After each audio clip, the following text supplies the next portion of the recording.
Hello, hello. It's time for more Roottrees. I really enjoyed the base game for this, which is why I streamed it for 7.25 hours straight last weekend. Um, and yeah, then there's a DLC as well, which is I'm more of the same, of using old internet to solve mysteries. I don't really know anything at all about the DLC. I tried to check how long it's expected to take to beat, because if it turns out it's significantly longer than the base game, then I'd want to maybe not try to do it in one stream, because 7 hours is already pushing it. But as far as I can tell, it's supposed to be kind of maybe about the same sort of length, but it's considered more difficult, which is good. I like difficulty when it comes to mysteries. So yeah, I'm looking forward to seeing what this has to offer for me. I'm also happy to use this as a distraction because once again I have ants in my house. This is the third time this year that ants have invaded, which is frustrating. I got the pest control people coming on Wednesday though, so I can have a word with them and maybe they can do something about these bloody insects coming into my house, stealing my garbage. Wonderful, hello, 14 months. Thank you very much for the sub. Yeah, I think it's you are certainly, I think, my my longest sub at this point. So thank you very much. I do appreciate it. But yeah, I think I'm just raring to go. I want to get into this game and I want to see what we're working with this DLC, Roottrees Mania. So let's find out. Okay, yeah, and also after stream last weekend, I loaded up the game again and I went back through and I got a couple of achievements that I'd missed on the first playthrough, just because I like to get all the achievements, and one of them was to unlock the entire family tree. I think the only thing I was missing in the base game was the names of some of the wives, which was just small details that I missed when I was reading something somewhere. So no spoiler level stuff. But so yeah, I think I'm ready to dive in. And oh yeah, so this was my second file where I made it for doing the achievements. So we'll use this slot. Local doing laundry, have fun. Laundry is always a fantastic time. I need to do laundry myself. I was thinking about starting it before stream, but then I realized, I'd have to take it out and put it in the dryer midway through, which is silly. So I'll do it after stream. Oh, a knock at the door. Hi, I'm Clark. Oh. Probably not who you expected to be knocking, but life's funny sometimes. Okay. Well, I recognize him. You've done well staying anonymous. It took us a while to track you down. So yeah, this is Clark Rafferty, who is the cousin of the of Carl Roottrees, who is the CEO who died with his family at the very beginning of the base game.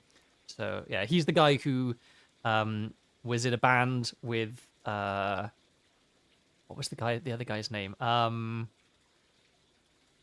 Something Roottrees, the singer Roottrees. I forget his name now. Steve maybe, or no, Rob. That was it.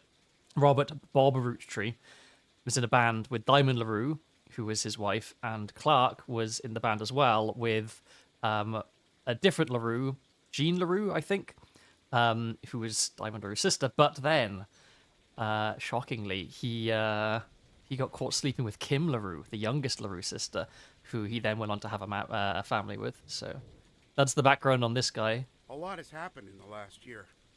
Far too much of it public. But there's stuff going on behind the scenes, too. I never wanted to be president. Oh, okay. I'm not great with stress. With my mother's deteriorating So he's the president now, okay. I'm sorry, I'm rambling. I'm not here for sympathy. I'm here because part of the fallout of Sam's book is that everyone's coming out of the woodwork. Oh, they're secret Roottrees. Now that it's public knowledge the Clanson Trust covers any Roottrees despite their history with us, a lot of potential cousins have surfaced. You may have seen that man on the cover of News Time. It was a disaster for us. And then Miracle went and made it all about himself. Of course, Miracle. The long and short of it is a lot of potential cousins just showed up.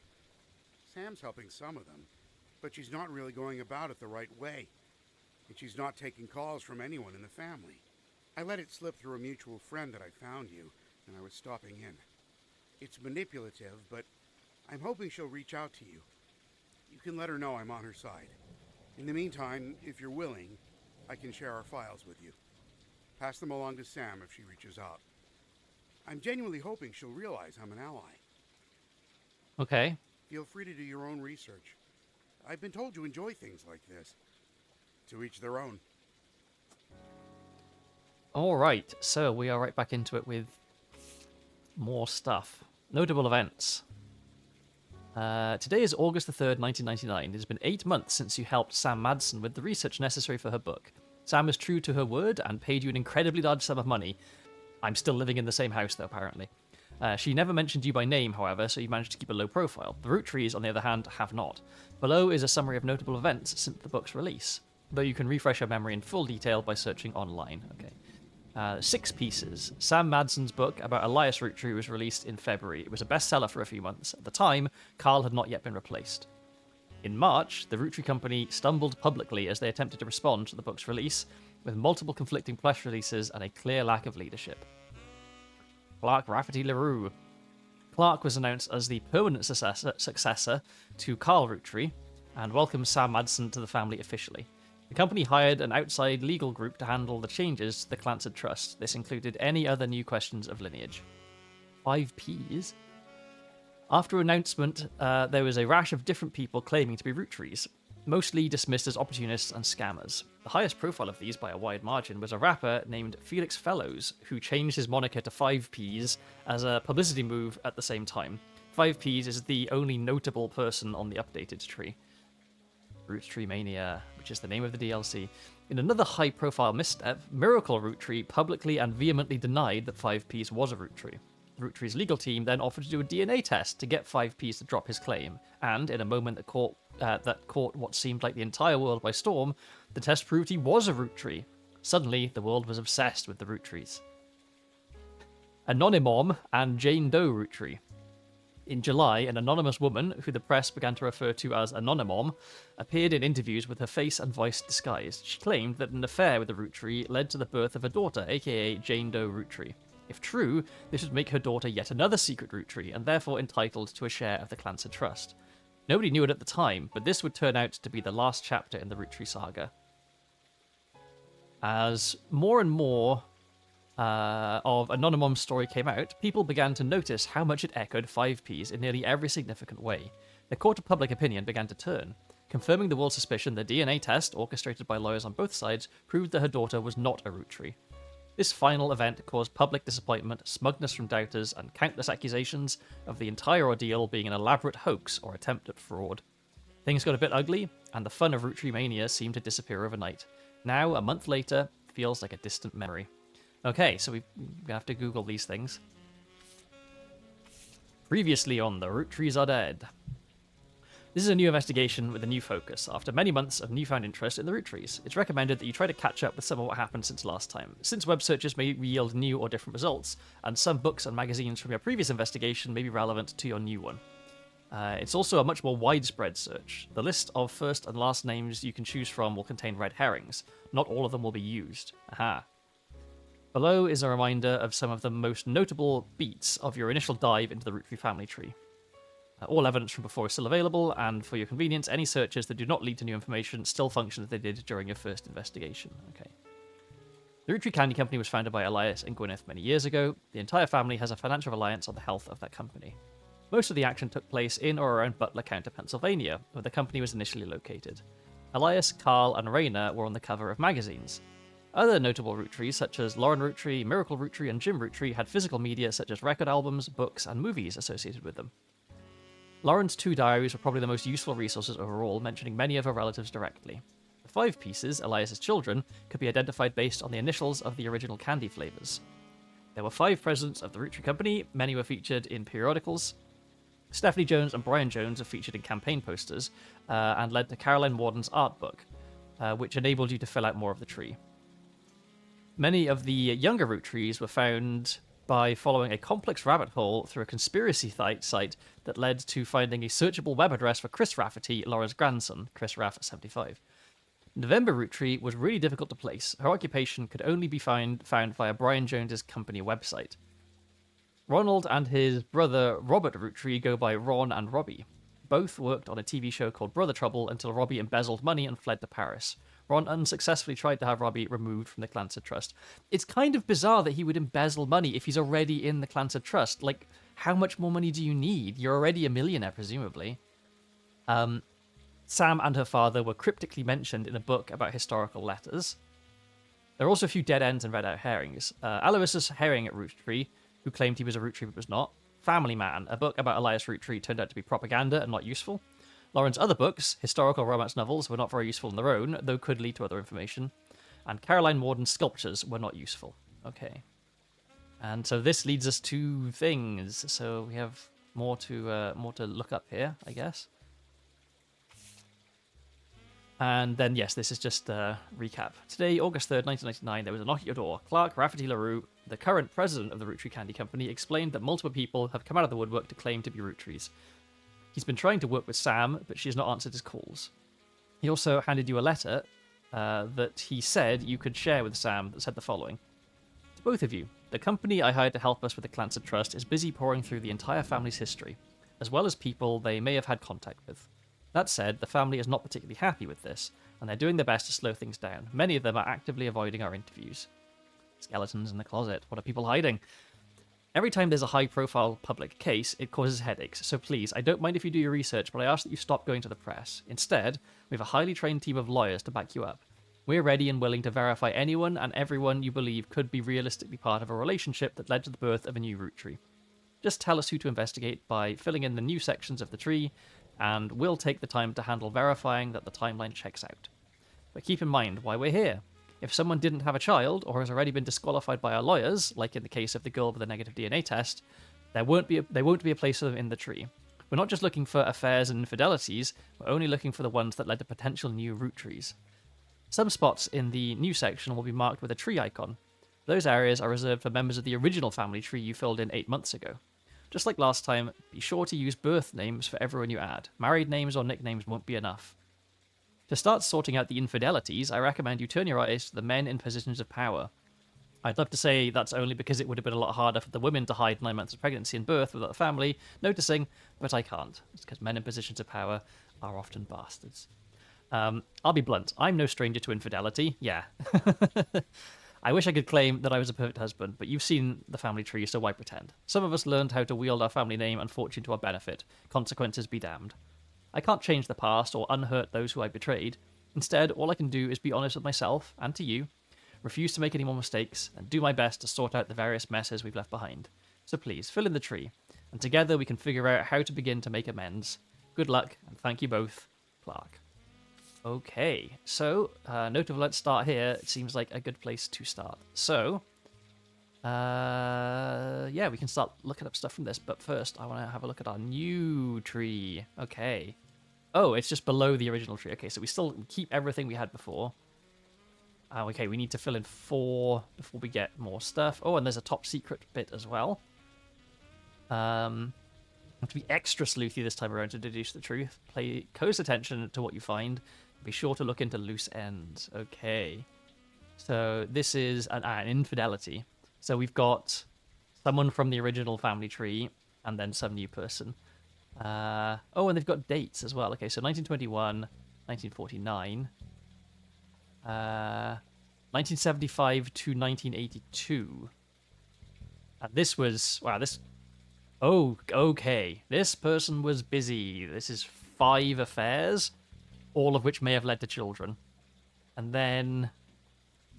Oh, a family tree update from 1998, where someone from the family tree married someone else from the family tree. Interesting. Hopefully they're distant cousins, rather than being, you know, we don't want to Game of Thrones this. I don't know. If I was going to guess someone from the family tree marrying someone else from the family tree, it would be Chris Rafferty. Yeah, look. We have another photo of him that we never found. So he's got older, and I'm guessing he married one of his distant cousins over here, maybe. Or maybe her.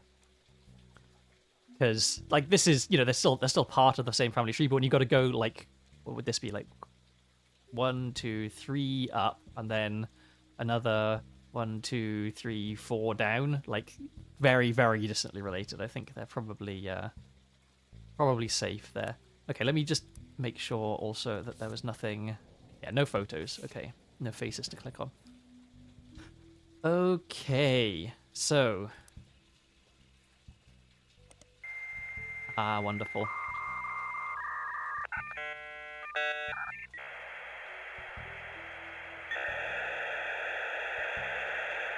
I'm going to try and be better with my notes this time as well. I think last time I didn't do a great job of just copying things from existing text. I was trying to type my own notes out, which I think is probably not the sensible approach. So, okay. First things first. 6 Pieces. 6 Pieces, Unwrapping America's Sweetest Family by Sam Madsen was released in early 1999 and perhaps assisted by the still relatively recent plane crash shot at the top of the charts. Reviews are mixed, and its time on the bestsellers list was limited to only 2 months. Most reviewers agree... Oh, there's an older version of this page in the Time Travel Archive. Interesting. Okay. Most reviewers agreed that the core of the book, about Samantha's fathers and the struggles they face, was compelling, and that the takedown of the hypocrisy of Elias Rootree was deserved. However, many took umbrage with the timing of the release and the tone of the book, which seemed vindictive. The fallout from the book led to the Rootree Company scrambling to release a statement, and due to a conflict of leadership, famously released multiple conflicting official statements over 3 days. This confusing move was referenced in popular culture due to a late-night sketch about indecisionitis, but more traditional analysts have been calling it the Rootree Rift. A few months later, due to Rootree mania, the book re-entered the charts and sold even better than the first time. I'm guessing the older version doesn't mention the thing, but let's look at an older version. According to the publisher's website, 6 Pieces is an upcoming book by Sam Madsen. There are no further details about its content or release date. Okay, so you can look at old web pages now. Interesting. Okay, that was the 6 Piece, or 6 Pieces is the name of Sam Mendes' book. Okay, the Rootree Rift. Let's look up the Rootree Rift. Let's look up this first, though. Indecisionitis was a disease coined by a popular sketch show as part of a fake pharmaceutical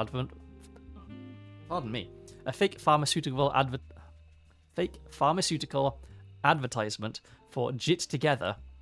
While the segment isn't fully about the Rootree Candy Company, it was released in the weeks after their bizarre response to the release of 6 Pieces by Sam Madsen, and referenced the recent news. In the sketch, a woman ordered a number 5 at a drive-through speaker, and then after pulling forward, she changed her mind at the window, asking to switch it to a number 3. This caused a lengthy backup and annoyance amongst the restaurant's employees and other patrons. After she pulled away, as the employees began helping other customers, the same woman then barged into the restaurant and passed the current line, loudly complaining that she didn't receive her number 5. After this, the sketch transitioned from the restaurant scene into a pharmaceutical commercial. A doctor claims that the woman was suffering from indecisionitis, a disease that causes extreme confusion and irritability and has recently been found to severely hinder the leaders of large corporations, but could also spread to humans. That's kind of funny. Nemo, hello, welcome in. Good to see you. I'm excited to tackle the DLC here. Apparently it's more difficult than the base game, and I found the base game nicely challenging, so I'm looking forward to it. The doctor then recommends Jit Together, a fake pharmaceutical drug. Multiple testimonials use variations of the catchphrase, "When I can't make my tough decisions, I've got to get my jit together." I see what they did there. The final testimonial included a bald man in silhouette with a voice changer saying, "I'm not comfortable sharing who I am, but I'm comfortable saying that before I took over my family's candy company, I really should have gotten my jit together." So that would be Clark Rafferty. I guess he's Clark Rafferty LaRue. And there was no older version of this. Okay, so then we also wanted to look up the Rootree Rift. 3 press releases from the Rootree Candy Company after the release of 6 Pieces were referred to as the Rootree Rift due to the clear conflicts between them. The first was fairly standard. It stated that there was no president of the Rootree Company, but the entire family was made aware of the release of the book and they would be meeting as soon as possible. Only then could they verify the legitimacy of the claims it raised and decide the next steps. The second release was emailed to business newspapers 3 hours later and announced that after a vote, Ron Rootree would be taking over temporarily as interim president. I didn't manage to catch the very end of the last stream. What was the big reveal? Oh, okay. Well, let me. I'll finish reading this, and then we will go and take a look at the conspiracy board, so we can go through what happened. Okay, I'm gonna highlight this because this feels relevant. Because Ron is not a safe pair of hands. Where are we? It went on to state that Ron was aware of the book, had verified the claims within, and would look into compensating Mrs. Madsen and her family immediately. It also stated that the company lawyers would be taking immediate steps with the family to revisit the Clancy Trust's terms to make sure nothing like this could happen again. It was quickly clear to business reporters and analysts that the time between the two press releases would not have been logistically sufficient to gather a majority of the family, even using conference calls. This was reported on many news channels, and a third, much shorter press release came the next day. It claimed that a draft of the announcement was made prematurely, and that Clark Rafferty LaRue and Ron Roottree would be taking over as the company's first joint presidents. It also stated that any compensation planned would be based on stringent verification processes. Okay. So can like that. Okay, to the board. So, there was a like the top secret bit was here, right? This was covered up, and initially we weren't able to look into it until we filled everything else out. So we filled out the whole family tree apart from the top secret bit, and then we had to type in manually these two names. We had to have figured out, okay, who is this person? What did they look like? What was his job? And who is their spouse? And it turns out that Sam Roottree was the illegitimate child of Robert Elias Jr. No, fucking hell, I can't read. Elias Roottree Jr. And Patricia before they were married when she was quite young. So she got pregnant. She had Samantha. Samantha was then given to Edward Clancy Roottree, who was the secret disowned son of Elias Roottree. He was gay, and because he was gay, the family disowned him. He was cut out of the will. Like all of his siblings refused to acknowledge him. He was left to be just a farm worker rather than an actual sort of official member of the family. He and his partner John Miller raised Samantha. She refers to them as her fathers, and she hates Elias and also all of her. Like her birth parent, but also all of her aunts and uncles, because of their complicity in this horrible way that her adoptive father was treated, and that was her big motivation for writing her book and revealing the hypocrisy. And then also because, yep, that's all you can do. If you kiss a man, then that's it. You're out of the Clancy Trust. But the trust is set up in such a way that they couldn't actually disown him, and he was entitled legally to all of the same money as everyone else, and therefore by extension so is she. So yeah, that was the kind of the resolution there. And now in this game, we have to investigate all of these potential historical infidelities that the Roottree family have been involved in, which have led to potential root trees, right? Because to be a root tree, you just have to be related by blood. You don't have to be a legitimate child born in wedlock. And so yeah, we've got to figure all this out. And yeah, we don't have a huge amount of information to go on right now. Like 5Ps is a rapper who claimed to be a root tree, and then a bunch of people were like, "No, you're not. That's bullshit." But then he had a DNA test, and it was proven that actually no, he is. So we know that one of these people is one of these like children. Here he is. So this must be 5Ps. And oh, okay. So this is the new way of doing stuff. Is you have a first name and a last name, and you have to pair them up. Okay, and we know 5Ps is his name. We know that he's a musician. I'm guessing that rapper isn't going to be an option here. Yeah, so we'll go with musician. And his name was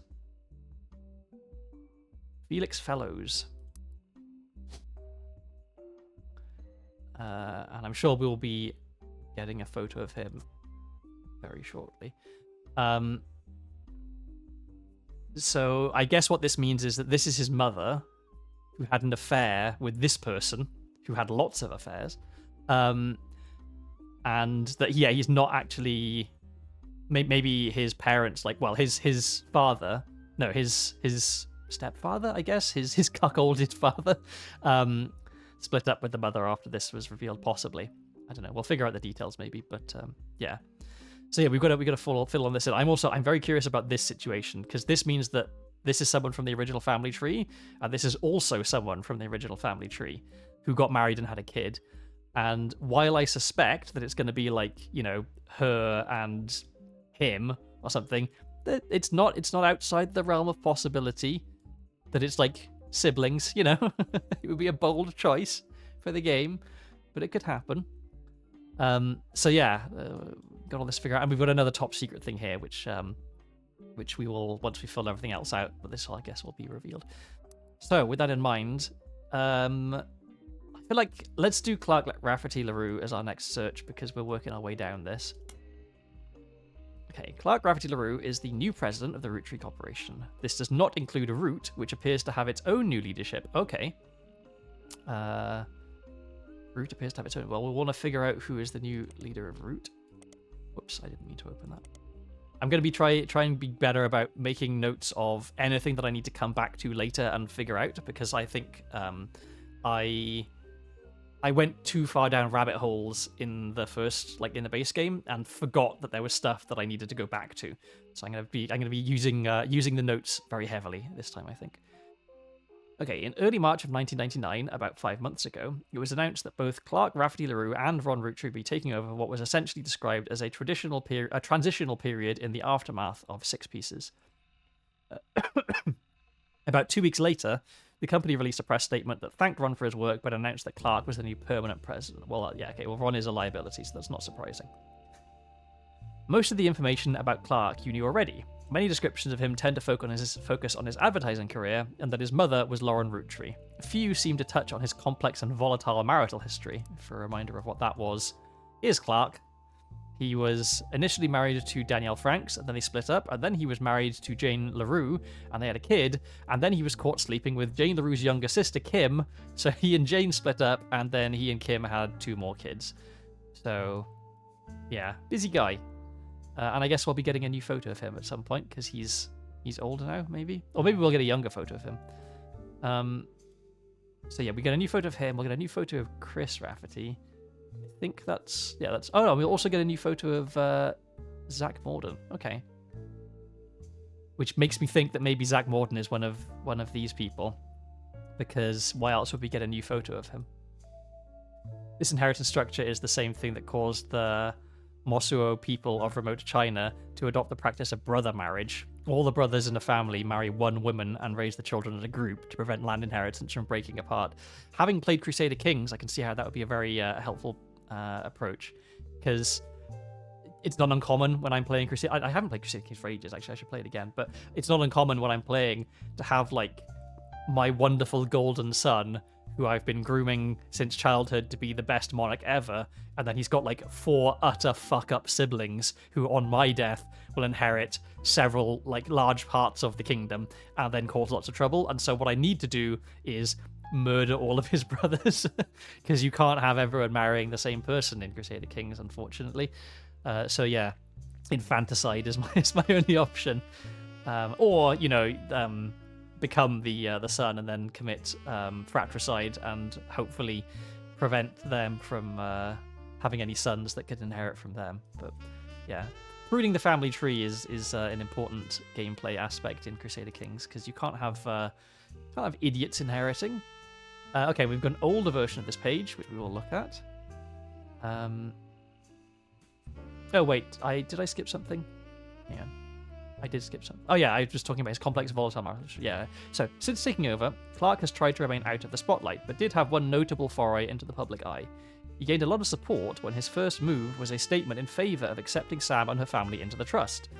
This also served as an announcement that the Clancy Trust would no longer be handled by anyone in the family, since due to their financial motivation, none of them could ever be impartial. It's also, it's saying in favor of accepting them into the trust. It's not a matter of accepting them into the trust. The trust, the terms of the trust state that they are part of it. The fact that they weren't included before is in violation of the trust, right? It's not about allowing them in. They are in. Okay, let's have a look at the older page.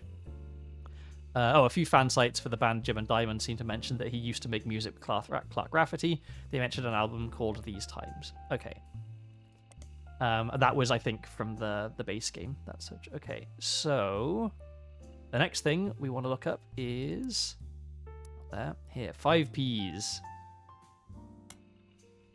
5Ps, aka Felix Fellows, is a rapper who has found some recent radio play after being publicly confirmed as a long-lost root tree and entitled to a part of their fortune.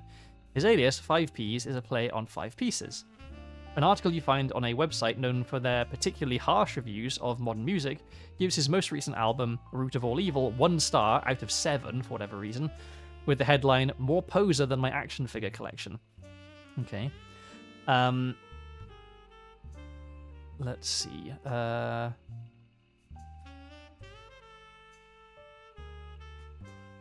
make a note of this because we might want to look up this this album. The review mentions that his real name is David, and he... The review mentions that his real name is David, and he used to go by Dirty Davy, and the author rues the fact that this rebranding was a blatant marketing stunt at the expense of his mother's tragic past. She overdosed when he was 16. Oh. Apparently, only one of the songs on the new album is new. Sorry, only one of the songs on the album is new, and the others were simply rewritten to turn blatant references to sex, drugs, and violence into clumsy euphemisms. His rise to prominence was kickstarted when he appeared a few months ago on the cover of News Time. This is something I'm going to want to look up, because that'll give us a new periodical, I think. Holding a photo of his mother with Guy Hudson. Oh, Guy Hudson, okay. At first, the Roottrees Company denied it vehemently. Miracle Roottrees even appeared on the same magazine a week later. But since then, they've backtracked and publicly welcomed him to the family. Their press release at the time stated that they had new evidence that confirmed his story. Okay, so we have some conflicting information here. Let me organize this a little bit. This should be 5Ps. Okay, and let's move some stuff around. So, can I drag? Hang on. Isn't there should be...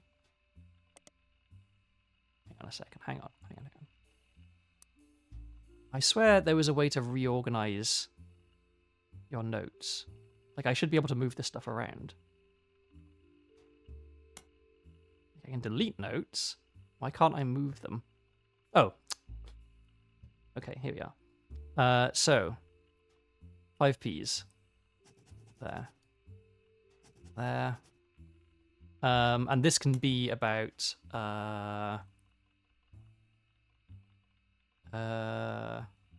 this can just be memo. Things I don't want to forget. Which will be news time. Look up root. And then let's have a page for the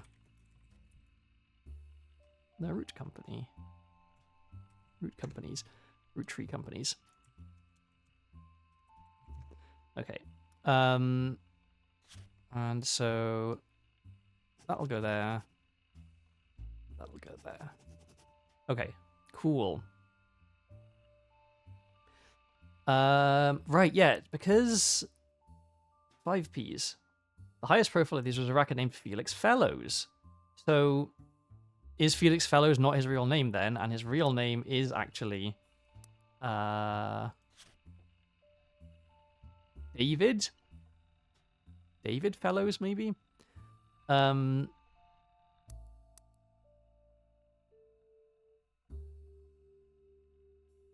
add this to the memos for 5Ps. Okay. All right, and then let's deal with my memo stuff first, because that'll let us find out more information. So, yay, new periodical. News Time is a major news periodical that releases a new issue every week. The rapper 5Ps famously appeared on the cover, claiming to be a root tree. Then, 1 week later, Miracle Roottrees did the same, denying that he was. I'm guessing, so this is the elder Miracle Roottrees, like the old man Miracle, rather than Miracle Jr. or Miracle the Third. Because of this high-profile back-to-back discourse right before the start of Roottrees Mania, They appeared to be the de facto publication to get news about ongoing Roottrees saga. They reported record subscriber numbers during this time, which lasted up until the end of Rootrimania, when the world generally stopped paying much attention and they went back to reporting on more traditional news. News time appears to be available via periodical search. Okay, so we can get rid of this. And let's look up Root. The Root website has a small memorial section to the deceased members of the family, but contains no new information. The most recent catalogue, Spring 1999, has an entirely black cover with no text on it.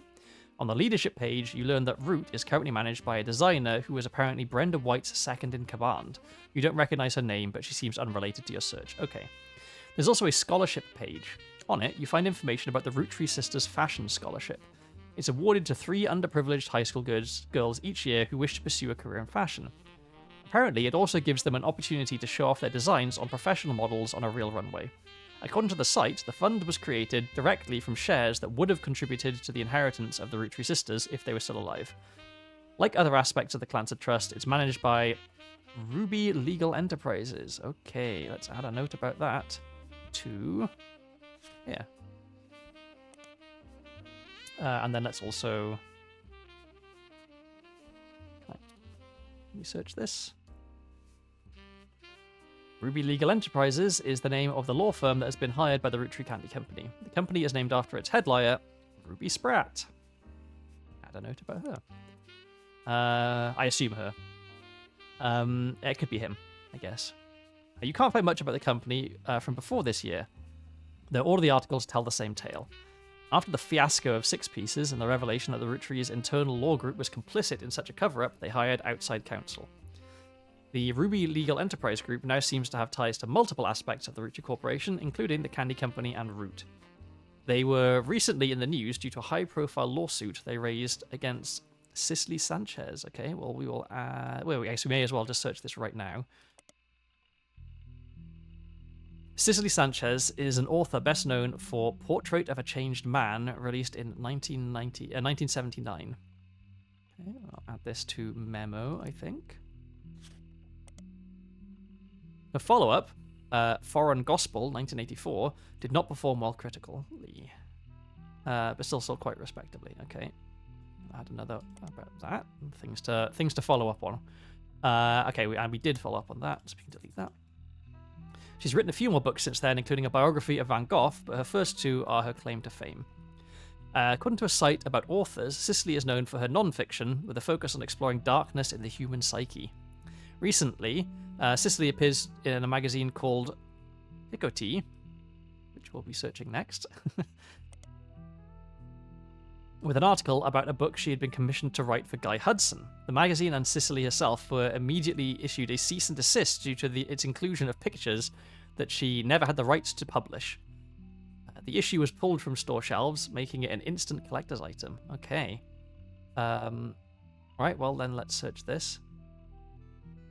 Guess. Yeah. Picotee is a category of flower with an outline around the edges of its petals. Okay.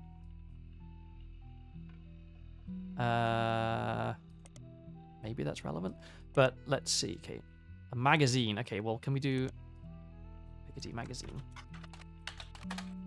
There we go.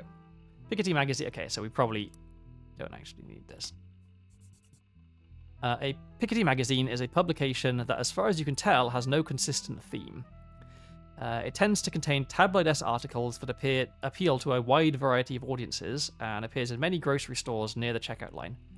Unlike traditional tabloids, it doesn't typically feature celebrities on the cover. Instead, it tends to latch onto and create sensationalist headlines about whatever subject appears to be popular at any given time. In recent years, this has included Beanie Babies, Magic Eye Images, and even Red Bull, all those hot subjects from the 90s. I want to look up all of these, so we'll make a highlight of that. It's often come under fire for printing fiction along with facts. Picotee gets around this by stating in every issue that all of its articles are all the hearsay that's fit to print. At one point, Picotee ran an article about Cicely Sanchez, an author. She claims to have written an unread book about Guy Hudson. The article was not even the main focus of the issue, yet the magazine was threatened legally by the Roottree Corporation. That particular issue The Big Sass Sea Bass issue was pulled from shelves. It has now become a collector's item, especially amongst conspiracy theorists attempting to figure out what the Roottree company was hiding. You find a recently finished online auction that listed a copy at over $1,000, though nobody bid. Okay. Well, this will be something to search for right now, I guess. Big Sass Sea Bass is a talking fish that sits on a fake... Oh, it's Billy Bass. Right, the singing fish that I remember. I remember when that was popular. When you press a button and speak into it, it mimics your voice and then insults you. Okay. Many people consider it a rip-off of a more popular wall-mounted communication-based fish decoration, but the packaging makes it clear that this one does not sing.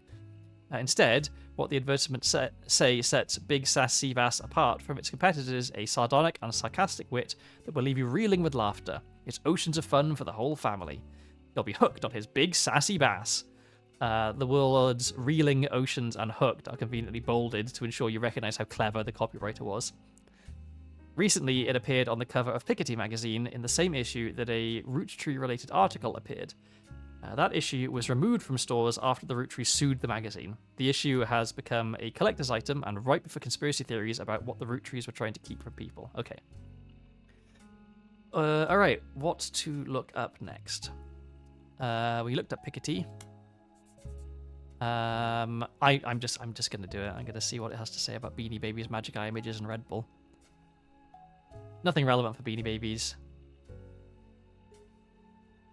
Nothing relevant for Magic Eye. Okay, and just in case. Nothing relevant for Red Bull. Oh, I spelled it wrong anyway. Nope. Okay, well, there we go. You never know. I didn't think there would be anything relevant about the conspiracy theories in the base game, but it turns out that was very important.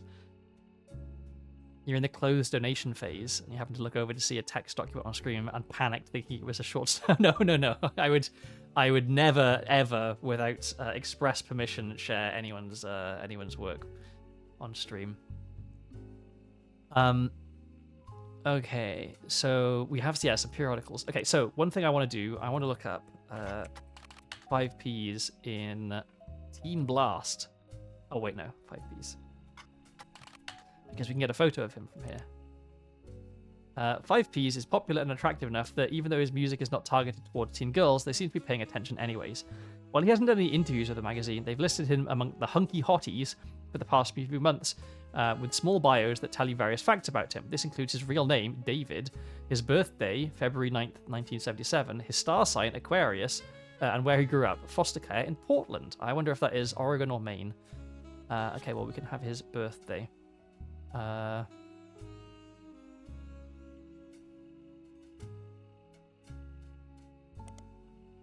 Rapid. So I guess then Felix Fellows was a rapper name before it was 5Ps, so he's changed his name twice.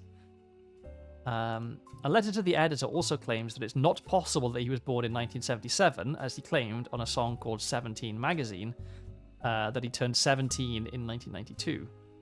The editor responds with a statement saying that they reached out to his agent to ask about the song and were told it wasn't performed by 5Ps and that they shouldn't print rumors. Okay. Let's just have the whole thing as a highlight. Okay, what about looking him up in Piketty? No. What about in News Time? I'm sure he'll be in here. There we go, and we get a photo of him. Felix Fellows, aka 5Ps, famously appeared on the cover of News Time, kicking off Roottree Mania. Wow, we got a lot of stuff from that. Then, a week later, Miracle Roottree appeared on the cover of the magazine in an article that focused heavily on 5Ps as well. A summary of both articles, as well as a close-up of the photo 5Ps is holding on the cover of the issue, have been added to your evidence. Okay, let's go have a look at that. Okay, there's 5Ps, and there's the thing that needs the close-up. 5Ps, aka Felix Fellows, appeared on the cover of News Time holding a photo of his mother and Guy Hudson. The article concerns his insistence that his father was Guy Hudson. The story was dramatic and sensational and initially dismissed as fake until a DNA test proved that he was related to Guy Hudson. Okay, he was related to Guy Hudson, not necessarily his son, because Guy Hudson was ginger, and he isn't ginger. Not obviously, just because your dad was ginger doesn't mean you will be, but like maybe his father was actually a different Roottree. Because just because his mother is in a photo with Guy Hudson doesn't mean that they are a thing.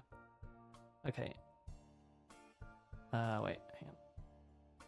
So let's add this to... Yeah. A lot of information about 5Ps.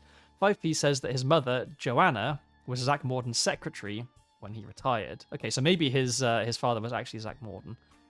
And then Guy Hudson's secretary for only 1 or 2 weeks after that before she quit. The first few weeks that he was president. Okay. His parents divorced when he was 4 after his father learned of the affair. Felix and his mother then moved to Portland because she was afraid for her and her son's life. Okay. I don't know how relevant all this. I didn't take enough notes last time, and so I'm going like all out on the notes this time. He grew up with her until he was 16. But one day, his mother never came home from the movie rental store where she worked the register. The next morning, they found her dead from an overdose in her car. She'd stolen all of the cash from her drawer and spent it on heroin. As Felix went through her belongings, the only thing he had to remember her by were a hairbrush that she always used, some photos, and a stuffed animal from her childhood. Then he found it, a box hidden in the back of her closet. Inside were love letters and photos related to Guy Hudson, as well as a letter from his father containing threats. He threw it all away, with the exception of the one photo he appears with on the cover of Newstime. He says it was the only one where they were dressed, the only one not from the affair itself. The picture is shown in full inside the magazine and was added to your evidence. The magazine also included some additional information about 5P's career. Felix Fellows was born to Riley and Joanna Fellows. Okay. But has never rapped without a moniker.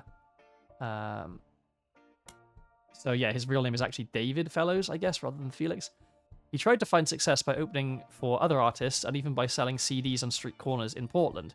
He's only recently started going as 5Ps to harness the power of his lineage.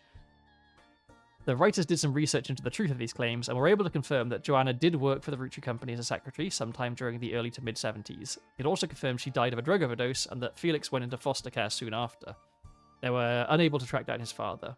They also reached out to the Roottrees Company, but at the moment, the company's blanket statement was... since the release of a recent book, Roottrees has seen an overwhelming number of false ancestral claims. None have been factual, and nearly all have been knowingly dishonest. We encourage individuals to reach out to us in an official capacity, as opposed to attempting to use our name in the media for publicity. Okay. Okay, so it is old Miracle. Miracle Roottree appeared on the cover of Newstime shortly after 5Ps died. He vehemently denied that 5Ps was a Roottree. This article was from before the DNA test that proved it. Miracle doesn't focus much on the details of 5P's accusations regarding his mother and Guy Hudson. Instead, he comes across as exhausted at the events that have been going on behind the scenes, as well as the character of those he feels are attacking his family. He starts with 6 pieces content. He says that although most of the book was based in fact, it left out anything that wouldn't fit the agenda. He points out that Sam's daughter still earned a generous salary for overseeing the farm division of Roottree, and that Sam did the same before her. That Sam's family was not destitute, and that really it was only her son who chose to take on a job with no salary. He claims that though they didn't have to, the family helped pay for her son's medical bills after voting that it was the right thing to do. Miracle also says that the story about his father, Elias, shunning EC was one-sided, leaving out Edward Clancy's blame in the whole thing. Because, of course, I mean, how dare he be gay? Elias gave him a simple ultimatum. Stop sinning or be disowned. Well, of course, Miracle would take that stance. Miracle says it was EC's own choice, and that Elias allowing him to earn food and shelter on the company's dime was a kindness, especially considering that he and John continue to live together. Fuck, I hope this guy is dead. I hope after this article he walked out into the street and was hit by a bus. Miracle then pivots to the fallout from 6 pieces. He recounts a deluge of claims to the Clancy Trust that the family had been subjected to. He doesn't cite any specifics, but says that every time someone comes forward, the family devolves to arguments. They've had to hire an outside legal team to help, but so far every case has been demonstrably, laughably false. All they do is tarnish his family's reputation. God, imagine tarnishing the reputation of a family. Like, God, imagine if you had a son who was outed as a fraud. God, wouldn't that be terrible to have happen to your family, Miracle Roottree? You piece of shit. Right, he focuses on 5Ps who appeared on News Time before him. He calls him a grifter and a delinquent and says he's using their name and products to sell filth to the masses. Of all the accusations, he says this is the most dangerous because it exposes the world to hatred. He cites 5P's lyrics as violent, sexist, and ungodly, and prays the boy will repent, retract his lies, and find religion.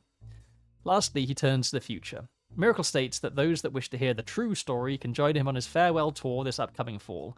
The Miracle's Roottrees are planning on touring the country's churches one last time, and that now at age 71, Miracle is the oldest living Roottree. I wonder if he actually is. I wonder if it's going to be shown that there is an older one, because we know that there was a potential infidelity way back in 1921, right? So if this person's still alive, they could be older, maybe.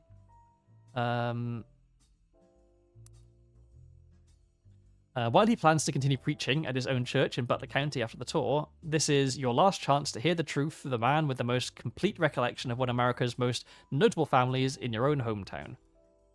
The article mentions that Miracle's son, Miracle Jr., did not wish to comment, and has a statement from Clark Rafferty LaRue through the Roottrees law firm. Miracle does not speak for his entire family. We're working carefully on a plan to definitively disprove any claims of infidelity in our family's past. The article also does not refute Miracle's claim that he's the oldest living Roottree, despite Sam Madsen being born the year before him. It was unclear if Miracle made the claim out of ignorance or spite. Oh, there we go. So yeah, even if there aren't any secret Roottrees, there's a non-secret one who definitely is older. So yeah, fuck this guy. And here's the photo. And this is at the Roottree family picnic. Okay. Rapper 5Ps appeared on the cover of News Time holding this Polaroid of his mother, Joanna, when she was a Zach Madsen modern secretary at a company picnic. He claims that Joanna and Guy Hudson, also in the photo, were having an affair that led to his birth. Okay, well, he was born... This is him. So he's not actually Felix Fellows. He's actually... Oh, okay. Oh, wait, no, Felix. First name. David Fellows. And his photo is this. And supposedly, if this is indeed Guy Hudson, he was busy. Right? If this is actually Guy Hudson. Let's put this in. Guy Hudson, who was the... Which president was he again? He was the third president. Guy Hudson was also someone who died under somewhat possibly mysterious circumstances. Okay, and supposedly this is her, whose name was Joanna Fellows. Although we don't know her birth name. Right? And we need birth names for this.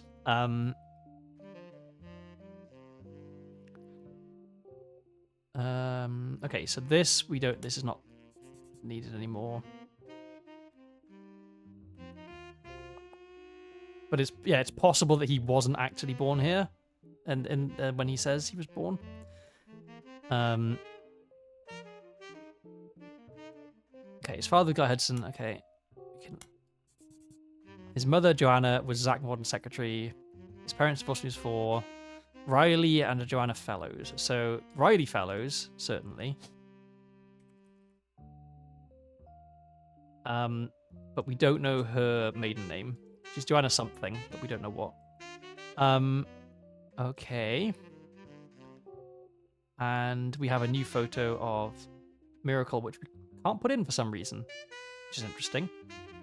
Which makes me wonder... Right, we have... Where's my... Do I get to look at photos? Oh, no, okay. But, yeah, so, we have this photo, right?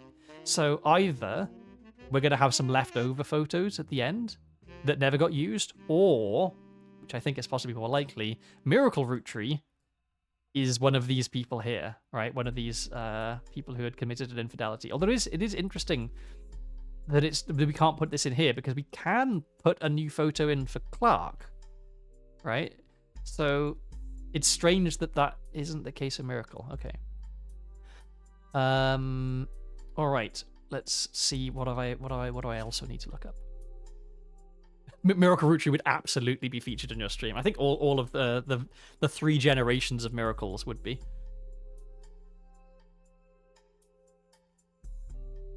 Okay, so we could look up Cicely Sanchez's books, because we know the names of 2 of them, and we also know that she had an unpublished or like an unread book about Guy Hudson, about which there was a cease and desist. I mean, maybe Guy Hudson was a fuckboy, and maybe he did sleep around an awful lot, and maybe all of these are photos of him with various women. Okay. So that was 5Ps. Rootry Mania, I think I already looked up. And then, oh yeah, Anonymom. We want to look this up. So this is almost certainly a red herring, but we'll do our due diligence anyway. Anonymom was the second high-profile case after Felix Fellows of a potential new Rootry being added to the Clansett Trust. Instead of claiming herself a Rootry, however, she claimed she'd slept with Guy Hudson and that her daughter was a Rootry. The accusation came during the height of Rootry Mania and began with a brief TV interview. She appeared in the shadows with a disguised voice and prompted an article about herself in Newstime. In the TV interview and the article, she referred to her daughter as Jane Doe Rootry. The name Anonymom was not self-inflicted. It seemed to spring up organically because no one knew how else to refer to her. Let me add a new page. Actually, this can be Jane Doe Rootry. Okay.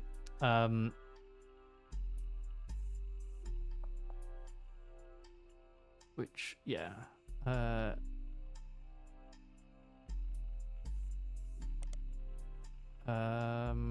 have to remember this is about Anonymom, not about Jane Doe. Jane Doe didn't claim that she slept with Guy Hudson. She claimed that she is the daughter in this. And I also want to reorder this a little bit to put this here up. So yeah, we'll have memos of stuff I want to look up later, stuff to do with the Rootry Company generally, and then individual pages for each of the people claiming to be Rootries is my plan. So yeah, this is stuff that I'll need to look up. And this is the stuff that we're currently working on. Okay, I'm feeling good about my organization this time. Okay, the day after the Newstime article, Sam Madsen publicly supported Anonymom due to some parts of the story she found particularly credible. With the momentum from Sam's endorsement, Anonymom went on a media blitz. Ultimately, this backfired. As more details came out, people became skeptical of her story due to the extreme similarity to 5P's. This is interesting. So, for words ending in an S, you can do, like, instead of doing apostrophe S, you can just do apostrophe. I don't know if you grammatically are supposed to do that with words ending in a Z. Like, I think maybe this should be apostrophe S, 5P's, rather than 5P's without the S. I don't know. I'm not the king of grammar, but I think maybe. Or maybe it's just the sound that matters rather than the actual letter. Her accusation even included many of the same details as his mother's story. This included her job, secretary, and the time period, late 70s. After fumbling the 5P story so publicly, the Rootrees were more prepared to handle all Clansett Trust-related cases. Within a week, a DNA test proved that Anonymom's daughter could not be related to the Rootrees. This was announced at a joint press conference with the lawyers representing both Anonymom and the Rootrees. Each party ensured their respective clients provided accurate samples. Immediately after the negative results were released, many of those who had already been skeptical felt vindicated. Others, who had built up hope that the story could repeat itself after 5Ps, felt duped. Many people suspected the whole affair had been a hoax to gain fame and money. Many demanded that Anonymom be held accountable, and some people even began to attempt to track down her true identity. Well, no doubt we will be able to do that.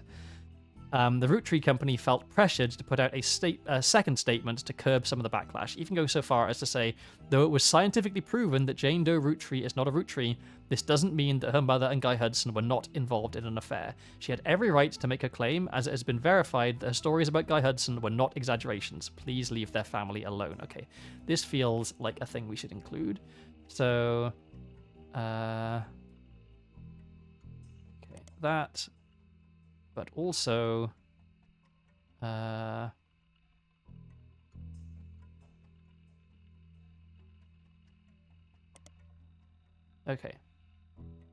Many people claim this high-profile anticlimax and public backlash was the beginning of the end for Root Mania, since much of the fun was the shared fascination about secret root trees.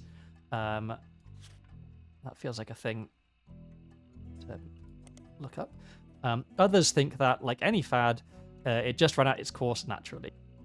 Regardless, this was the final notable event related to the release of 6 pieces, and things soon went back to normal.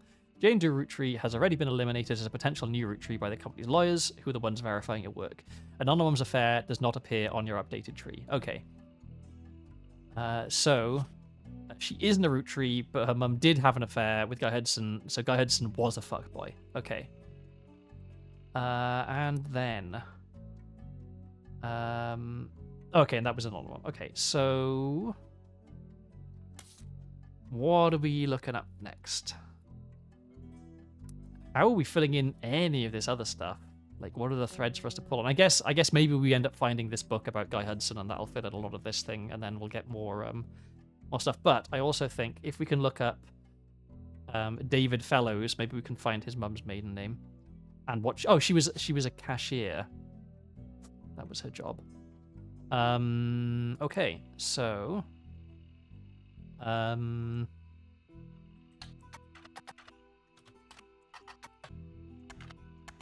yes. Did I spell it wrong? Joanna Fellows, right? Yeah, okay. Well, what about David Fellows? According to fan sites, Felix Fellows is not 5P's actual name. His birth name was David Fellows. Dirty Davy was 5P's previous stage name. He used to sell records and perform live shows in Portland under that name. There are some people selling his old mixtapes on auction sites. One is apparently called Dirty Devil and another Dirt Poor. Okay, so back to 5P's.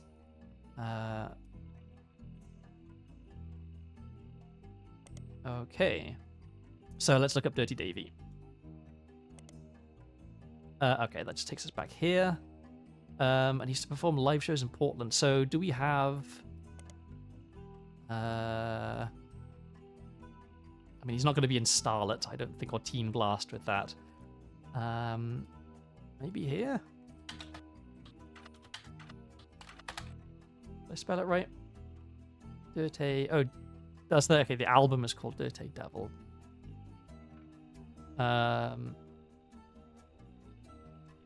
Okay, I did spell it right. Well, let's try Teen Blast.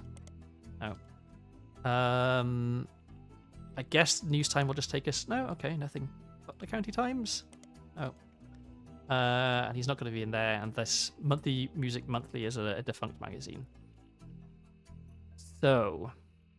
okay, I think we might have... maybe... oh. We could look up his songs, maybe. So, let's see... Root of All Evil? Root of All Evil is 5P's debut album. His debut album under the name 5P's, I guess. According to various sources, the album is mostly material that 5P's recorded for his mixtapes before he became notable, but re-recorded with lyrical differences and professional production. All Your Problems was the first and only single released. After dropping the single, 5P's announced he'd retained the infamous celebrity lawyer Stevie Whitlock to sue his family. Okay. To date, it doesn't seem like he's followed through. Okay, well, we'll still want to look up this person. Actually, maybe... can we do a separate note for this under memo? Yes, we can. Can we? Maybe we can't. Can't. Okay, well, let's just do...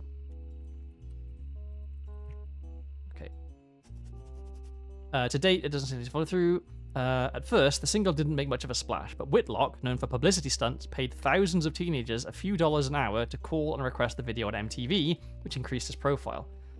MTV eventually caught on and banned the video altogether, which in turn received national newspaper coverage and made the song even more popular.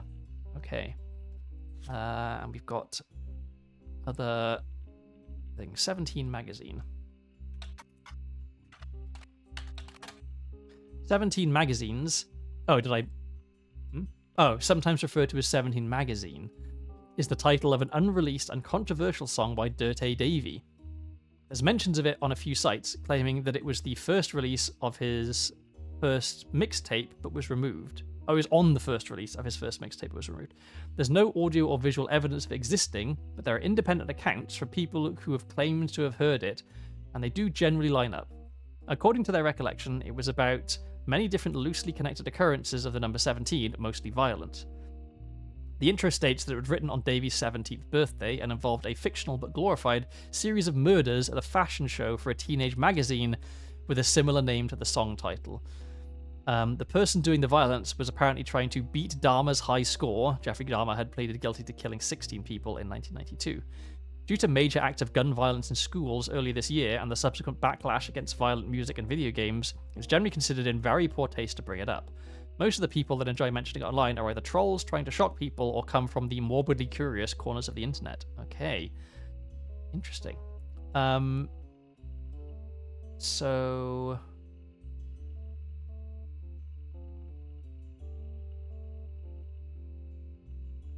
fashion show for a teenage magazine with a similar name to the song title. Well, the 17 magazine... what's is it 16 magazine? Is that it? Like, because we know that the Roottrees, like the daughters were models, teen models. But this was written on his 17th birthday, like supposedly, which was in 1992. Yeah. So apparently he turned 17 in 1992, but maybe he couldn't actually have turned 17 in 1992, and that's incorrect. So his year of birth maybe is not 1977.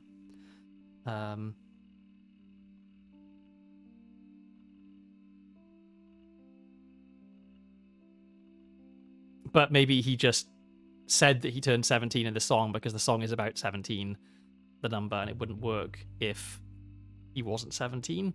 I don't know. Oh, and they were told that it wasn't performed by five. So he's denying that he performed this song, and maybe it's like, 5Ps didn't perform the song, Dirty Davy did, right? Which is maybe a meaningless distinction, but maybe that's what they're getting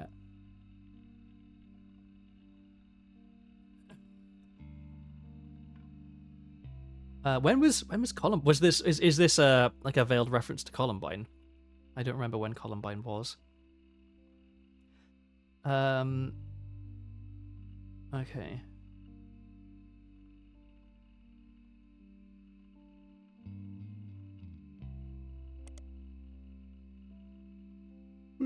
Pardon me. Okay, and we had some other songs to look up as well, right? Dirty Devil. Dirty Devil was 5Piece's first mixtape, released as Dirty Davy from the early 90s. There are discrepancies and debates about what year exactly it was released based on some of the pop culture references, with the range thought to be somewhere between 1992 and 1994. One of the songs, Yes I Can Jump, seems to be at the center of the confusion. When did the movie White Men Can't Jump come out? Is what I'm thinking immediately here. Some fan sites claim that there are multiple versions with different track lists and song lengths on them, though because there's very little evidence of the mixtape online as it is, it's even harder to verify that information. Okay.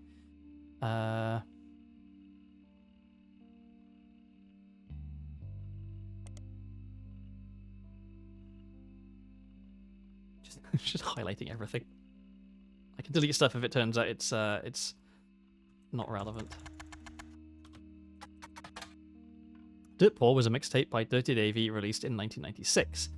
There's a lot of online discourse from people who like to point out that in one of the songs, Felix Fellows includes someone that would be revealed to be his own distant cousin, Raina, in a list of attractive women. The lyrics to one of the songs, Heat, it might be difficult to just look up Heat. I'll have to do like Dirty Davy Heat, maybe. Mentions a few different prominent female actresses, models, and musicians from the 90s, and provides a crude pun or line about what Fellows felt about them. When re-released in 1999, much of the rhetoric was toned down to be less overtly profane, and the line referencing Raina was clumsily replaced with Dana, a reference to a character from the X-Files. But to be fair, Gillian Anderson is one of the most attractive women to have ever lived, so... okay, well in that case, can I look up... No, okay. And if I just look up Heat, it'll be... Yeah. Okay. All Your Problems is another thing to look up. Oh, there we go. This track is the only new song on the album. The subject matter of the song is the hypocrisy of those that claim money is evil. He points out that the only people who think money is evil are those that have it, those that can afford not to be greedy. In the song, 5Ps triumphantly talks about taking the Roottree's wealth due to it being his birthright and giving it to those who need it most. You find a copy of the song on a suspicious looking website and download it for your records. Ah, piracy. Okay, well, can we listen to it? All right, let's. Attention, Roottrees. This is 5Ps coming at you from the real I wonder who this is referencing.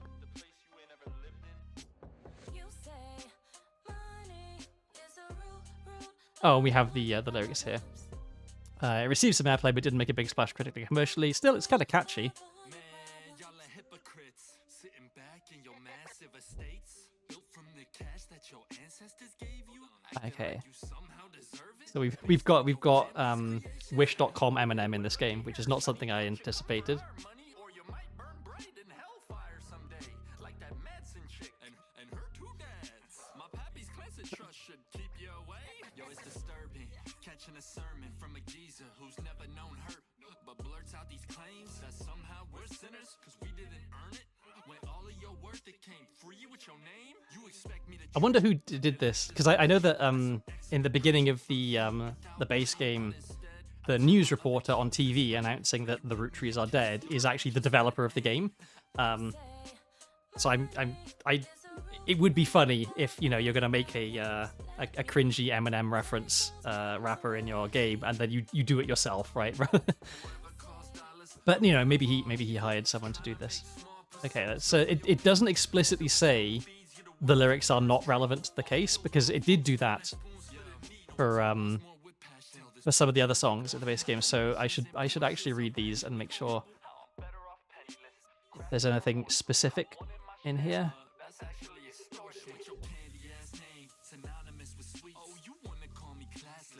Let's see.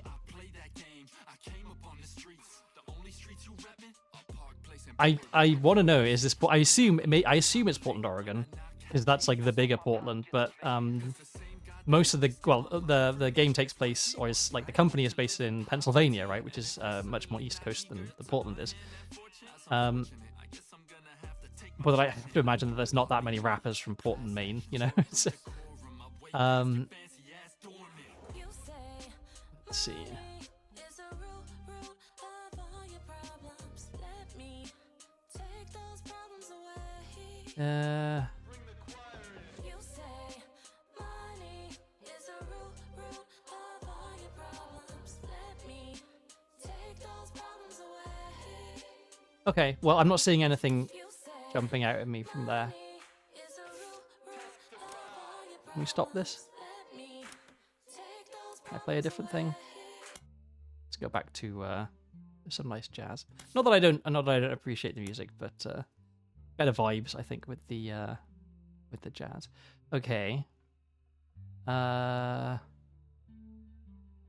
reminders.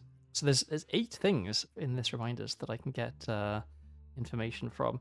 So maybe this is things that I already looked up in the last game, but they're now a bit updated. Like Lauren Roottree, Miracle Roottree, Jim Roottree, right? So let's start googling. Let's just start googling all the Roottrees. Yes, there is an older version. In the wake of 6P's release, Lauren Roottree, author of A Life Between Wars, was tracked down by a reporter as being in one of the most upscale memory care facilities in Pittsburgh. She was relocated back to Pennsylvania when she began suffering from Alzheimer's. There was a minor backlash towards the reporter that tracked Lauren down because they were caught standing on a ladder and holding their camera over the privacy wall to take a photo of Lauren and her son Clark sitting on a bench outside near a small pond on the premises. Wow, what an asshole. And the older one is just that she's known for writing this book. This is, I think, from the first game. Yes, okay. So Lauren Roottree, that's where she is right now. Miracle Rootree. There's got to be a lot of stuff about him, right? Seems Miracle Senior is going on a new tour of the United States in late 1999. The previous flyer for 3 generations of Miracles has been replaced. Be a part of history. The oldest living Rootree reprises and retells his incredible story. Miracle Rootree grew up as one of the famous 5 pieces, living a life of wealth and luxury. But fortune was nothing compared to the powerful force of the Almighty. Doctors determined he was destined to die young, but fate had different plans. He has lived a long and fruitful life. However, he is now in his 70s, and his age is beginning to make life on the road more difficult. So consider this your last chance to see him in a town near you before he settles back down in Pennsylvania. In this intimate evening, Miracle will reminisce about his famous history. He'll discuss his family's saints and sinners, and provide a unique perspective on one of the most notable families in the United States today. Learn what originally drove him away from his fortune and into the arms of religion, and learn how his life has become more wealthy in spirit than it ever could have been from his inheritance. Does he not still get his inheritance? The site also lists the churches he'll be appearing in and mentions that tickets can be purchased at their local services. Noticeably absent are any mentions about Miracle's news appearances. Huh. Okay. Let's look this up again, because this seems to have been updated. Okay, same thing. Alright, that was Miracle, and then Jim Rootree. Jim and Diamond apparently sent out some mail to Diamond's Dazzlers that mentioned that they didn't spend a lot of time near or around the candy company anymore, so they couldn't really comment on any recent news. A best-of album did get released onto CD during Rootree Mania, and while neither of them have performed recently, the couple did do a few sightings at local record stores near their estate. During question and answer sessions, Jim has stated that he hasn't been inspired to write any new lyrics. As far as you can tell, Jim and Diamond's marriage are still doing just fine, and there have never been any rumors of infidelity about either of them. Okay. And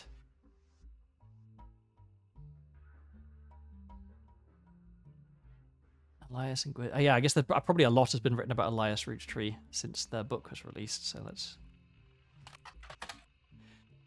Elias and Gwyneth Rootree were never really celebrities, but the general public's perception of them as classic faces associated with the Rootree Candy Company has always been in somewhat high regards. This was Elias's intention as a family man with his family brand. Since 6 Pieces, the Candy Company has placed much less of an emphasis on Elias as a historical brand-connected figure. But there have also been those who've argued that it was his right to decide how to split his inheritance and that he did nothing wrong. This has led to some heated television exchanges and countless op-eds. The first Anderson Maple Farm only used to be a popular tourist attraction during the summer months when it had special tours. However, it has since seen an explosion of off-season business as some religious and political groups decided to visit to show support for Elias and Gwyneth's traditional values and financial rights. This rise in support was in turn followed by pickets from gay rights activists when some particularly inflammatory organizations made their pilgrimages. Amongst all this conflict, the family has since shut down, the farm has since shut down seemingly indefinitely. The website says check back later, but has no date listed. The quotes from Bess Williams' book appear to have been taken down. Bess Williams, that was Family Man, I think, was the book for that, right? Okay, Lawrence Diaries, 5 Pieces. Oh, yes, the periodicals. So we should look in Business Watch for no, Ron. Business Watch ran an article about 2 months after the Rootree Rift about what really happened with the Rootree. The article mentions that nobody from Rootree that they reached out to was willing to go on the record. Instead, the timeline of events has been constructed from public record, accident leaks, and a source on the inside. The only parts that are new to you are also the most vague parts, the ones supposedly confirmed by their anonymous source. The timeline says that the family actually held a preliminary vote after Carl Rootree died, but before the release of 6 Pieces, and decided they wanted Ron Rootree to take over because of his experience running RR Productions and because he was well-known and well-respected Rootree. Hang on. Am I mixing up my Rootrees here? Okay, Ron is the trustworthy one. Robert was the one who embezzled. Rob Rootree, not Ron. Okay, that's why I was confused. But Ron seemed way too eager and personally motivated. They were worried that he would gut the Clancy Trust to remove Robbie Rootree. The family was notoriously unwilling to do anything that could risk their wealth. They stalled, and Ron became frustrated with the delay. When Six Pieces came out, he saw his chance to force action while the family was in the limelight and released the press release himself in an attempt to get the ball rolling faster. This caused chaos within the family. They tried to save face by allowing Ron to take over as co-president with Clark, but according to Business Watch's source, Ron was impossible to deal with. He seemed like he was unwilling to protect the Clancy trust, and they eventually let him go. After that, the role passed solely to Clark, who nobody was excited about, but seemed like the safest choice. Okay. So, this can go in Roottrees Company stuff. Okay.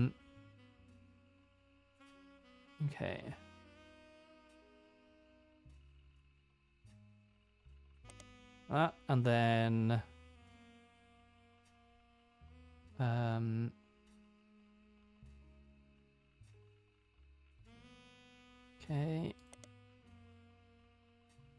And then...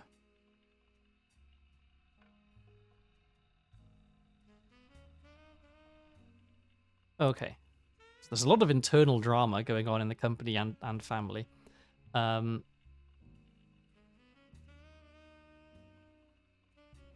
Okay, and then let's look up...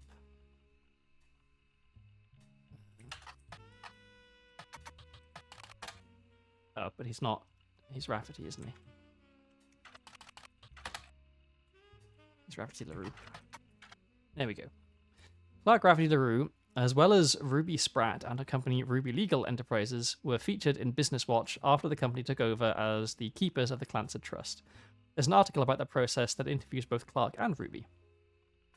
It seems that Ruby actually approached the Roottrees sometime in late March after the Roottree Rift, but well before Roottree Mania. An accomplished but relatively low-profile lawyer, she offered to work for very little money so long as she could be a public face to build her reputation. Is she a Roottree? The family quickly jumped at this chance, as many family members often attempt to spend as little as possible to keep their shares of the Clancy Trust as high as possible. After looking over the Clancy Trust more carefully than anyone had in years, Ruby came to the conclusion that Clancy Edward Roottree's implementation was not legally sound, and that there would be constant legal challenges without some modifications. The family decided to put her in charge of the trust, both legally and as a public face, to prevent further issues. Ruby Legal Enterprises has been described as a mix between a law firm and a PR firm.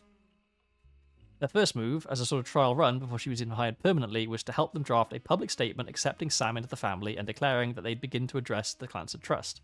This went quite well, and they officially hired her in early April. Ruby Legal is now in charge of many financial aspects of the company, including verifying any claim to the trust and organizing the various charitable causes such as scholarships that have been set up in the name of the deceased. Okay.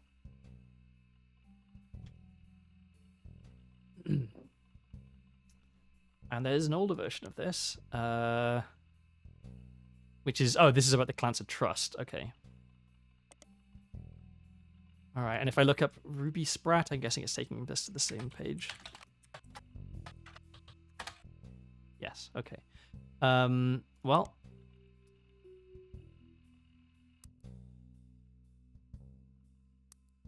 so this Reminders is still apparently my best source of new evidence. I'm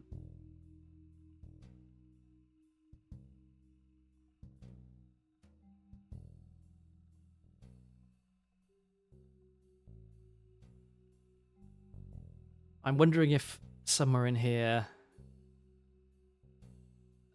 is a way to... I guess, can we... let's look up Chris Raff. Yay. Chris Rafferty's Prodigy site seemed to have been discovered by the masses. Gone are the art pictures of his cousins. Instead, it's a list of questions that people kept emailing him. The most relevant ones are the following. Are you the son of Clark Rafferty? Yes, but I didn't grow up with him. I remember him from when I was a little kid, but I moved away with my mum when I was very young. We left Pennsylvania and moved back home to Virginia. We lived there with Pete, my stepdad.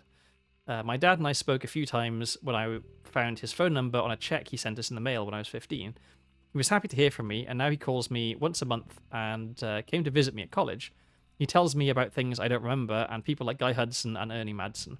My dad and I get along, but obviously we aren't very close. This guy's spelling. Did you ever meet the Roottrees? I used to know the Roottrees, but never the sisters. I was in the office sometimes when I was a kid, and I definitely met Guy Hudson before he died, but I don't remember. My memory is weird. It's hard to know what I actually remember and what I only think I do, because I have pictures. For example, I have a photo from when I was 5, and in the office with my dad, and Guy was there. I made myself sick by eating chocolate, and some woman who I don't know cleaned my face. I wonder if that's one of the secretaries. I don't know if my memories of that come from the picture or not. The photo has been added to your evidence. How did you have proof of Ernie Madsen's heart condition? I knew Ernie had a heart problem because my dad told me on one of our phone calls. I asked him about the poison because I saw it on the Roottree Curse website, and he emailed some old stuff, including the proof, but even with the proof, the website didn't take it down. You spelt fiance wrong. I'm not good at spelling or writing. I'm good at painting and other art. I'm going to school to learn how to edit movies. I want to make cartoons someday. Lulu is much better at spelling. Okay, it's cute. Okay, and so we got a photo. So that's Guy Hudson. That's Clark. That's Jim. And this is somebody with whom there was an infidelity, I'm guessing. Okay, let's add these. So, that's you. That's you. And we don't have a space to put a new photo of Guy Hudson, right? Oh wait, hang on, wait a second. Did I get the wrong end of the stick there? Photo, blah, blah, blah. Yeah, Guy was. So that is Guy. That's definitely Guy Hudson. So I guess this is yet another. This is extra photos of Guy to put here. I guess these are all gonna be photos of Guy with his secretaries, and so, yeah, he had several affairs. Okay, and so okay, we can do some maths here. Are there dates on these? No.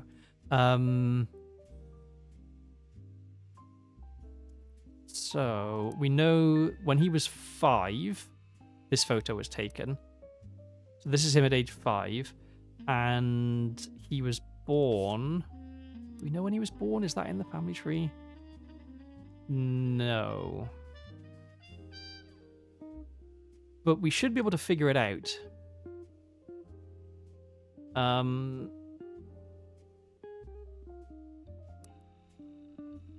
Right?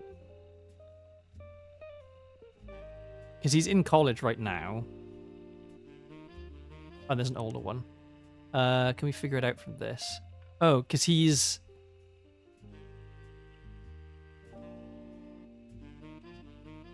Okay, this was 1997, so this was 2 years ago when... 75, so he was probably born in 1975, right? Does the math work out on that? So he would be 22, if that was the case. Isn't that old, being in college?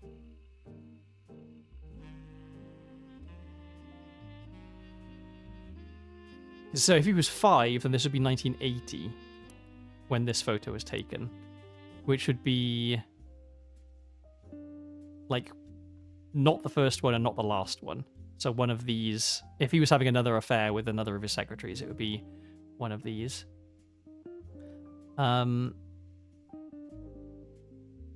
Okay. Yeah, we still don't know what her maiden name was.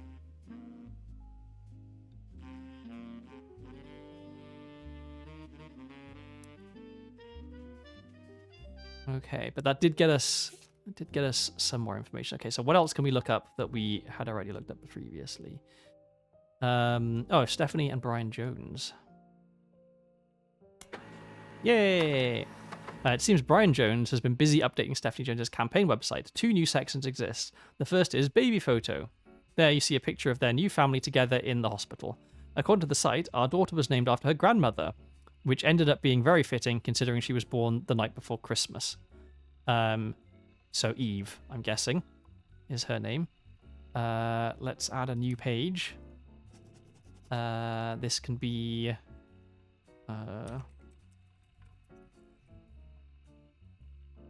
Okay.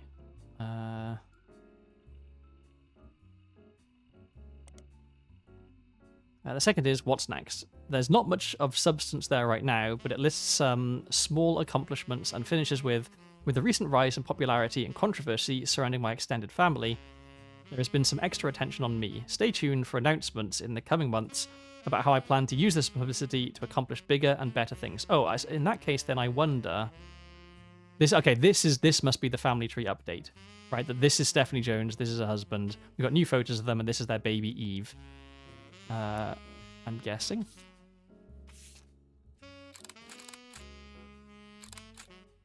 Brian Jones posted this photo of his family together in the hospital following the birth of the newborn girl. His new daughter is wearing an adorable little Santa hat, and his wife Stephanie is giving her signature thumbs up move from her campaign literature. Okay, let's put that in. So this would be you. This is you. This is baby. Oh, not Eve. Okay. But named after her grandmother, apparently. With the occupation of baby, which does tickle me. She's still a politician.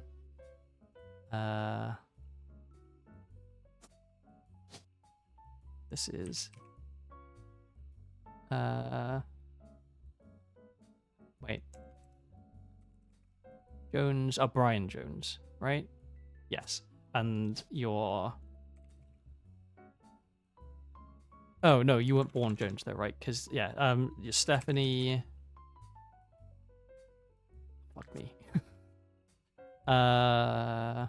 Where are you? Yeah. Stephanie Landon.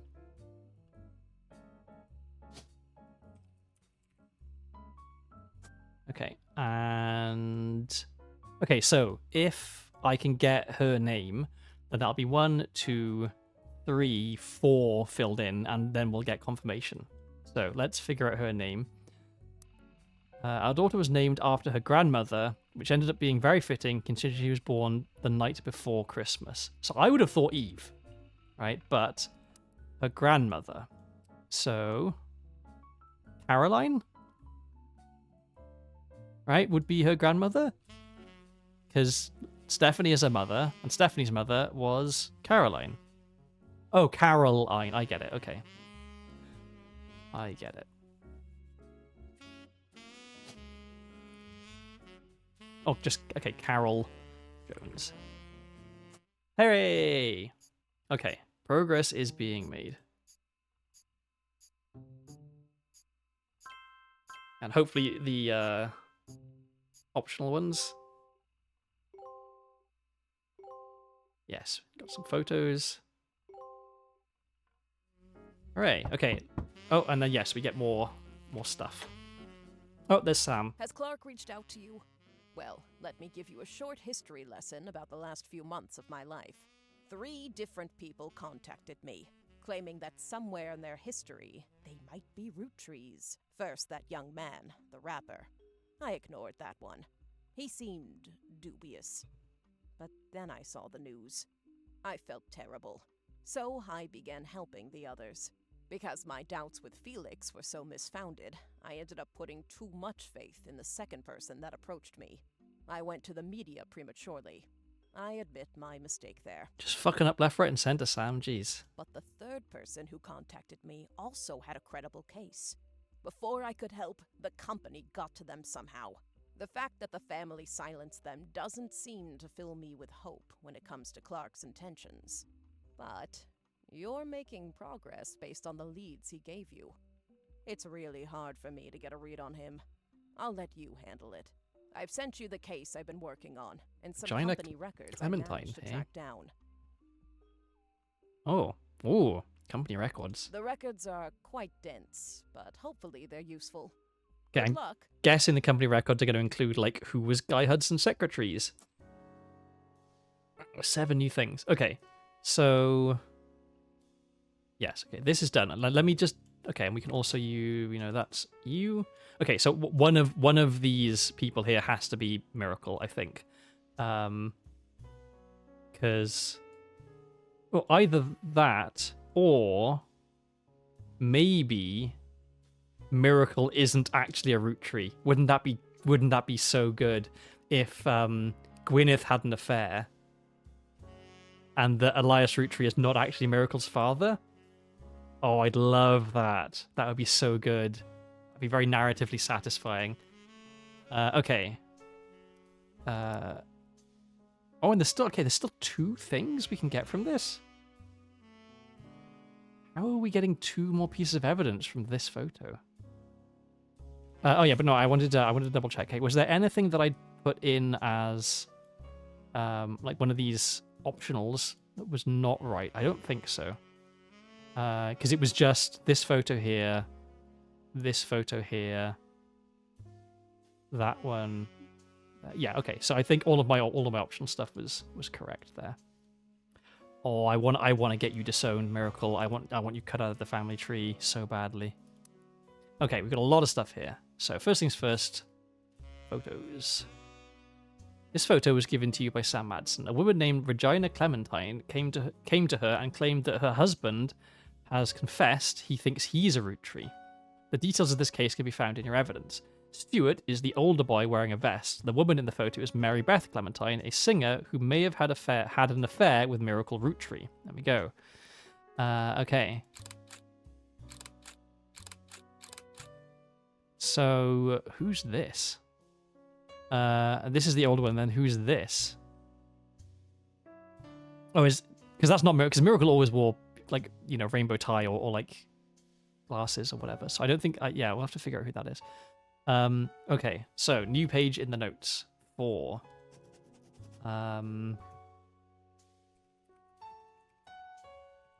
Regina Clementine. Okay.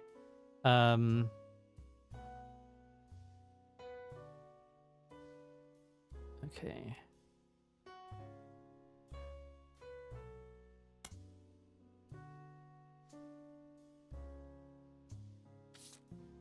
And this from 6 pieces at prodigy.us to genealogy genie at prodigy.us. I guess, is this us?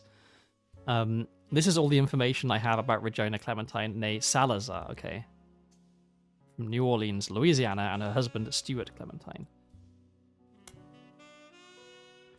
She wrote me about a month ago. Apparently, the Root Tree lawyers went after her since then. By the time I received her letter and called her, she told me she couldn't cooperate anymore. Her husband, who is a police officer and never knew his father, told her that he thought he might be a root tree. Okay, so he's a cop. But he's estranged from his family and didn't want to pursue it because he had no proof. She wrote to me behind his back. Normally, I wouldn't be so sure, but she had some pretty credible facts. Some of it I've been able to confirm. Stuart's mother was named Mary Beth Clementine. She was pretty well known in the 30s to 50s, a singer who went on tour to a lot of churches. You can look her up online, and she was a pretty big proponent of adoption. Okay. Oh, maybe in that case, maybe was Miracle Root Tree adopted? Maybe then, rather than actually born. I don't know. I desperately want him not to be a root tree.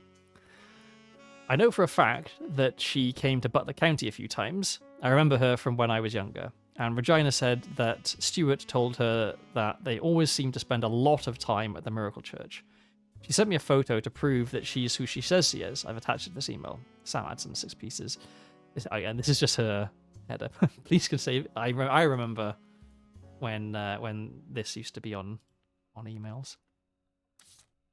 Okay. And then, yeah, we have a lot of stuff here. 5 things in this confidential. Okay.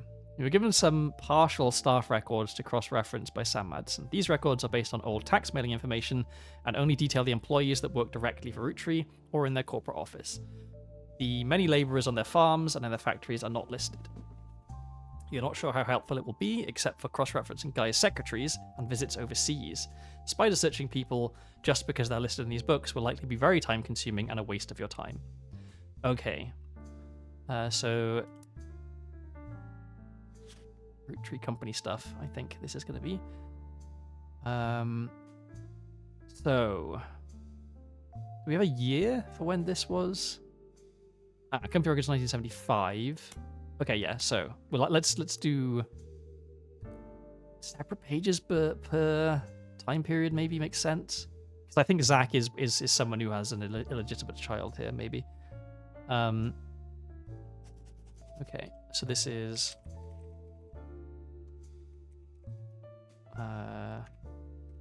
1975. Okay.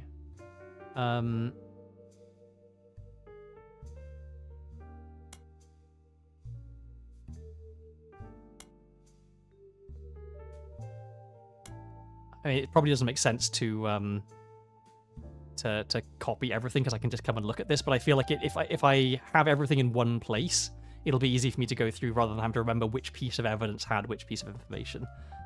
I think the secretaries are likely to be the most relevant. Okay, so we've got a lot of names here, but apparently only one of them is actually relevant. In 1977, it was announced that Zach would be retiring and Guy would be taking over at the start of 1978. Oh, wait, I just realized something. Secretaries. Joanna Robertson was her name, so we can fill that in right now. Okay. And let me just real quick Google her.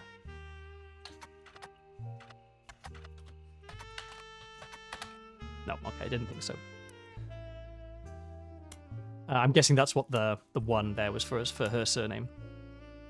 They held a retirement party in November before spending the final month working on the transition. During 1976 and 1977, the following changes took place. Okay.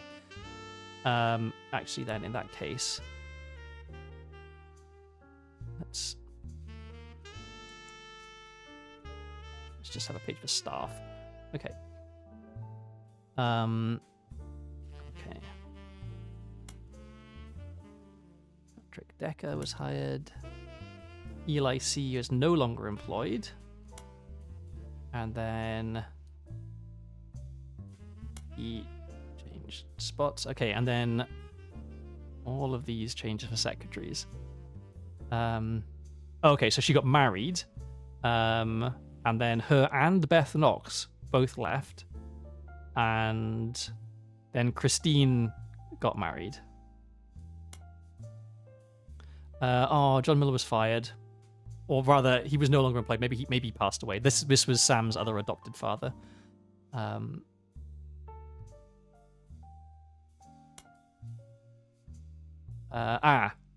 we are. Beth Knox 50-year work anniversary bonus, $50,000. So Beth Knox, I guess, retired, maybe?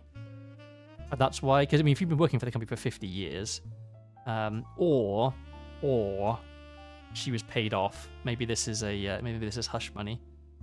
Because this is, like, I mean, Zach Morton's retirement party was $20,000, and 50-year work anniversary, but it seems like a lot of money.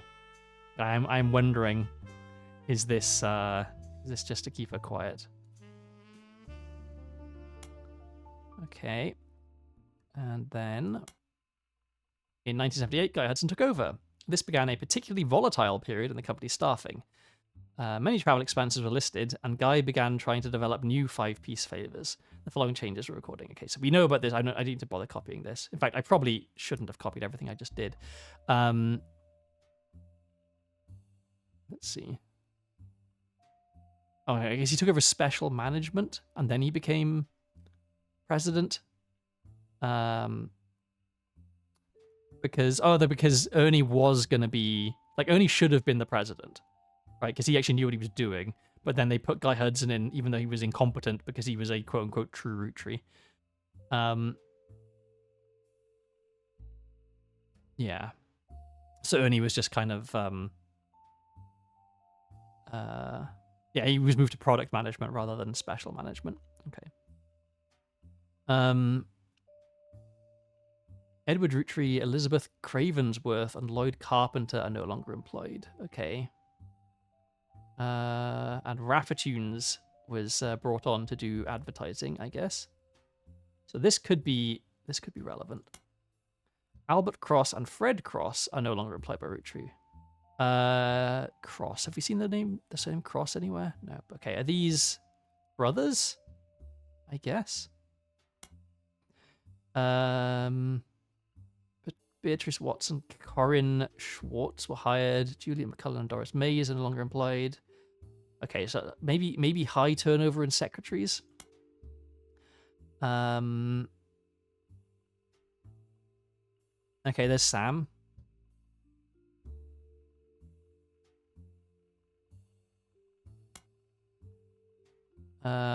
Interpreter. Susan Ford was hired under a special category that only existed for 1 year. Okay, and then caviar 5 pieces flavor. Much less expensive retirement party for Edward Roottree compared to Zach. Christmas tree bash, New Year's Eve ball, travel expenses. Okay, so a lot of traveling.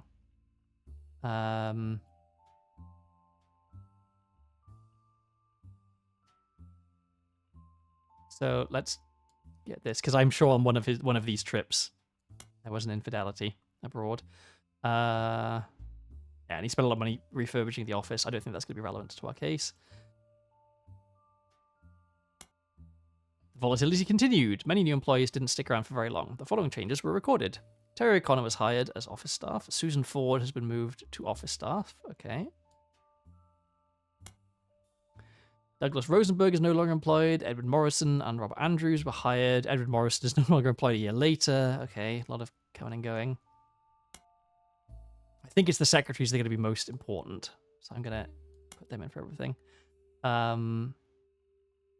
Okay, Emily Seinfeld got married and became Emily Barnes.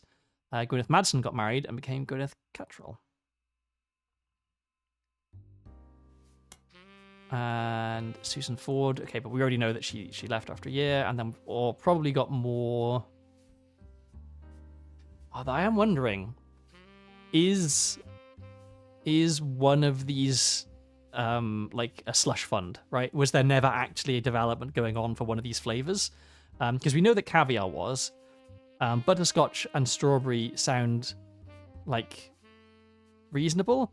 I'm wondering if this is a Chinese word because we saw that travel expenses included China, and so maybe this is actually him paying off someone in China.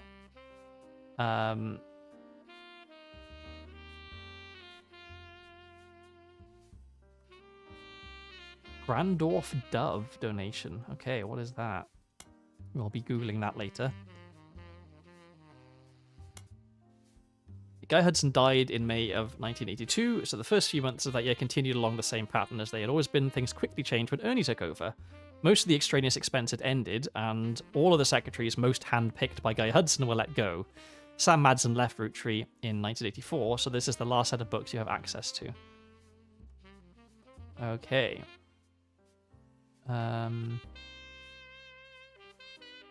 Susan Ford no longer employed. Douglas Rosenberg was rehired. That seems maybe interesting and relevant. Okay, secretaries. An agency called Work Time Temp. Let's add that to memo as a thing we definitely want to look up. But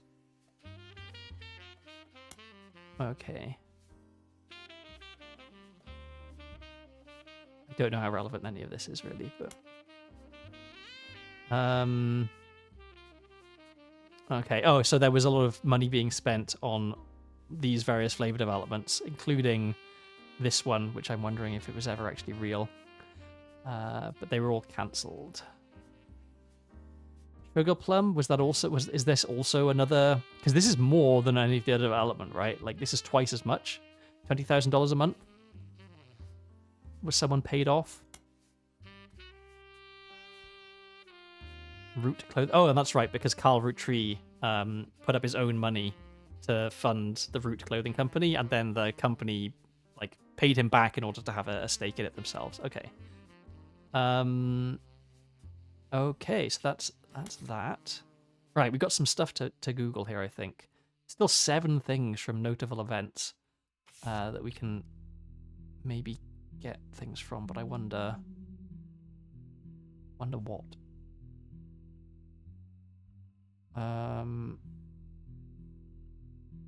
I guess we never actually looked up Jane Doe Roottree, did we? I don't think we did anyway.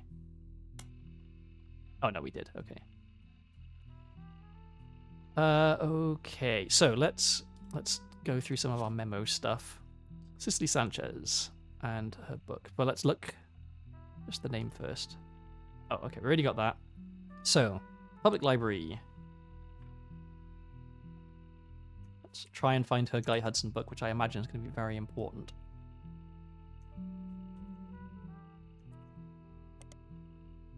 Out of print. The book's description has this to say: what if everything you stand for, everything you know to be true today could disappear in an instant? All of your politics, relationships gone in the blink of an eye. Would you still be you? Cicely Sanchez tells this powerful true story about a man who woke up after being saved from drowning in his backyard pool and became an entirely different person. Included are interviews from those that knew him best before, as well as a one-on-one chat that paints an entirely different picture.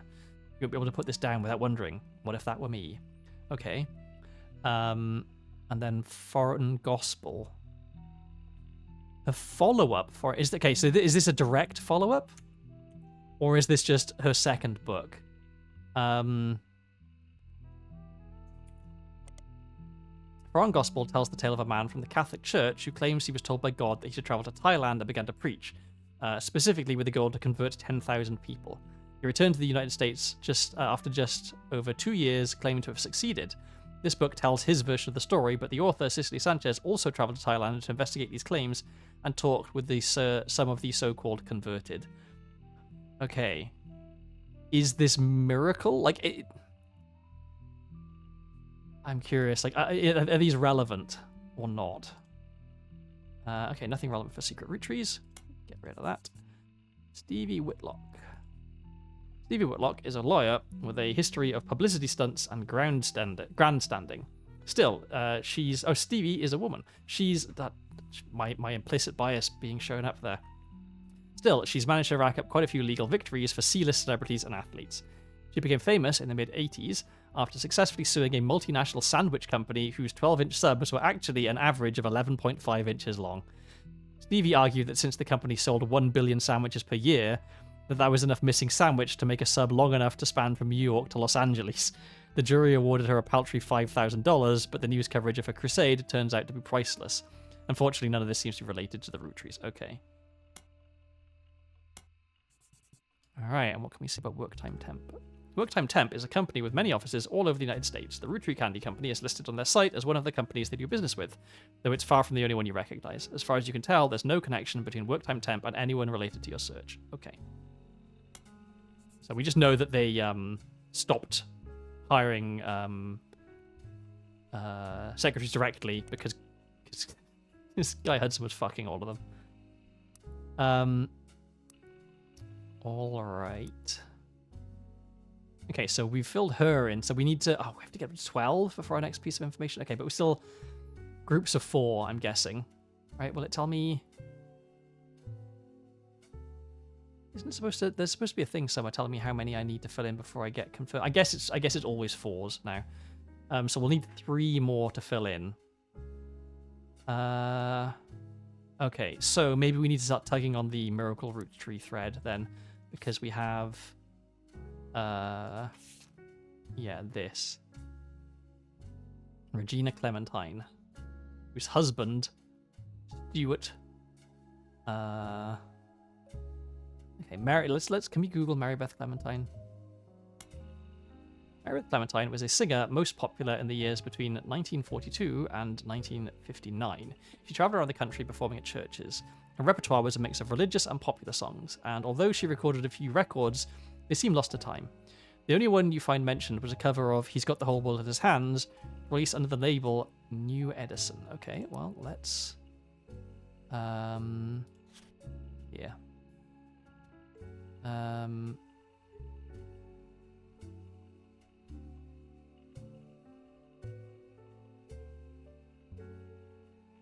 Just have that there. One thing Mary Beth was known for was her adoptions. She listed on many sites that mentioned adoption. And the history of adoption. What? Oh, she's listed. I can't read. She's listed on many sites that mention adoption and the history of adoption. She adopted 2 children in the late 40s, Stuart and... she adopted them. So she isn't the one who had the affair, potentially.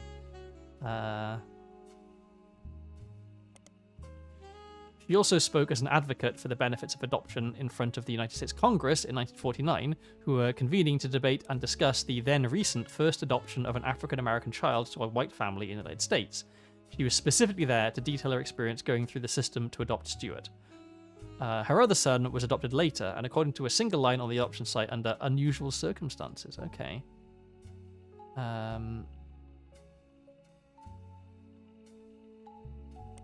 In 1959, it surfaced that Marybeth had been twice divorced, both times to her manager Sterling. This ended her career with the religious audience she had been catering to, and while she performed occasionally since then, she's mostly faded into obscurity. She passed away in 1994 at the age of 76 of a stroke. Okay.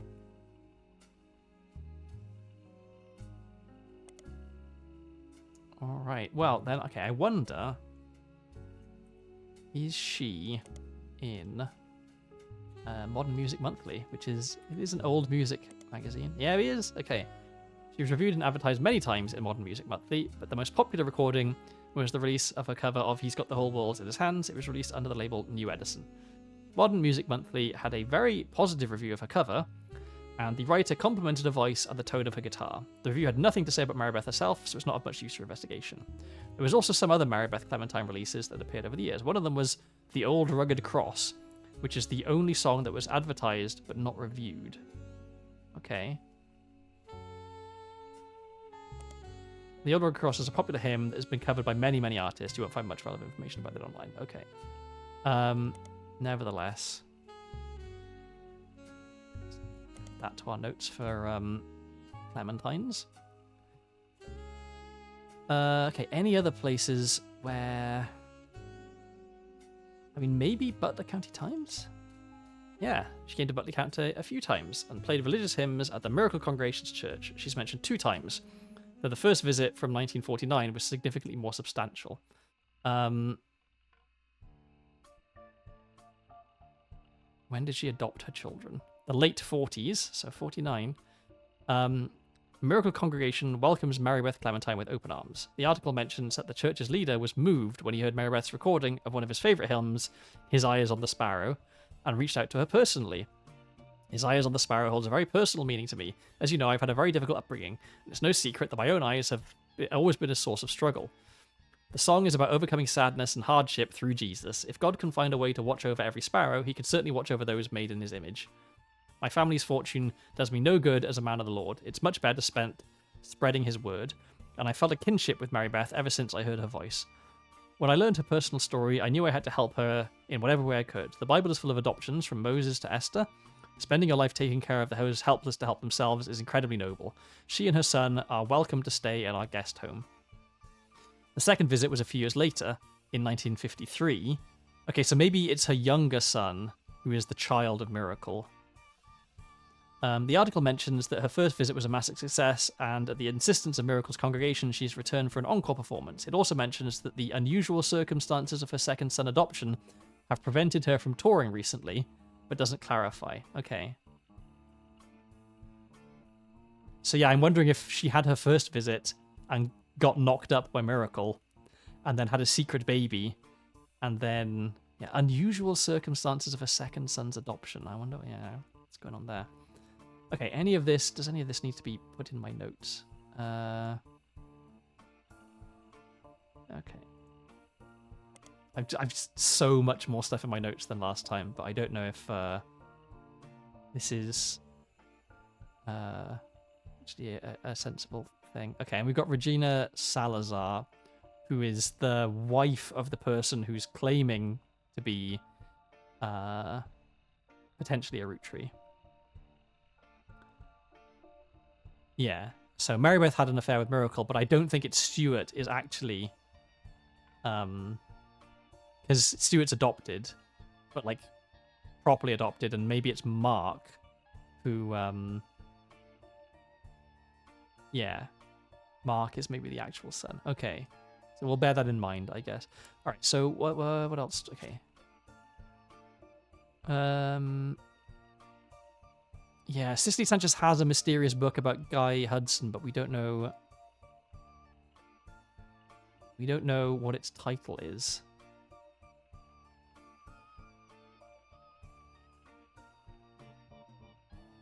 I guess, did we actually look her up in Piketty?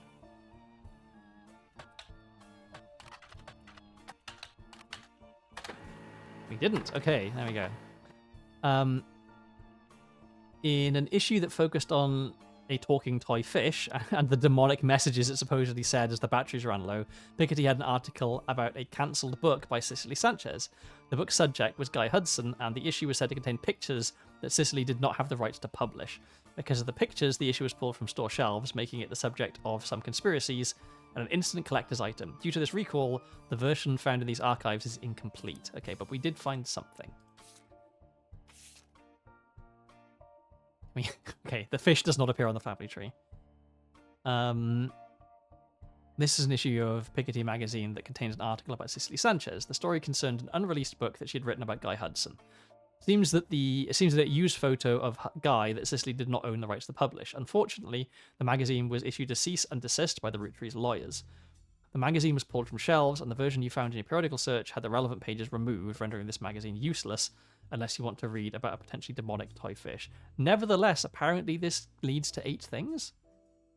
I guess if we can find a if we can find an unredacted copy, I guess. Okay, I am going to. It's been 2 hours. I'm going to take a quick break. I know that the last time I played this game, it took 7 hours, and I didn't stop. So I'm going to try and actually take breaks to stream. I need to refill my water as well. So I am going to run a quick ad and get some water and stretch my legs. So please feel free to get up and walk around and take a break yourself as well. I'll be back shortly.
Okay, I have refilled my water, and I have stood up, and I have stretched a little bit, which I'm not sure I've ever actually really done in the middle of a stream before. I'm so bad at taking breaks.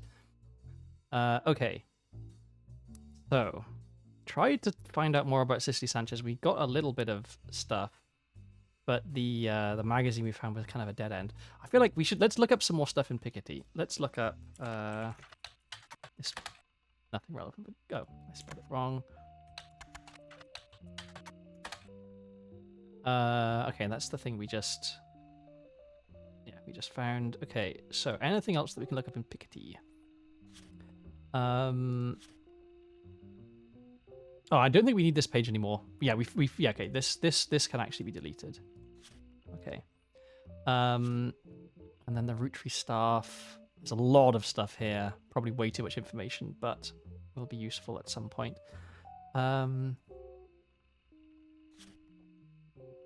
So yeah, an affair with Milka. I think Affair with Milka Roottree is our next thread to tug on. So, Mary Beth Clementine. What have we found out that we can actually use here? So, okay, we've got... Oh, we've got a date. So, okay, it would be this. So, if this actually happened, this would be Miracle. Miracle Roottree, who is a preacher. Preacher. And this would be her, who was Mary Beth Clementine, who was a musician.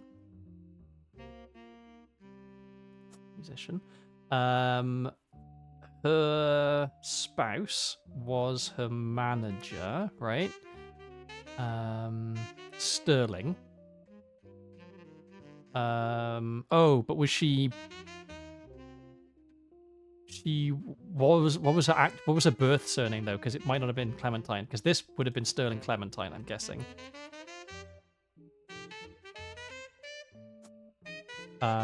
Whom we may is this him? We can guess. We can put that in for now and see. Maybe that's it. And so 2 children.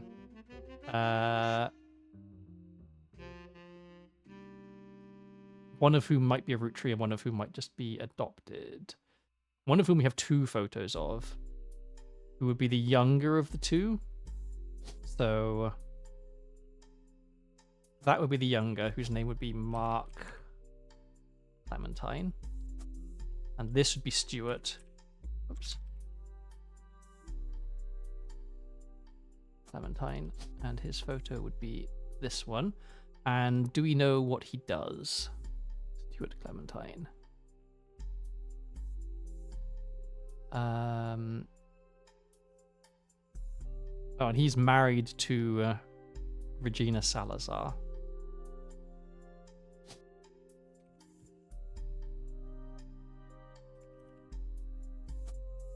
Okay. We don't know what his job is. And we don't know what Mark Clementine's job is either, but maybe we can look him up.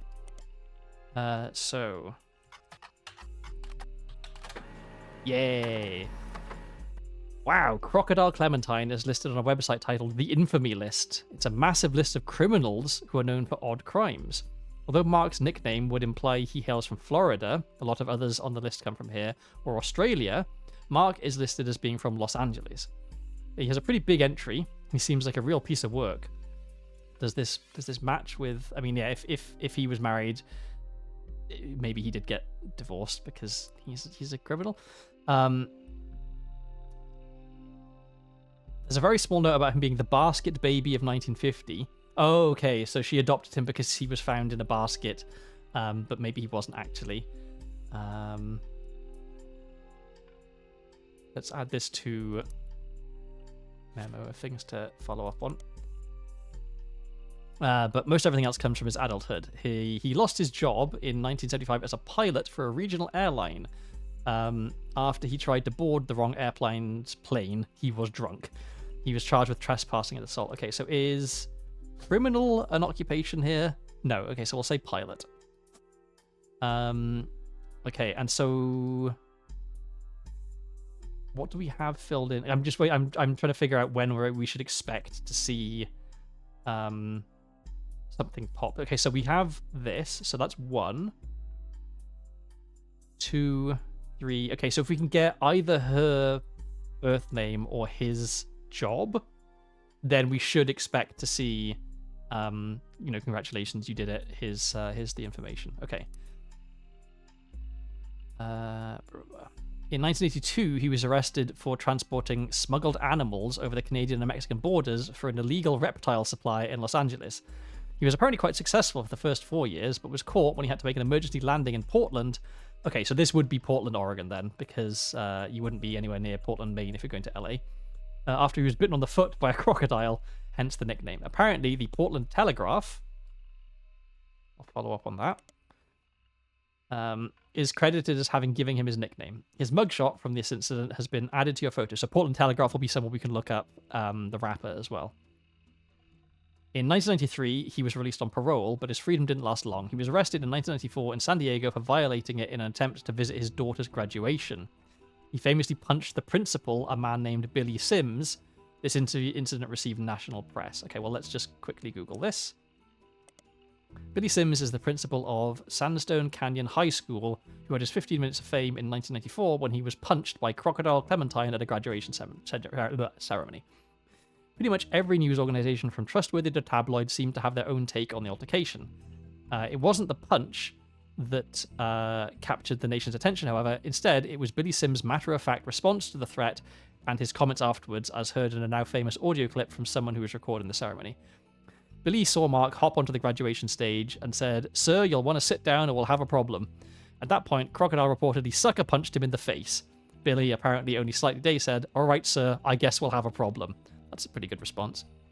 Clementine tried to throw another punch, but Sims anticipated it and performed a maneuver that spectators described as a wrestling move mixed with a backward somersault, which immediately brought both men to the floor, with Sims straddling Clementine, keeping him neutralized. As security arrived, the recording captured someone asking, "How did you do that?" And Sims' response was famously, "Trust me, I'm as surprised as anyone."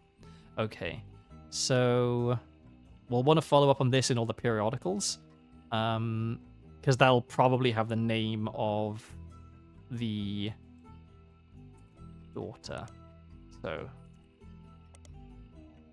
kind of sleazy, so they're not afraid to publish a few details that more respectable news publications normally wouldn't. You look up the Billy Sims incident, and it seems they did report on it. You gain a few bits of new information, though it might not be useful. Billy Sims was once arrested for throwing a Molotov cocktail at a company that was found to be testing their product on animals.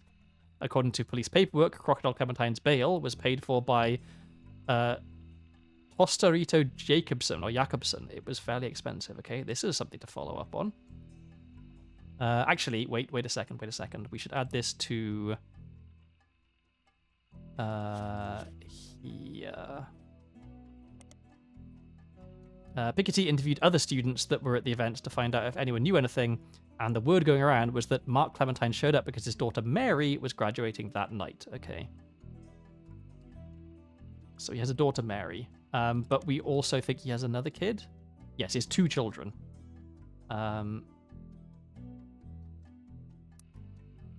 Okay, so that was Piketty. Butler County Times did report on Billy Sims, but the information seems redundant with the basic information you can find. Okay. No. Newstime?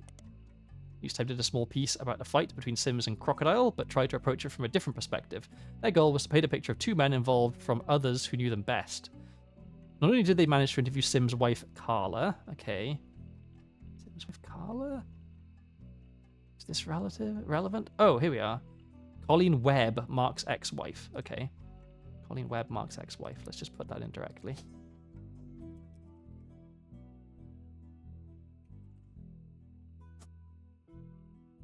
Okay. According to the section with Colleen, she and her husband, she and he met when he worked for an airline. She worked in an airport newsstand. He was a drinker and would often have wild mood swings. When he was charged with assault of a fellow pilot in 1975 and lost his job, they divorced. At the time, she was pregnant with their second daughter, and she felt she needed to get out before things got worse. She left him and moved to San Diego to live with her sister, and told her oldest that her dad had to fly planes for the army.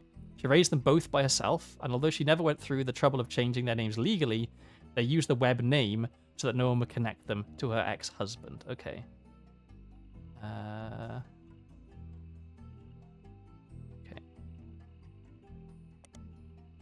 So Mary Webb would be the name that she went by, although she was actually Mary Clementine? Legally? Oh, she was born Mary Clementine, I guess. So one of these is Mary Clementine. Okay, what about... I mean, I doubt it was a business watch, but let's just check. No. Not in here, probably. No. Not in here. Unlikely to be in Teen Blast? Yes, okay. So I think that's maybe everything we're getting from Billy Sims, but... Okay, so this bears searching for.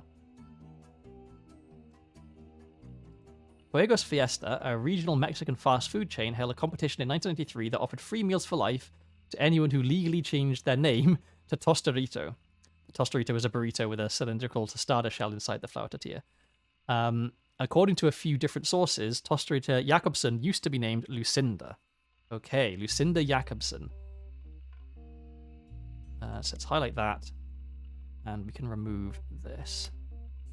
So, who is this Lucinda Jakobsen? How does she fit into things? Is that maybe his daughter? That he had an elder daughter named Lucinda who married someone called Jakobsen. Okay, and then we also had a piece of evidence here, which is his mugshot. Yes. Okay, and so this is definitely Mark because we have two photos of him. So we just need to figure out Stuart Clementine's job or Mary Beth's maiden name. Okay, what do we have about Mary Beth? Do we have anything that we can follow up? Okay, so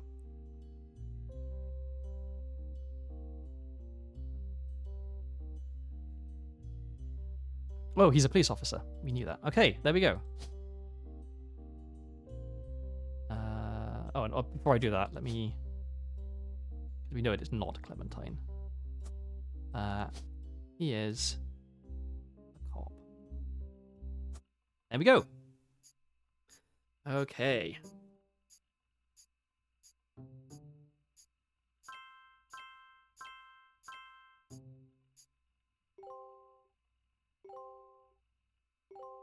Oh, okay, and that was a photo of her husband.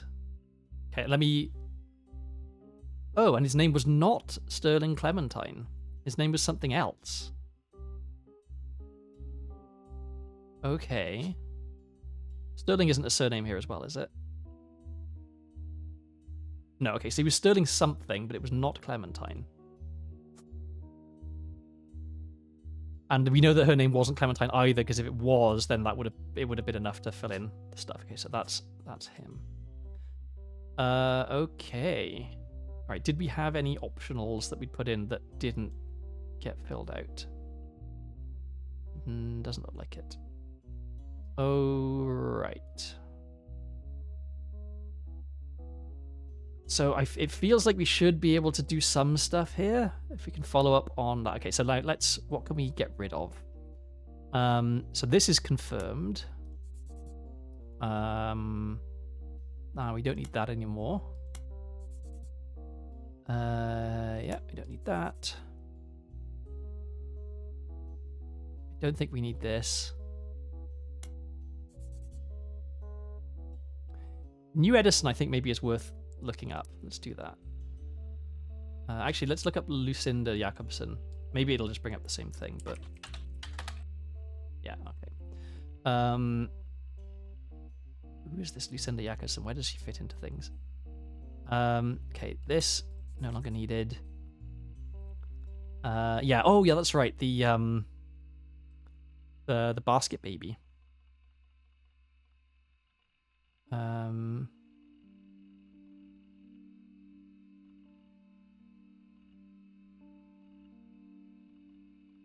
Yeah, daughter Mary.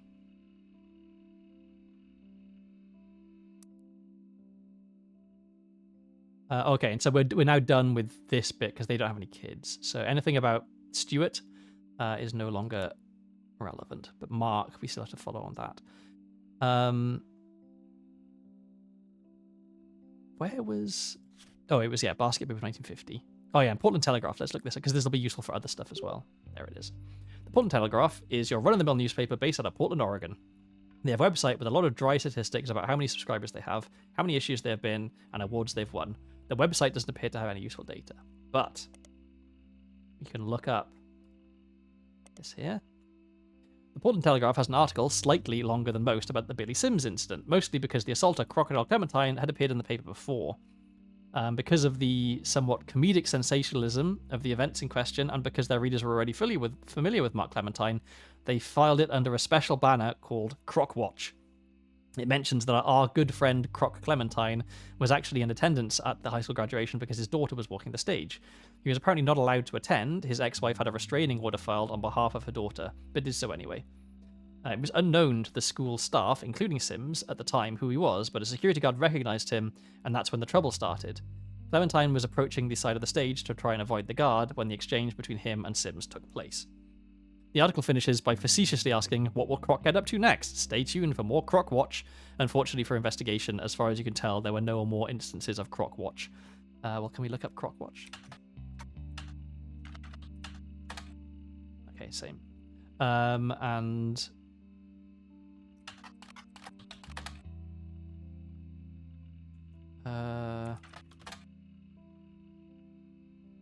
Okay, the first arrest. He was flying weekly between Los Angeles, Juarez, and Vancouver in a small plane. His flights were very low, literally under the radar. He was only caught because he was bit by a crocodile on the leg. Why was the crocodile just, like, loose in the plane? And had to call in a mayday because he was losing blood. He tried to tell them that it was a crop duster who somehow cut his leg on a loose piece of metal in the cockpit, but his story seemed very odd, and controllers quickly alerted the police without informing him. When he landed, they were waiting, and he was promptly arrested. Okay, so nothing new here. Okay, so we have the Portland Telegraph, but we can also look up some other stuff in the Portland Telegraph. We'll have to remember to look up, come back to 5Ps, because we know that he was in Portland. In fact, we can probably find out his mother's maiden name, because we didn't have that, right? Oh, no, we did. In fact, unsure what we'll be able to find out from the Portland Telegraph related to 5Ps. Maybe there is more stuff to know. Yeah, what's the deal with... What's Mary Beth's maiden name? What was her husband's name?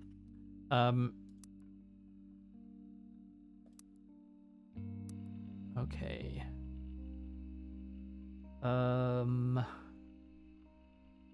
news time? Oh yeah, we already looked this up. Okay.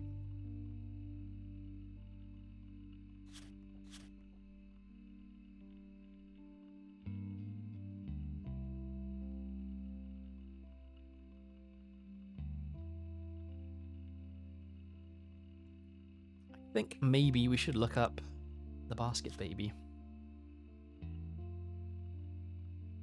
A few sites about true stories focused on and around religion mentioned that in 1950, a gospel singer named Mary once found herself dealing with a real-life baby Moses situation. Apparently, she was a rather prominent supporter of the concept of adoption, and someone decided to test how much. She left a baby on her doorstep. Oh, they left a baby on her doorstep in a basket. According to the site, she adopted him without question and raised him as her own son. Although it wasn't national news, in many circles he became known as the basket baby, and he even went on tour with her as he grew up. None of the websites state who the woman or baby were, likely to prevent people from looking into either of the people too closely. From context, you know that it's Mary Beth Clementine, who would later be shunned due to her personal life, and her son Mark, who would later be known as Crocodile Clementine. Okay, so... But maybe we can look this up in some specific periodicals. Anyone was going to say who it was? No. Okay. Oh, okay.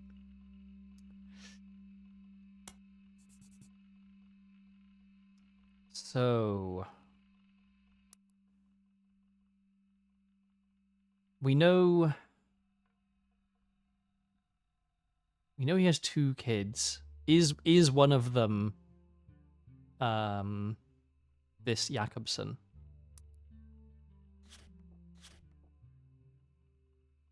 Lucinda Jakobsen. Where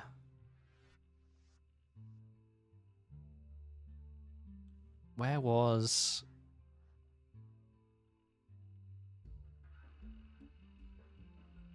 This was mentioned somewhere in relation to him, right? Oops, not that one.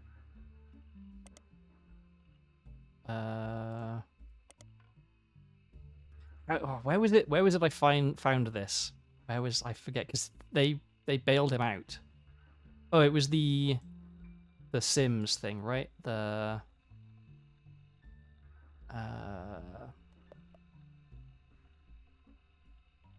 yeah, there it is. Okay, his bail was paid for by Lucinda Jakobsen.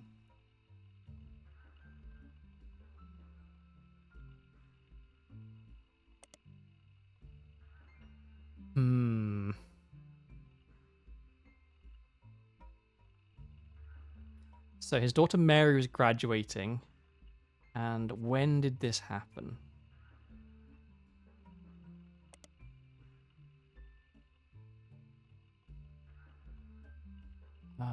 Did I write it down?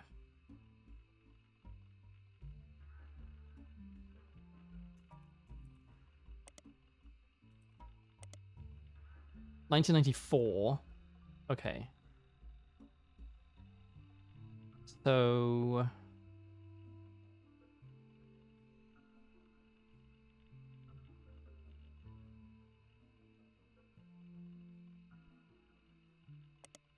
Okay, graduating from high school in 1994. At what age do you graduate high school in the US?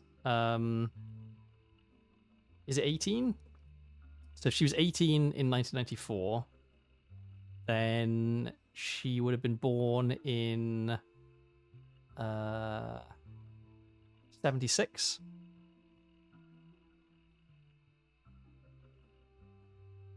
And in 76, do we know when... Oh, okay, so in 76, he would have been 26. So he could very easily have had a kid before that. An older daughter, who is the one who bailed him out, maybe. So if this is his younger daughter...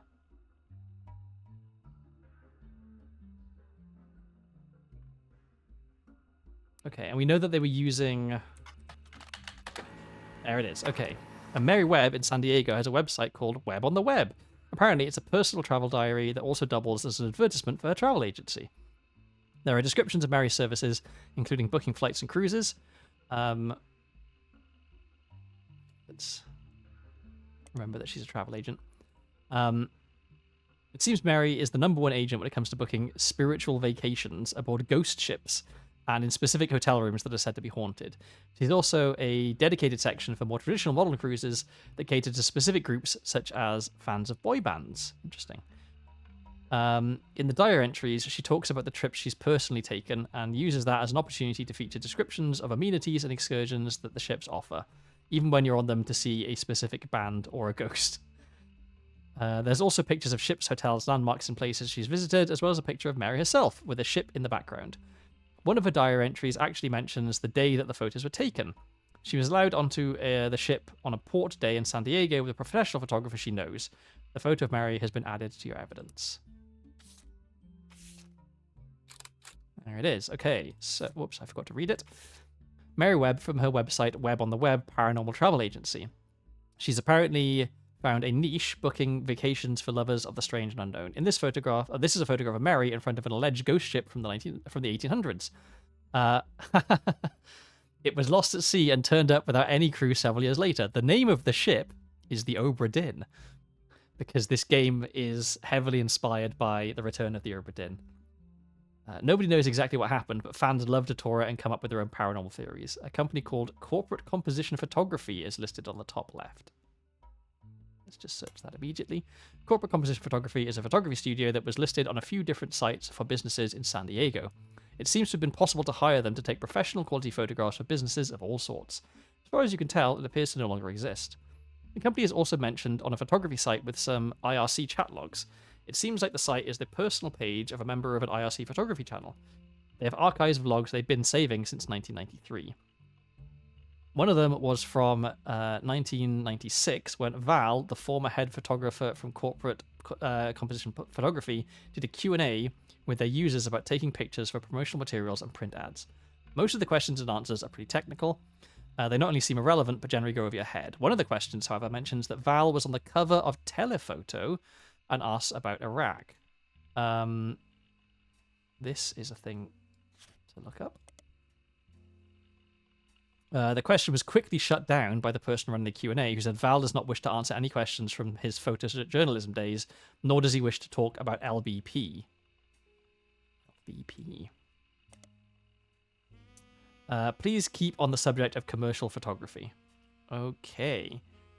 So, I guess, well, let's just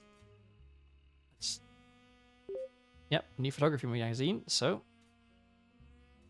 we'll look some stuff up in that. LBP, a wide range of results. LBP seems like it stands for Lebanese pound, also known as the lira. Lower back pain, lead-based paint, Nemo. Low blood pressure, Louisiana Board of Pharmacy, Long Beach Peninsula. Some businesses have also have the acronym LBP. Your results include Lynch Building Plastics, Luxury Bridal Photography, Lexington Business Payroll, Lincoln Baby Photography, Laura's Bras and Panties, Logline Books and Publishing. Okay, I wonder if any of those are this, or if they're all red herrings. Let's start from the bottom and work our way up, maybe. Logline is a small publisher in California that does limited edition runs of movie scripts. None of their books seem related to your search. One of them is for the big screen adaptation of the puzzle game Fog. Well, let's look this up. Fog is a video game where the protagonist wakes up in a valley called Fog. The player must solve a series of puzzles which lead to finding microfiches. Plugging the microfiches into a viewer at the central movie theater in Fog allows you to teleport to different eras of the game. Each of these eras is a different valley from a different time period. For some reason, all of them have puzzles in them as well. I wonder if this is another game by the same developer. The player's goal is to bring back jigsaw pieces they find in different eras. Once they do, they can add each piece to the puzzle in the secret underground bunker behind the staircase that leads to the bell tower. Each additional piece allows a dragon trapped in the jigsaw puzzle to talk to them.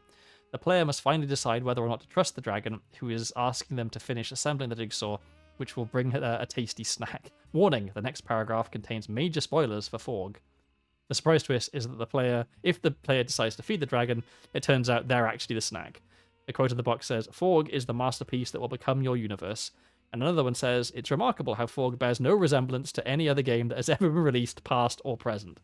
So yeah, I'm wondering if this is a reference to another game by the same developer. Okay, is that? I very much doubt this is it, but nothing to do with the Roottrees yet. Lincoln Baby Photography. Oh, Lincoln Baby Photography seems like a solid lead, as it mentions a Val, an award-winning photographer, on the page. It's a business in Beacon, New York, and on the site... Okay, we're going to need a new Val. It's a business in Beacon, New York, and on the site there's a picture of a baby and a camera captioned "Cam Lincoln reaching for his namesake." I guess he takes after his father, Val. At the bottom, the website says copyright 1998 to 1999. The picture's been added to your evidence. Okay, so actually maybe this is Cam Lincoln. Maybe Cam Lincoln is the person. Oh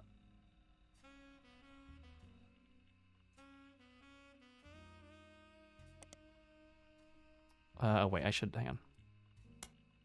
Include the year, because they wouldn't have put it if it wasn't important. Okay, and so that seems like it's probably the LBP that was mentioned, but let's look everything up as just in case. Nothing relevant. So I'm wondering, like, maybe Val also did this, but it's not relevant. Good start, and seems to be located in Ireland.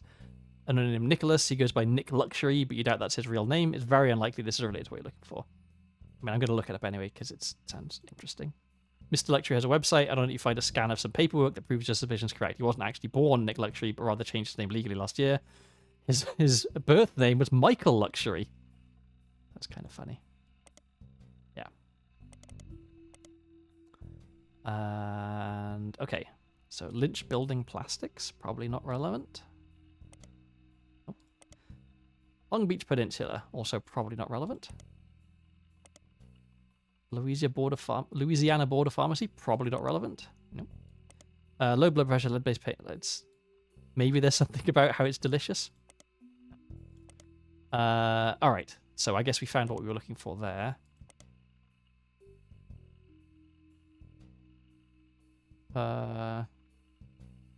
Iraq, which is interesting.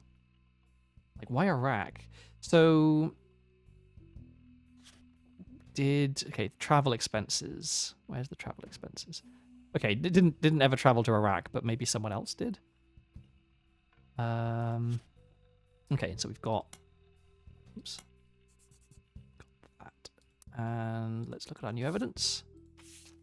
All right, we've got a photo. Cam Lincoln.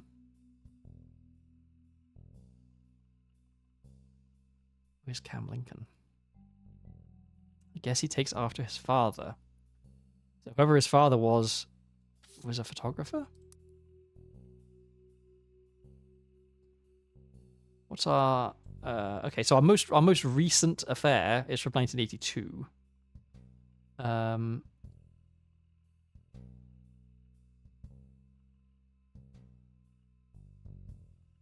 Oh, and that's right. We had more stuff here, right? We had Mary Webb on the web, and we have her photo. So that's her. Her name is, oops, Mary Webb, but not actually. She was born Clementine, Mary Clementine. And her job is travel agent.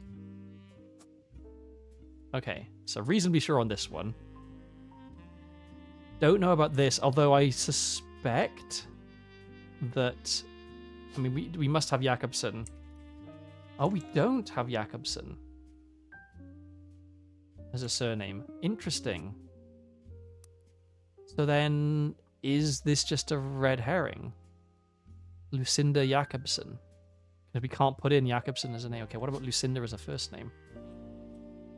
No. Okay, so Lucinda Jakobsen is not a name we can put in anywhere. But they are somehow related to Mark Clementine. Because they paid his bail. Ooh. Is there a Lucinda Jakobsen in here? It would be from the more recent entries.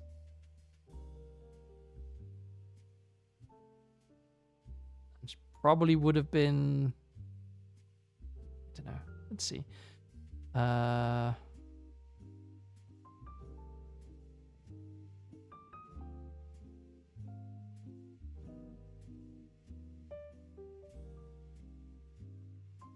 Just kind of scanning this. I'm not seeing anything.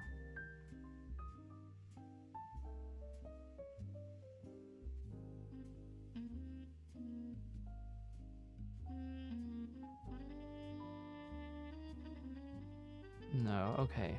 All right. And we also still we have this photo. We don't know who this woman is. If he was 5, then it was taken in 1980.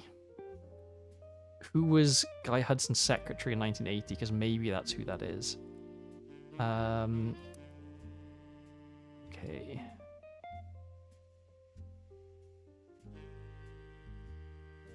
Yeah.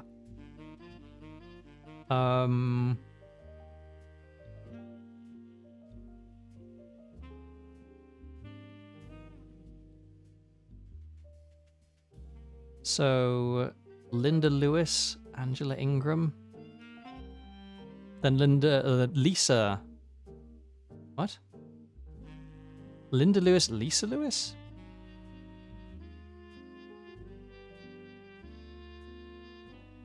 Is Lisa Lewis? Are these two different people, or is this a typo or something?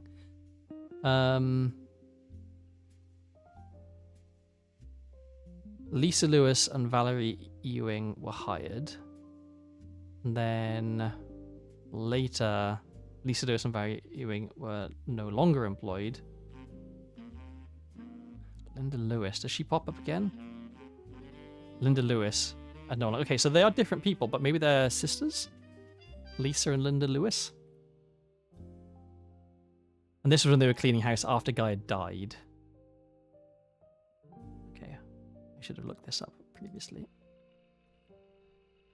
The Grandorf School for the Deaf, formerly Grandorf Dove, is located about an hour from where the Roottrees offices used to be in Butler County, but it serves much of the part of Pennsylvania and nearby Ohio.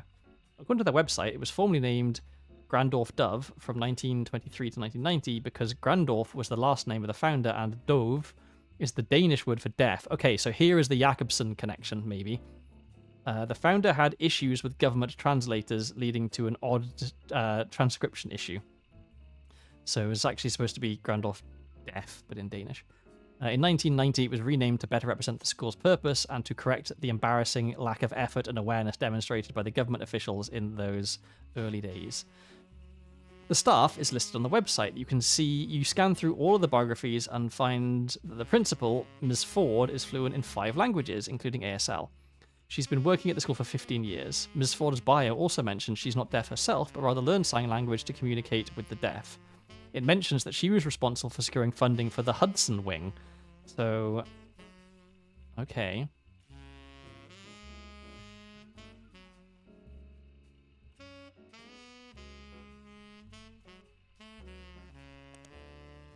The Hudson Wing was an expansion to Grandorf Dove, now Grandorf School for the Deaf, first built in 1982. It's a separate, much smaller building, half a block from the main campus, and operates as a smaller independent school that offers free ASL courses for the family members, friends, and caretakers of deaf children. According to their history site, they got their name after the president of the Roottrees Company generously donated $250,000 towards the construction of the building. There's also a very vague history section that you can somewhat fill in with details from the other information you've seen about the school. It mentions that the donation came at the insistence of an employee of Roottrees at the time.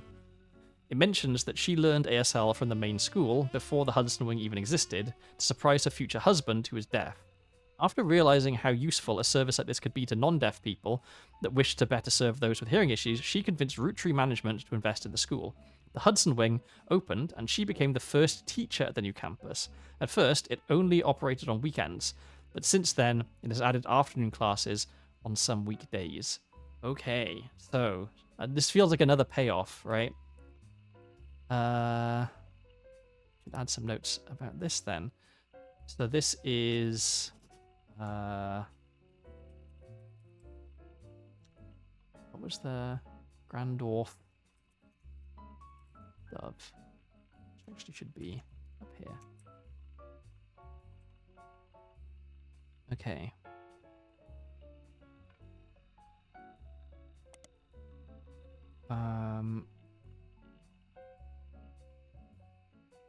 Seems relevant, and okay. Her deaf husband. So I think this is maybe a secretary who had an affair.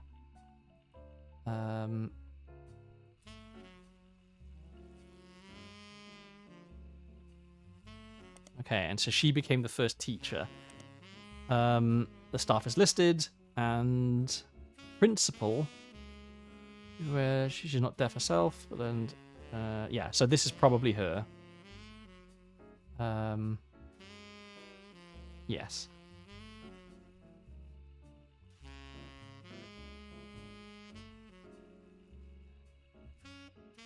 And yeah, she was responsible for securing funding. So yeah, Ms. Ford.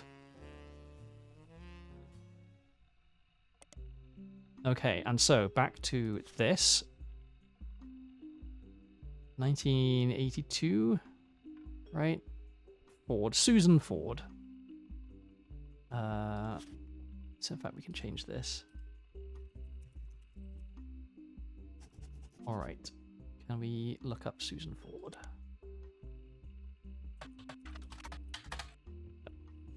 Do we have any periodicals?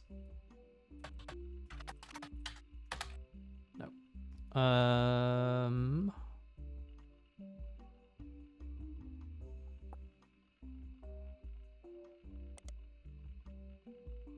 Okay.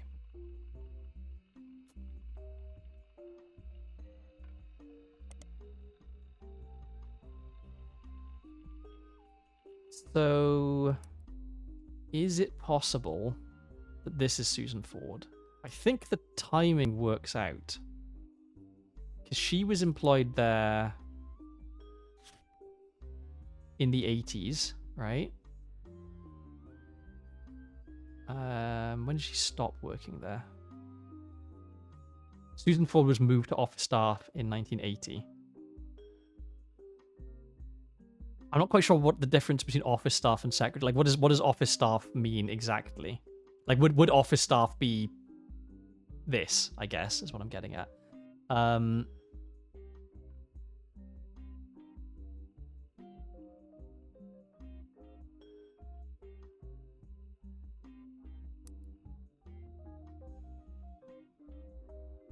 So, okay, if it was her, then it would have been later in the timeline, but not the final one, because the final one was in 1982. And it would have been someone who was married. So it can't have been her. Could have been her. And she was married to a deaf man.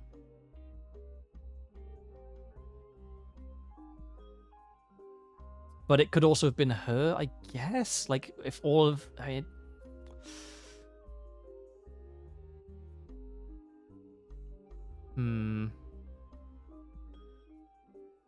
What's your surname? What's your surname? Oh, did we... I think we looked her up in the Music Monthly thing, right?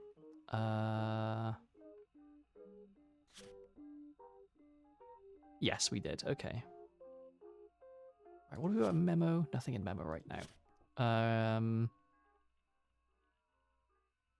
Ron Roottrees and Clark Rafferty LaRue. So why was... Does... Who's this, I guess? I guess this must be... If it was in 1921... It's either... like... one of the old... of the 5 pieces, or it's one of these two, I think. Because no one else is old enough.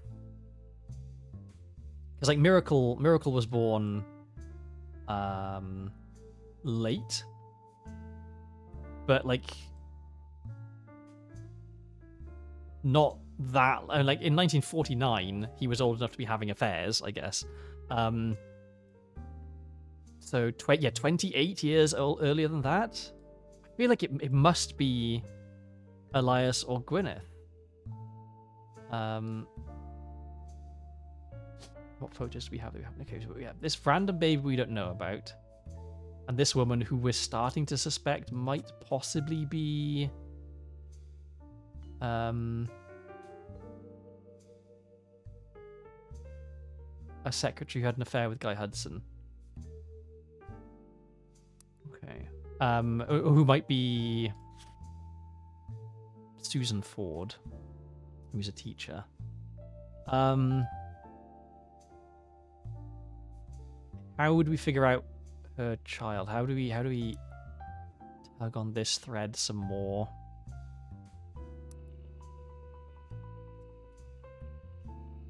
Is she... Oh, we looked through this already, didn't we? She's not mentioned here. Going through everything. She wouldn't be in the Portland Telegraph. She wouldn't be in any of this stuff, surely. Okay. We haven't looked up much stuff in telephoto, so...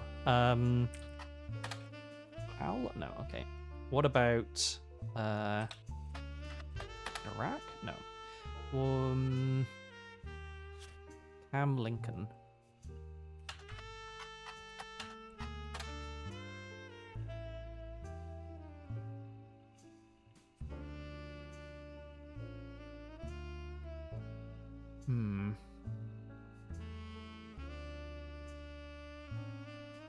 Oh, and I guess this is a very recent photo is what this is telling us. So this baby is brand new. So they would be... here, maybe? Or maybe down... Maybe it's like all the way down here.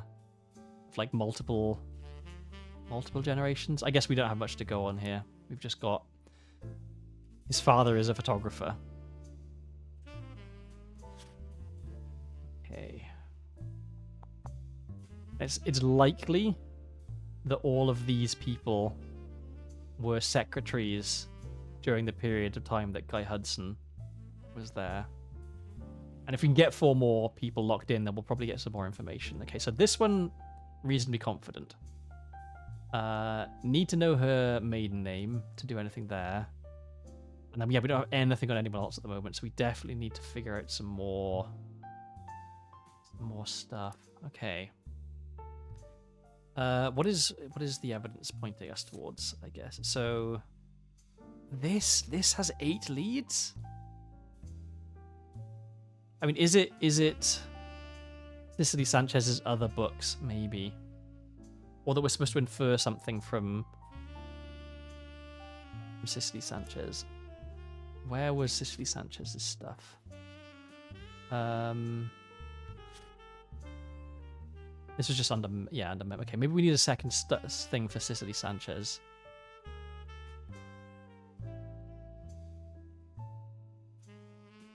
Okay, let's move this down here. Add a page. And well, this is now memo.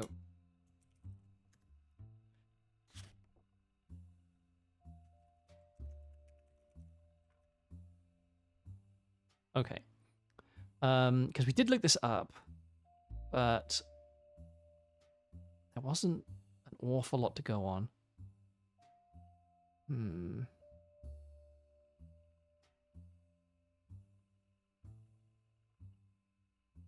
Yeah, an unreleased book about Guy Hudson.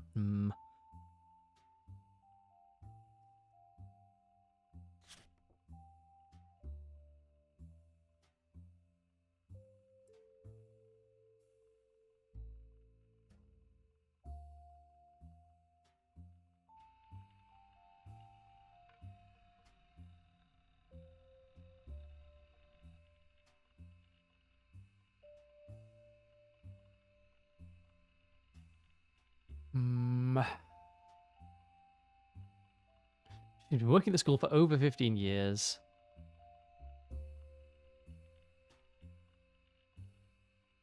It is her.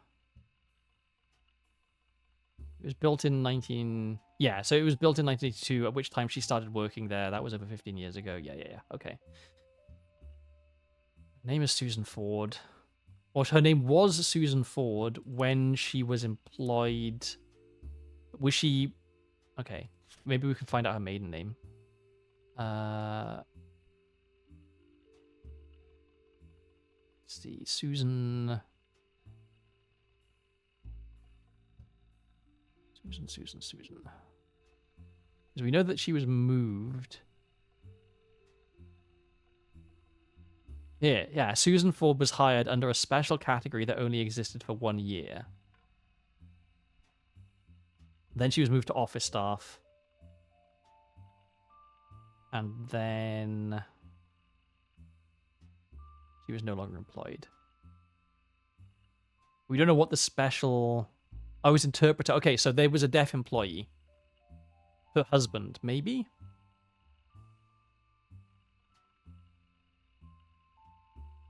Let's look at this. Okay. Oh, this is when she was moved. When was she hired? Yeah, okay.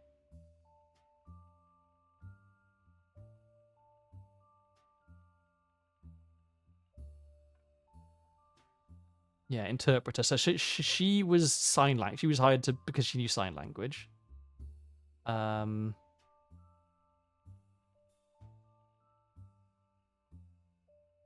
but she speaks 5 languages. That's right. So she was the interpreter who went with him on his business trips.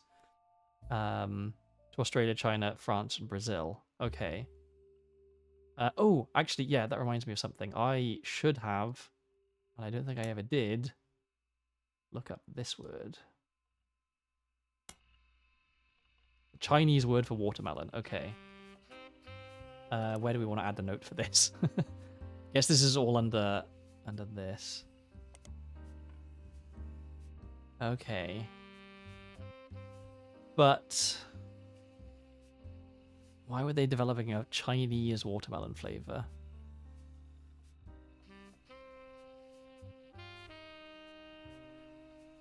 I feel like there's a piece of information here that I've missed. How are there still 7 things for this? Like, what have I missed?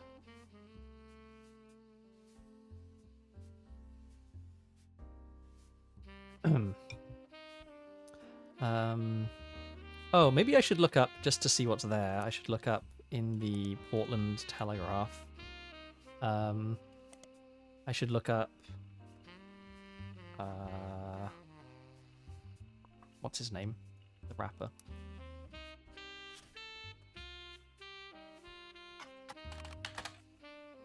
Since Felix Fellows, aka Five Piece, was confirmed to be a Rootree, there's been a myriad of articles in his hometown's newspaper that mention him. Nothing appears to be new information. It all rehashes the News Time article and his web search results. The newspaper's music critic did review his latest album. They gave it a 3 out of 5. Okay. But what about David Fellows? No. What about his... I speak 5 languages and none of them with my husband. Yeah. Why would you want to talk to your husband?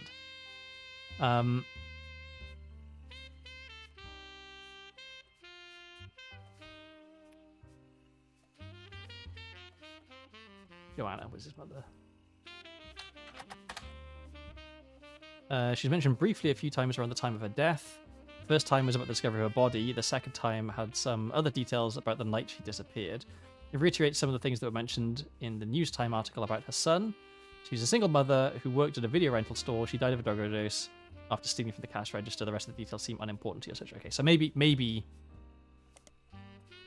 we are actually completely done with his stuff. It seems weird though, because there was a lot of information here, like this whole thing about 17 magazine. I mean,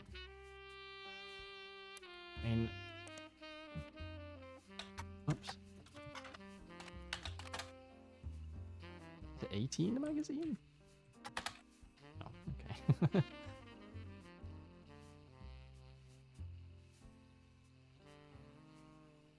And yeah, his mother was Zach Morden's secretary when he retired, and then Guy Hudson's secretary, but then she quit. So it seems a little... I mean, is this actually correct? Like, he may have had an affair, but she quit after 2 weeks, and in that 2 weeks, she got pregnant? And, in the 2 weeks that, they were able to have this photo taken? This one, right? The Rootree family picnic. Oh, wait, no. Okay, they could have had the affair way before he was president. I don't know why I'm thinking that he could only have had an affair after he became president. Yeah, he could have been... Because, yeah, of course, because the timeline doesn't work, right? He became president in... way after 1975. He became president in...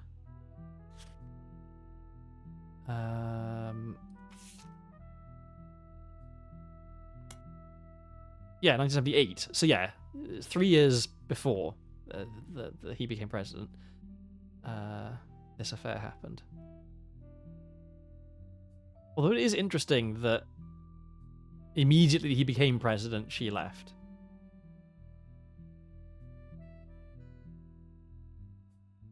I'm starting to think, are all of these... So Caviar was actually released and was terrible, right? Butterscotch was never released as a flavor, but Butterscotch sounds like it could have been quite nice. And then we've also got Strawberry, Watermelon, but Chinese, right? This huge donation. I'm wondering, are all of these code names for him paying off people to stay quiet about his illegitimate children? Because once Ernie gets in charge, all of this stuff is cancelled. Sugar Plum is cancelled, Strawberry is cancelled, this is cancelled. I guess Caviar was also cancelled, but Caviar was released as a flavour. Which is kind of surprising. That it's still on the books? That's a point. When was that? Let me look that up, because if it was already released, then they shouldn't still have been developing it.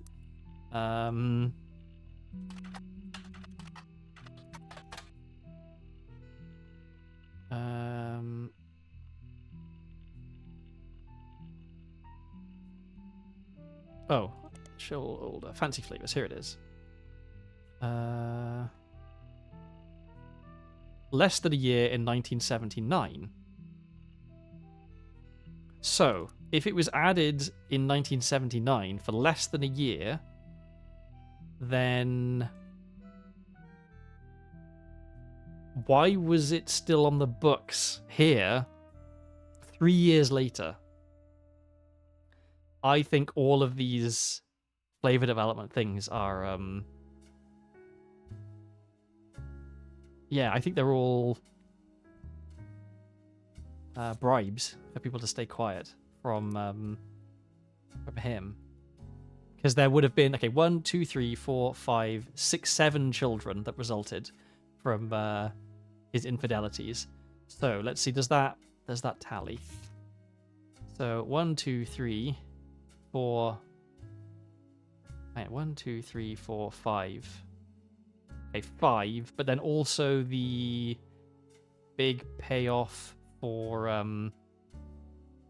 the school, which would have been 6. So I think it could be the case that all of these flavor names are actually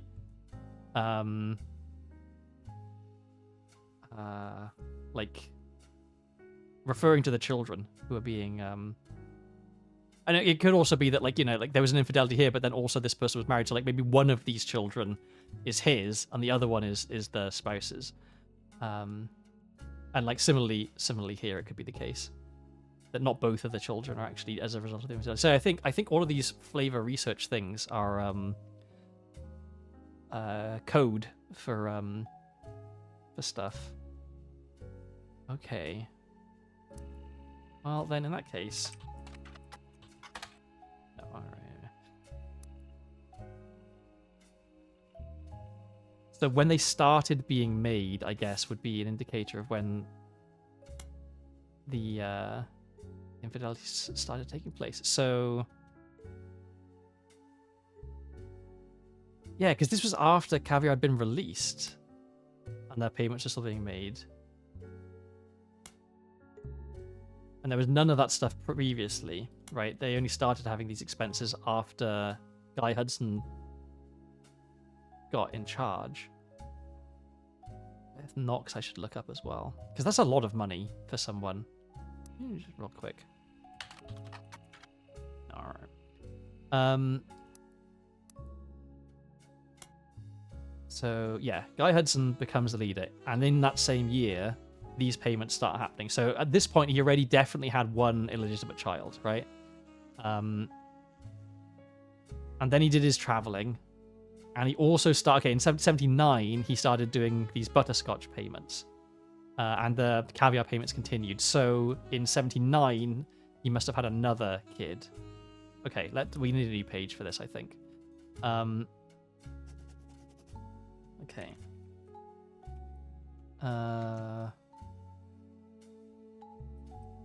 Bribes. Okay, so this started here. This started here. In chronological order. Okay. And then this started. And I can move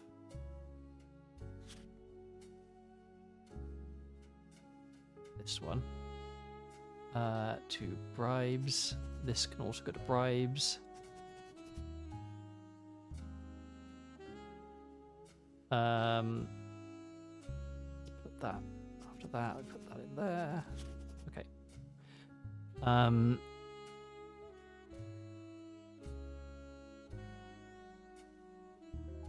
I'll try and keep these in chronological order, although I think I've already messed that up. Okay, so yeah, we had strawberry Gigua. I'm sure that's an incorrect pronunciation.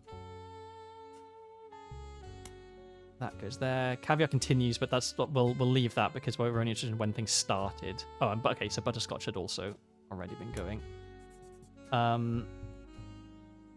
Strawberry was already going. Yes. So okay, we've got caviar, butterscotch, strawberry, watermelon. I'll just say.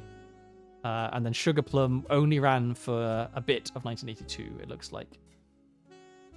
Okay, so this is 1, 2, 3, 4, 5, 6 things. One of them was a big lump sum, and 5 of them were recurring payments. Although huge amounts of money, like $20,000 a month.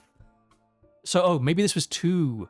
Maybe this was 2. That's why it's twice as many. These are all for one child each. And then both of these children maybe are his. Yeah. Okay.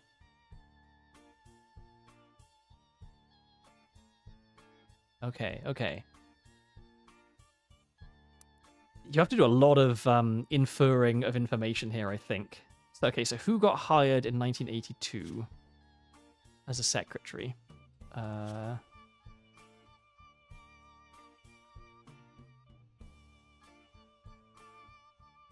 Okay, so in 1982, Guy Hudson died. And all of these secretaries were let go. Linda Lewis. There was another Lewis as well, wasn't there? Lisa Lewis. Linda and Lisa Lewis. And then, yeah, after that point, no more secretaries. So, someone hired in 81, maybe? Catherine Garrett. Okay, yeah. Linda Lewis and Angela Ingram and Catherine Garrett. Okay, Catherine, can we, let's... No. What about in periodicals? Most likely a local? No, okay.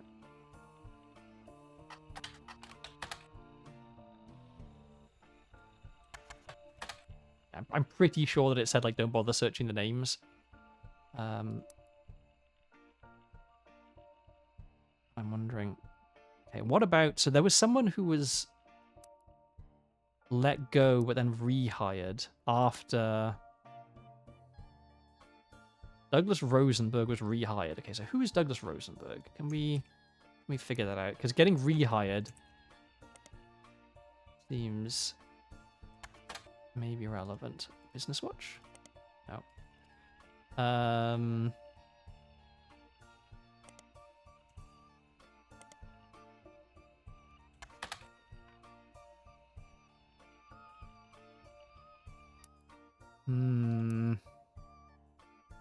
I feel like I'm definitely onto something. I think I know, like, these payments are for children that Guy Hudson sired, but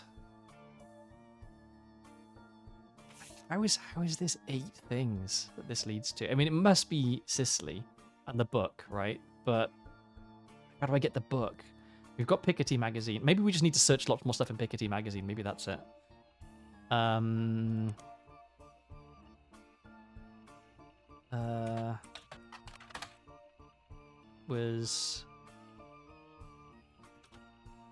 What was the name again?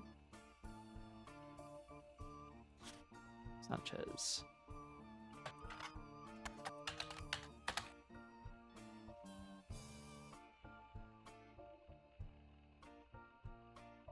Why is this nothing coming up?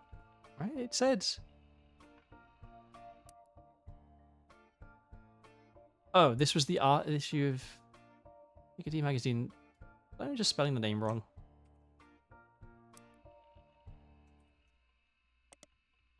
Okay, I must have had a typo. Okay, we already had this. Alright, so... Is there more? This is the same one. Okay, what about... Am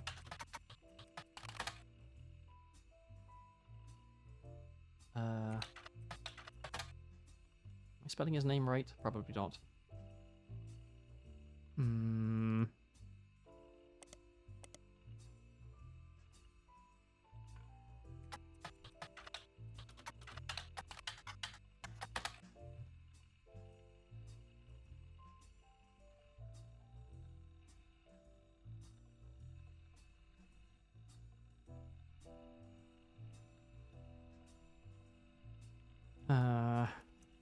Are there any other books mentioned? No, just that there was a book that wasn't published. A biography of Van Gogh.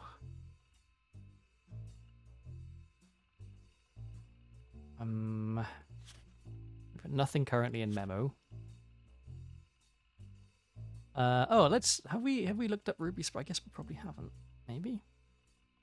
Ruby Sprat, like her legal company, is relatively elusive. The most complete source of information you can find from before her time with the Roottrees is from the website for a magazine owned by a major airline. She was the subject of one article from a recurring series about modern-day success stories. Ruby grew up in foster care, but excelled at school and earned a scholarship at Mid-Eastern University. There, she graduated at the top of her legal class and was quickly hired as a lawyer for a prominent firm. There were a few high-profile corporate-involved cases she was a part of. One was as a legal consultant for a class action lawsuit against a manufacturer of steering wheel covers. Another was to help a local gas station chain in her hometown of Portland.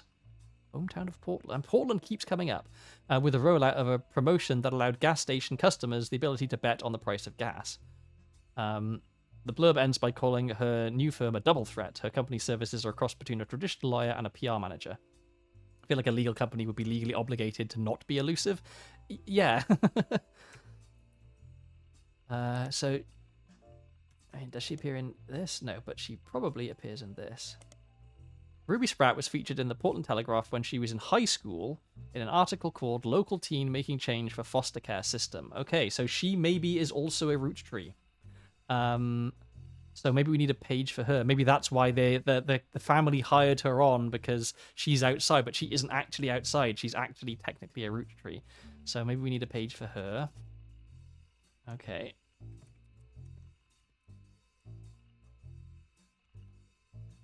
All right, and I'm gonna need to reorder some stuff here. So do that. That can get deleted. Okay.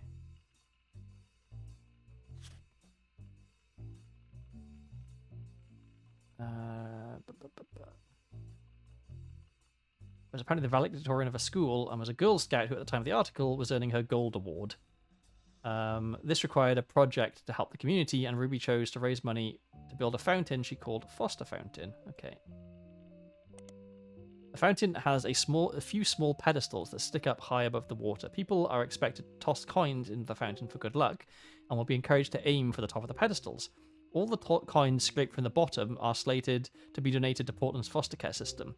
A coalition of local businesses that sponsored the fountain have committed to matching any of the donations that successfully land on the targets. Okay. Can we look this up?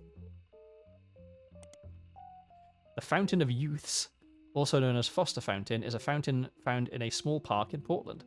Fun fact. Portland, at least last time I checked, Portland is home to the smallest park in the United States. It is officially an actual park, like it's designated by the city as a park, and it is a circle about a foot across. But yeah, it's a real park.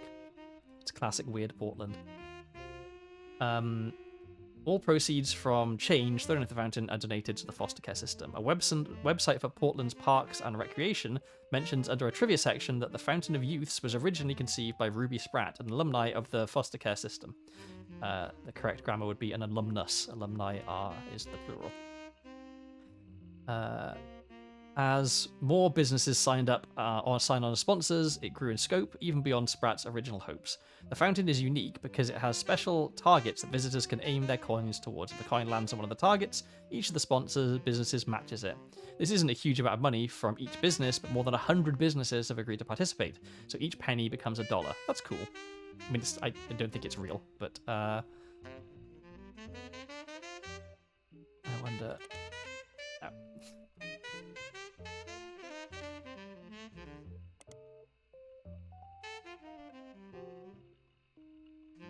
So, yeah, she was a foster kid.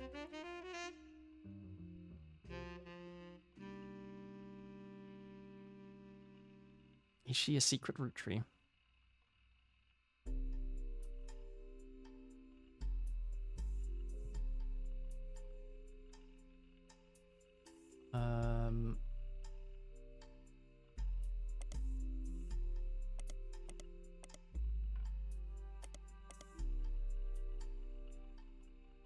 Anything here?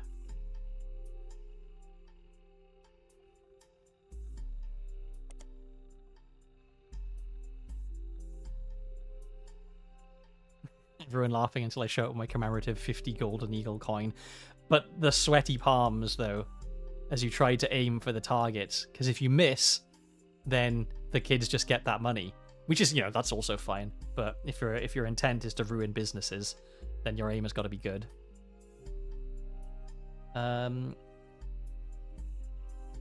doubt this is going to have very much. Mideastern University is a notable private college that advertises itself as midway between Maine and Miami. Their mascot is the Spectres, although not known for their sports programs as much as their education. Their legal and language departments are their pride and joy. Oh, I wonder if, because their language departments is, I wonder if Susan Ford, which this should probably be. I wonder if Susan Ford was also an alumnus. Though they also have fairly extensive computer science and robotics programs.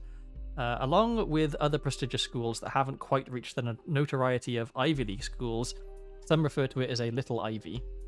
The college has embraced this, calling their newspaper the Herald. Which is a combination of Hedera, the scientific name for ivy, and Herald. Okay, well, can we... Hey, new periodical, cool, that'll be helpful. We will come back to that. Their website boasts that they have a historical technology museum on campus, including a still functioning computer from the 1960s that takes up a full room. They also have a printing press that they use to print one special year-end issue of the Herald each year. Okay, so it turns out the university was a good thing to check, and now... Okay, the Herald. Ruby Spratt graduated top of her class from Mid-Eastern's legal college. Her valedictorian speech was somewhat controversial at the time, as it was quite serious with a heavy focus on wealth inequality. This didn't go over well with a predominantly middle to upper class audience in attendance. The editor of the Herald at the time said Ruby, unsatisfied by simply earning her place at Mid-Eastern with a full scholarship, went on to earn a captive audience of her peers with a perfect GPA. It felt like the ideal occasion for a celebration of an undoubtedly incredible individual. However, by the end of her speech, there were many in the audience who wished that neither of those events had transpired. It was a passionate attempt to use her soapbox to proselytize her fellow students and their parents into the religion of poverty. But unfortunately, judging by the silence, they remained unconvinced. Okay. And this is Ruby Spratt. Okay, but let's look up... Damn. Okay. Right, anything else? I mean, it seems strange that this would be the only entry, like the only reason to have the Herald, right? Religion of poverty is one hell of a way to put it. That's true. Maybe we should...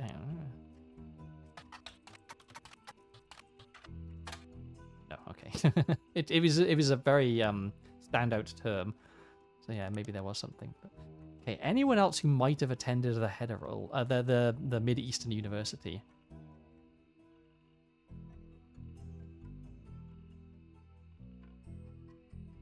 I guess I should actually say that she attended Mid-Eastern University.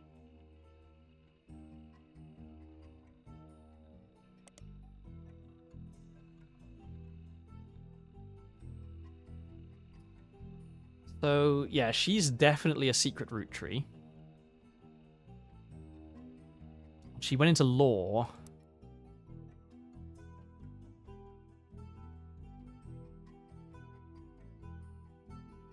So she would probably be one of Guy's kids, I guess, because he had so many.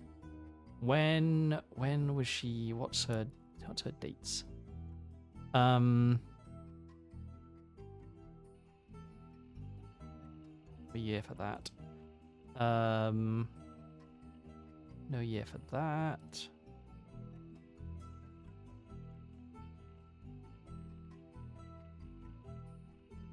No year. So yeah, we don't know when she was born.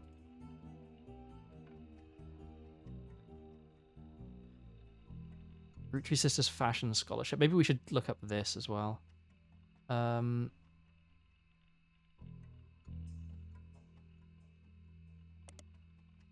no, it just takes us back to the same thing.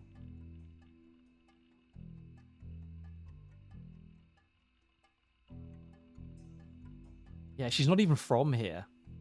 She's from Portland, and then she went to university somewhere else, and claiming to be a pencil. Well, she's not claiming, but maybe she's secretly. Maybe the would it be rust? The rust of Pennsylvania flows through her veins.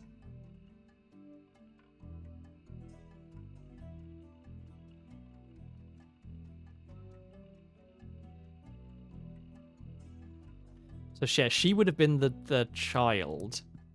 So she wouldn't be... Yeah, so okay, if it was anywhere, I'm guessing maybe because if she went to foster care, then maybe she had only one parent, the parent died.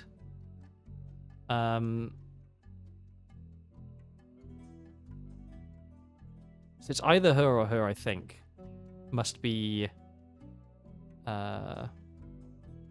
Ruby. Or, you know, it could be someone all the way down here, right? Like, what's going on here? Like, someone with John Doe, and then what, they had a kid, but then what's... Oh, and then they had a guardianship of... What is going on here? So this is a...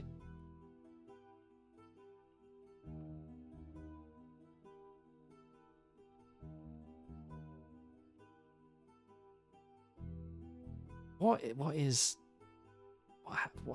going on with these strings here? It's very confusing to me. Okay. I feel like I'm getting information, but I'm not getting like photos. You know, like where am I supposed? Because I will need more photos if I want to actually fill stuff in. Because I've got a baby and I've got this woman, and. Yeah, I guess. Okay, so I guess with what I've currently got photos-wise, I could potentially get another 4. But it feels like it'd be very difficult because I'd need to know her maiden name, and I'd need to know who the baby was, which currently I have no idea. And I'd have to know who the woman was and her job and her maiden name. Although I think her... Well, oops. I think it's likely that it's Susan Ford, but that's not necessarily her maiden name, right? Like, we know that she's Ms. Ford. And that she had a deaf husband. Was there a...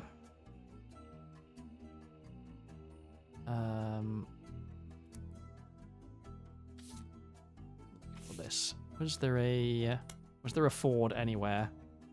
Oh no, that's right. She was hired. She was hired as an interpreter for the business trips, right?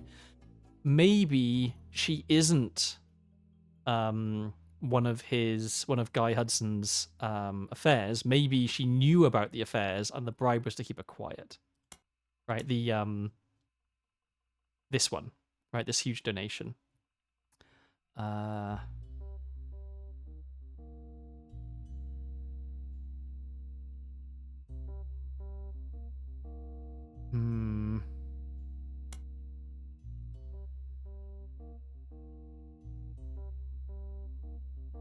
Fred Gleason got a bonus of $50,000 for working there 50 years. Previously, we saw... Okay, so this seems standard, then. The $50,000 bonus for working there 50 years. So maybe this is not actually relevant. So we can remove this. And the retirement party. Yeah, okay, so we can get rid of that, I think. Albert and Fred Cross. Hey, Tycoon, good to see you. This is a game where... This is the DLC of the game, but the base game, I was hired by a mysterious person to fill out this family tree of the Roottrees family, because it turned out that the person who hired me was Samantha Roottree, who was like a secret love child of this guy, and so she was entitled to all of the inheritance of the family, and so were all of her children, because the family have it set up. The patriarch of the family set it up so that anyone who was a blood relative of his would receive like large amounts of money every year, basically, for being part of the family. And so I had to use the 1990s internet to figure out the connections between all these people and who was who, and find photos of them and what they did and all this sort of stuff. And then at the end, there was this reveal that, she was secretly the daughter of this guy, but that she'd been sort of fobbed off on another secret son. So this is actually the son of this guy, but he was gay, and so he was disowned. But the trust they set up to make sure everyone in the family got money, it didn't allow for you to not include someone just because they were gay. So like he had been entitled to all the money and never got any of it, and she was also entitled, and so were all of her kids. And so it was kind of like trying to get justice for them, I guess. And now in the DLC, it turns out that there's actually potentially a lot more secret members of the family due to people having affairs. So we've already established that this guy, Guy Hudson, had a lot of affairs with like 5 different women and lots of kids. And we've confirmed one of them. We've also confirmed that this guy, who is the he's like a preacher, had a secret affair and 2 illegitimate children potentially. And so yeah, trying to fill in more details and figure out stuff. But I feel like I'm missing something kind of important at the moment, because I've got a lot of suspicions, but I haven't got any hard evidence. And yeah, it is a lot. So what I should be doing is looking at these things which have a big number next to them, because that tells me how many pieces of evidence can be found from these. And so there's 7 things still, apparently, that I can find from this. I mean, maybe I haven't Googled Sam Madsen since the last time. 6 pieces, Unwrapping America's Sweetest Family by Sam Madsen was released in... Oh, maybe I already did this. No, I did this. I did this already. Okay. Yeah. But I looked up the book title, not her name.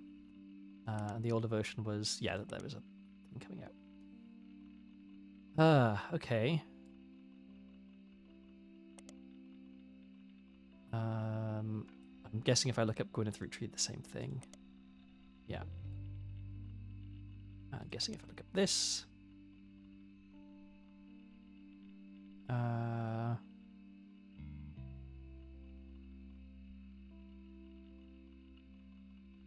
Oh. Small memorial section for those that perished in the plane crash, including the Roottrees sisters, Carl and Brenda, Kurt Johnson, Mark Sanchez. We have... Wasn't there a Sanchez?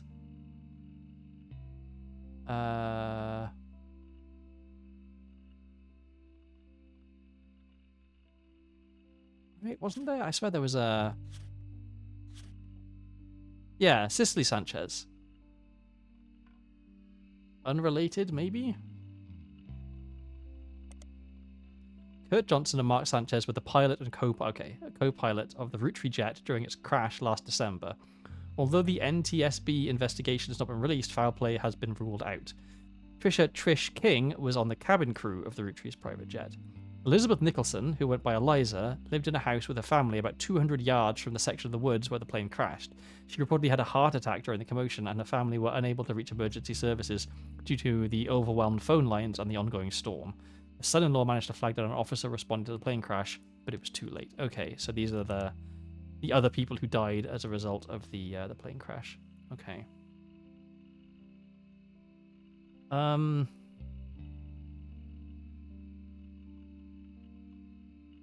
mean, we can look this up again, I guess. Oh no, we already looked this up. I think I must have. I need to look things up in periodicals, and there's so many periodicals. Okay,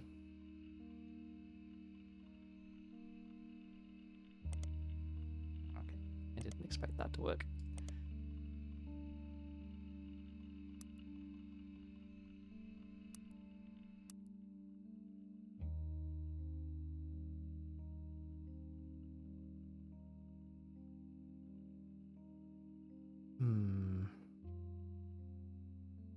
I guess looking at the Clancy Trust again. Clancy Trust is the Roottrees Company's unusual legal arrangement and the motivation for most of their major financial decisions. As a recap, the entire family earns inheritance directly from the profits of the candy company, as well as their sister clothing company, Root, with the period. This means that nearly every Roottree can potentially have a say in the company's high-level operations. Historically, this has caused the family to be slow to approve any major expenditures that could significantly dig into the profits. After the release of 6 Pieces by Sam Madsen, the Clancy Trust came under heavy scrutiny. Sam, her children, and her grandchildren should have all been covered under the trust, according to the wording revealed during an internal family conflict between Ron and Robbie Roottree. It seems that those who wrote the trust, Clancy Edward Roottree at the direction of Elias Roottree, purposefully deceived the rest of the family about the exact details of how it worked, in an attempt to keep Sam and her father, Edward Clancy, his own twin brother, in comparative poverty. Because the rest of the family made money hand over fist, they had very little motivation to question their understanding. Sam's book revealed this to the public, and it did not go over well. Clark Rafferty LaRue took over the company, and his most celebrated move was his first official one. He assured Sam's family would get their share. To help facilitate this, the inheritance aspect of the trust is now under the control of a third party, Ruby Legal Enterprises. This ensures that the financial motivations of the root tree family members will not interfere with investigations into potential new root trees, although Ruby may actually be a secret root tree. According to Clark's letter, however, some family members are still doing their best to slow the investigation by refusing to answer questions. Okay. Let's look up Edward Clancy root tree, because he's probably more relevant now than he was before. Nope, I guess not. Okay, well, what about... it seems Miracle Senior is going on a new... Oh, did we already... Yeah, okay, we already looked this up. But we can look up 3 generations of Miracles again, maybe? Same thing, okay.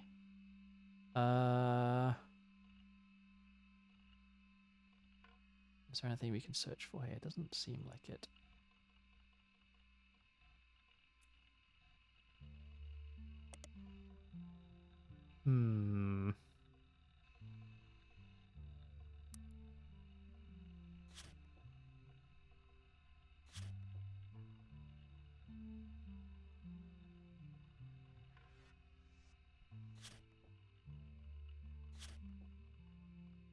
Where? Hang on.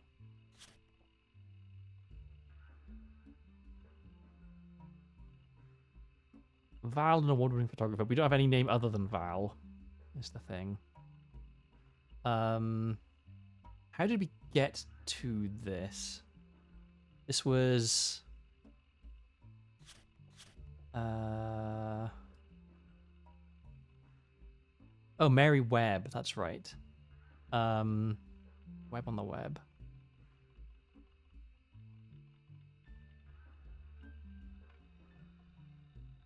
That's where we found...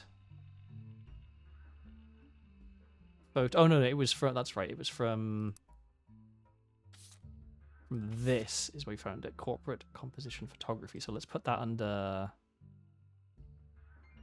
I'm looking, because that's how we got there. Let us backtrack. Okay. And let's search this.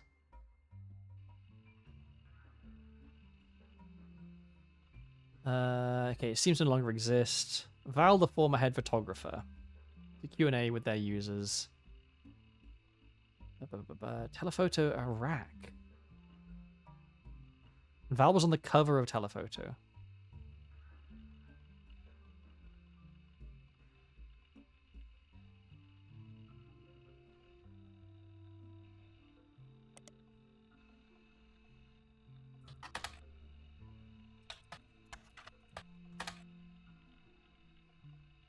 How are we...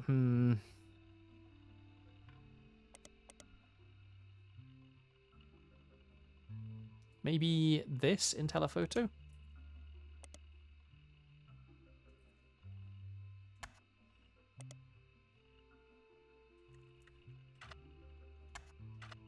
It's weird, the Y isn't showing.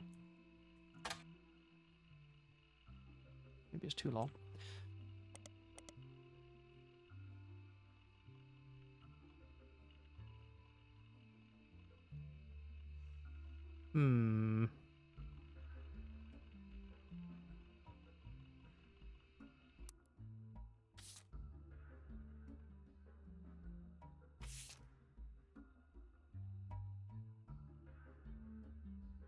There's still one more piece of information we can get from this.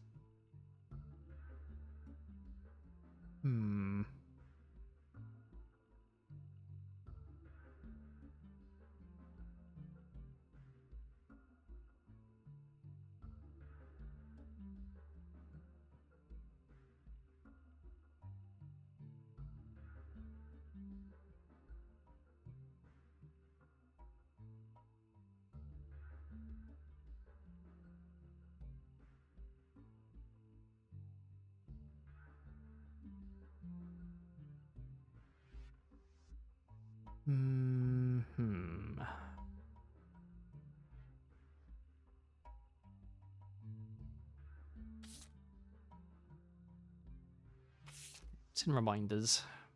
There's still 4 things from this as well, apparently. Oh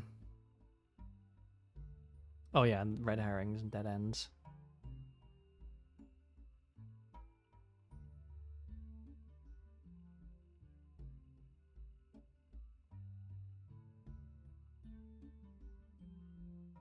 Maybe we should look up Robbie Roottree again?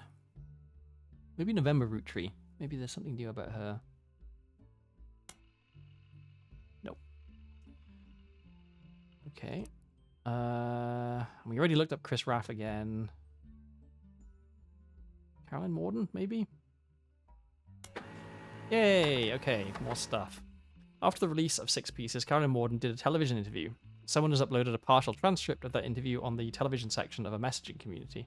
The transcript is only her answers and is missing the questions. This creates a somewhat confusing reading experience, but does give you a bit more history about Caroline and some of her family members. Okay. And that took us down a bit, maybe, I think.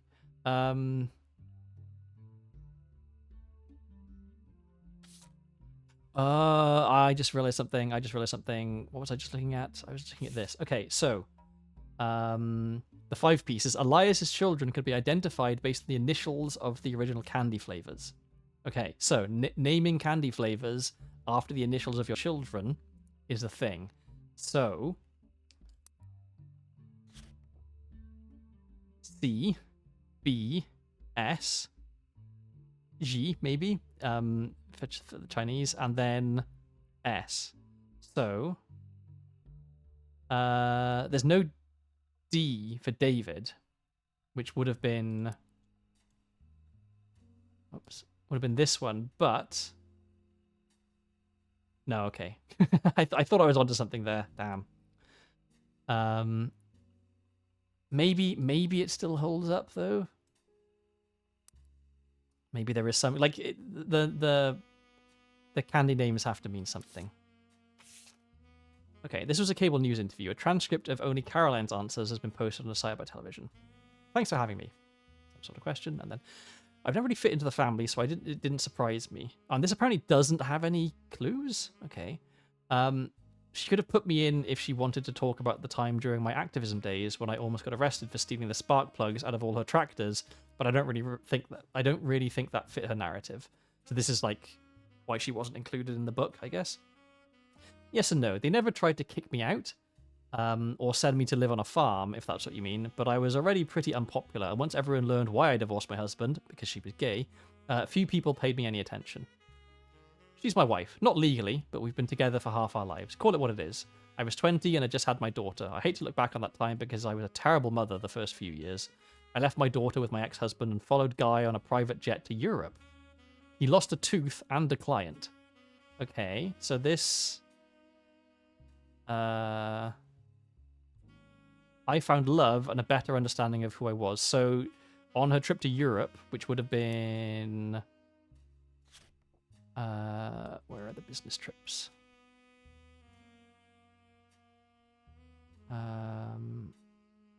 France. So Eloise is her wife from France. Okay, so he lost a tooth and a client in France. I found love, and so maybe he slept with the wife of a client. I found love and a better understanding of who I was. Still, in our family's eyes, his trip was somehow more acceptable. Explain that. Okay, so we need to put that in. I guess we need a new page for France.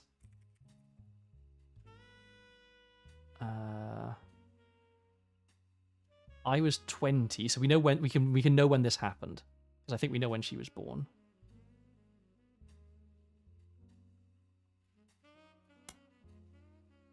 No, I couldn't stand him. Our family wrote off his behavior like he was some huge fan of romance or women, but he didn't like the entire woman. It was doubly awkward for me because he was more supportive than most. I slowly figured out it was because he assumed I would be as shallow as he was. He was a workaholic. He seemed nice enough and did a good job. I didn't know him well. That was one of Sam's problems with our family. None of us did except Carl. Honestly, I get why she's pissed. So who's she talking about here now? He was a workaholic. He seemed nice enough and did a good job. I didn't know him well. Oh, they're talking about Elias, I guess? No, not Elias, sorry. Ernie, who was Sam's son. And Carl was the only one who really knew him. Yeah. I'd rather not speak ill of the dead, not unless you want more stories about Guy. With Carl, though, all I can say is that we used to be friends before they sent him to private school. He came back a lot judgier. It made sense when they made him president. He was a lot like my father after they disciplined the fun out of him. After I started protesting the farms, he stopped returning my calls. Oh, well, he's harder to label. When I was a teenager, he was basically drunk or high or both all the time. So this is Carl, I think. No, Clark. He actually used to sell me pot. His problems with women were different from guys, but he never really judged me. I guess he knew it'd be pretty hypocritical to judge anyone for anything. Back then, he was destructively unreliable in every way, but nowadays, he's just kind of boring and old. I prefer that to how he used to be, and to Guy and Carl, but it's still a cautionary tale. I hope I'm never that boring and old. Okay, so we get some background here on some family members, I guess, and potentially a timeline here. Although I guess we already knew when this happened because we have the date here for when he. Yeah, so 1979 was when this happened. When he went to France.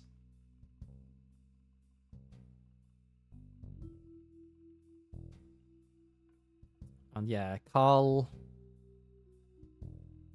She has not things to say about Carl that aren't nice, I guess.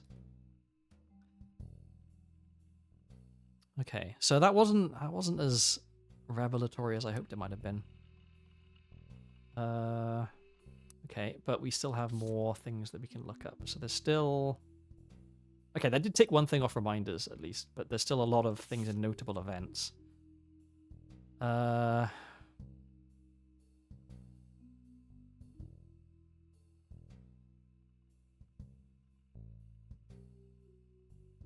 want to.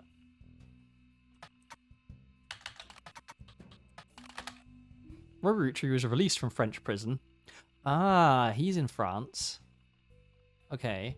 Released from French prison after serving a few years for assault. His embezzlement and arrest were partially featured in 6 pieces, as Robbie's participation in the Clancy Trust was a key piece of evidence in Sam's favour, and have since become much more publicly infamous. He has not yet returned to the United States, but when journalists reached out to him recently after the death of his mother, he had issued a blanket statement a few days ago. The death of my mother was hard on our family. My brother and I, after spending time together caring for her in mourning, have finally made amends. It was a highly transformative few weeks when it came to our relationship. I'm in recovery from my addiction, and a major aspect of that process is I wish to stay private. Okay. And then what about Ron? I think I may already have looked up Ron. An article about Ron in Business Watch. Okay, well, we should look that up. I think I haven't actually looked at this. So Ron was announced as president of Roottree during the Roottree Rift, but the next press release immediately reversed the announcement and instead stated that Ron and Clark would take over. A few weeks later, Ron was dropped from the title entirely. There are hundreds of results about this development, but most articles are retelling of basic details. Some veer into heavy speculation based on an article about Ron in Business Watch, which let's get ready to search that up. Ron has also done some interviews saying that the truth of what went on behind the scenes is not something he wishes to discuss. Instead, he hopes to release a movie about it someday. 3 weeks ago, Ron's mother Gwyn died in Paris, France. He and his brother Robbie have seemingly made amends. Okay. Let me just double check. So here's Gwyn. And here's Guy. So pretty far away in the family. It's possible, I guess, but unlikely that somehow he was having an affair with her in Paris. Yeah, then we were going to look up in Business Watch on Roottrees. Business Watch. Oh, I guess we already did this. Okay.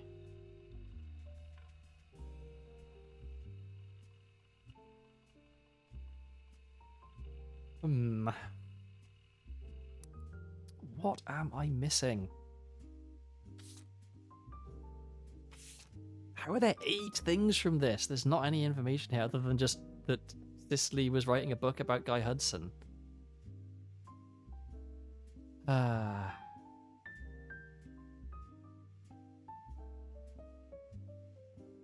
maybe it's just that it gives us Piketty magazine, maybe, and then we can look at more stuff in Piketty magazine. Yeah, we already looked at this.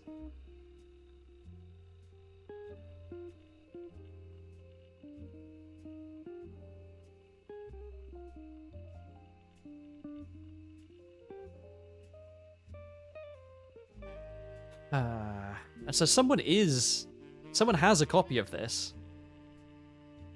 this issue that I want to find. I found an online auction, but it doesn't tell me who was selling it.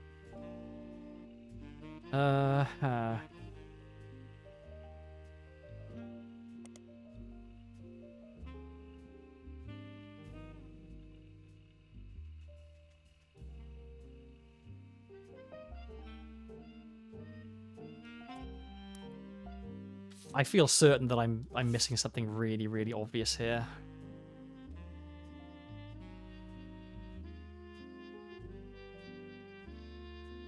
Something about Cicely Sanchez, right? What else do I have about Cicely Sanchez?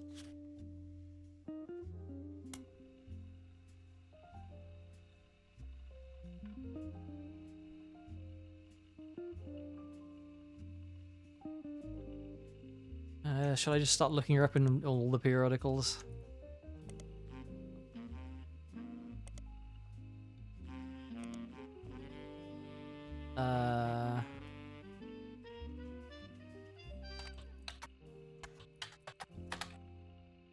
Didn't think that was going to be the case, but Newstime? Newstime briefly covered a lawsuit between Ruby Spratt and Piketty magazine surrounding Cicely Sanchez. They said that Cicely didn't have the rights to redistribute the photos in the magazine of Guy Hudson. Piketty apparently announced that they would be pulling their issue the following day, the moment that Ruby Legal Enterprises threatened them. This caused the issue to sell faster than any other in the magazine's history, though only for a day.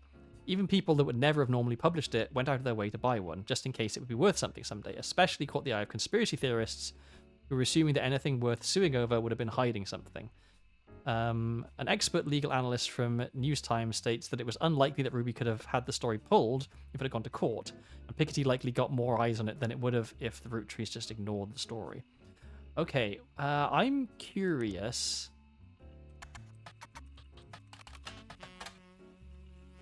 Okay. Conspiracy theories were a thing in the last one. So, okay, during your initial search, you come across Thomas Overwood's conspiracy page about the Roottrees.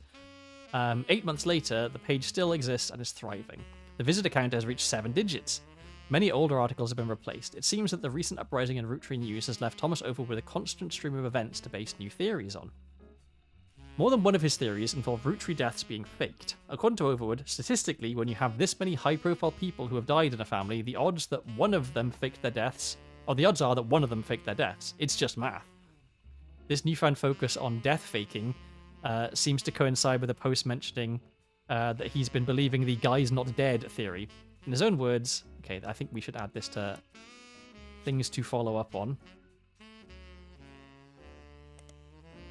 In his own words, my eyes have been opened. All of this is beginning to make too much sense.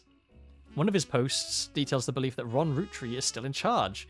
Gwyn Roottree's death was faked, and that Clark is only there to throw people off. Apparently, this allowed Ron to travel to France to develop their new candy recipe in secret.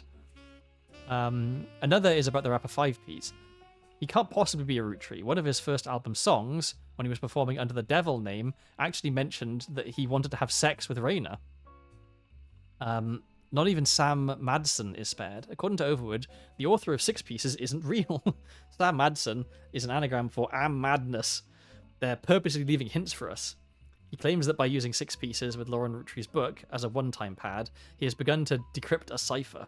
Most of the cipher has seemed meaningless, but he managed to pick out the words people and vastness and is working on figuring out what this means.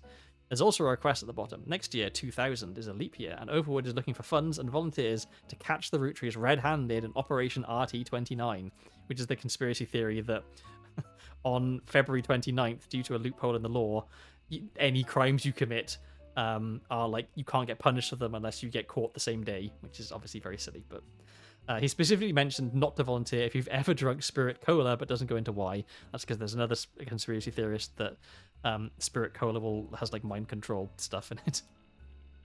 Okay, can we... Hey, okay. Guy's Not Dead conspiracy stems from a website that focuses on clues. Oh, we got a lot of stuff. Okay, this is maybe really good. The Roottrees have supposedly hid all over the place. This includes on candy wrappers, in print advertisements, in television commercials, in their jingles, etc. The story, according to the website, is that Guy Hudson was a terrible president of the Rootree Company and introduced multiple failed products. Something needed to be done that would put the company immediately and instantly back in the favor of consumers, so they killed off Guy Hudson and replaced him with a new president. This move immediately garnered sympathy, and the company recovered the next year, more popular than ever. The next president stayed much further out of the limelight, and some people even theorized that he was simply Guy Hudson in an elaborate disguise, which is why he stopped appearing in public. The people who run the site are asking for help. They're certain that there's a clue to all that accidentally leaked in a banned article from a magazine, Piketty. On their page is a scan of the magazine's cover, the interview with Cicely Sanchez against Guy Hudson, and some photos. You add them to evidence. Amazing. This is the mother load. Okay, so another photo of Guy Hudson. This photo is from a magazine interview with Cicely Sanchez. And we have another person in the background here. In Piketty. The issue of Piketty magazine that came from was pulled from the shelves, but you managed to find it online. Piketty does not label its individual photos. Both photos were instead under the shared label. Cicely was provided these photos by the Roottree Company for use in her book. In the background of the photo, there is a Christmas tree. Okay, so that's one of the photos. This is the other photo? Yeah. So that's Zach. That's Guy. Okay. Is this a secretary, maybe? Okay, so we have another 2 photos of Guy. We have a photo of Zach. And I'm guessing this would have been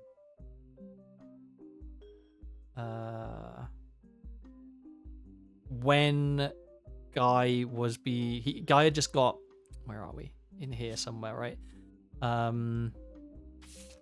So at a certain point, before he replaced Zach, Guy, this must have been 1977. I think that second photo is 1977. Okay, we still have more stuff. This is an interview with Cicely Sanchez, an author. She was hired to write a book about Guy Hudson. You claim to have been paid a significant amount to write a book about one of the Roottrees, Guy Hudson. He was president for a short period at the end of the 1970s, right? Yeah, I met him on New Year's Eve, actually. The last night of 1978. Guy liked to throw big parties. I was just coming off of Changed Man and looking for my next project. When his wife learned who I was, she invited me to the party, and they cornered me to talk about a book. That was the first time anyone recognized me for my work. I'd finally made it. The book they asked me to write sounded great, but then none of the stuff that made him interesting was allowed to stay. Chop, chop, snip, snip, anything even the slightest threat to Guy's image ended up gonzo. What was the stuff that made him interesting? At his core, Guy was not complicated. In fact, I think I could boil him down to 2 traits. First, he wanted to be seen as the second coming of the great Elias Roottree. And second, he'd never be satisfied living the life needed to be seen that way. He had his fortune and good looks, but he really liked to exploit that to pick up women. But he couldn't let anyone else know, so it cost him a lot to cover it up. That was the only interesting aspect of Guy. He was a James Bond trying to convince people he was Mr. Rogers, I guess. Mr. Rogers, really? Maybe not. That's not the best metaphor. But Elias Roottree was boring as all hell and all about family. Except he was full of shit. Guy did everything he could to be seen that way. After I submitted my first draft, he sent me a message. He sent me this garbage book, The Roottree Legacy, with Elias on the cover. I will add that to my memos. Things to look up later. And we just did Guy's Not Dead. The last time he and I met, he had even switched out his orange suits for the same green ones Elias wore. And remember fancy flavors? Guy knew that part of Elias' legacy was the 5-piece flavors, so that's what Guy tried to do. Caviar was a disaster here, but it was actually somewhat popular in Brazil for whatever reason. Ah, okay, so these people maybe are Brazilian? I'm guessing. And that's why... Look at this fucking face. Jesus Christ. So this is one of the affairs, I think. Possibly.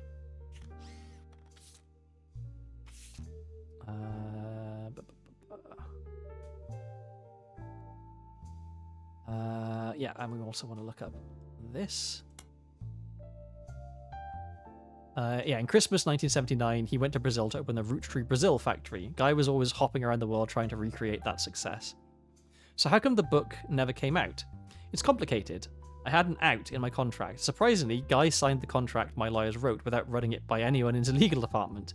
I could pull my name off the book at any time, but Guy still got the content. After I left, it probably got a lot harder to convince any real publisher to give it their time. Interview continues. He was the president, right? Do you know why he never released it himself? If I had to guess, his family very wisely put a stop to it. Mid-1981, months after I had already moved on, he called me back and showed me a final draft. Do you know how expensive it is to publish one copy of a book? It had my name on it in big, shiny, embossed letters. Like all problems in his life, throwing money at me was his attempt to win me back. I wanna get a copy of that book. But it had half the page count and the narrative was torn to bits. No thanks. The dinner was good. Imported steak that likely cost as much as a month of my mortgage, and we all got pretty drunk. He sent his mistress, Susie something, into the bathroom to proposition me. Poor girl. Okay, Susie. Susan Ford.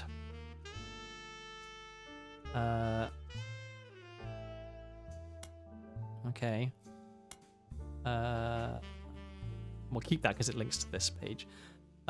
Poor girl. After I remembered her from our trips overseas, she was too good for him. Anyway, he died soon after, and that was the last that ever came up. What can you tell us about the family? Any insight into the scandals from the recent book by Sam Madsen?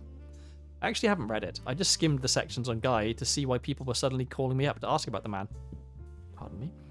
I'd say she did well for what she had to work with. She only had rumours, whereas I spent time tailing him. Sometimes he knew, sometimes he didn't. He invited me to join them when dealing with Roottrees Brazil, but I actually had people on him when he went to Australia, France, and China too. When he met with someone, I'd figure out who they were and how they were involved. Doubly so if the meeting happened when he didn't want me to be around. Despite his best efforts, I got the whole truth, including things even his family never knew.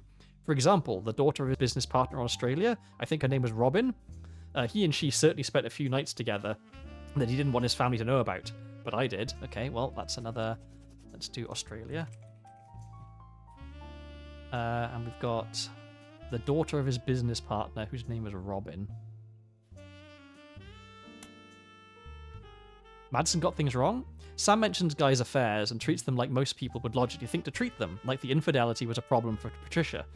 When his wife first approached me, though, it wasn't a talk, if you get my meaning.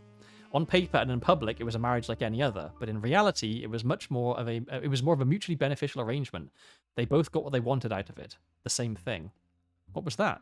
I'm assuming I only have to spell it out so that you can get it into writing for your readers. Women. Patricia enjoyed the company of women, and the swinger scene made that more accessible. I told her I wasn't interested in her and Guy. I found out later that if I'd said yes, her next question would have been whether or not her husband actually had to be there too. Guy, on the other hand, was seen in a traditional marriage, and at the same time could bed any woman that found him charming. I assure you that was exactly the type of marriage he was interested in. Okay. So...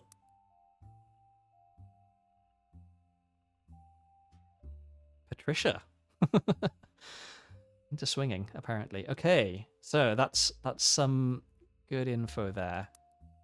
Alright, and now some of this stuff has gone further down in the list of how much information it has. Okay. So, Roottrees Brazil, right, that was... Oh yeah, let's look up this book as well. Oh, this is the book by Bess Williams. It was recently republished. Oh, because it was out of print previously. So let's look this up. And it was by... Did I mess that up? Bess Williams. Oh, Family Man, the Roottrees Legacy. Okay.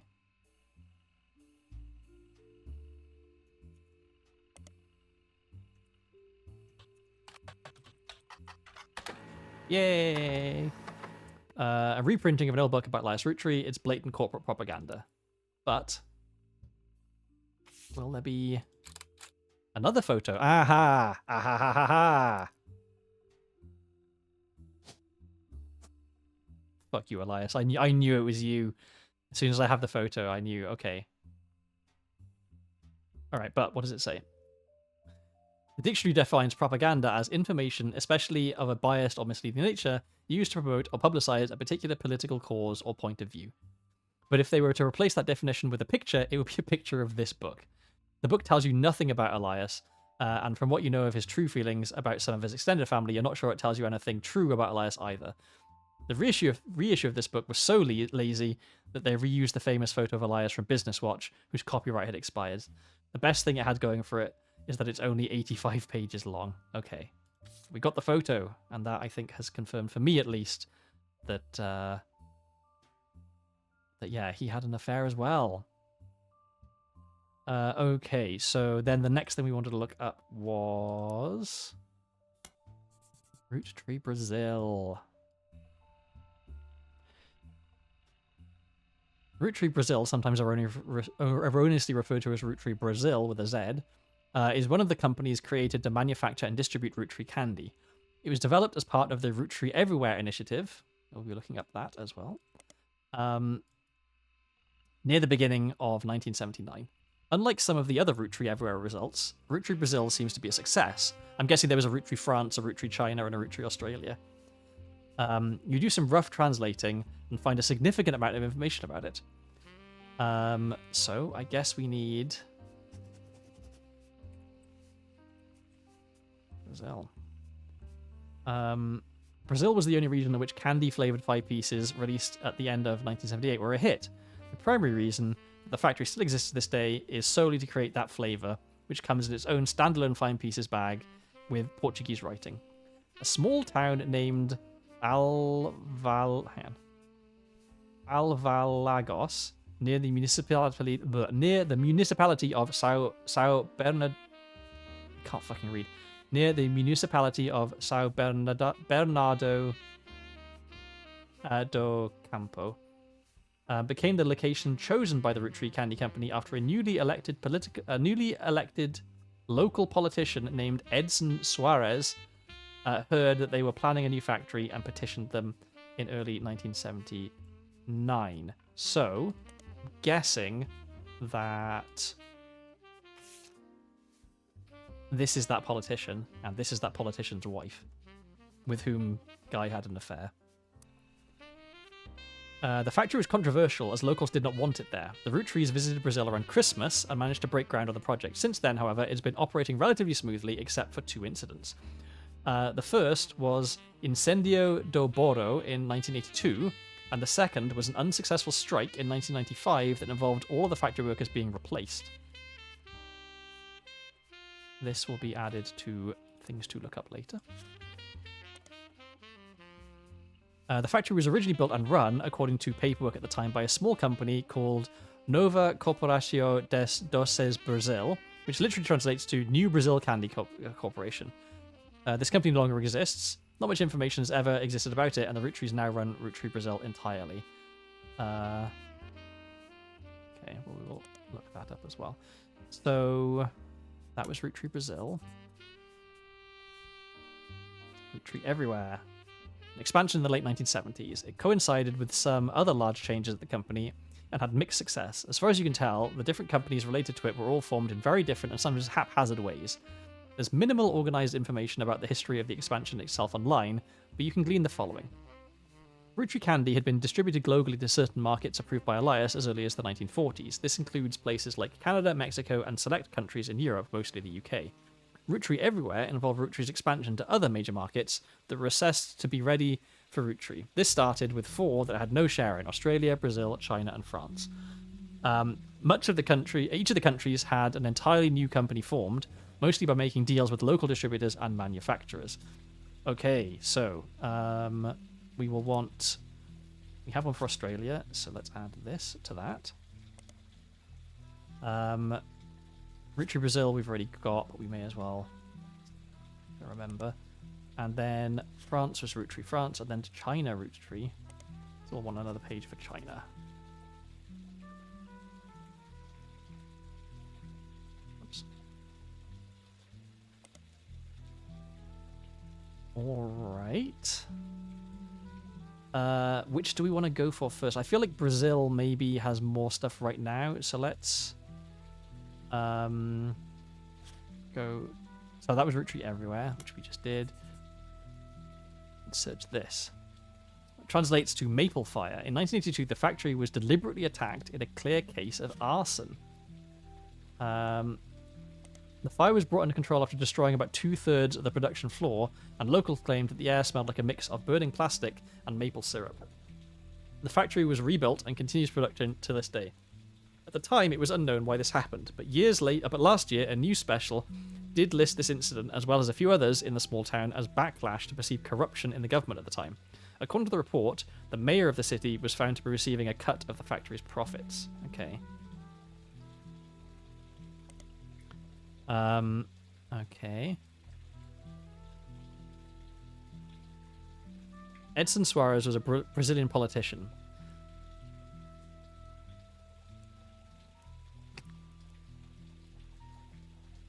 Oh, sorry, stretching. Hello, Senex the Demon Lord. Good to see you. You find a dissertation published by a college student as part of their PhD in history.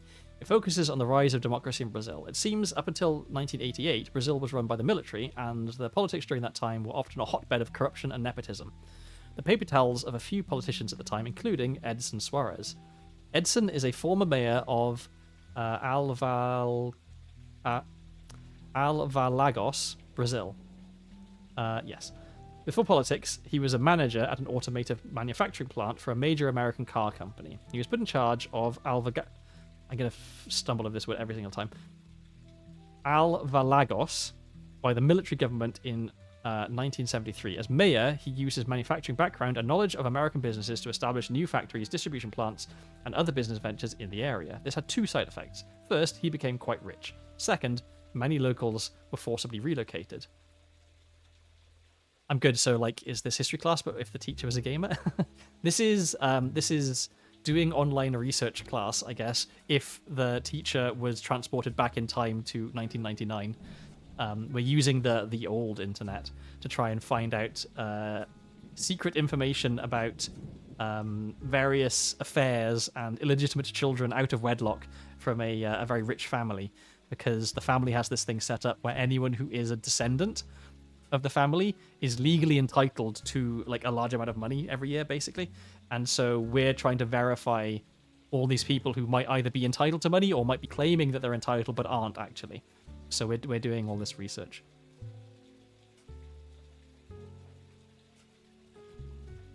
This did not make him a popular mayor. In what the paper speculates was a move to counteract his unpopularity, his wife Sonia, was discreetly put in charge of a television station called... His wife Sonia was discreetly put in charge of a television station called Telerede. He often used this connection to ensure supporters would appear on local television spouting his beliefs and emphasizing his political victories. He remained in office until 1988, when he was defeated in the first election after the military government was no longer in control. After this election loss, he quickly left the town behind. It's not known where he's gone, but the dissertation even speculates he likely fled there to stay alive. So we know this was a Guy Hudson, fucking hell, their names. Guy Hudson affair with someone who was married and someone we have a photo of. So it can't be this one. It can't be this one. It can't be this one. It must be this one. So, that's her. That's him. He is Edson Suarez.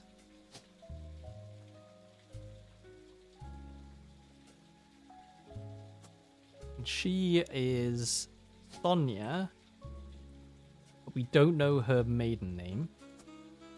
And she worked in television.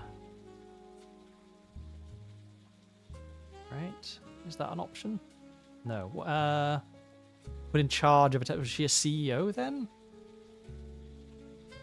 Maybe we should just look this up. It's a former television station in Brazil that came into being in 1970 after a vacuum was created due to the removal of a different network at the hands of the Brazilian military dictatorship. Due to a lack of resources online, you don't have much to go on about who ran it and when. Okay. What if we look up... I spelled it wrong. It does not seem to be anyone relevant by the name of Sonia Suarez listed anywhere online you can find. However, Spider Search does return a page that lists a news anchor in Brazil named Flavio Suarez, who has a mother named Sonia. Okay. He is a news anchor. And we have his photo. So that's him.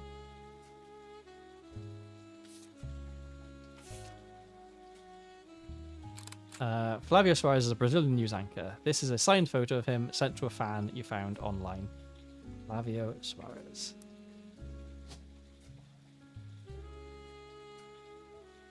Okay, I think we're about to have a bit of a breakthrough here, maybe. Okay, here, where do we have? Is news anchor a thing? News anchor. And I think she was also a news anchor. Or possibly a CEO, but we don't know her maiden name. So we're a little bit stuck there. Because if I put in Suarez, it won't work, I think, right? Because... Okay, would we expect that to... Okay, so this is correct. If this was correct... this is correct. That would be 3 things that were right. Okay, so we still would actually be missing something. So it's possible that... that she is Suarez, but I think not. We need to know her maiden name. Okay. Progress. What else could maybe we can find out her maiden name then.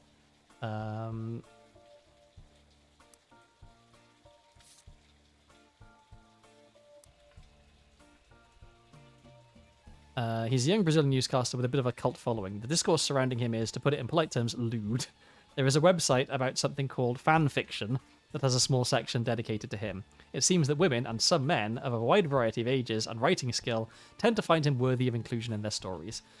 You skim some of the tales there and learn that a common thread is that he's currently dating a supermodel named Ashley York.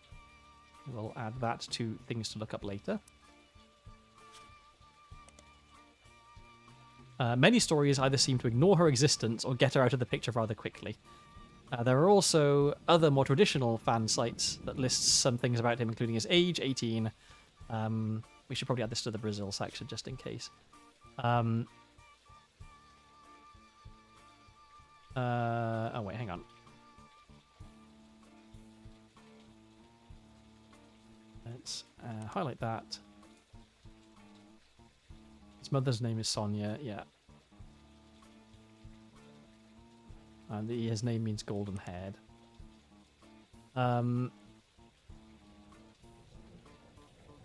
Okay, so maybe... How are we going to get his mother's maiden name, though? Okay.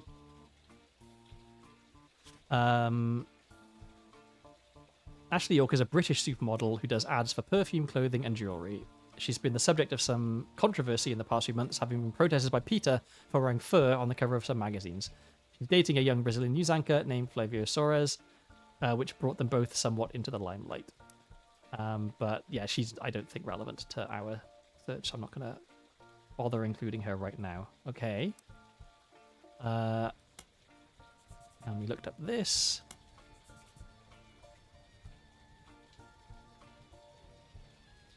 Oh,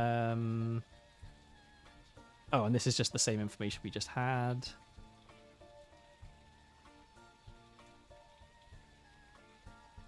Okay, so maybe... Let's look up this as well, just in case. No, okay. Anything in periodicals? Let's look up... Maybe we can find out... Sonia Suarez.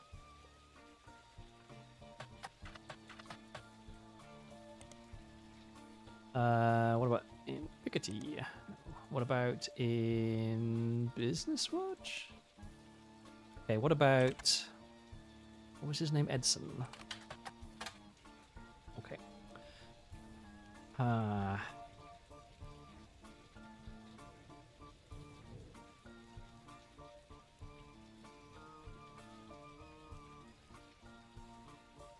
All right, well then maybe... So we have a bit of information about Roottrees Australia. We have a bit of information about Roottrees France. I'm going to go with Australia, I think. because we have a name, right? Which is more than we have for other things. Rootree Oz is one of the companies created to manufacture and distribute Rootree candy. It was developed as part of the Rootree Everywhere initiative in summer 1979. According to a history website for Rootree Oz, Charles Martin, who owned a company that manufactured licorice in Australia, was tapped to run the Rootree factory after he impressed the American leadership of the Rootree company at the time. Okay, so Robin Martin would have been the daughter of him. Rootree Australia did have some success, but only in certain regions. The manufacturing leg of the company shuttered in 1992 after the death of Martin, and Rootree Australia now serves as an importer and distributor. Okay, well, let's look up Charles Martin. Charles Martin was a candy manufacturer in Australia, born in 1923. He had a popular brand of licorice called Martin's Licorice Bullets. I'm just going to real quick look these up. Okay, same page. Most of his history is unrelated to the Roottrees. However, in 1979, he helped develop Rootree Australia, or Rootree Oz. He used his own wealth to build a new factory, and they distributed the maple treats through the same methods he had already been using for his previous candy venture. A website about Australian commerce mentions he had a very unusual business agreement with the main Rootree company in the US. Much like how the Clancy Trust distributed the profits from the Rootree company evenly to the Rootree family, the profits of Rootree Oz would be split 50-50 between the American Rootree company and Martin himself, for him to do with what he wishes. Possibly as a bribe for Guy knocking up his daughter. This made Martin very, very wealthy, but also led to many cost-cutting measures meant to increase profits as much as possible, especially towards the end of Martin's life in the early 1990s. Rootree candy gained a poor reputation in Australia, and sales suffered immensely. Charles's vast fortune was passed along to his daughter, Robin Martin, who sold both businesses at first opportunity. Robin Martin is featured in many of the top 100 wealthiest women in the world list. She owns a private island off the coast, oh my god, off the coast of Australia, where she reportedly has her own exclusive retreat. She has no husband, and there was a widely circulated rumor somewhere in... Okay, she has no husband is actually relevant, I think. There is a widely circulated rumor somewhere in the mid-70s she had a medical procedure to ensure she would never have children. You find a joke on a site called Edgy Jokes that implies she's quite promiscuous and has a punchline involving Robin's eggs. For what it's worth, Martin seemed to lean into the rumors. In the 80s, she once showed up at a charity function with 3 very attractive men, each wearing a shirt that said simply "satisfied partner" on it. Okay, so he may have had an affair with her, but there may not have been a child as a result. So maybe she's a red herring, or there was a child. And after she gave birth to the child, then she had her procedure. So maybe this is her. Maybe this is Robin. And that she did have it. Well, maybe. Okay, so maybe that's a dead end. Maybe that's a dead end. But she has no husband. So if it was anyone, it would be this one. Because everyone else had a husband. And the timing would work. Okay, so that was... So we still have... So this is Brazil. We think this might be Australia. We still have France and China. they are, yeah. She may well be the baddest bitch alive.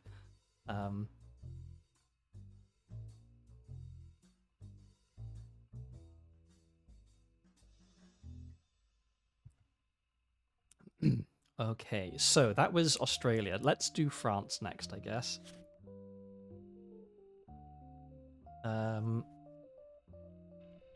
Rootree France is one of the companies created to manufacture and distribute Rootree candy. It was developed as part of the Rootree Everywhere initiative in summer 1979. Apparently, Rootree France was a non-starter. Negotiations broke down pretty late in the process after the company had already been formed, and the leadership of Rootree went through a very large change soon after. The CEO of Rootree France was meant to be Tristan Robert, who punched Guy in the face. Tristan Robert is a businessman who at one time was in negotiations to take over Rootree France. He's still alive, and you come across an interview unrelated to Rootree from 3 months ago. It seems that other countries have not been immune to Rootree mania, as you recognise the word Rootree in one of the questions. It seems the interviewer snuck in a question about his experience with the company at the end of the 70s. The article is in French. So, the character that we are playing in the game I guess doesn't speak French. If I were to, I think I could probably read an article in French and understand what it was saying. Not to brag. The article is in French and takes some time to translate section by section. He mentions Guy by first name only, and the tale he tells is quite ugly. The translation is as follows. Guy, the president of Roottree, was one of the worst men I have ever met. He approached my wife about having an affair, which she refused. He then kept insisting that this was the best way to celebrate the end of our business contract. I don't think he expected her to say no, and I don't think he thought she would tell me what happened. I punched him in the face and refused to attend another meeting with this man. They lost a lot of money on this deal because not only was he a terrible person, but he was also a terrible businessman. When he died shortly after, it felt like the universe was working things out. I wasn't surprised to learn he had a secret child. He seemed to treat women like collectible pocket monsters. It seems mentioning Pokemon sidetracks the questions a bit, and the V2 never returns to the subject of Roottree. What's this Pokemon that they're talking about? Pokemon, or Pocket Monsters, is a video game franchise made by Nintendo that premiered in different countries over the last few years, 97 in Japan and 98 in the US, and more recently in other countries such as France. Besides Roottree Mania, Pokemania has swept the globe in the last year or so. It's unclear if the franchise will have any lasting presence, or if it will fade like Roottree Mania has. Personally, I don't see it staying around for much longer. Like, by 2000, it'll probably be the last we ever hear of this Pokemon thing. Okay, so this is possibly also a dead end. She refused.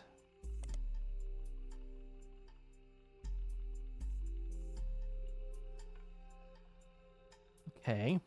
But China, I think is likely did bear fruit because there are, like, there was a flavor that was named after a Chinese thing, and there were payments related to that flavor, and we're pretty sure the payments are bribes, right? So we've got this one. So I think China might actually bear fruit. China Roottree is one of the companies created to manufacture and distribute Roottree candy. It was developed as part of the Roottree Everywhere initiative in the summer of 1979. During the late 70s, China began to go through a period of economic reform. This led to new opportunities for American companies, and the Roottree Candy Company decided to pounce. Lang Hongbo, apologies in advance for terrible mispronunciations of any non-English names, who was said to personally win over the Roottree family and was the owner of multiple textile factories, did not wish to import the ingredients and build a special factory to manufacture the candy in China. So instead, they made a deal to import bulk, unpackaged Roottree candy and label it for not only China, but additional markets. Hongbo, who was already in his mid-50s when the deal happened, only had daughters, and his brother, Lang Hongyu, took control upon his death in 1986. After Hongyu died, it passed to the oldest child from the next generation, Lang Xinyu. Xinyu? Apologies again.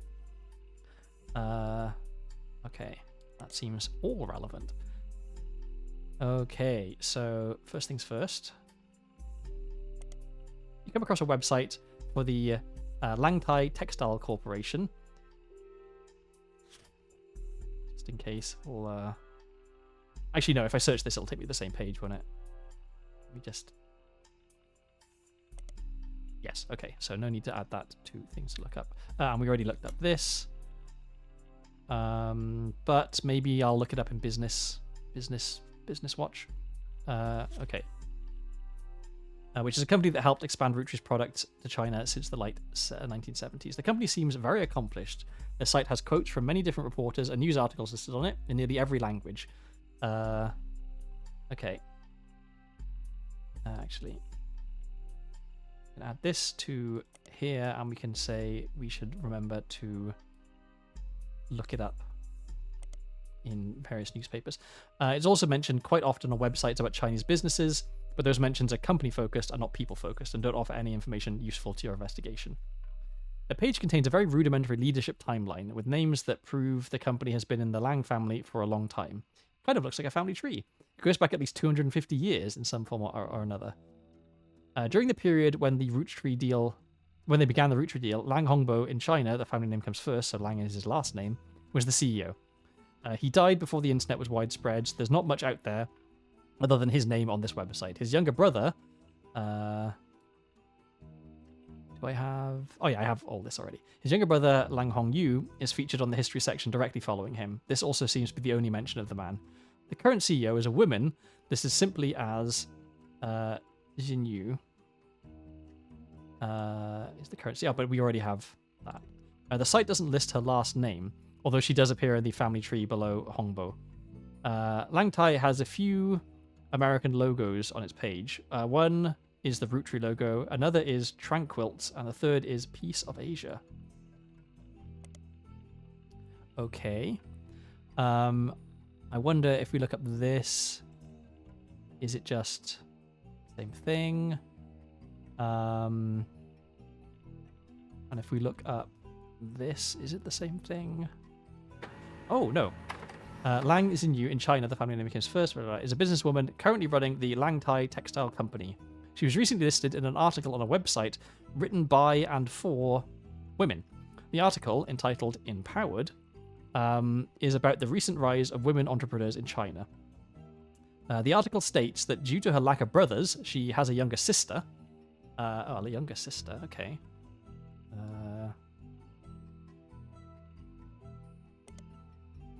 She took over as CEO of her family's company in 1992, and after her elderly uncle was deemed unfit to run the company due to mental deterioration. This was apparently an extremely controversial move amongst the company's employees, and some of them, the article does not state how many, quit and wrote a letter stating that she must have coerced him in his vulnerable state. Since then, the company has been performing well. Her nephew, who is currently her second in command, is expected to take over when she retires. In the meantime, the board's stance has been a twist on a popular proverb. Let me just check something real quick. So if we think that she is one of his, it would be here, right? Because there's two. Her and her sister. I guess it could be here.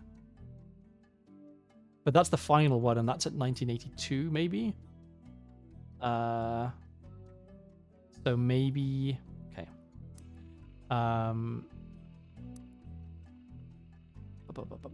The article roughly translates it as, someone that has proven they can do something well can do it 100 times well. An unproven leader could doom us all. The article also offhandedly mentions that Jinyu was an early adopter of IVF and helped her sister have a child. There's an unsourced picture of Jinyu in the article. It says that it's from 1992 when she took over. She was 45 at the time. It's been added to your evidence. Okay. Let's have a look. A photo of Lang Jinyu from a recent article about the growth of female entrepreneurs in China. She runs a business with many textile factories. Some manufacture packaging for American products. Okay. She has a sister who she helped have a child. So, if she... Well... Now I'm kind of confused. Is that what this is? Somehow. That it's complicated because... Like, it's a... Well, no, I don't know. Because it would have been... It's like, it would have been the Guy Roottree timeline. Like, and like, so that's like way after Elias had died, right? Like, when did Elias die? Not sure I actually know when Elias died. Okay, so we could start trying to guess some stuff here, but we don't know who her mother was, who would have been the one that had the affair.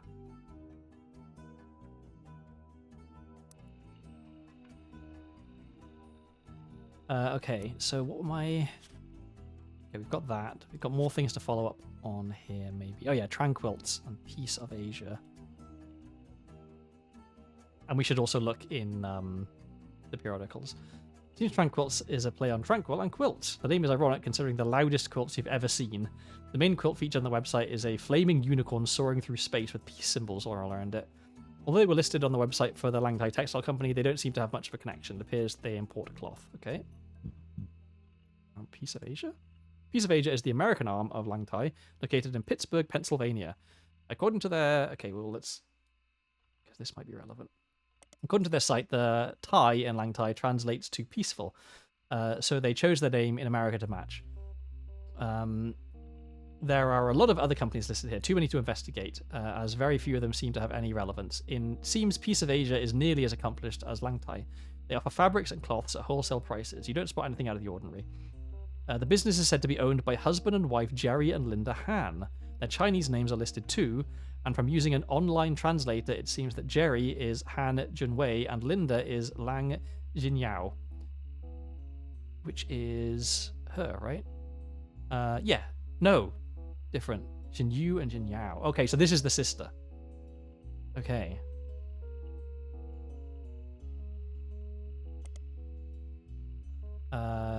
So... Alright.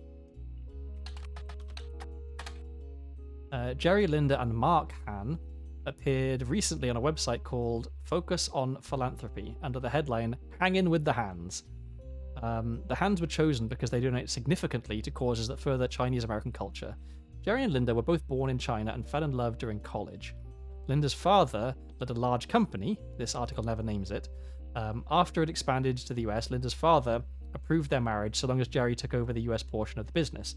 Linda jokes that the entire situation is like something out of Alanis Morissette's song, with how ironic it all ended up being. Okay, so... Yeah. I was absolutely terrified to move to the United States, but my big sister was desperately in love with the idea. She used to have this Butch Cassidy poster on her wall and was obsessed with Robert Redford. This might be... this seems like a weird thing to mention if it's not relevant. Somehow, Jerry and I were the ones sent here, and now we couldn't possibly imagine going back. When we had Mark, we never even considered giving him a traditional name. Meanwhile, my sister stayed in China and has thrived there. She doesn't even like visiting the US anymore. Our kids are complete opposite, though. Mark couldn't wait to travel abroad as soon as he was old enough. He's actually in business school in China now, working with my sister. Oh, yeah, so he's the nephew who's going to take over. Our niece, who grew up there, was the opposite. She couldn't wait to get here. She started calling herself Lucy Lang in high school and flew out here as soon as she graduated. The name change apparently drove my sister absolutely loco. Okay. Alright. So what about Mark Han? Okay, say Paige. And what about Lucy Lang? Lucy Lang is not exactly a common name, but it's not the most uncommon you've come across either. There are a few that come up with any searchable details, so it might be possible to narrow down your possibilities.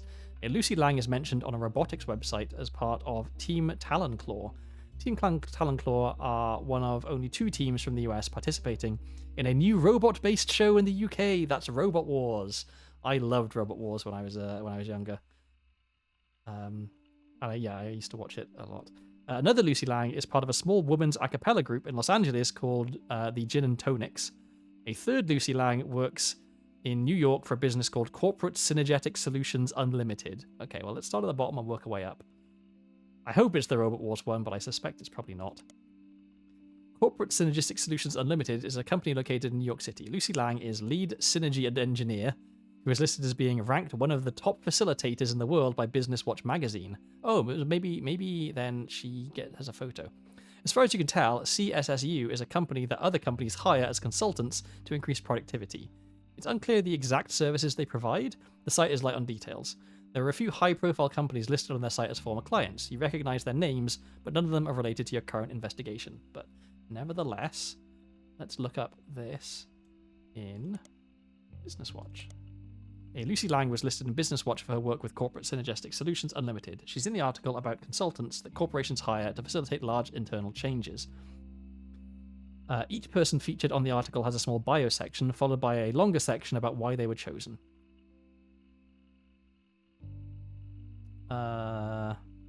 Lucy's bio section mentioned she grew up in a small Arkansas town, the oldest of 4 children, so this isn't her, and she's only the second person in her family to have ever left the state since her great-grandparents relocated in the early 1900s.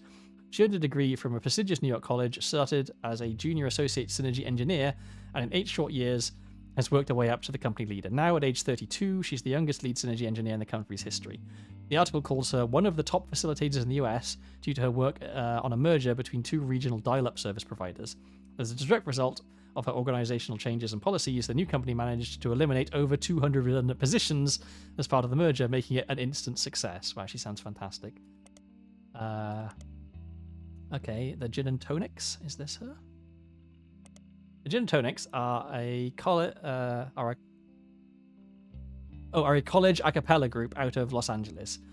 Lucy is listed as a soprano. There doesn't seem to be much else about her other than her name, and that she performs as a soloist on a song called Like the Wind.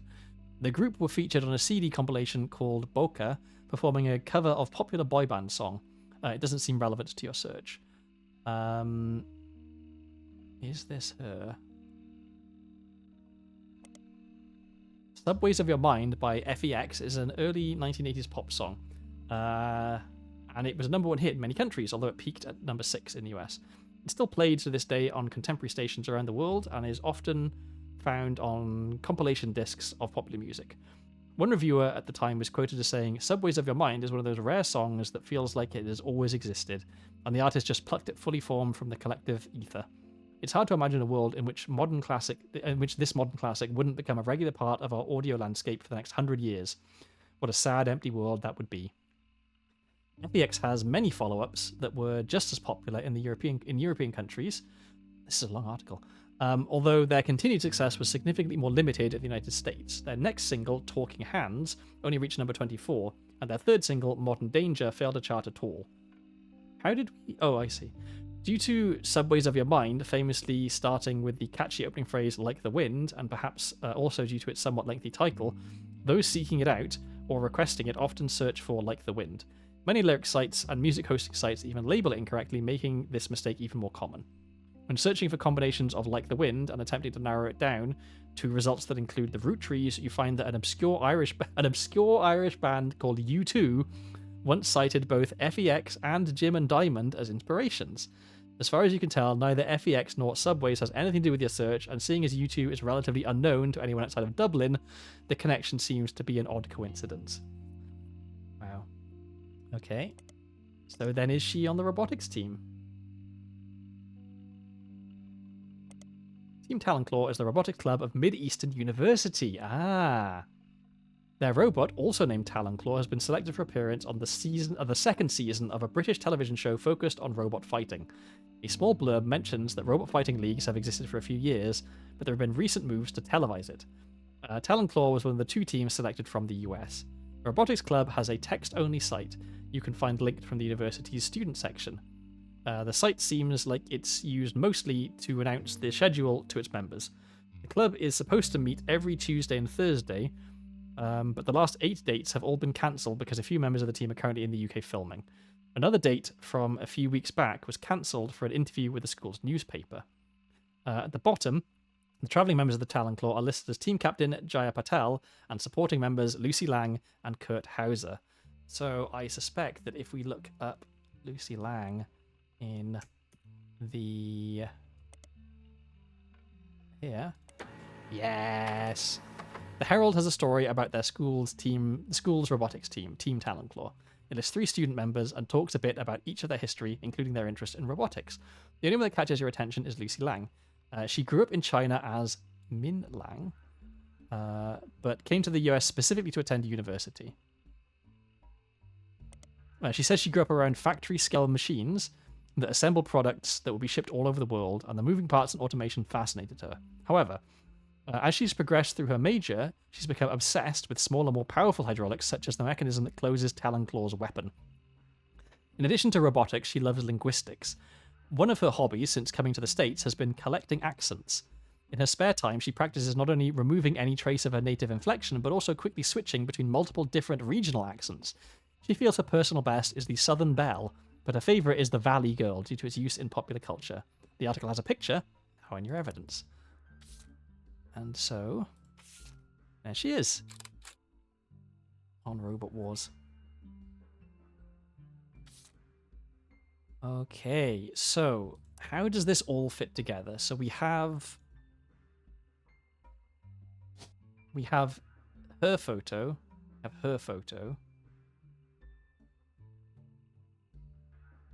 She is her daughter. Is that this? No, that was possibly Australia, because there's no husband. So, oh, IVF. Okay, so this is. Oh, okay. So this wasn't Guy Roottree? Then maybe this is some possibly unknown Chinese woman that we haven't met yet, and then. This was so this daughter. No. What is going on here? What is this family tree? How does everyone fit in here? So we've got.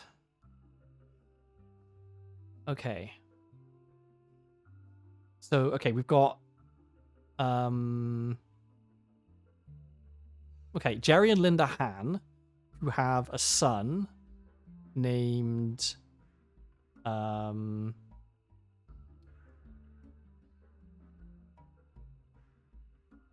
not have his? Did I not copy the son's name?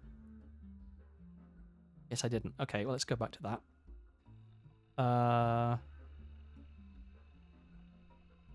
Hanging with the hands. That's it. Okay, so Mark Han.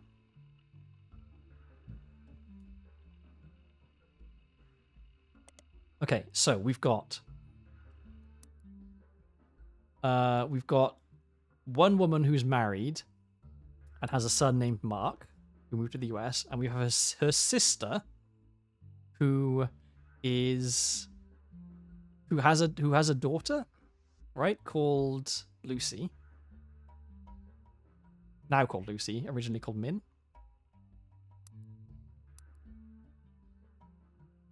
Yeah.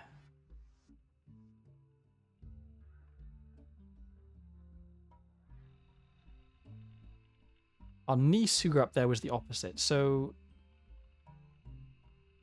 yeah, her sister. So we've got two sisters, each of whom had one child. But also,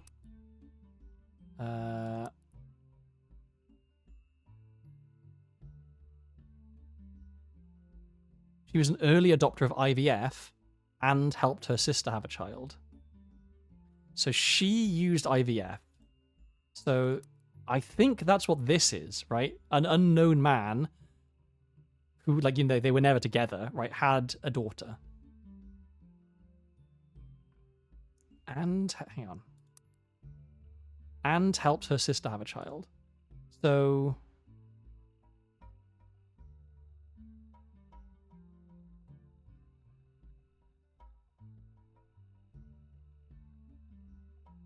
what is happening? I feel like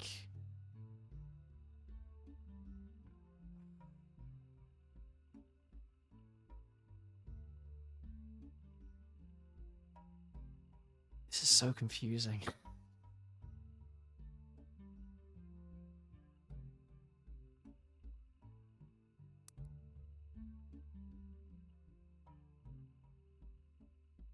He only had daughters. So he had two daughters. Does that fit here? So...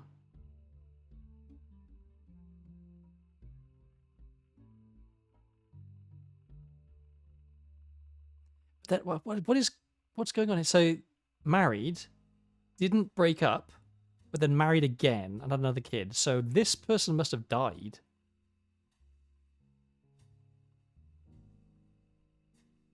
Okay, so then maybe is it Guy Roottree? Maybe it's not this, but like this would fit with IVF, right? So that would make this her. She's a CEO. And her name is Lang Jinyu.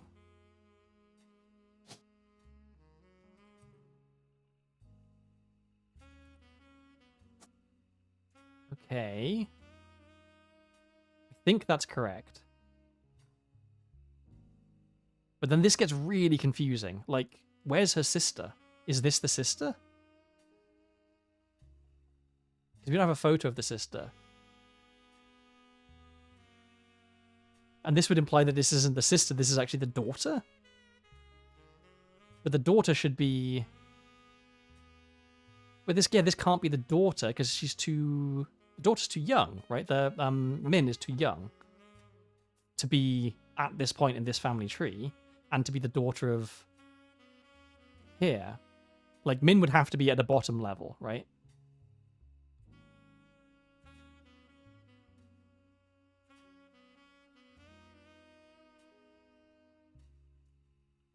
Because this is the only way that IVF could work here, unless it's this. No, because no, this was with the guy, right? This was a child with Guy, not IVF. Unless she lied about the IVF. Oh, unless she lied about the IVF, that it wasn't IVF, it was that she got knocked up by Guy. Okay, let's try that. Let's try that. Clear this. Because it would be bizarre if Guy went to China and coincidentally they set up a business with oops. Okay, so let's try this. So this is you. And you're Jinyu? Yeah. Lang. You are a CEO. I have a better feeling about this. Okay, you are a student. Your name is and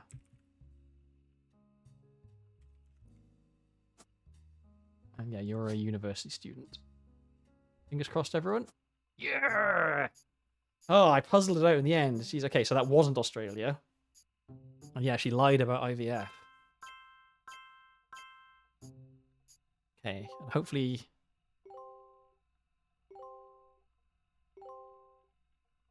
Okay, we filled in a fair few optional ones as well. Now hopefully we're going to get something that'll help us uncover more things. Yeah, Clark. Sam reached out to me finally. I think I have you to thank for that one.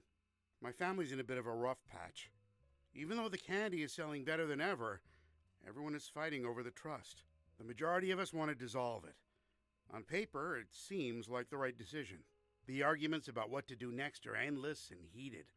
More than a few Roottrees are worried about losing their wealth. I don't think we deserve it more than anyone else. I love my family, my wife, my daughters, even my son, who I hardly ever get to see.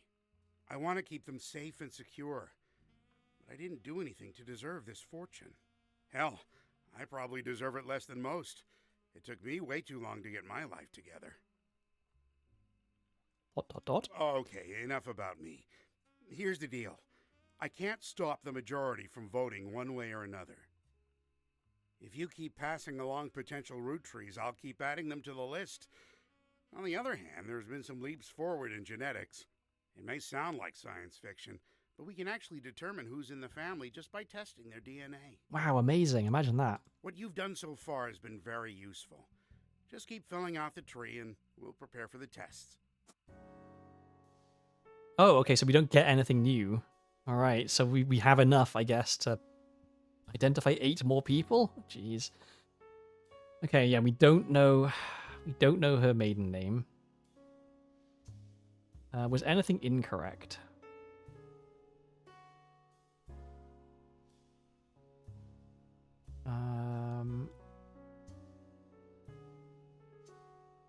Oh, I'm a fucking idiot.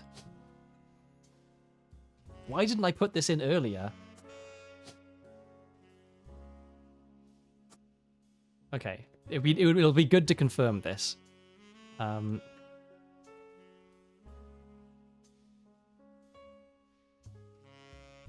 Okay. And then, yeah, okay, Roottrees Australia, I think maybe we have some stuff here. Like, I mean, yeah, I know, but that was maybe a red herring, right? That he... Yeah, okay, so I think now we've eliminated the possibility of Roottrees Australia being involved because she doesn't have a husband, so she can't be this person, she can't be this person. So yeah, Roottrees Australia is a dead end. So Guy Hudson must have been with... I guess it was more secretaries, right? That there was Brazil and China. This is a secretary, then these two must also be secretaries. But... Okay, and one of them must be this person, I think, who maybe is this the same person? This is the same person, I think. No, it can't be, because then... Oh, no, it could be. Okay, so this must be this one, because they have 2 photos, right? So this must be you. And you were one of them who left... Oh, yeah, and one of them was...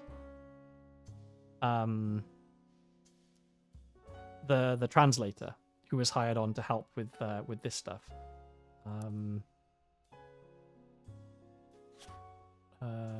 Susan Ford? Yes, Susan Ford. So one of them is Susan Ford, and one of them is a secretary, as yet unconfirmed, I think. Okay.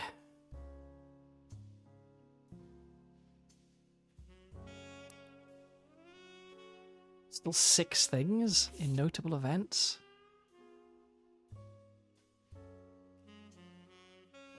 What am I missing?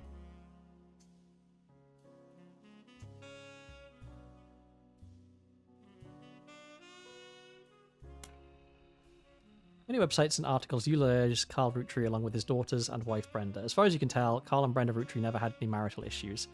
You do come across an article about a Kristen Valdez who claims to have been Carl's high school sweetheart before Brenda. She does not make any claim about having had a child with him. She just appeared to be paid to talk about his early life.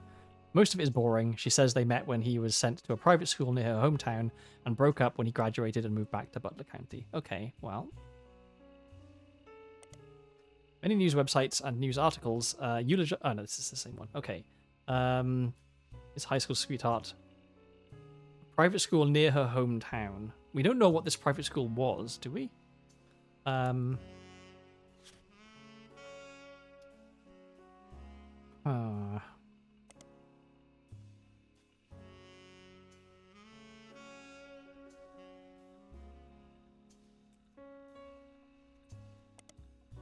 okay.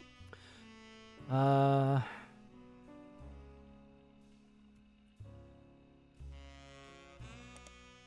okay.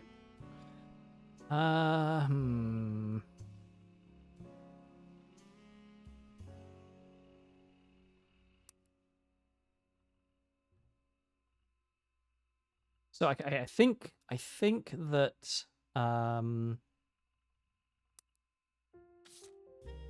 this baby, which is like copyrighted 1999, so like recent, this is like a new baby, I think must be like here or one of these two, possibly here, I guess.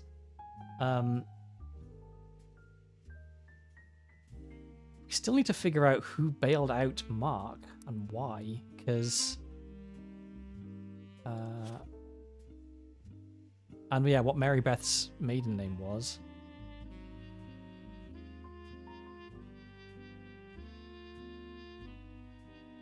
Yeah, his younger daughter Mary we've got, but he must have an older daughter. Is his older daughter Lucinda Jacobson? But like it can't be, because we looked for that name and you can't put that name in.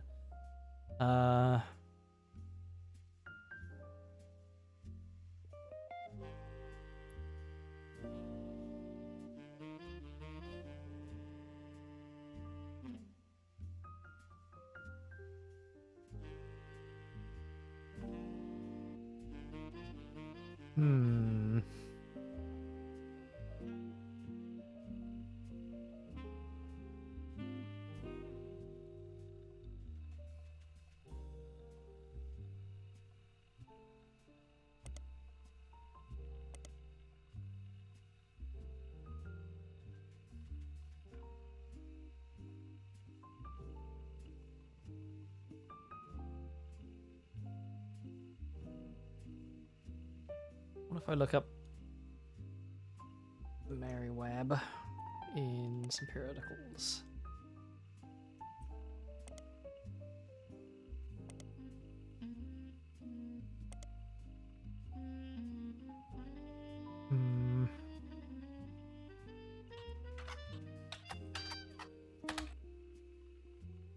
What am I supposed to be looking up in telephoto? I know that Val is something to do with that, but Oh, so is Cam Lincoln... Oh, hang on. I'm dumb.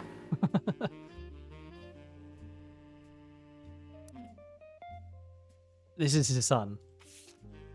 Cam is Val's son. Val Lincoln. Okay. Who is this? Telephoto is a photography magazine. This 1992 issue focused on the photos of Val Lincoln, a photographer who went overseas during Desert Storm. He won the Sepia Award for photojournalism, specifically for the photo on the cover. Val got his start in high school when he took a photography class because, in his own words, he couldn't decide what else to do and thought it would be the best career in the world to shoot for Playboy. But he quickly found he had a knack for it and began to skip lunch and his free periods to spend more time in the darkroom. After graduating, he tried to pivot to landscape photography, but didn't have any passion for it. I work much better when I'm trying to tell the story of a person or an object. He got lucky when a photographer mentor of his who was going overseas to cover the war decided to take a chance on him. Most people wouldn't call it lucky to go to an active war zone for no pay, but he bought my plane tickets, all my meals, and even pulled some strings so he could rush my passport. For someone that had never had a real job or even left California, it was a hell of a break. Val was only 19 at the time and shot the photo that won him the award the third night that he was there. The photo depicts Lisa Clementine, who lost an arm in Operation Desert Saber. Okay, so Val Lincoln possibly, so Cam Lincoln possibly is the child of them, maybe? According to the article, women were not subject to direct combat, and Lisa was in a vehicle at the time. The vehicle had to pull over suddenly when the road ahead was partially destroyed, and she and a fellow soldier were severely injured by a landmine. Val says, I ran into Lisa just after her surgery and took this picture. Then, until she shipped out, I kept finding excuses to go back and take more pictures of her. I guess it was fate, because that's the photo that won me an award and got me into your magazine, and also led to my engagement. Just earlier this week, she agreed to become Mrs. Lincoln. Okay, so I think...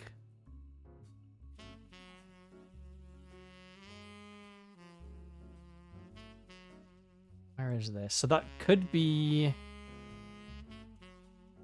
Can't be that, because we know that's a daughter.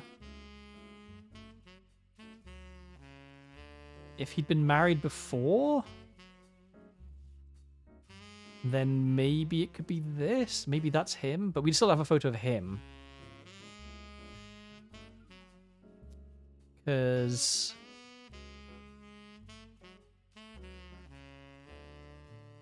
yeah, I think it has to be somewhere around here. But knowing which one is the brand new baby...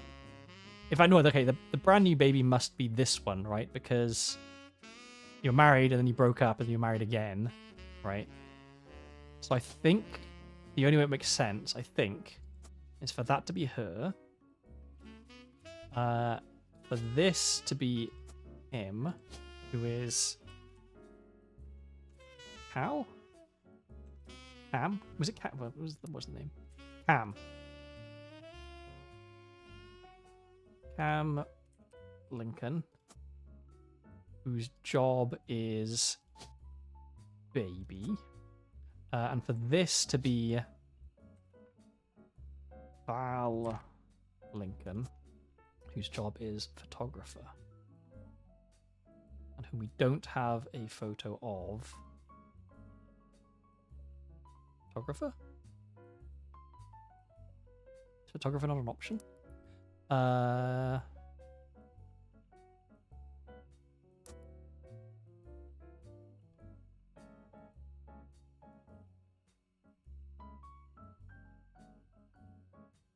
That's Desert Storm. Oh, yeah, let's look up Lisa Clementine. And also put her name in. Oh, nothing. Okay. But this would be Lisa Clementine.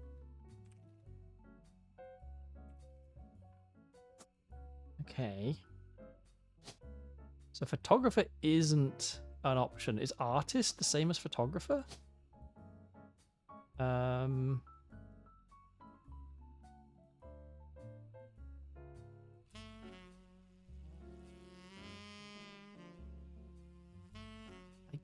Yes, there's yeah, so like this, where are we? This guy's a photographer. Well, no, hang on, wait a second. We had a photographer somewhere else, surely. I swear we did. Well, okay, well, I guess we don't have a photo of him anyway, so... I guess he was married before? Okay.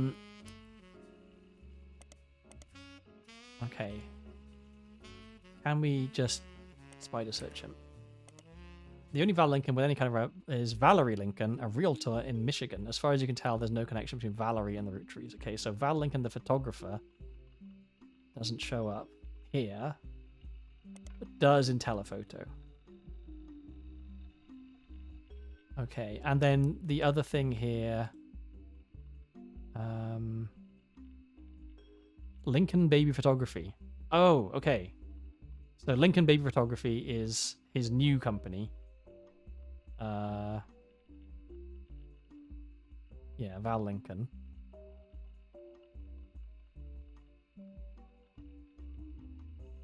Where did we find this? This was an interview.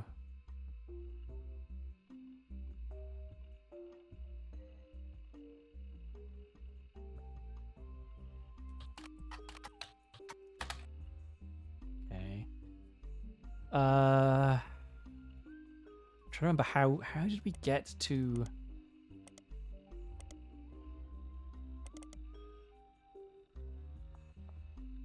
How did we get to Lincoln Baby Photography? So someone, they didn't want to talk about LBP, they didn't want to talk about Iraq. What was that page where we had that?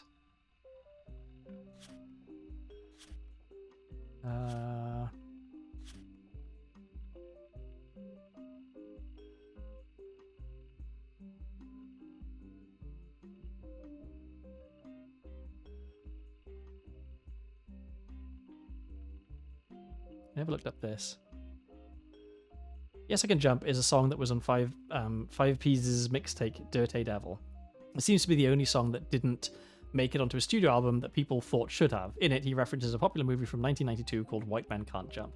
This reference has caused some confusion amongst the fan base. Because of it, it's agreed upon that the mixtape had to come out in 1992 at the earliest, but others point out that Fellows references seeing the movie on his 17th birthday. This would have been in 1994.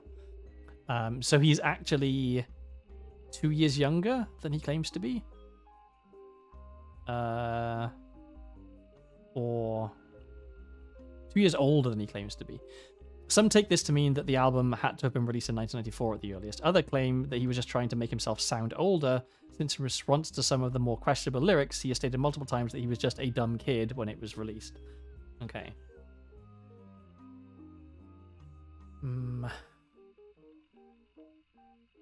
So I think we're supposed to be trying to like use something to do with the years here, but we already know, we've already established this, so I don't think we actually care anymore about the year of his birth, because we've already locked that in. Yeah, no maiden name for her. Like, how on earth are we going to find out her maiden name?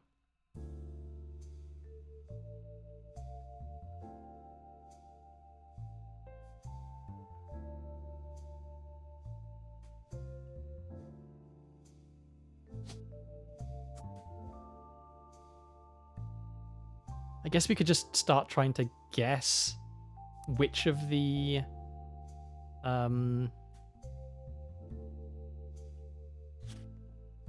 secretaries who were let go.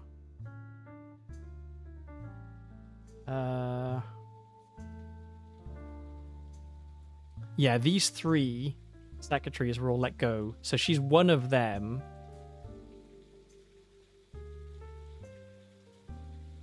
Probably. Although, wait, no, hang on, wait a second. Okay, we had... Oh, I stopped even reading this thing. Sorry, I got so sidetracked. He quickly found he had a knack for it and began... Oh, wait, no, did I actually... No, okay, I did read all this. I just scrolling back. Okay, blah, blah, blah. Oh. Okay, this photo... This was when Chris Rafferty was 5.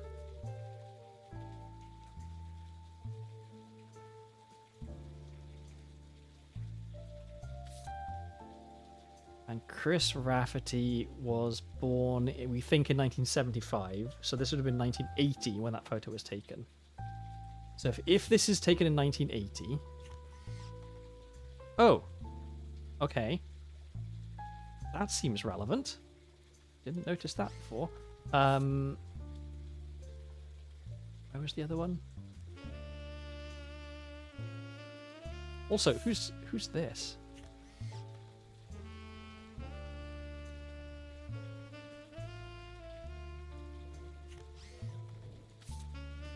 Where was...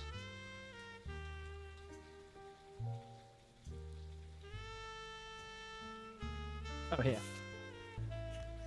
Okay, so it's definitely the same person, and she has a flower tattoo on her hand. So... he had to have been...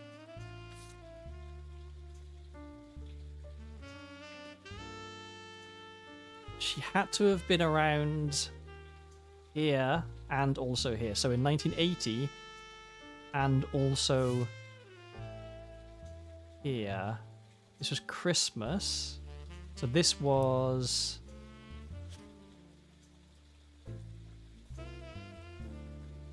79.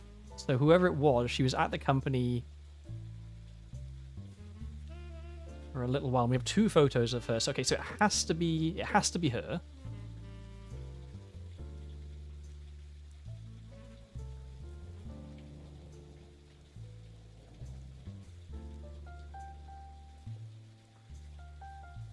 So who was she? The final affair. I think this might be Susan Ford. She's now Ms. Ford, not Mrs. Ford, so she's no longer married. But this is like something Ford, maybe. But we don't know his first name.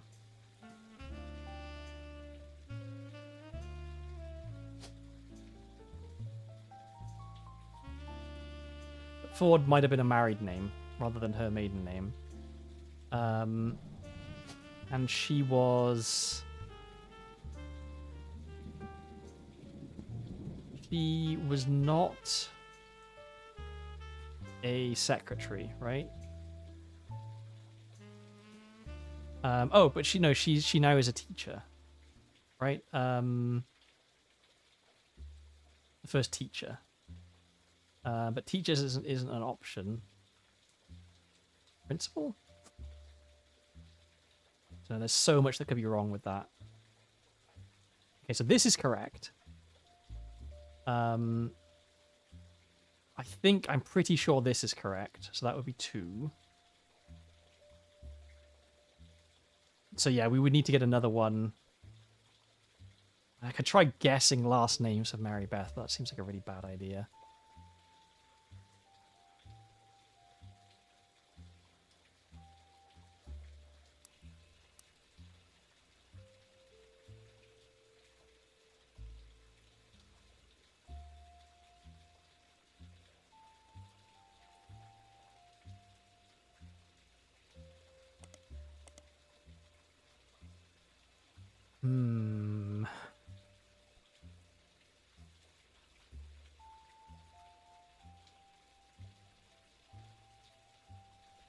Surprise her future husband who was deaf.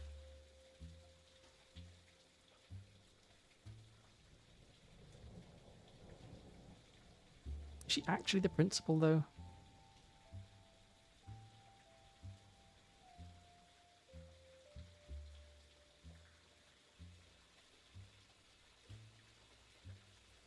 Oh, she is the principal. Okay, she is the principal.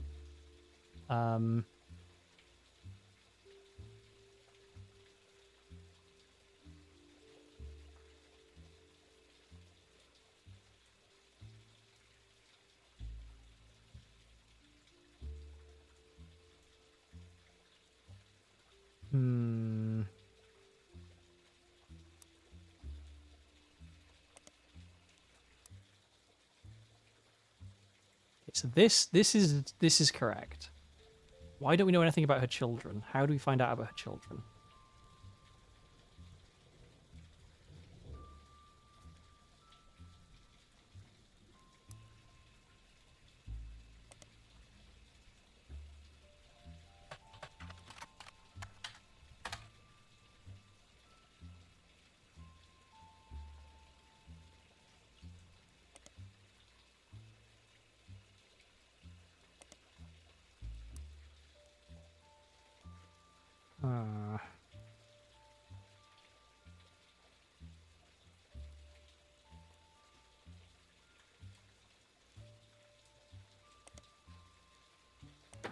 Oh, okay.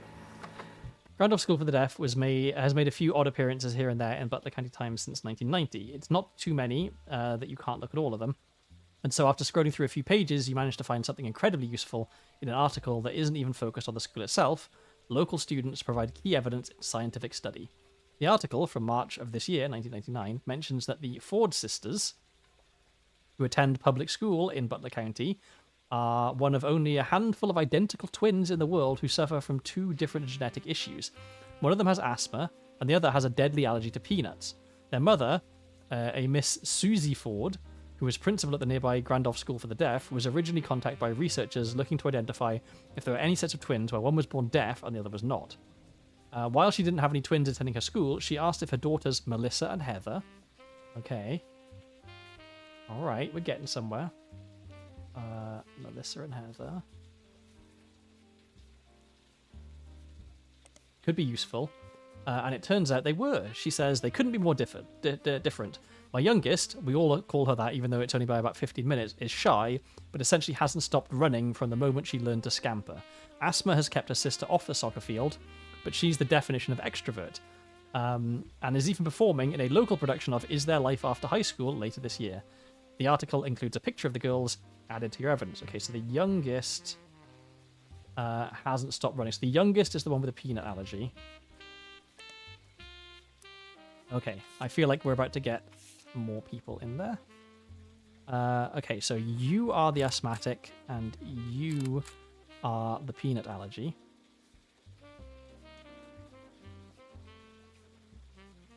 And they're both students. Okay, so we've got... but which is which?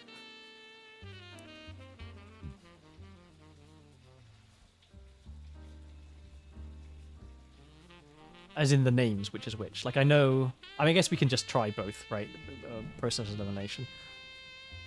Okay, so we've got... The... youngest doesn't have asthma.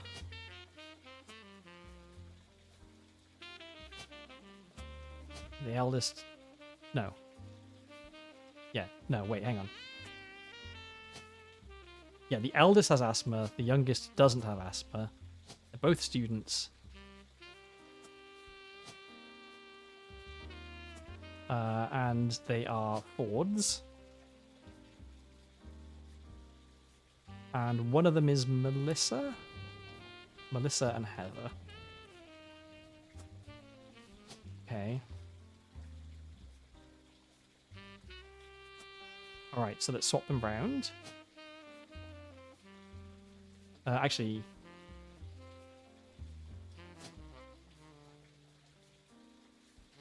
Okay, there we go.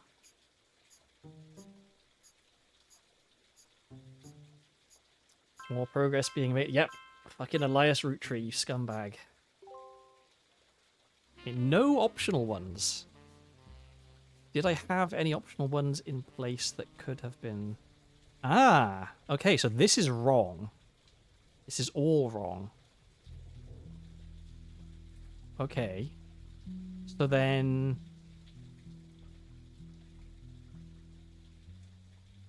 Alright, well then where's the baby? And where's Clementine and... or Lisa Clement... Wait. Lisa Clementine. Oh, I'm a fucking idiot. Why am I so dumb?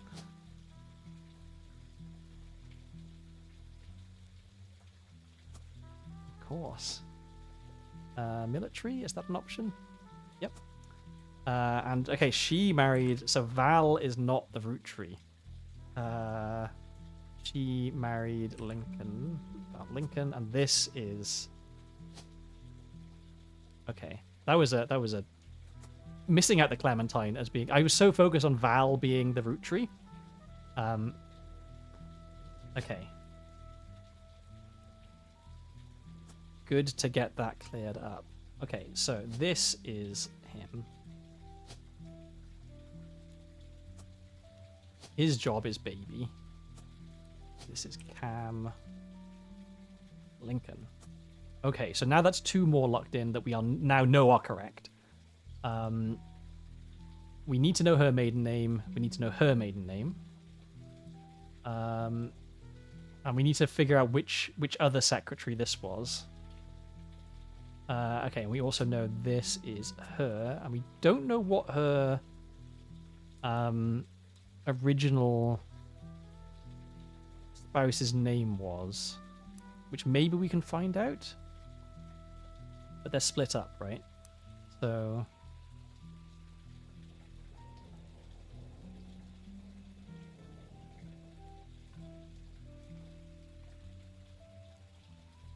maybe we can look up the daughters.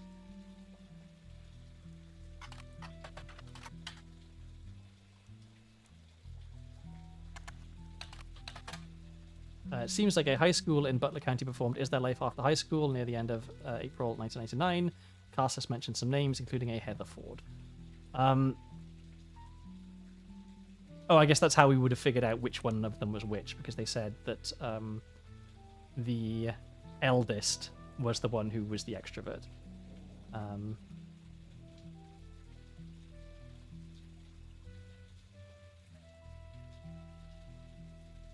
Or maybe not, actually. My youngest hasn't stopped running. Asma's kept her sister off the soccer field. Yeah, okay. So yeah, the eldest one was... Okay, that's how we would have figured out the names without having to do process of elimination. Alright. So yeah, we still need to figure out her spouse's name. Optionally. And who on earth did Elias have an affair with? What can we learn more about Mary Beth Clementine? Because this wasn't Sterling Clementine. I put Clementine in, and it was not right.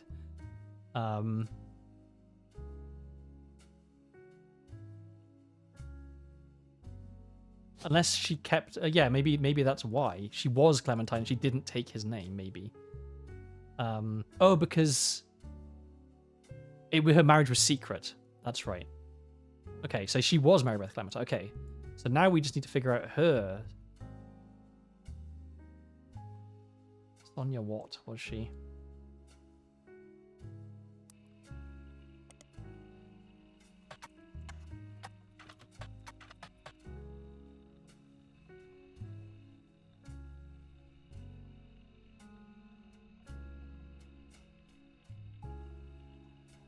What if we look in... Teen Blast. Ashley York, a British model, appeared on the cover of Teen Blast wearing a fur shawl 3 months ago. This appearance doesn't lead to any useful information, but more recent appearance in text only mentions she's dating Flavio Soares. In Teen Blast, reporters asked how they met. I was in Rio for Carnival when he was on one of the parade floats. I had no idea who he was, but I liked what I saw, and I told my people to invite him to the party I was going to. I felt pretty stupid when I realized they were going to his party. Well, his mother's party. She runs a media empire down there called this word. Okay. It's a massive media group owned and run by a mysterious woman named Sonia Alves. It seems that Sonia Alves is a common name in Brazil, so she has shortened her name to Nia to stand out in the public eye. According to a history page that's focused on a company and vague, unsearchable details, Nia received a significant inheritance in 1980 and invested it in many different manufacturing businesses in her hometown in Brazil. At the same time, she had just begun to learn the ins and outs of running a television network. She continued to work in television until 1988, when Brazil began its period of reform. She felt this was the perfect opportunity to launch her own media company using her investment and connections. Now, her company owns television networks, magazines, newspapers, and advertising firms. After doing some translating, the page about Nia lists her as unmarried. It does not go into any other relationship history. Searching for Nia online, you learn that she stays out of the spotlight. She doesn't even appear at shareholder meetings. She sends a proxy. Okay, so she is not a news anchor, but a CEO. And her surname is Alves. Okay, so that's correct. If that's correct, these are correct. This is not correct. What is her maiden name then? Unless she's not a CEO, but she is a CEO, right? She owns the company. Like, what other options would there be? It would be... it's a media group? Like, media? Media mogul. No. Okay. Ah. Well, we have a maiden name at least.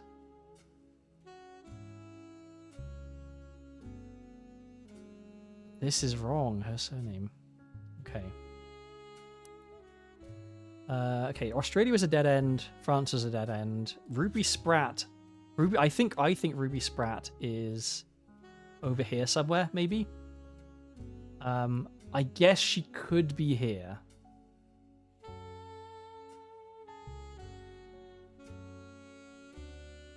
Does she have a sister?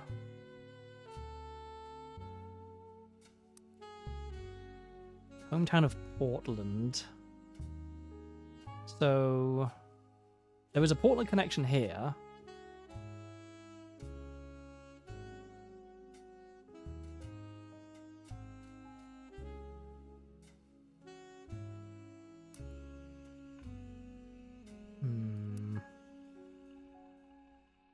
I should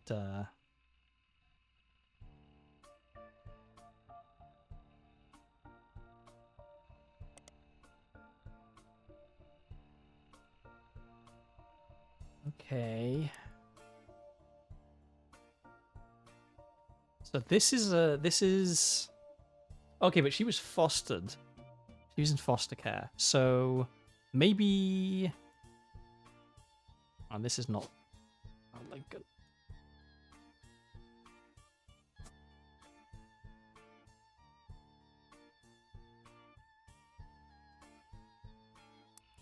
I think we need to try and maybe track down more stuff. Okay, so Susan Ford, I think, is done other than her husband's name.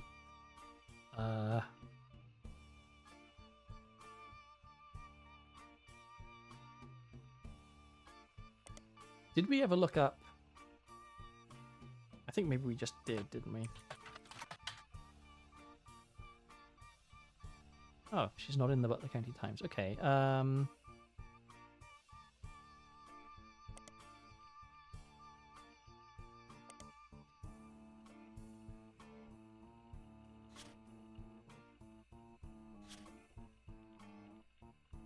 Gina Clementine.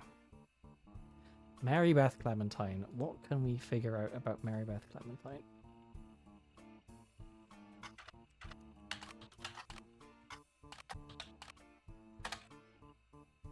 Okay, so we've already seen this.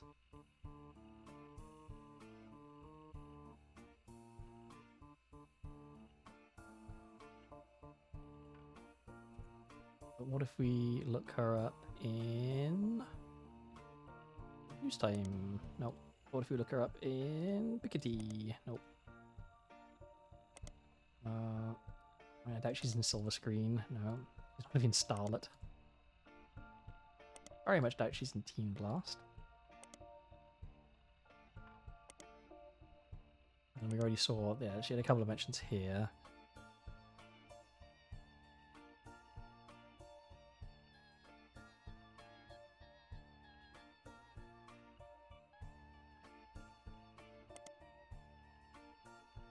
Okay, she's just describing, yeah, what the hymn is about.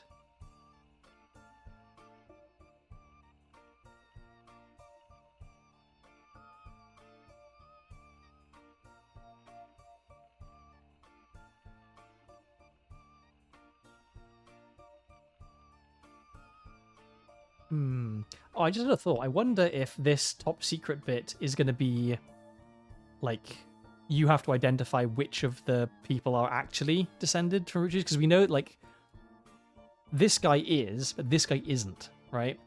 And so yeah, knowing like was there actually an affair here? Because it said that she used IVF, right? So it could be that that she isn't actually related at all, because it's a possible infidelity, right? I think, at least. I guess they can, that's what the DNA tests are for, but... okay, so I think this person must be this person. Because we have a photo of her, and she's around Guy Hudson. So she's a secretary of some sort. Probably. Which secretary? Okay, well, I guess we have 3 names that it could be. So we could just guess which of them it is. Angela Ingram, Linda Lewis, and Catherine Garrett. One of those three.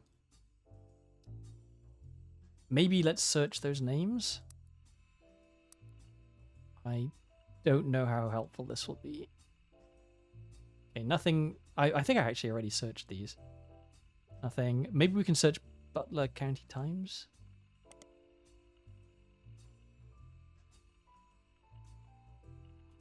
I feel like I'm clutching at straws a little bit here. Nothing. Nothing. Nothing. Okay, could have been an earlier secretary. Also, who is Douglas Rosenberg? Why was he fired and then rehired?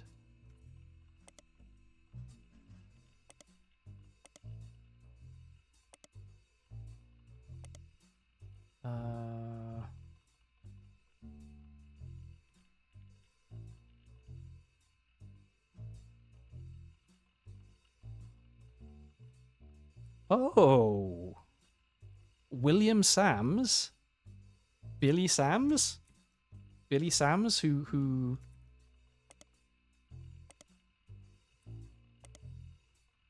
right? Not this one. This one. Oh, Sims, not okay. Never mind. Got overexcited. Okay, so Douglas Rosenberg was in product management, and then he was fired, but then he was rehired. And we're looking for secretaries from this photo. Okay, which photo was that? We still have 5 things in notable events that is going to give us something. Apparently, I'm sure I'm missing like a periodical or something here. It's this photo. So this is guy has just been hired, I think, and so guy gets hired here in 1977. So it must be someone who is currently employed in 1977.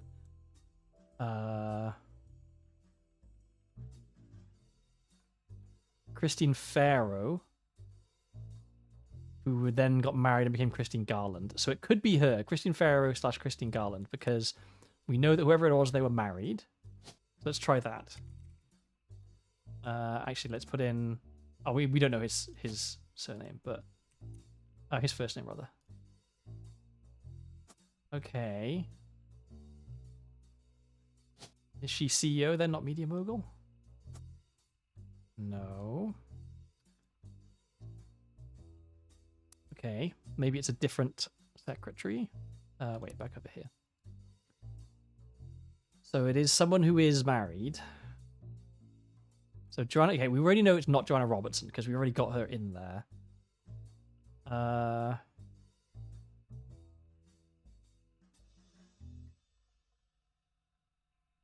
Beth Knox, maybe?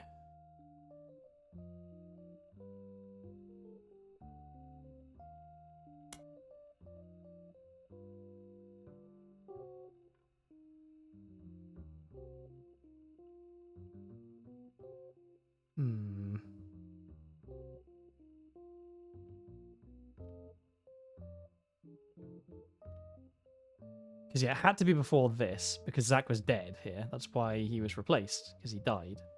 I'm pretty sure, right? Like, he just...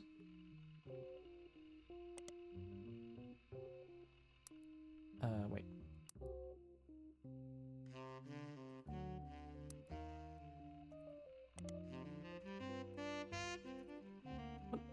I copied this. Copy.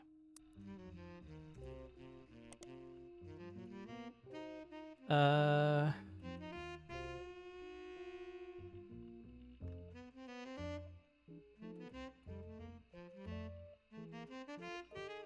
I just forgetting what happened? Let me... wait, no, not this. Oh, no, was it that? No, that's no events after the events. Previously on the Roottrees is what I want. So...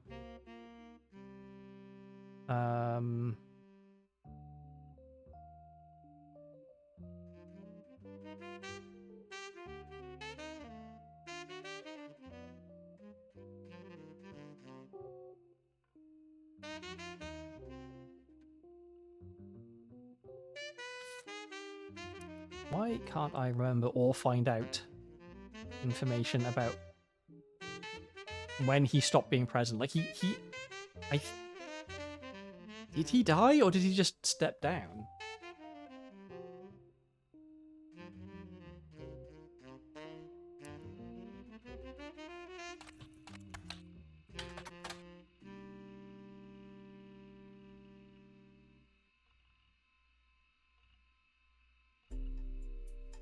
Oh, he didn't die. Okay, he took an early retirement. Okay, so I was wrong. So, okay, this photo,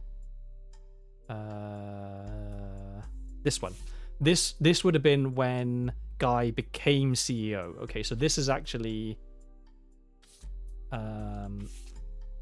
this is here. Okay, so 1978 is when this person was employed. So a secretary. Okay, so Beatrice Watts or Corinne Schwartz. Let's try Beatrice Watts.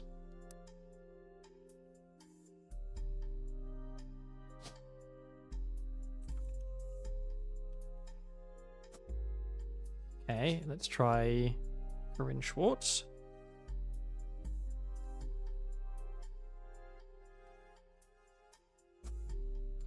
Fuck.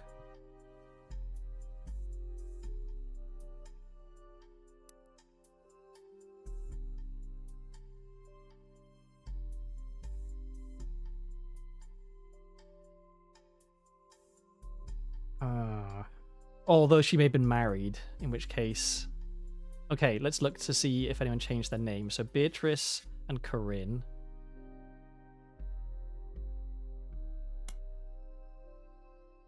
Beatrice and Corinne. Oh, wait, no, because they were hired that year, weren't they? Okay, they were hired, so we wouldn't know. But Christine Garland. We already tried Christine Garland, didn't we?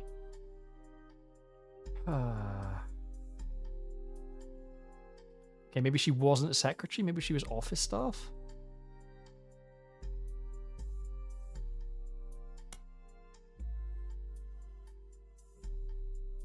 I'm not entirely sure what office staff actually is. Elizabeth Cravensworth, maybe? Let's give that a try. She's married, so that's not going to be her maiden name. Yeah, I don't know who this is, and I don't know that she's a secretary.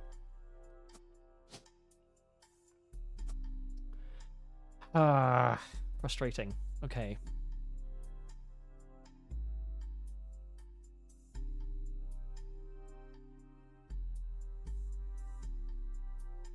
What is your maiden name, and how on earth am I supposed to find it out? And how is he not Clementine Sterling? And why is she, like, if he's not Clementine, why is she not Clementine? One of them must be Clementine, because the kids are called Clementine.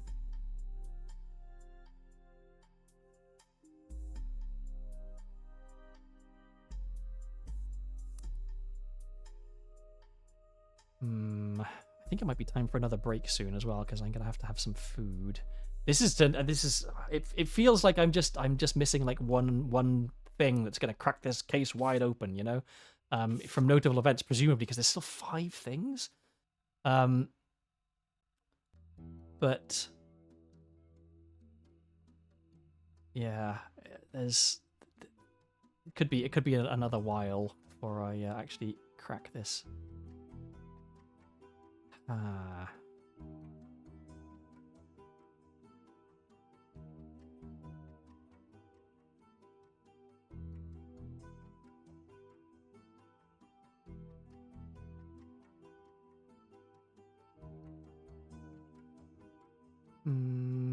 What am I supposed to be getting from this? It's giving me 5 more pieces of evidence. Like, I think I've searched all the names in it, right?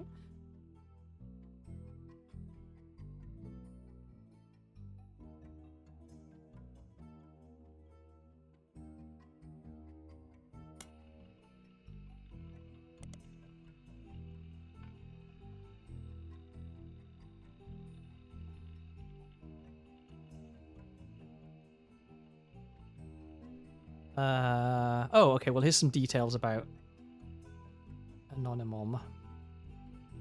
who is someone who had an affair.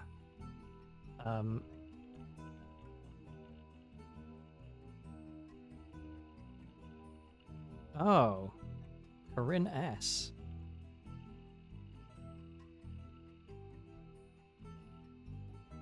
Anonymous and Corinne were in it together and speculated they might have been lovers. Ooh. Okay, well, let's add this to the notes about Jane Doe. Okay. The daughter's name was Courtney May. But we're pretty sure that this is a red herring, right? Because there was no... They did the DNA test and it was negative.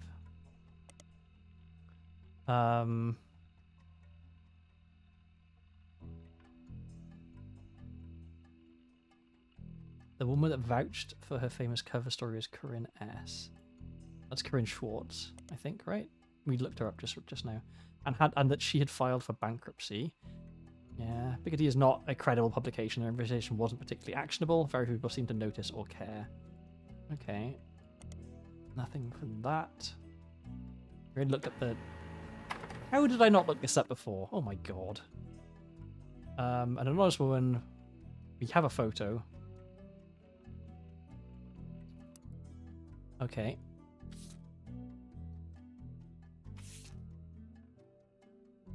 Okay, well, that's not super useful. It was determined through a DNA test that Anonymous' daughter was not a Rootree. This article, which did refer to the daughter as Jane Doe Rootree, but did not coin the phrase Anonymon, came before all that, right around the time of her first TV interview. This is a summary. An anonymous woman appeared on the cover of News Time shortly after 5Ps was confirmed to be a member of the Rootree family. In an homage to the previous cover, she holds a photo of her daughter. Unlike 5Ps, she wished to remain anonymous. Both photos were obscured. The anonymous woman claimed to have had an affair with Guy Hudson while she was working as his secretary. She and another woman were hired at the same time during a transition period. Okay, let's. This.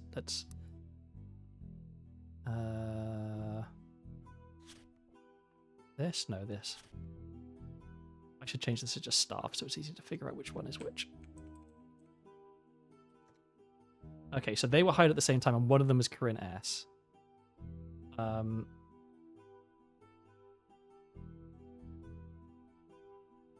Schwartz. Yeah, so Beatrice Watts is anonymous. And her daughter is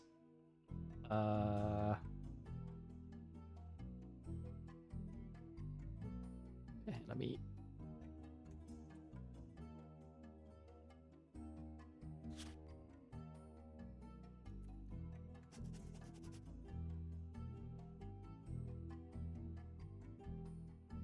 she and one were hired at the same time during transition period, but many of the secretaries that had worked under Zach Morden were already gone. She says that she and the other one were both underqualified as neither had typewriter experience. According to other staff members interviewed, Guy had his own requirements for hiring women.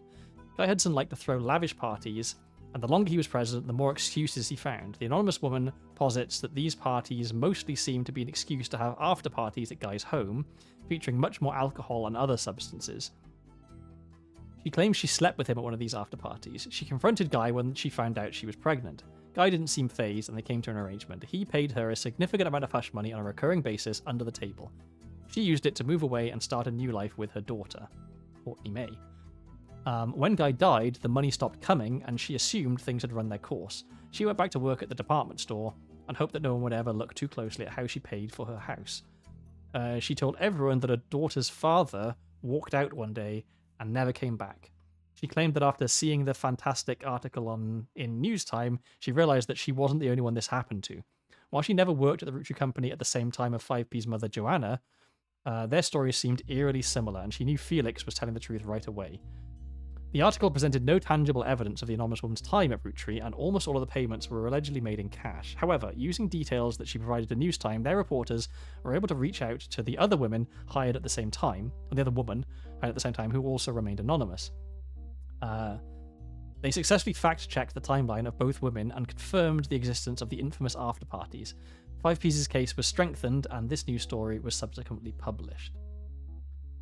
So, but the daughter wasn't a Rootree. Which is interesting. Unless... Well, no, I guess we have to accept that she wasn't.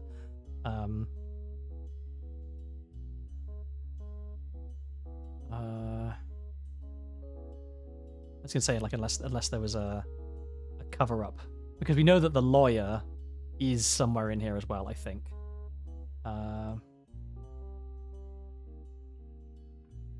Who are you?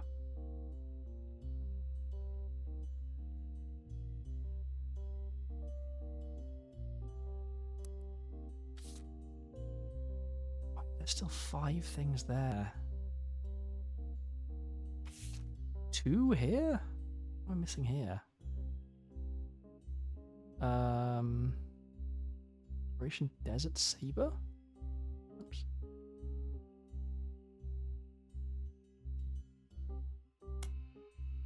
Operation Desert Saber was a code name for a land offensive the US military performed against the Iraqi army. It was part of the larger Operation Desert Storm, also known as the Gulf War.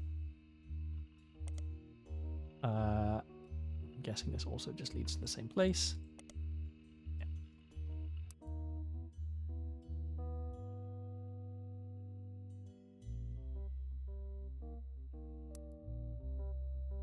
Oh, the reason is because we haven't locked these in yet. But when we get some more stuff, they will be like, okay, so that's why there's still 2 there.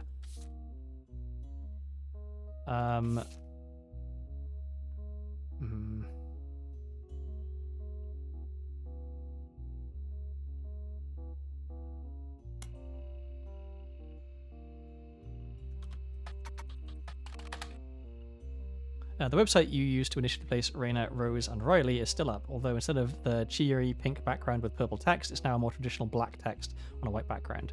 The young master has turned the site into a memorial for the sisters and their father. It seems like she did end up getting her ears pierced like Rose after all. Regardless, there's no relevant information, just a picture of the girls with a sad MIDI piano playing in the background. From other higher profile sites, you find that a charity has been set up in the girl's name, the Roottrees Sisters Fashion Scholarship. Which I think I have already looked up at this page. Yes, I've already seen this page.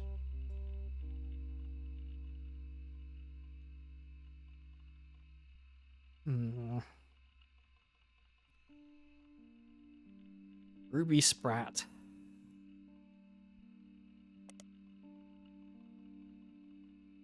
Who are you, Ruby Spratt?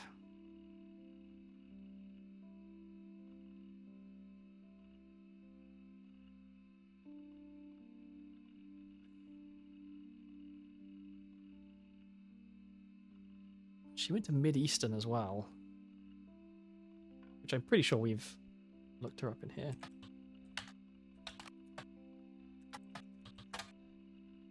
Yeah.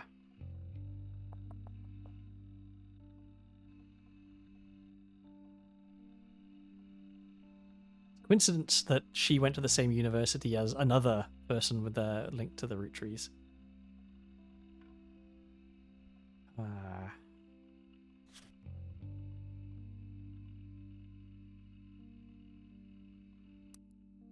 Okay, so things I'm certain of. These 2 definitely correct. This one definitely correct. Possible wiggle room on the job, but I think CEO feels right. Surname.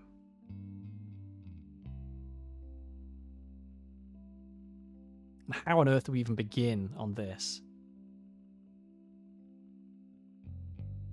What does this even mean? Like, they had a kid. That kid got married. And they had another kid. And also adopted... Okay, I think, okay, maybe what happened here is they had a kid. That kid maybe got pregnant really young. And then their child here was adopted by her parents. Like, this is the grandchild here. And then this person got married a couple of times. Okay, so I've still no idea how we start down this. I think maybe we have to fill in 4 more and then we'll get a crumb that'll lead us down this line. Yeah, this feels like it should be doable.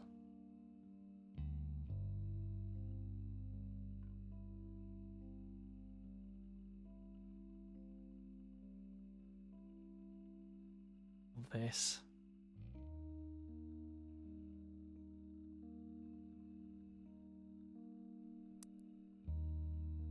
Where Where did we find the thing about... Yeah, here. She'd been divorced twice, both times to her manager Sterling.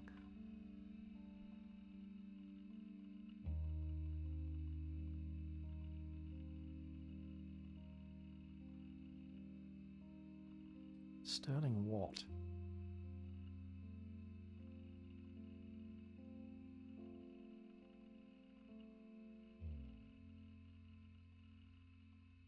Did I ever look up New Edison? I might not have looked up New Edison. It's a small record label based in LA that existed for a few years in the 40s. It raced to release cover records of songs that were gaining in popularity. According to a website... Ah, Sterling Edison. Okay. Sterling was his name. Is Sterling Edison. Okay.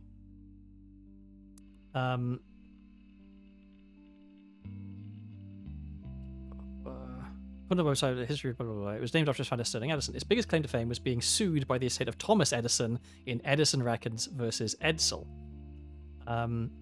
You find a few references to New Edison and Mary Beth Clementine on sites about old records. One collector says that the Holy Grail is a re-release of The Old Rugged Cross, and says that the first edition was originally published before she legally changed her name. Okay. Another site claims the police had to be called to New Edison Records after its owner, Sterling Edison, got in a physical altercation in public, leading to a divorce. There are no cited sources or evidence, and the site's content seems user-submitted. There's an email address at the bottom and the phrase, "Send me your stories about old Hollywood," and I'll add them to the page. Okay. Edison Records versus Edsel.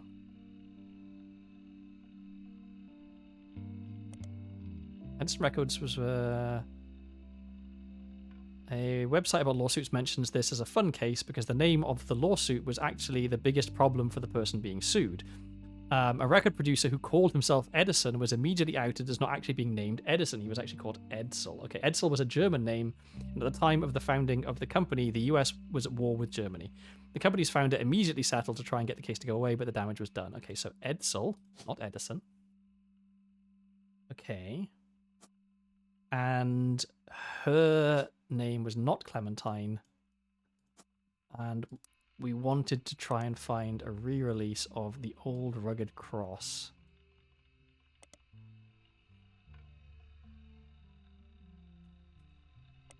From, let's try Modern Music Monthly.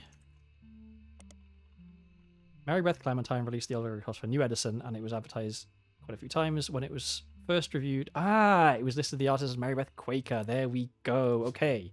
So now we find out. Okay, so something is not correct. So is it that she's not a CEO, she's a media mogul? No. Okay, so she's no longer in the military then, maybe. Where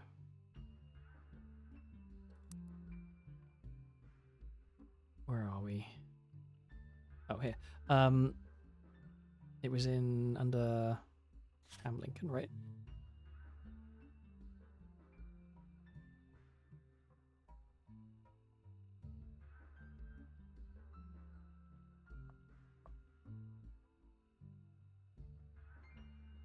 So I guess, yeah, if you lost an arm, she's no longer in the military. She was in the military. Is she now a housewife? And is she... I have to keep swapping this back. CEO? No. Okay, so this... Correct. This, correct. She was a musician, certainly. But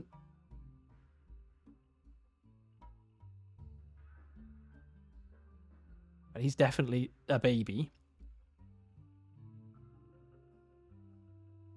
This name is correct.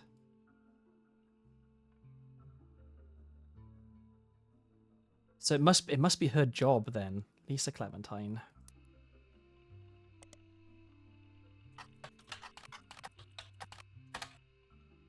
Spell it wrong. I probably spelled it wrong. I'm bad at spelling.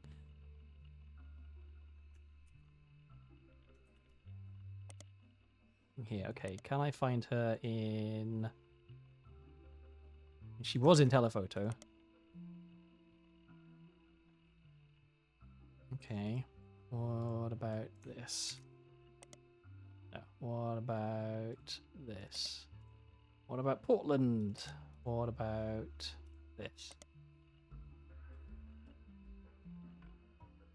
Okay.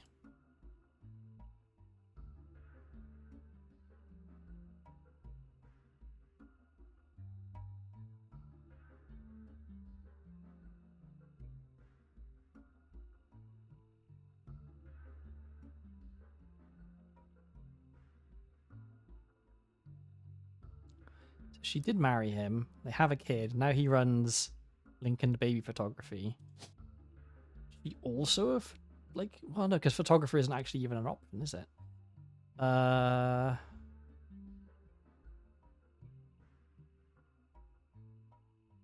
She was in the military. That was her last job, maybe?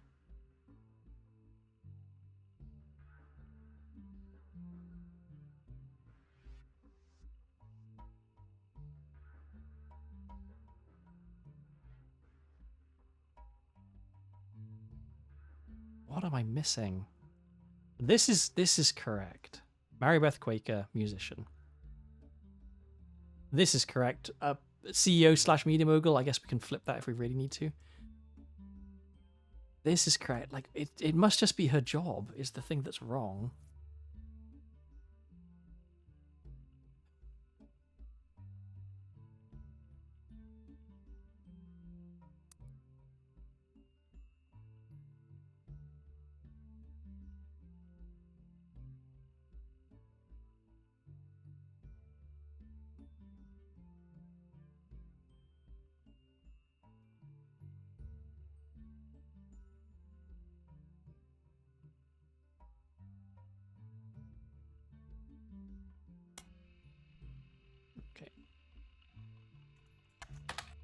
Oh, CP award. No,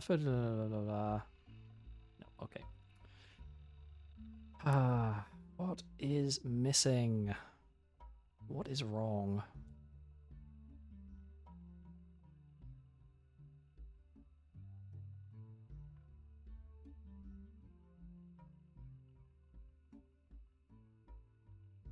Hmm.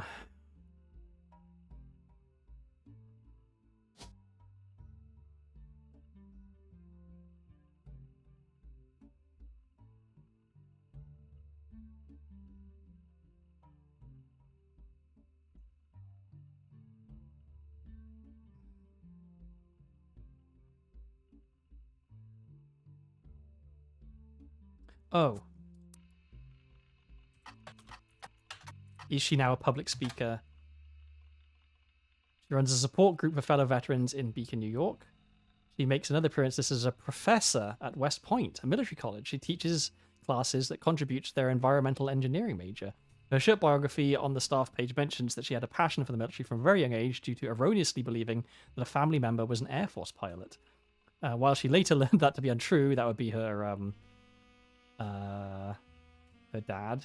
Yeah, because her mother lied to her about what her dad did. Her passion remained, and she joined ROTC in high school. From there, she enlisted. After returning from Desert Storm, she earned a degree and relocated to West Point to teach a few years ago. So that is what I was missing. He's a professor. Okay, and that means that he is a media mogul, not a CEO. Thank God. Okay. We'll see the hopefully we get more information now. I'll confirm the optional ones to make sure that I didn't have any wrong. Okay, yeah, here comes some new information. Hey there, it's us. So I just have to say, the work you're doing here is fantastic. So fantastic, in fact. There goes Clark. Always the bad cop. Go ahead. Well, our law firm, Ruby Legal Enterprises, is having trouble keeping up. They're actually begging us to stop submitting new root trees. They said it's getting difficult to verify your progress. I wonder if that's the case, or if they're actually trying to bury the fact that that they are in fact a secret root tree. Well, consider that a good thing. I told Clark you'd get results. She says that like I didn't believe her. Regardless, the bad news is it's going to take 5 Oh, potential 5. free editions before anyone locks in from now on. Good luck. And keep up the good work. Please tell me you're going to give me some additional stuff. Oh my god, you mean I have to work with what I've got? Oh, Christ. This is bad. I'm definitely missing something very important, because I just don't have enough evidence right now to fill in things. Okay, so let's just double check real quick for any optionals that were wrong. None. Okay, cool. So we got all that. Still don't know who this is. And we still don't know who her ex-husband was. Okay, it's time for me to take another break, and I think I'm also going to grab some food, because I'm getting hungry. I have some pizza. I ordered Domino's yesterday. Okay, so we've got 2 sets of 5 left to do. And yeah, no new information. I have to work with what I've got. It's like 4 things from this? How? Like, how am I getting this? Like, how is there evidence of Elias Roottree, paragon of virtue, having an affair? I think I have to work backwards from Ruby Spratt, probably. So she was in foster care. Yeah, she must be someone here. It's hard to find out about her.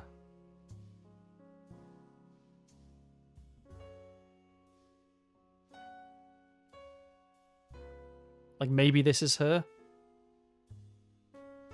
Not artist. I think that probably makes the most sense, that this is her. Because there's, like, this is a complex situation that could result in this child being in foster care, right? But yeah, okay. But then that would mean that she'd have to have been married twice and have 3 kids, which maybe she does, but we haven't had any indication of that. Okay, but no, I'm gonna run an ad, and I'm gonna go on break for a little bit, and have some food, because I'm getting peckish. So let's head over here, and I will throw up a little message. And this should be centered.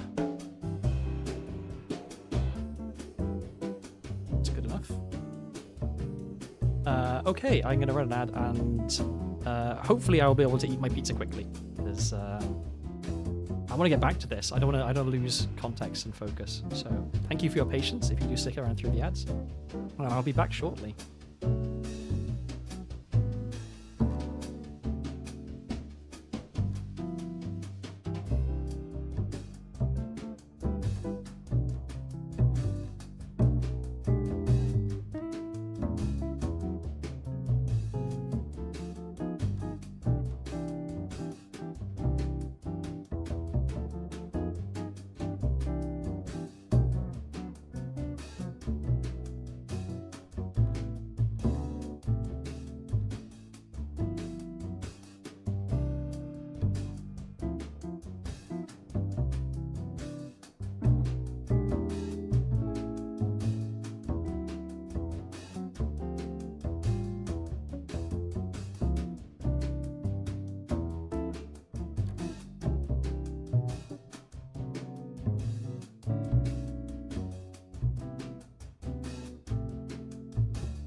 Hello, I am back. I am full of pizza. Thank you very much for your patience. If you did stick around, let's let's try and figure out more stuff. So we have this woman, this unknown woman, reasonably certain that she is here. She is an employee. She's married. We don't know her occupation. We don't know anything about the kids. So we're definitely missing something here. And then we've got this side of stuff, which I have to assume that one of these people, probably this one, is... where are we? Ruby Sprat. That's what I'm assuming.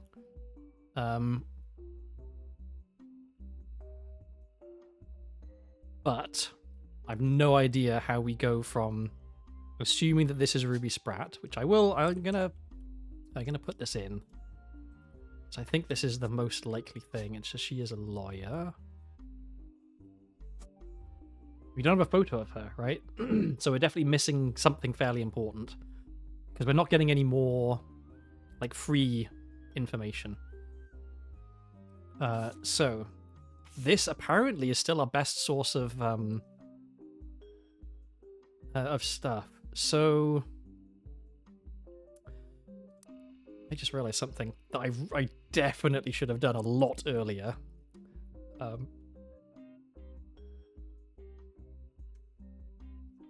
I should have searched this book. Nope, that's there.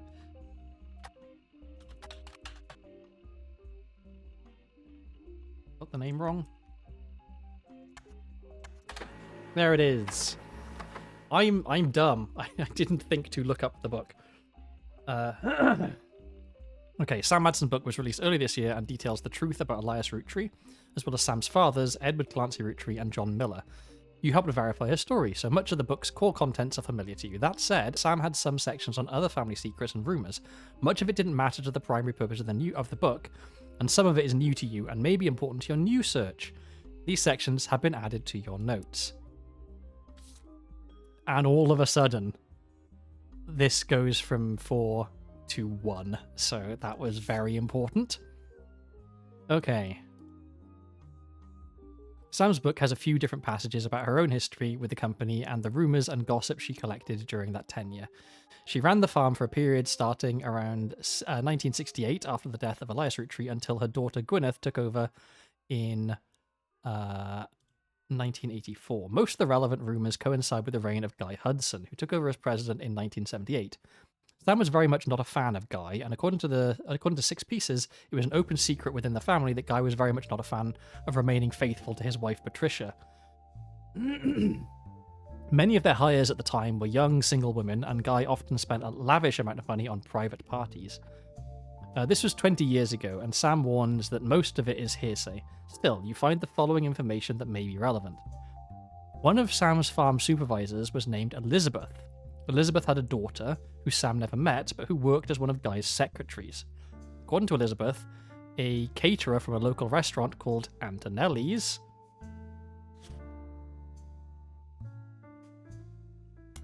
I think we can get rid of this now as well. Met her daughter at one of Guy's parties, and they eloped quickly due to a pregnancy. Elizabeth wasn't aware that the party was for swingers. Rumour has it that her daughter showed up with Guy and didn't seem comfortable switching partners. So yeah, okay, Elizabeth had a daughter. Okay, one of Sam's farm supervisors was named Elizabeth. So we can figure out who that is from staff. So a farm supervisor. Okay, so we have... Okay, that's office staff. Okay, Elizabeth Farrow. Okay, here we are. So Elizabeth Farrow was a farm supervisor who had a daughter, and we know that the daughter was...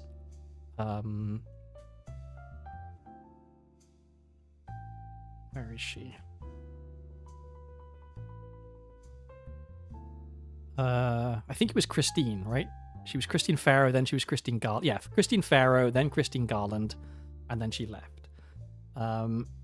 So...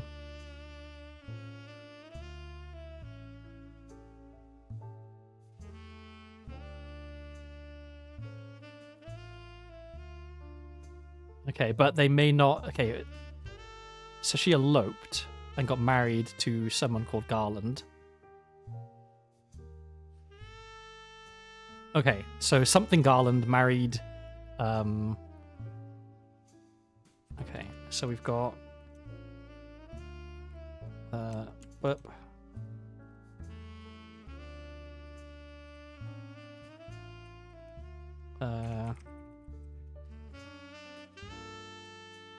How am I spelling it? Pharaoh.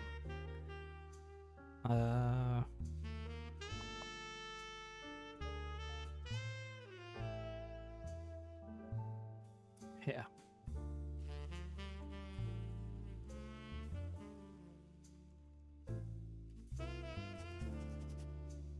Okay. Guy's main positive contribution to the company involved expanding to markets previously untapped by Roottree. However, when he went on trips overseas, they were often for weeks at a time, and Guy was known for spending more time and money on unofficial business than meetings with distributors and manufacturers. It was said that he bribed at least one politician to open a factory in Brazil. Okay, we've already done that. There was also a section where Sam speculates that Elias may have also cheated on Gwyneth. I would have loved to have had this information earlier. Gwyneth was always much kinder to Sam than Elias was, and was the first to invite Sam to family events. While she had no hard evidence, Sam always got the impression that Gwyneth was able to coerce Elias into allowing Sam back into the family using some kind of leverage, instead of it being a natural course of events. She mentioned that Elias and Gwyneth were known to loudly argue, sometimes about another woman. Sam also says her son Ernie once asked her, "Who's Beth?" because he overheard them yelling about someone with that name. As far as Sam knows, Elias once had a secretary named Elizabeth, a different Elizabeth than the supervisor from the farm, but she never met her.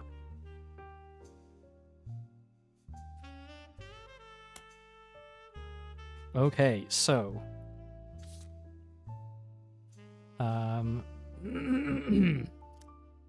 here. But this is Elias. So when did Elias... This would have been a long time ago, right? Unless... Oh, wait, no. Of course. Beth Knox. Elizabeth Knox. 50 years. So, that's who it is. So Elizabeth Knox is the person here. So... Elizabeth Knox, who was a secretary. We don't have her photo. All right.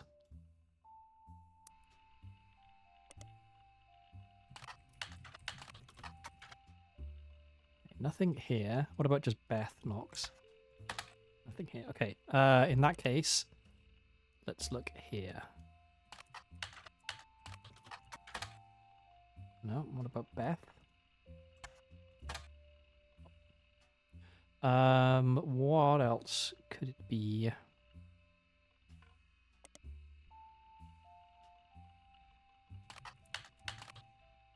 Oops. All right, well, we have a name, but that's all we have. Do we have any other Knox? I say there was another Knox somewhere. I feel like maybe.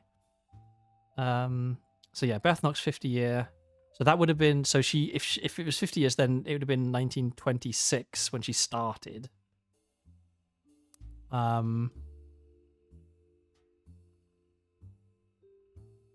Which is too late for this, really. But I feel like it has to be her, right? Okay, so do we have any other Knoxes?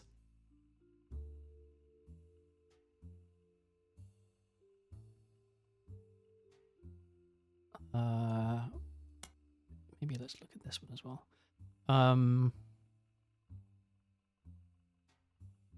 Yeah, so she was a secretary still there. Did she leave at some point?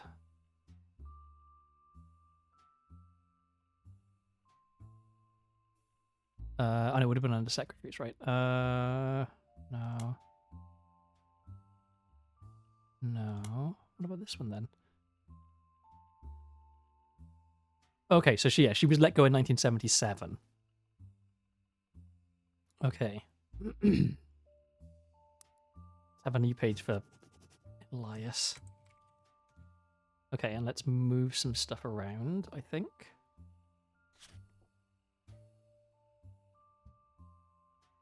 Yeah, this can go to Elias. And oh yeah, we should look up that guy.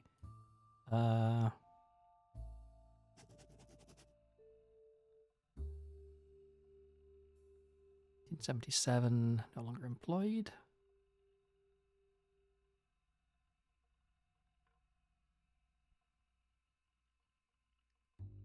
I should break this up, really, shouldn't I? I don't mind. Okay. Antonellis. Whoops. Don't reorder. I guess maybe it's Antonelli's. Maybe. Antonellis.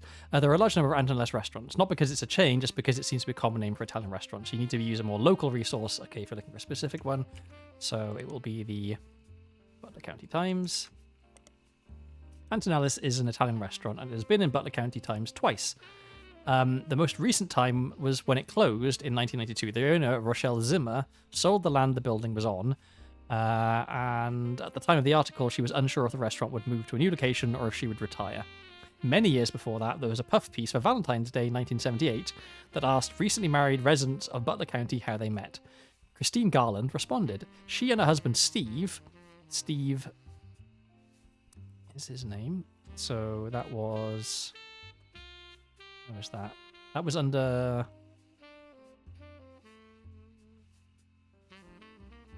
Where was that? Was that? Did I have that under staff? I did, didn't I? Yeah, so this was... Can I edit this? I can. Steve Garland, who was a chef at Antonellis, met years ago when she delivered produce from her mother's farm. Steve used to work extra hours just to be there during her deliveries. Although they grew apart when the restaurant switched suppliers, they reconnected by chance and eloped at the end of last year. Now she has a bun in the oven, and they're both working as much as they can. She's a secretary, but went back to delivering produce on the weekends.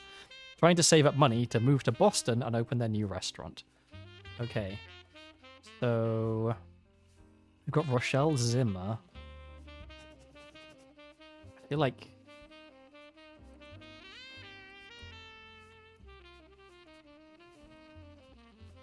Might be a red herring.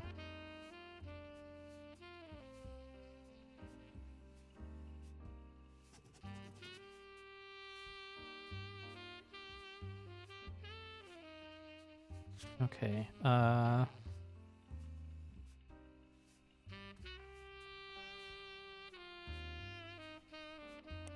Okay, what do we have for Rochelle Zimmer? Nothing in that. Okay, what about... And this is just going to be... this article, isn't it? I copied this text. Oh. Rochelle and her husband, Mark Zimmer, have a few mentions in the Butler County Times. Both were local business owners. Rochelle owned Antonelli's, an Italian restaurant, and Mark owned a local bookstore called Bookmarks. Both closed in 1992. Mark was also mentioned once in the Butler County Times when he was sued by Steve Garland. Steve Garland? Ah, okay. The plot thickens.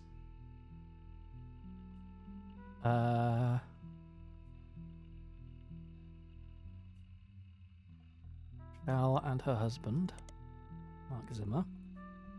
Okay, let's look up the bookmarks. No. Okay, well, let's look it up in Butler County Times.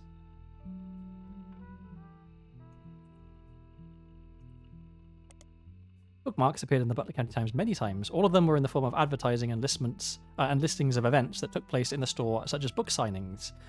None of it seems relevant to your current search, though Lauren Roottree did do a book signing in 1970. Okay. And then Steve Garland sued. Okay, nothing there. But what about here? Steve Garland is mentioned in a couple of articles. The first was an article about how he met his wife Christine when he worked at Antonelli's. The second is from months later in September of 1978, listing for his weekend cooking classes, Gourmet for the Groovy. Let's highlight that. The blurb mentions that he's been giving lessons from his home kitchen for the last month so that he can keep an eye on his son. Okay.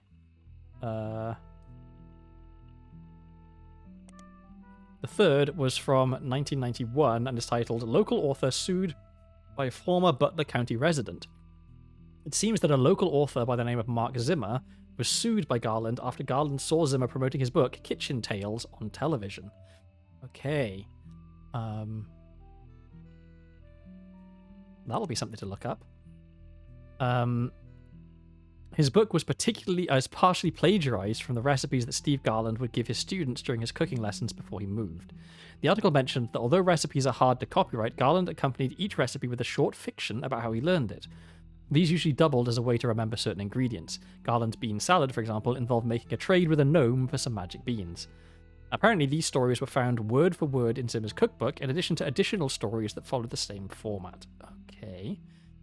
Then let's look up this book. Public Library. Book is Kitchen Tales, and the author was Mark Zimmer.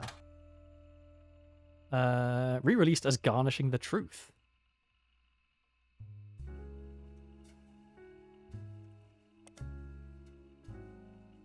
What? Oh.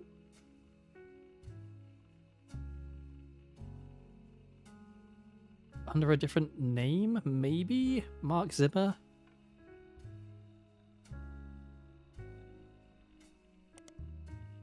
Right, because this is... Yeah. Okay, so Mark Zimmer then maybe changed their name.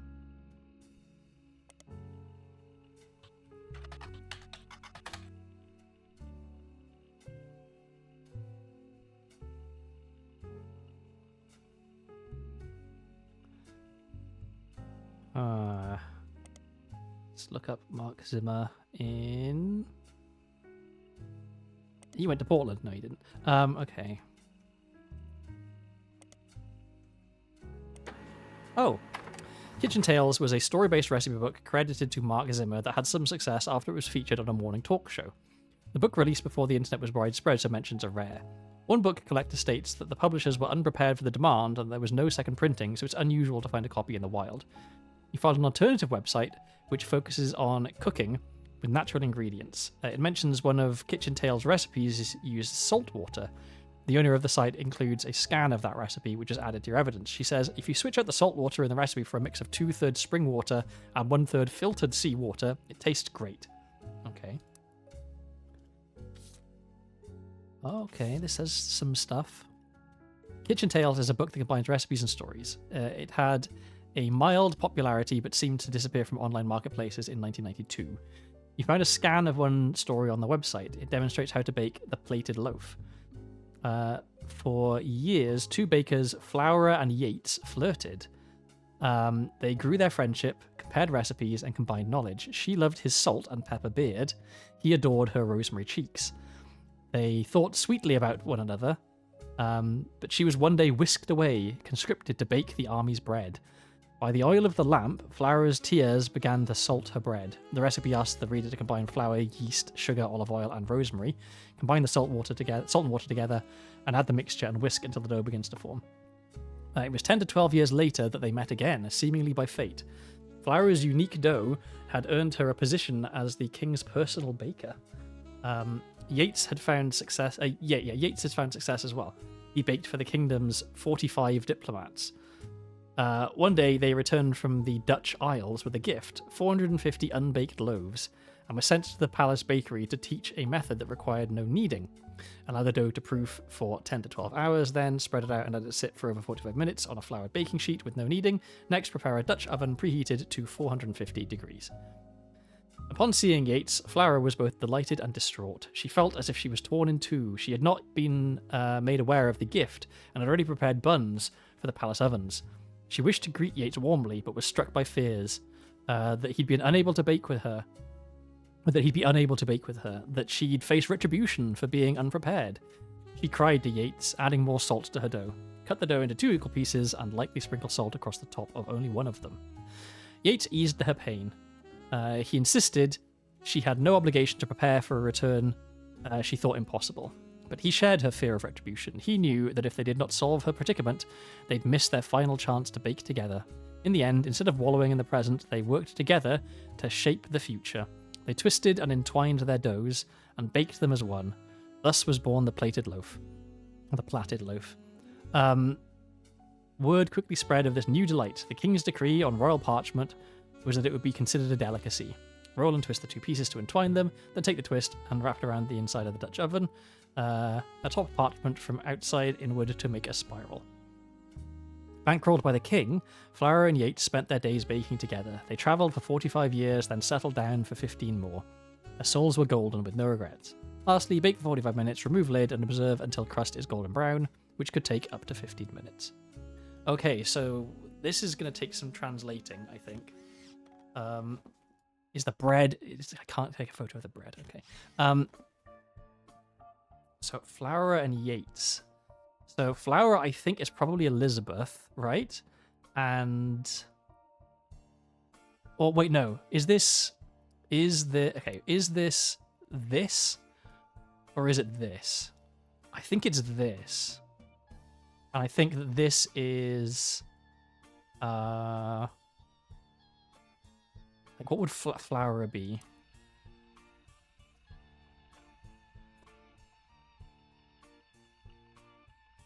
Okay, that was Mark Zimmer. But Mark Zimmer plagiarized, right? That was the issue? Yeah, Garland. So, can we look up Galway for the Groovy? Can we look it up in Butler County Times? No, okay, we already had this.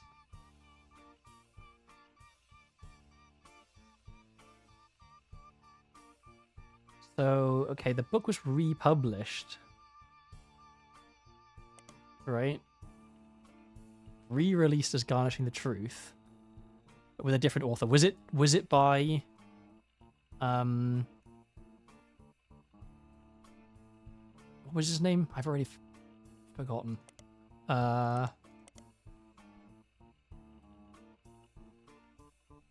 Steve Garland.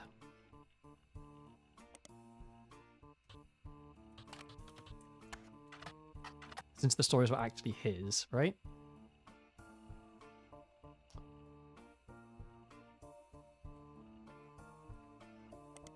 Yeah. The introduction of this book is a series of acknowledgements from Steve. The first is, Christine, thank you for everything. Your support means the world to me. You're the apple of my pie. The second is, James and Robert. Here we are. You're becoming amazing men and incredible chefs. I guess I'm a good teacher. The final is to Mark Zimmer. You proved my storytelling approach to recipes could be popular. Without you, this book couldn't exist. Okay, so 2 sons, James and Robert, chefs. Okay, let's search those up locally, right? Maybe.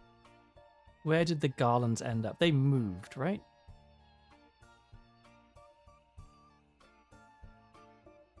Or are they still around here?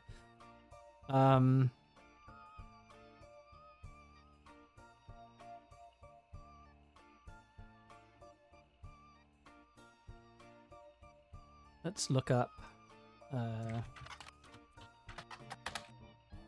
for James Robert.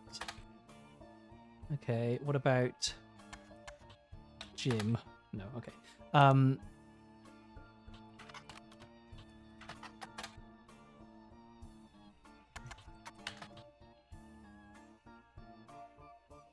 Okay, so I think what we have here, I think this is James and Robert. I think this must then be Christine, nay, what was it? Pharaoh.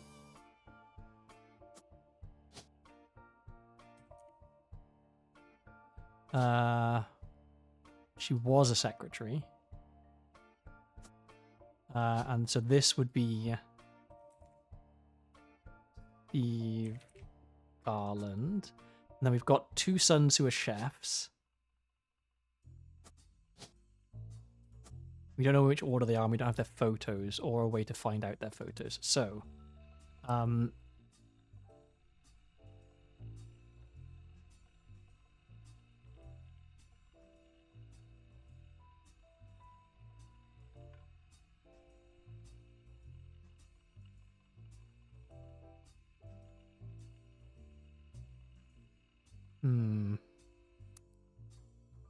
is there another option where it's somehow on this? No, I feel like this side of the tree has to be, yeah, Ruby Spratt. So yeah, I think this is right. But yeah, we don't have any photos of these guys. So how are we going to get those?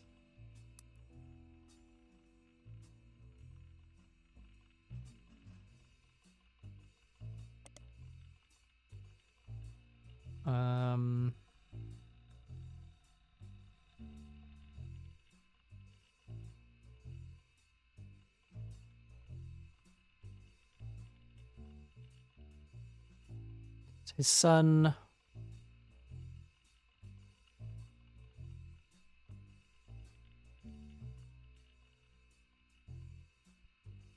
His son must have been recently born in 1978.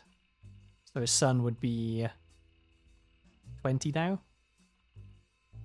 A chef.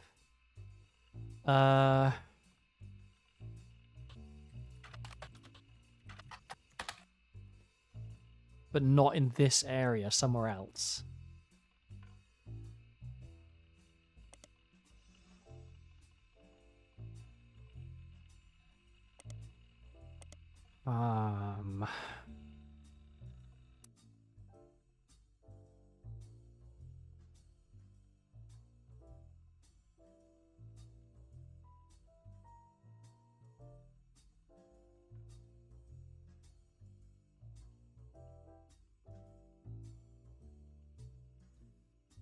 This part that he was whisked away, contributed to bake the army. So someone, two young people were in love.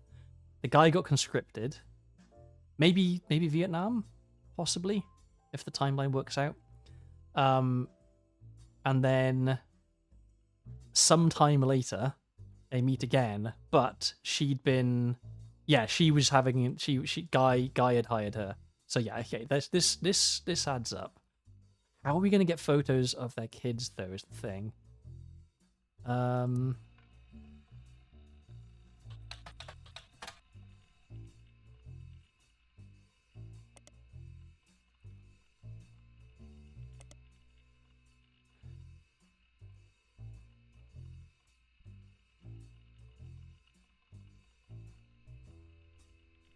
Yeah, they grew apart in the restaurant, and then they reconnected and eloped. Trying to save up money to move to Boston and open their own restaurant, but we have no Boston connection. So, like...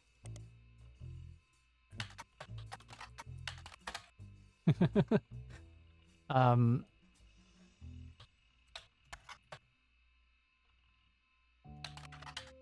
just trying to guess Boston newspaper names. Okay.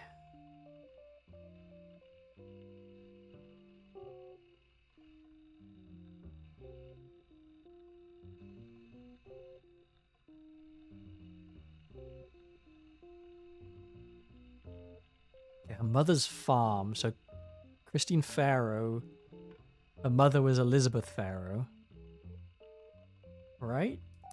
And I had that under Elias, but I think it might not actually be... Oh, okay, that was Beth Knox. Was it Elizabeth Farrow in the... in here? Someone who worked at the farm, right? Elizabeth Farrow. Okay, can we find anything out about Elizabeth Farrow? No. How about on the internet? No.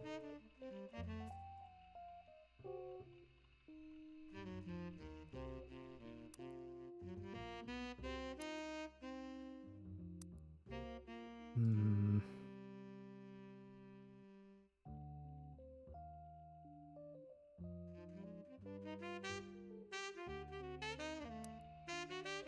What is the thread that I need to tug on here?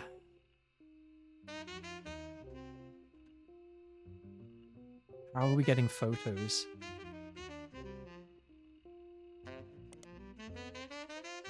Oh, I didn't scroll down. Oh my god. There's also a forward by Mark Zimmer. I first met Steve in 1978 when he taught a cooking class. The next time I saw him was over a decade later when he was suing me for stealing his recipes. Yes, really. So you might wonder what I'm doing in this introduction. Well, it turns out that Steve and I had more in common than we thought. Instead of settling in court, we settled it at McCarran's brew house over a game of darts. They said they'd give us the first drink of the night free for an entire year for mentioning them. Okay. Let's... I like that for searching. By the end of the game, he and I agreed we'd both rather make a ton of money together than spend a ton of money on lawyers. It's pretty rare to meet your best friend so late in life, but when I decided to retire, I moved to Boston just so we could hang out. So if you're browsing this book in a bookstore, please buy our book. We need more money for when the free beer runs out, and the bookstore could probably use the sale. Okay, so this should search. Okay, McCarran's Brewhouse is a pub in Boston, and they have a website. Apparently the bar has been around a long time. On the site, there's a list of famous people who have had a drink there, including former president of the United States, not of the Roottrees Company, Kennedy. There's also a few listings of television shows and books that have mentioned McCarran's, as well as how they came up. One of them is Garnishing the Truth, which the site has this to say about. Local and regular Stevie G wrote a book about food. We prefer cocktails, but he gave us a shout out and we ain't going to say no to free press. So grab a bite at his kids' joint, Friday, and then swing by to meet him for a drink. Friday is a fairly popular restaurant in Boston. They don't have a website, but many locals seem to mention them in various places. One more in-depth review explains that it's not a full restaurant, just a front door and a very small interior with a window.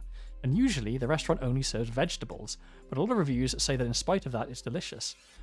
You find a short story that is listed on a website called My Boston Homepage. Whoever runs the page seems to just link to random sites related to Boston, tell personal anecdotes related to Boston, and give their relatively short opinions on things in Boston. It's very unorganized. It has this to say about Friday. Wicked overrated. I saw it in Chef's Signature. There it is. So I went there and there was a huge line and they didn't have a single meat dish. What's even the point? Okay, so new periodical. Okay, and then we can look up Friday in Chef's Signature, and this is where we will get our photos.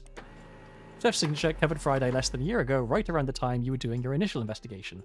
Each article in Chef's Signature tends to focus on a restaurant, and like the magazine's name implies, each restaurant lists the one main dish the head chef is known for. Friday's signature is the samosa cone. Cover and main article has been added to your evidence. There they are. Chef's Signature, a nationally published magazine targeted towards fans of unusual restaurants, featured James and Robert Garland on the cover of their November 1998 issue. According to the article, the two brothers own a small walk-up window in Boston called Fried Eye, a play on the tie-dye shorts that the servers wear. It exclusively serves vegetarian dishes. Most of the offerings are heavily inspired by the powerful spices found in Thai and Indian food. Their signature dish is the samosa cone, which from a distance somewhat resembles a traditional ice cream, complete with the waffle pattern. Instead, it contains fried potatoes, pureed peas, carrots, and a special ginger-based sauce. Sounds pretty good. Robert, who is 3 years younger than James... Okay. Robert Garland is 3 years younger than James Garland.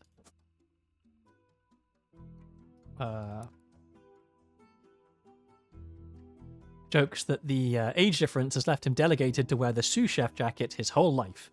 He doesn't mind, so I'm guessing that's him. So the younger one has the sous chef jacket. Oops. There we go. Okay. Unfortunately, we have to fill in two more over on this total mystery side before we'll get these confirmed. But I'm now reasonably sure that this is right. As a result, James answers most of the interview's questions. James credits his love for food and his culinary skills to their upbringing. Most kids hate vegetables growing up, but they don't have parents like we did. My father was a chef, and my mother grew up on a farm that supplied his restaurant. That's how they met. Oh, now I'm getting paranoid though. Like, what if this, like, a person we have a photo of, or maybe we will get a photo of, with 2 sons or 2 kids. Well, no, because they would say that they'd been divorced, right? And the dad is okay. So I don't think it can be. Yeah, I think it has to be here. My father was a chef, and my mother grew up on a farm that supplied his restaurant. That's how they met. I don't have any memories from the farm or anything like that since we moved here before I could even talk, but they told me stories. My dad's a great storyteller. He even wrote a book that partially helped fund Friday.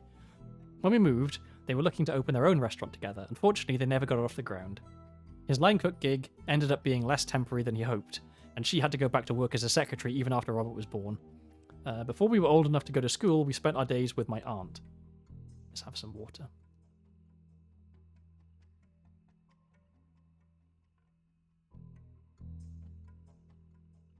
In the diner where he worked, my dad had no room for experimenting, so he'd exercise his skills at home on his days off. We'd always go shopping and cook as a family on those days, and even though we were hyper kids running around and causing a ruckus, those are some of our family's favourite memories since we were all together. Mum always had the eye for the best vegetables for him to work with, and she did her best to pass that on to us. According to the article, their parents, who are now retired, visit Friday often. They even have a signature dessert, the Sistine apple. Apple pie has always been my mum's favourite, and my dad always had this stupid line he'd use to make her laugh involving apple pie. Most people realise it's a Sistine Chapel pun and assume that's all there is to it, but it's actually secretly now named after them, sort of. Sistine Apple is named after them. Oh, Christine and Steve, right? Steve and Christine. That was the... Yeah, Steve and Christine. So yeah, we know the parents. We know that they're, yeah, and so they're still together. So it can't be this. So yeah, I'm pretty sure this has to be Ruby Sprout. All right. So now all we need to do is figure out how on earth are we getting more information about this. I think it's just going to be that I haven't searched the right places. Okay, this is recent. Yeah, I've definitely read this before. There's an older one, but this is about the Clancy Trust, not about Ruby Legal Enterprises.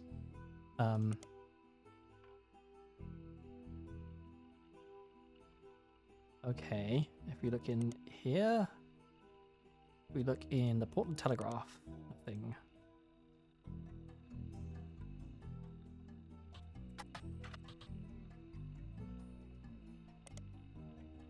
Definitely done this.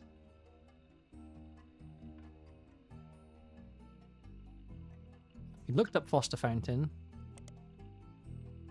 Fountain of Youths, also known as Foster Fountain, is a fountain. Da da da da. Okay.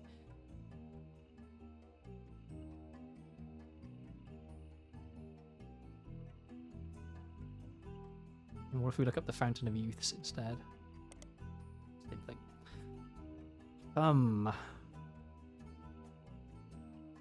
I guess we can look up here. Okay, it just takes us to the same page. Did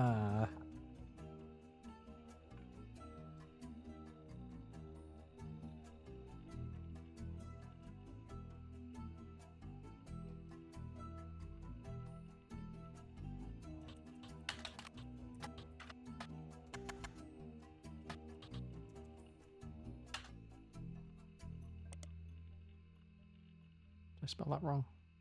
No? Okay, she's just not in here, but she is in here. Yeah.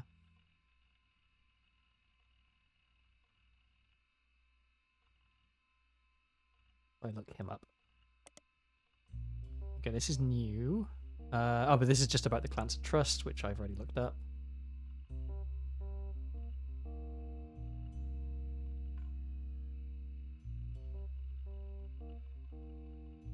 Yeah, Ruby Legal Enterprises.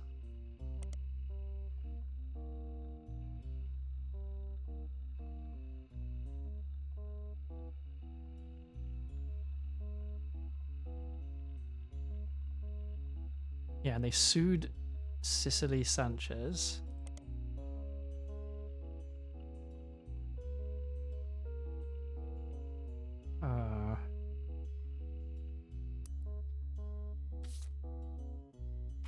Chef signature apparently gives us 3 things.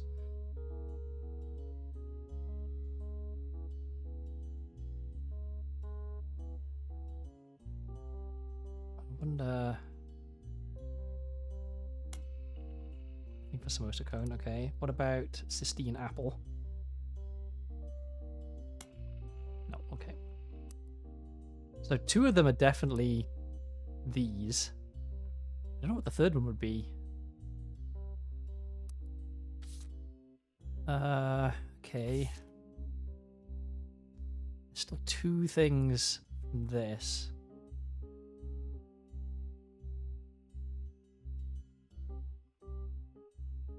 Yeah. Elias's secretary, Elizabeth. Who we're reasonably sure is Elizabeth Knox. Yeah, Elizabeth Knox. But we don't have her photo, and how will we get her photo? Like, we need more photos.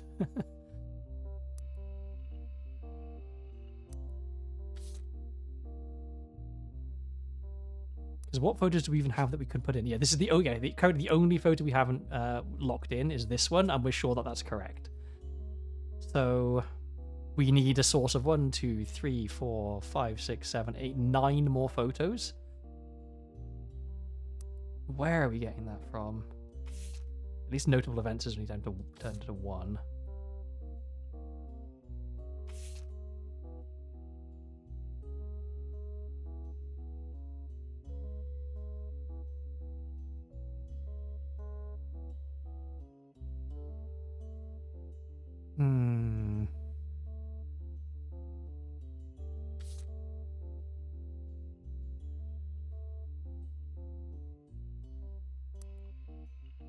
It's just something I haven't searched for.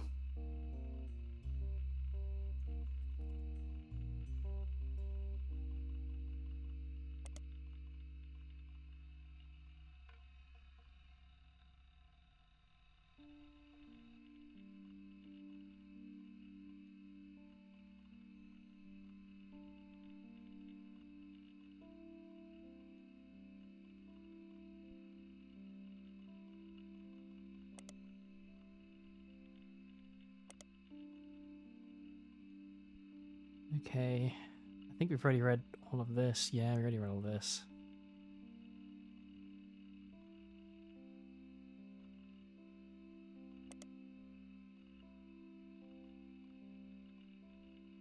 Like, it's deeply unlikely that she's going to be in teen last.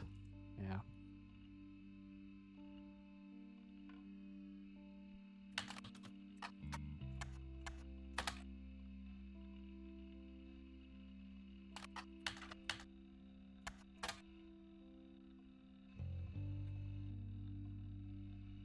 How am I supposed to find out anything about Elizabeth Knox?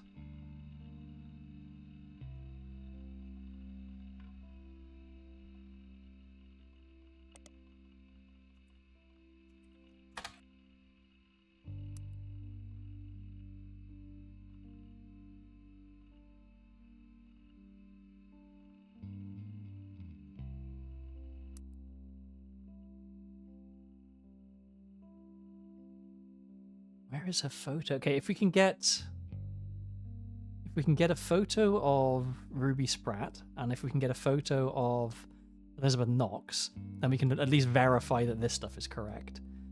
But I'm so lost on where we're supposed to get any of these photos. It's not related to Chef's signature, so maybe it must be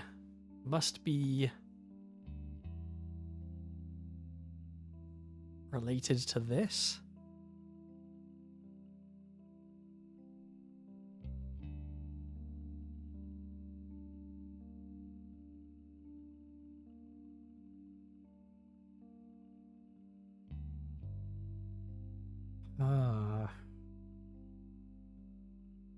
What am I supposed to search here?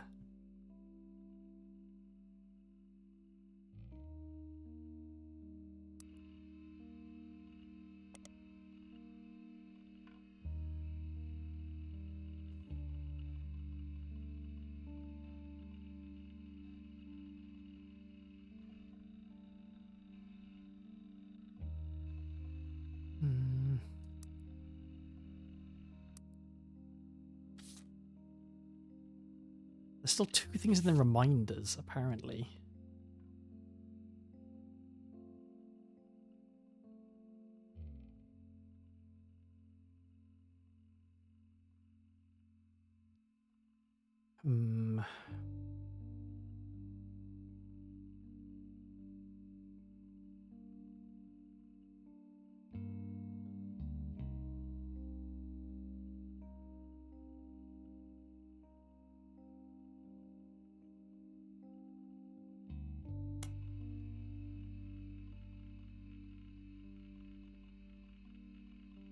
Okay, but what about... Okay, Butler County Times, Brian Jones, I guess. I'm trying to retrace my steps to find Brian Jones' website.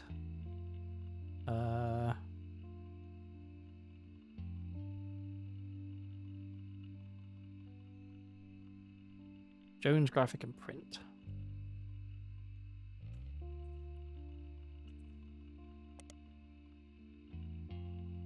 Okay. I doubt this will have been updated. Oh, maybe. Okay, it's unchanged except to list a few new clients. So all of them are in around Butler County, none of them appear related to your search. Okay, well, good to cross that off at least. So Ron and Robbie seem to have reconciled after the death of their mother.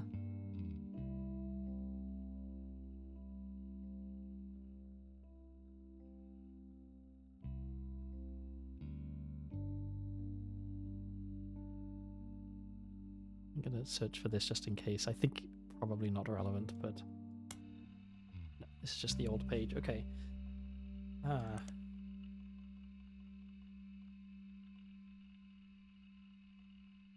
Oh, I guess maybe I could have found Telephoto magazine from this, because it says here, you know. I wonder if it's in the base game, Telephoto magazine.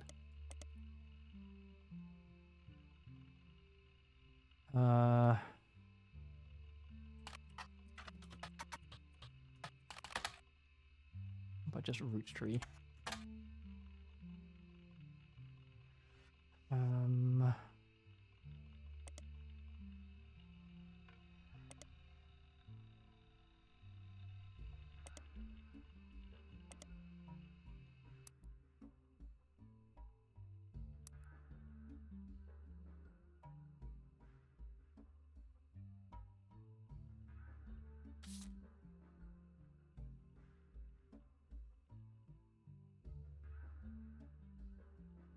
Where was here, right? This is done.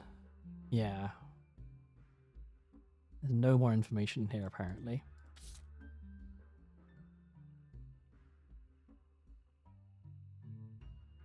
Family Man still has something. Bess Williams.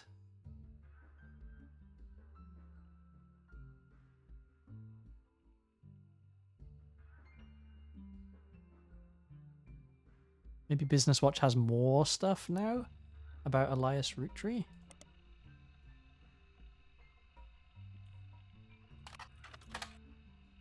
Nope.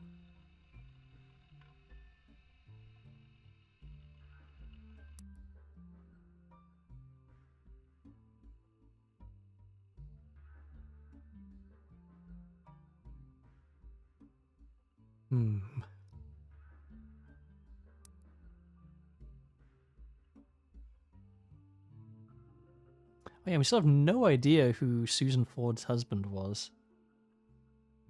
Other than that he was deaf.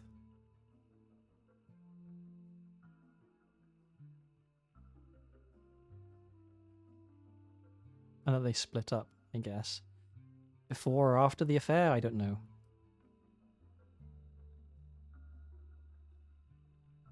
I'm also curious about what this is. Uh.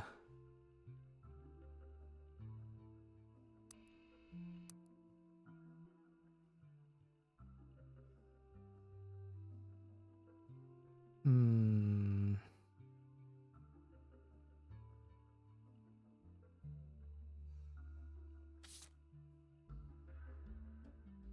And there's still some information here, apparently. I'm guessing this is to help lock in, yeah, Christine Garland. So that's why that's relevant still. And this also, because this has Christine Farrow. Hmm.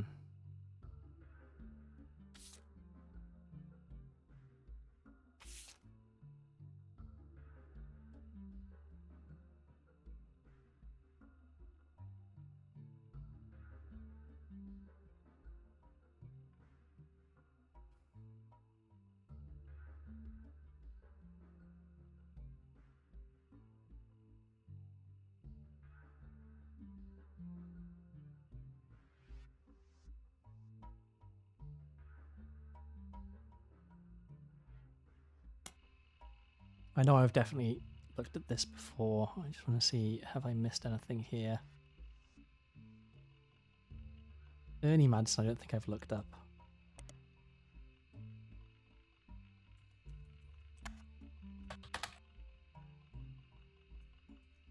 Okay, what about, was he a junior? No. Okay, what about here? Yeah, okay, but this is from the old. It's no longer relevant. Oh wait, yeah, I was looking at Chris Raff 75.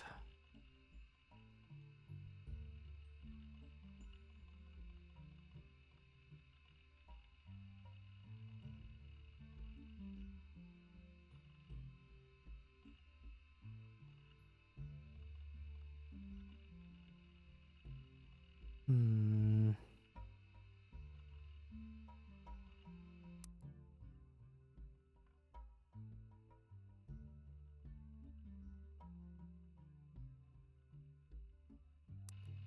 Maybe I need to go more on the conspiracy theories.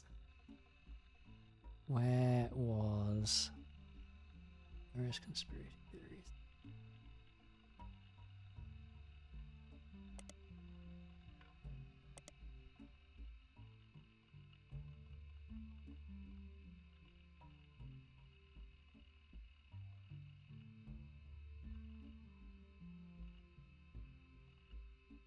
And yeah, what's this? This must just have been a red herring, because this, yeah, whoever this person was, we filled out that part of the family tree now. Unless, no, yeah, it must just be thing. Foreign gospel? Oh, that's right. I remember this one.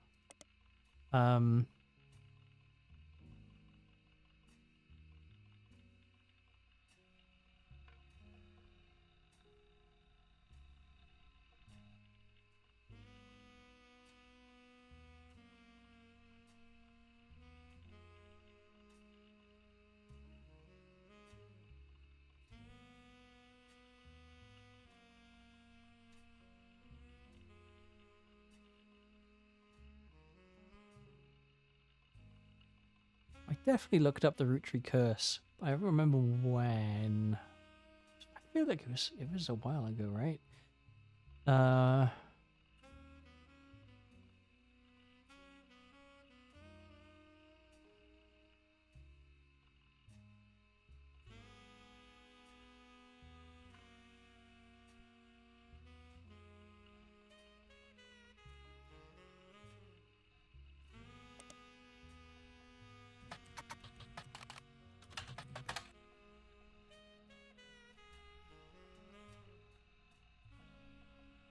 Oh yeah, then Guy's Not Dead gave us some stuff.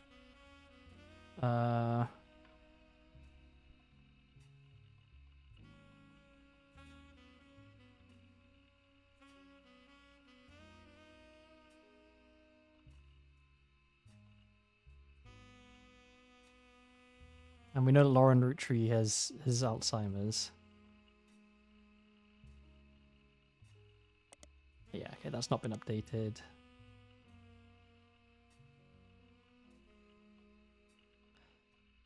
Spirit Cola, I'm guessing, also has not been updated. No. This probably leads straight back just to here. Yeah.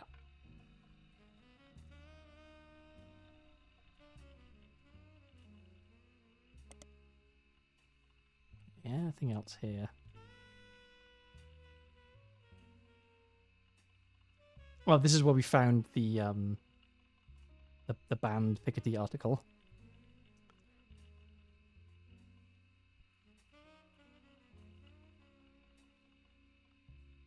Oh, I just thought of something. Hang on.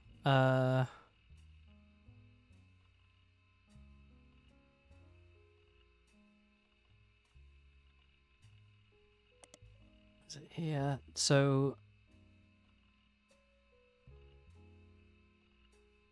I remember reading about people visiting the farm.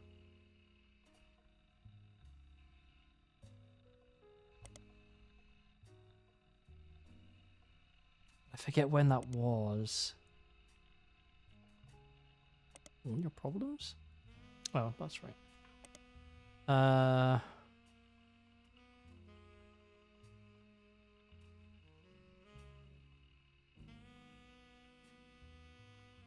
Work time temp? Oh, that's the... Yeah.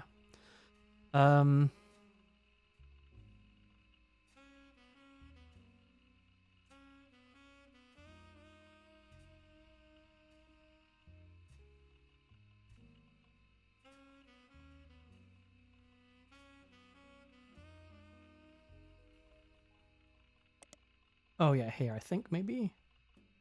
No.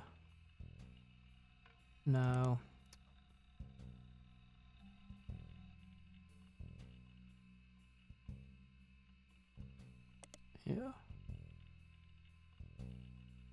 There was something about people coming to visit the farm.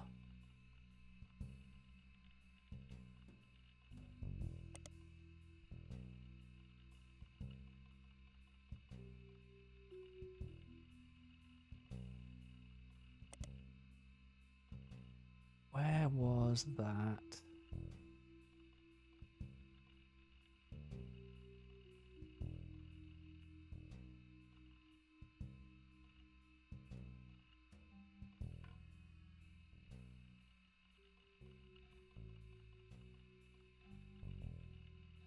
Hmm. I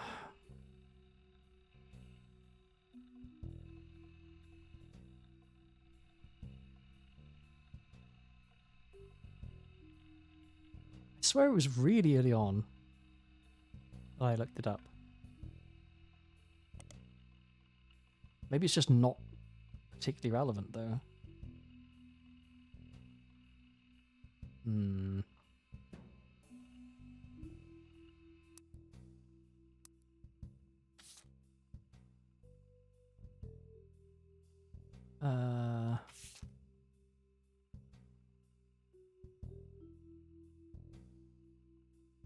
Okay, there's this that isn't...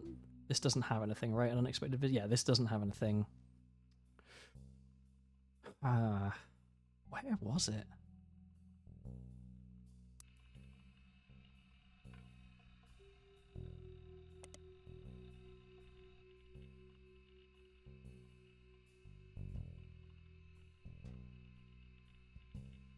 Why can't I find it?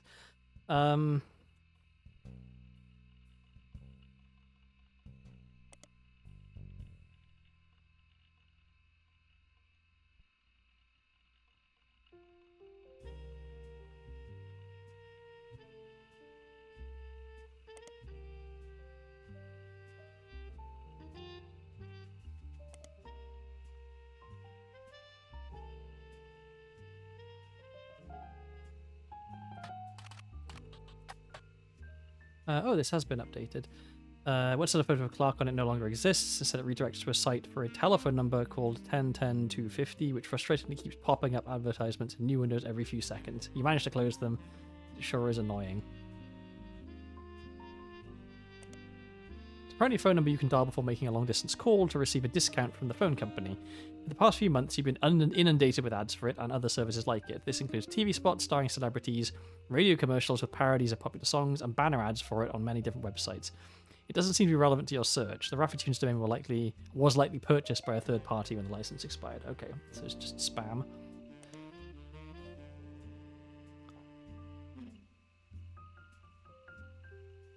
So, where was the thing?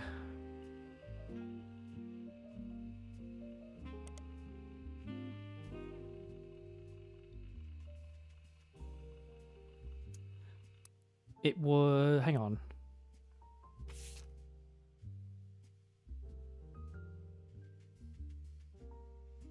Yeah, or was it... or wait, was it... hang on. Because we only saw this recently.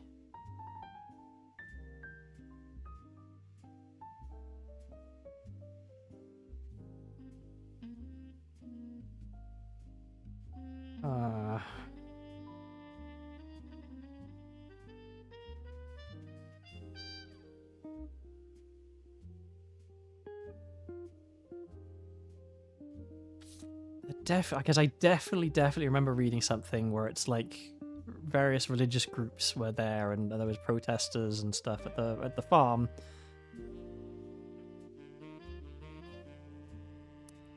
Why can't I find it? It should be in the history, right? Like, because I searched it fairly early on, I think.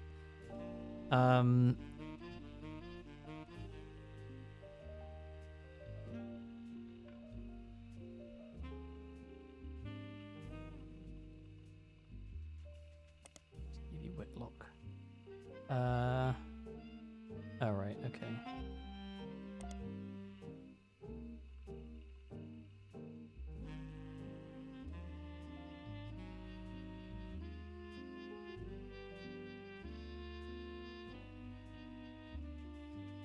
Log lane?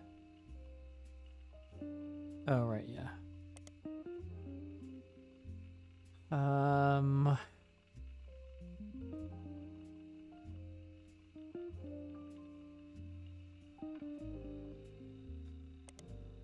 Is it here? No. I don't think it was here either. Oh, yeah, no, it is here. Okay. First Anderson Maple Farm. Nope, it just takes us back here. Okay, what about this, but in the Butler County Times?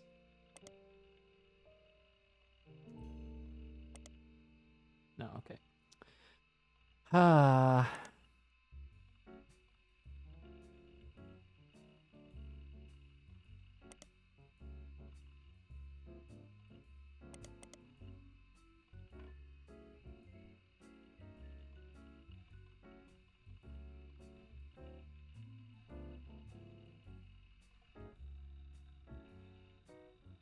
Okay, what am I missing?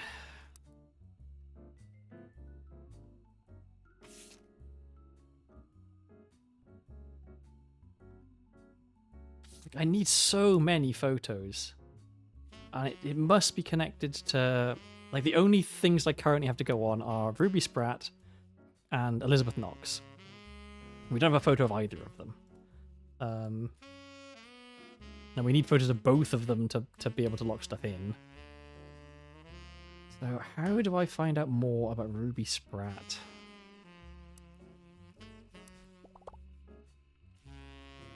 I think I'm gonna get a hint. I don't want to, like, it's been 7.25 hours. I didn't want this stream to be longer than the last one, but I am stuck. So you haven't searched for everything on your list of notable events. Are you kidding? Like, how have I not? What have I not searched for on my list of notable events? I searched for this. I searched for the Roottrees Rift. I've searched for this. I've searched for this. I've searched for... do I need to also search for Jane Doe Roottrie? Because I only searched for her mum. No, I've already been here. Okay, so I've definitely been that. I've done that. I did this, right?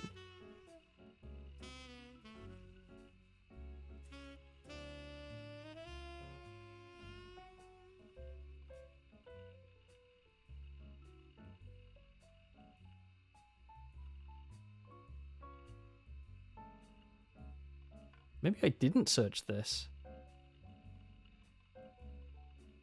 Is it going to give me a different hint now? There we go. You found a lot of important information in your last investigation. Now that some time has passed, it's worth looking into some of it again. Okay, so I guess I just didn't search Roottree Mania. And that was why... So this wasn't actually... I mean, is this actually helpful? I'm a Secret Roottree episodes. Blah, blah, blah, blah.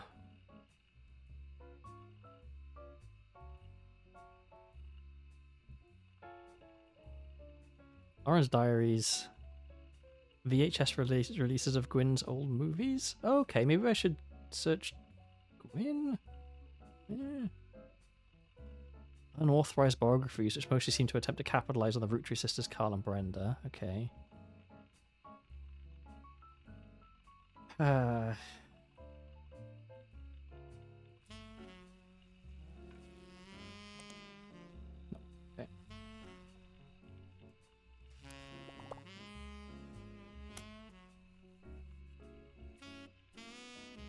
Reminders in your evidence goes over the most important people and events from the last investigation. Yeah.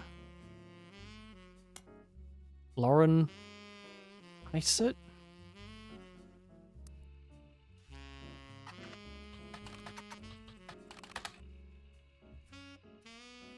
Yeah, she has Alzheimer's.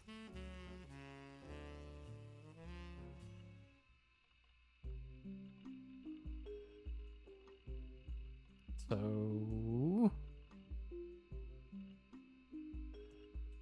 Okay, well, it's... I mean...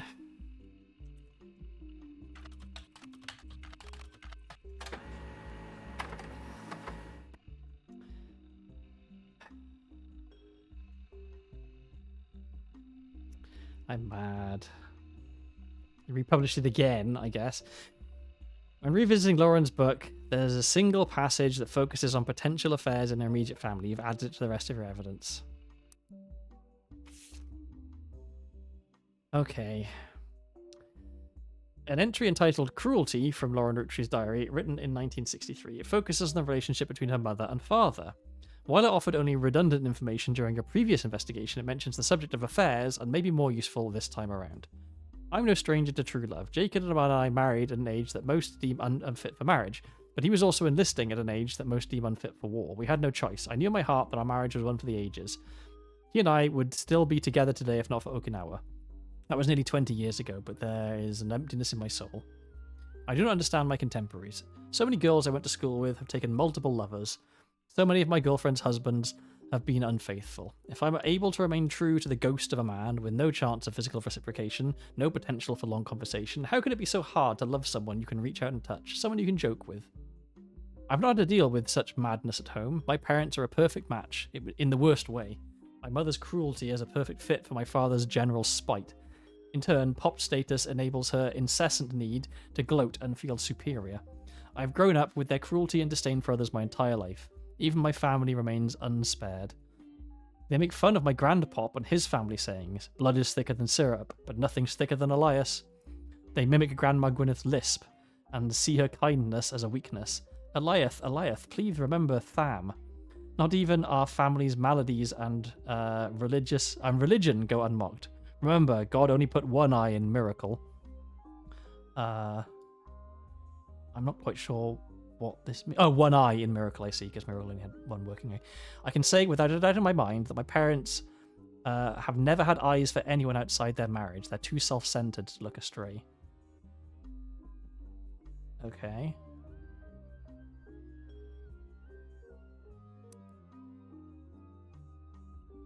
And remind me...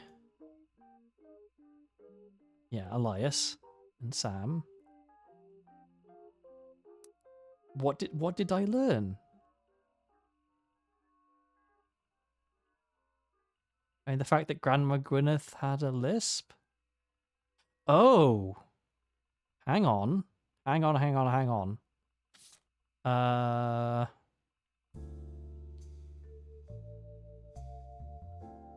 Where? Here, right?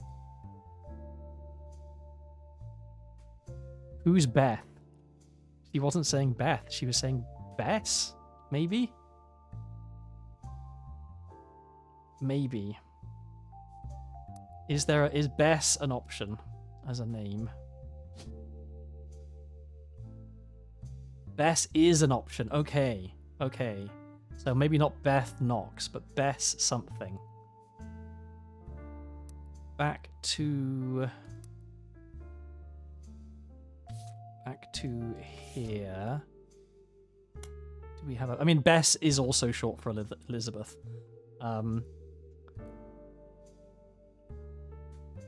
So what if it wasn't Beth Knox, but Bess Knox? Maybe? I don't know. This feels like a stretch. No, okay. Well, is there a Bess anywhere in here?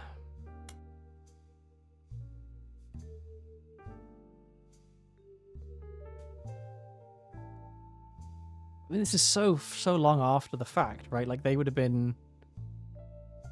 The affair would have taken place, like, 50 years prior. So, like, where am I getting... Oh my god! Oh my god.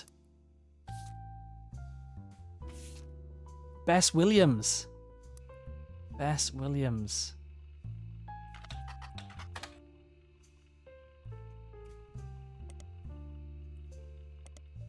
Bess Williams was an author born in the late 1800s. She lived just outside of Miami and died tragically young in a major hurricane that struck the area in 1926. Bess has a minor history with the Roottrees. Her only notable book, Family Man, is widely considered blatant propaganda about Elias Roottree. It had been all but forgotten until recently when it was re-released during the height of Roottree mania. It's been re-released and we've got a copy of it. There's a site dedicated to hurricane statistics that also mentions Bess Williams. The Boccadorial Library, not far from where she lived, was partially destroyed in the hurricane. When they rebuilt, they named the non-fiction section after her. The library was expanded again in 1950 and then closed in 1963 when multiple larger libraries opened in the surrounding area that made it redundant.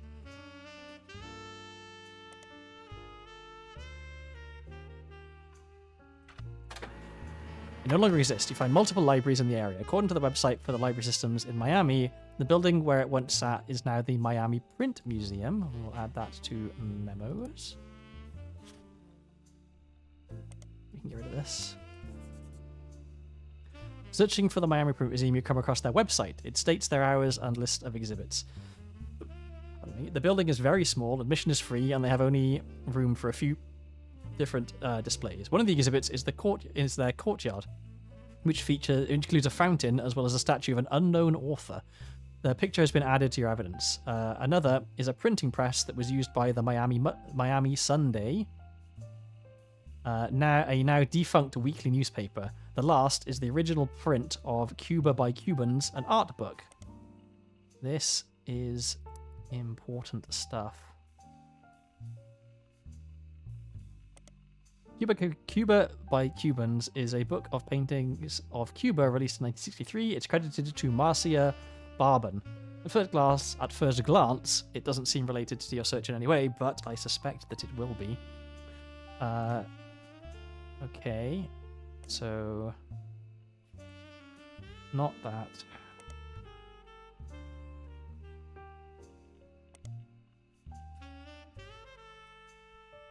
And the Marcia Barban.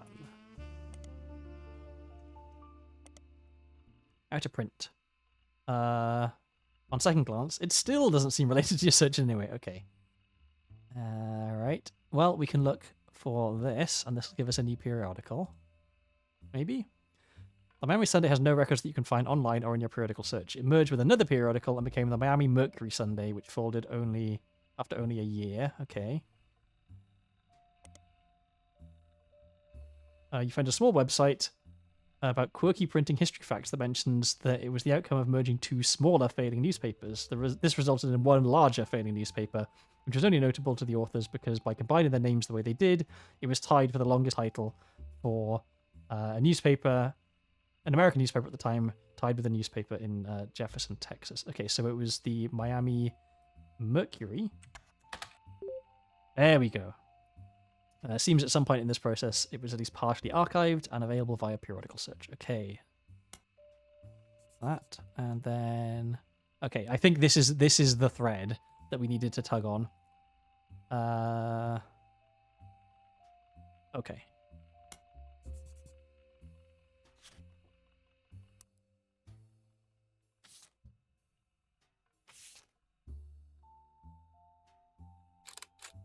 All right. So this, I think, must be Bess. Bess Williams. Here.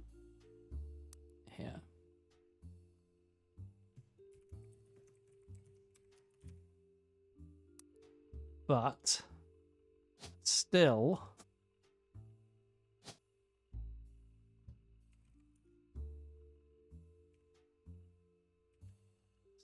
doesn't let us lock in because we're missing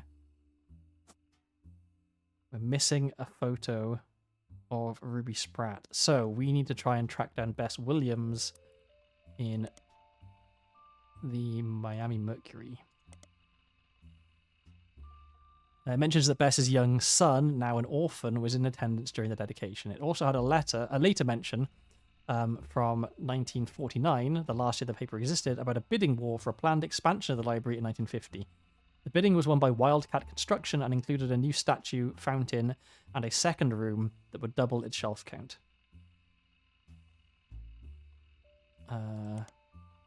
Listed in some historical records as having worked on many buildings in the Miami, Florida area.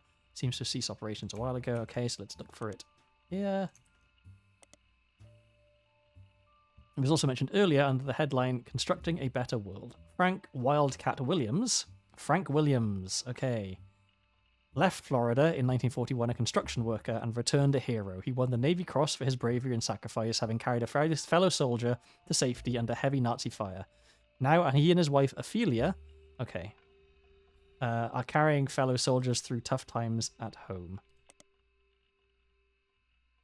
Wildcat Construction is Frank's company focused on creating opportunities for soldiers finding difficulty getting back to normal.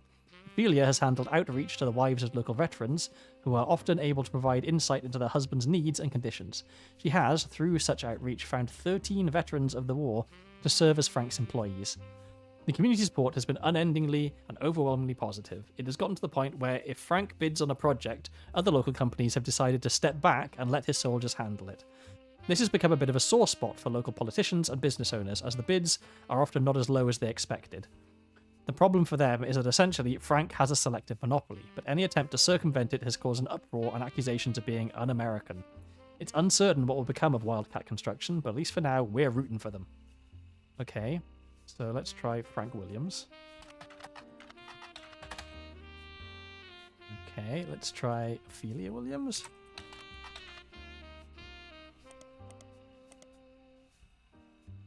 Frank Wildcat Williams, maybe... I mean, I guess if he's a war hero...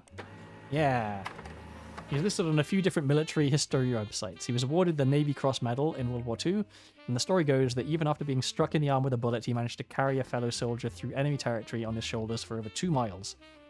He died in 1996, aged 74, in a retirement community in Sweetwater, Florida. An obituary on the website of the local news channel that was written by his surviving family also sheds light on some of his personal life. He grew up an orphan because his family died in a hurricane when he was very young. He could barely remember his mother and has no memory of his father. After the war, he ran a construction company that mainly hired World War II veterans and did a lot of jobs in and around the greater Miami area. He was a born joker and a shining light to those veterans who needed it most. An anecdote mentioned that he used to insist he married his wife Ophelia as a matter of courtesy and convenience. She wouldn't have to change her last name. Okay. So she was already Williams. Photo is attached of Frank in his youth juggling hammers in front of one of his construction sites, as he was often known to do. According to the article, he is survived by Ophelia, as well as his daughters, Barb and Sharon Williams. Okay. There he is, and there's the statue. And so here he is. Ah. Okay, so something is weird here. Because it was Barb and Sharon. So then maybe this isn't Ruby Sprout. But where is Ruby Sprout? Maybe she isn't actually a root tree. Maybe she is a red herring. Okay. But his name, Frank Williams. Actually, first. So she was Ophelia Williams. He was Frank Williams. He worked in construction. Yes! Oh, I had to use hints, but we got there.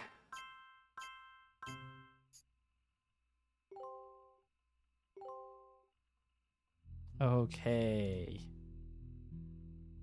Alright, so next we need to figure out Barb and Sharon Williams.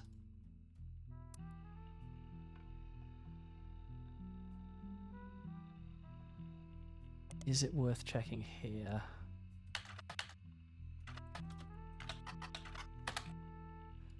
Okay, what about just Barb? No, okay, what about Sharon? No, okay. Well...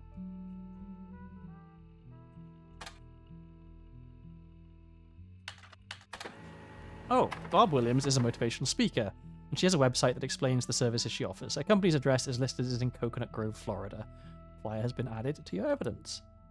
This is a long chain of individual pieces of information. Okay, 5. There's Barb Williams. Barb Williams advertises her career as a motivational speaker online. The flyer includes 3 different testimonials from Greta Jones from WQTV 12, Vic Elmsworth from the Kickiwa Falls Gazette, and Isabel Crosby, the superintendent of Benton County. Okay, well, let's look these up first. Oh, Greta Jones is, according to a flyer in your possession, the morning news anchor for a channel called WQTV 12. Unfortunately, it has no online web presence whatsoever. You do find it listed under a giant list of television call signs next to the city Springfield under the heading Effingham County. You may need to do a deeper dive on a specific city and state to see if any locals have discussed the news in that area. Effingham County is the name of 2 different counties in the United States. One is in Georgia and one is in Illinois. You'll probably need to... Okay. There is a Springfield in Effingham County, Georgia.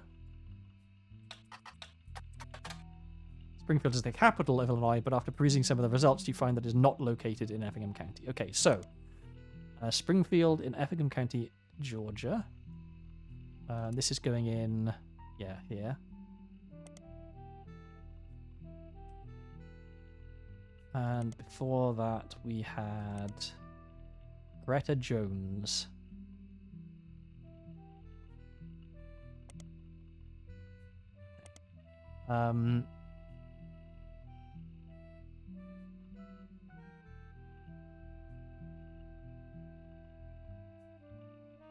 Alright, but we also had this.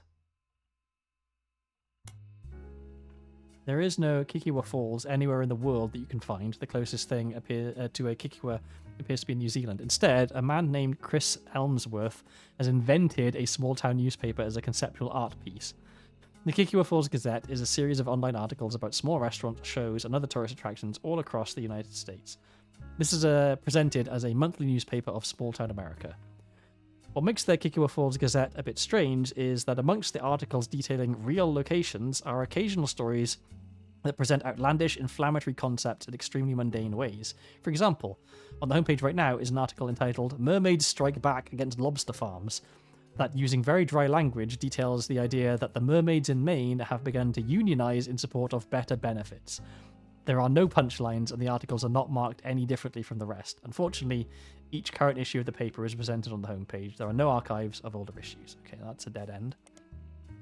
Oh, wait. Yeah, and then Isabel Crosby, the superintendent of Benton County. Isabel Crosby, according to a flyer on Bob Williams' website, is the superintendent of Benton County. There is a Benton County in 9 different states in the US. There hasn't been a Benton County in Florida since 1850, so you're not sure which one Isabel Crosby comes from. Searching for Isabel Crosby doesn't lead to anything that seems to fit what you're looking for. Okay, so that was a dead end, and so we are actually looking at Greta Jones, WQTV 12.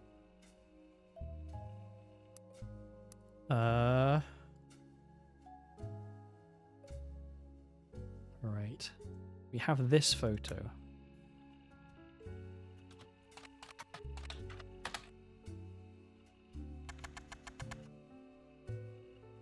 What are we supposed to be doing with this, though?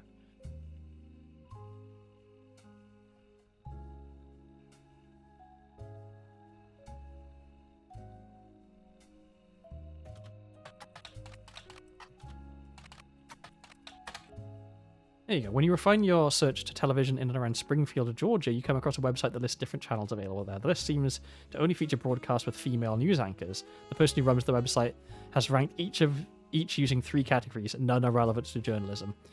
One of the entries is Channel 12. The news anchor is listed as Greta Flores. Okay, Greta Flores. Greta Flores is a news anchor who used to go by Greta Jones before her divorce. Okay. Compared to the ordeal you've gone through to simply figure out her current name, it's way easier than you expect to find that she had a website of her accomplishments. She was apparently the MC for an all-female speaking tour in 1977. The tour was called Storytellers of Sisterhood, the Mothers and Daughters of Earth. You do a search for it, and it seems some of the stories were compiled into a book simply titled 25 Stories of Sisterhood by Ayla Hale. Okay, but first let me... like that, because I think Greta Flores is probably this person. So not Ruby Spratt. Ruby Spratt, maybe total red herring. Okay. So this is her, I'm pretty sure. This is this is Sharon Williams. Who's Barbara Williams though?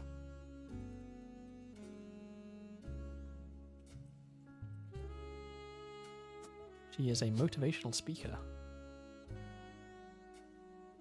Is that an option? Public speaker. So... yeah, so I think maybe what happened is Barb wasn't actually his daughter. It was his granddaughter, but he adopted her because Sharon got pregnant very young to some random, like, person who we don't know who they were. And we're going to have, like, a young photo of her, maybe. Okay. 25 Stories of Sisterhood.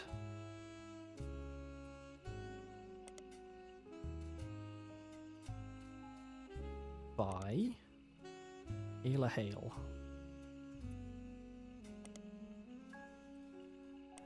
Yes. This is an anthology of stories told on a few different Storytellers of Sisterhood tours. It contains direct transcripts of the most well-received stories told on stage. Ayla Hale is the editor, not the sole author. One of the stories, by Barb Williams, has been added to your evidence. Oh, this is Barb Williams. Okay, whoops. Not Sharon. Okay. The Barb Williams flyer has 5 things associated with it, apparently, which is kind of surprising.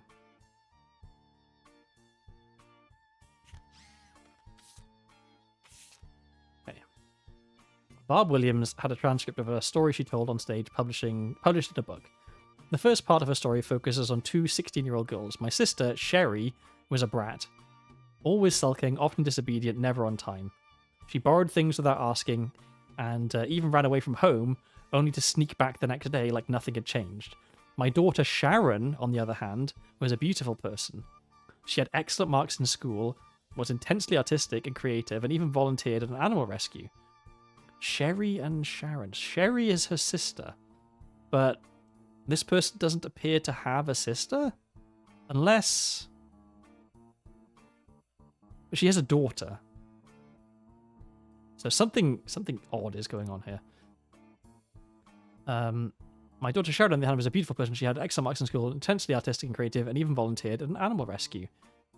She continues to tell stories of the two girls until she shifts the narrative. What was the difference between Sherry the brat and Sharon the beauty? Is it nature, nurture, a better education, different opportunities? The answer is nothing. There was no difference because my sister and my daughter are the same girl. Okay. Barb reveals that her daughter was the result of an unexpected pregnancy when she was only 15. I met a boy at a county fair. Unlike us, he lived in the nice part of town. He went to the good school. To a teenage girl, it felt like a fairy tale. Is John Doe Carl Roottree? But there were boxes all over his house. He was moving in 3 days. Those 3 days were heaven to me, because he went to the good school, right? And Carl went to a fancy private school. The final night, he surprised me. He told me he could actually see me again soon. He planned to return to visit his grandparents. I thought I was giving him a reason to keep his promise. I never saw him again. And when I finally got desperate enough to ask around, a friend of a friend told me he hadn't even given me his real last name. Barb also talks about when she found out she was pregnant. I was convinced my life was over. Just having a sip of water.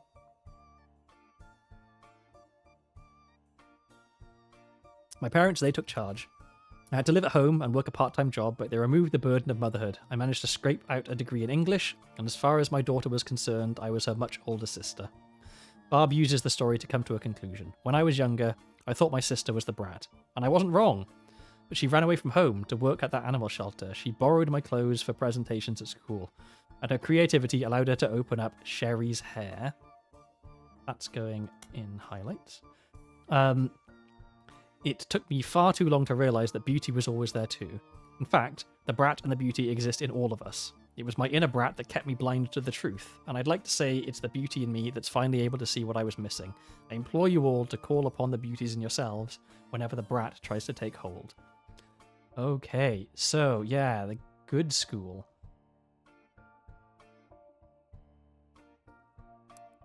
So John Doe, I think this is Carl Roottree maybe.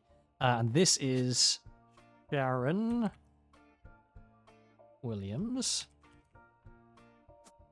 And we should look up Sherry's hair. There is a Sherry's hair in Orlando. The owner of the business is listed as Sherry. I'm not going to attempt that. Sorry. We'll highlight that. And on weekends can bring the style of Brittany, Christina, or even Rachel to your door. Wow, I remember when having hair like Rachel from Friends was like the thing.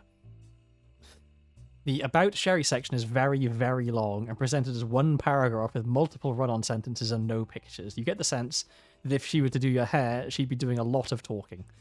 It mentions that her husband, Pete, was her late husband's college roommate. She and he had never spent any significant time together until she became a widow, and they built a charity together. They left the charity behind because it was growing beyond their ability to run it. She also brags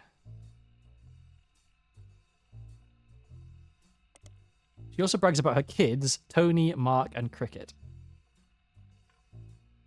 Her oldest, Tony, seems to get the short end of the stick. His two listed accomplishments are that he's the oldest and he's a straight-A student. Mark, on the other hand, has multiple baseball accomplishments listed. Apparently his little league team is nearly nationally recognised. And Cricket York is near the end and has an entire section dedicated to her. She's an actress on a local television show called Liberty Library, and the reason Sherry located from Miami to Orlando. Sherry, in addition to being hireable to come do your do, is a stylist for the show. Okay. The passage also mentions that her agent recommended they change her last name to York since it was easier to pronounce. The rest of the section describes how she got the part, but it seems unimportant to your search. Okay, so that's her stage name, I guess. How would this be pronounced? Astazemski? But that is her second husband's name. Pete. So.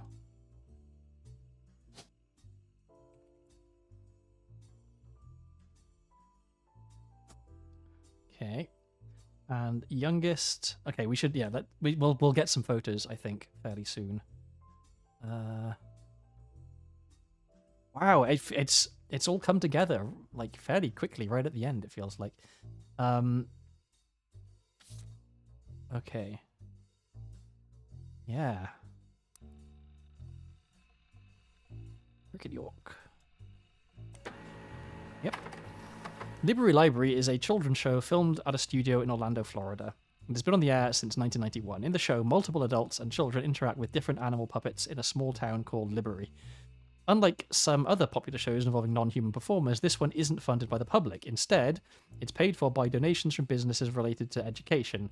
This includes textbook manufacturers like Corithmetic, tutoring companies such as Educate2, and a few well-known publishers of picture books. From what you can find, it's syndicated in a few markets across the southern United States and in New Hampshire for some reason. Like most other children's entertainment, many of those that grew up with it tend to have fond memories. That works in your favour because the show has been documented by few fan sites. There's even a Library Library web ring, although it only has 3 entries. You click through the sites in the ring and find that Cricket York joined the cast in 1977 at the age of 5 and is still listed as a current cast member. A picture of Cricket from one of her first episodes has been added to your evidence. Hooray. The theme of this episode tackled why some people need glasses. Okay. So, Cricket York. I think actually her name. And she is an actor. Then maybe. Okay, so. Oh yeah, okay. So we can verify. Maybe we'll find another photo of her somewhere. Okay, we've also got 2 other kids, and they are.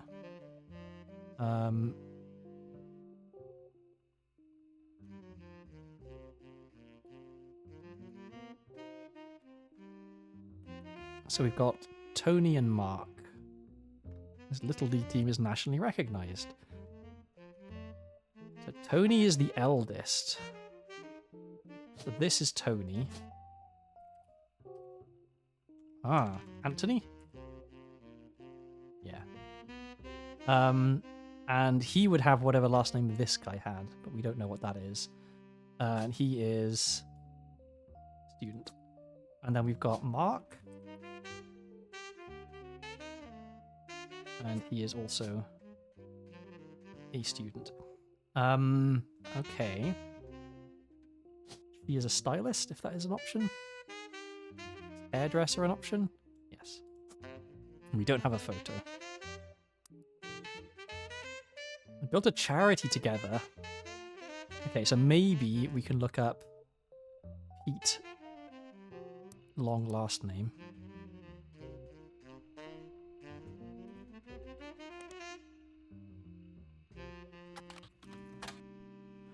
How about Peter? No. Got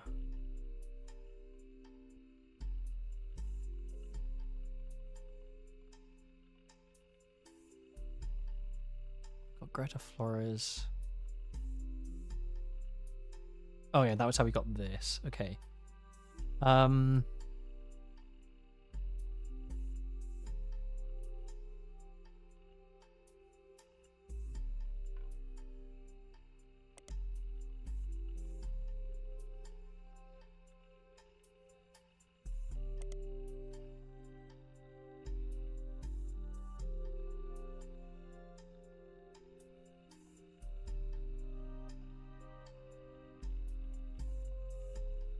What if I just search this last name by itself? No. And they're in Orlando. Not Miami. Kind of curious, can I do... Hang on.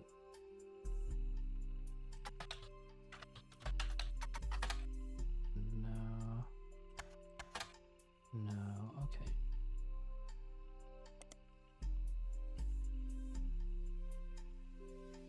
Alright, what about Mark? Long name. Because maybe he took that name. No.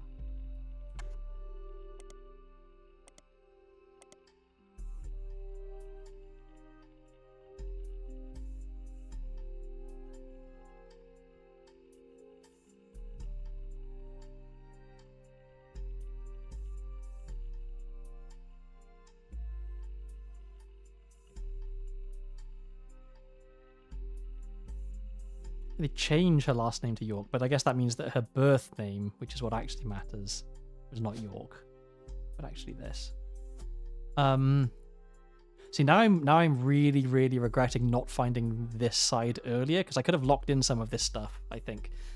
Whereas now it's like, yeah, I don't know. I guess at the end of the day, it's hard. Pensett, I'm so sorry. I only just saw your message. I was so locked in on this game. I'm terribly sorry. That's very rude of me to ignore you for so long. If you're still here, please accept my apologies. I am all right. My brain is a little bit fried. I have been streaming for almost 8 hours trying to solve this mystery, and I'm tantalizingly close to the end now. So I really hope I can figure out these last few people. Technically, all I need is to know these kids' last name and have photos of them and Sherry Williams. What if I look up just Sherry Williams? No. What about... No, okay, this just takes me to the same place. I think I already tried that. Okay, but what about...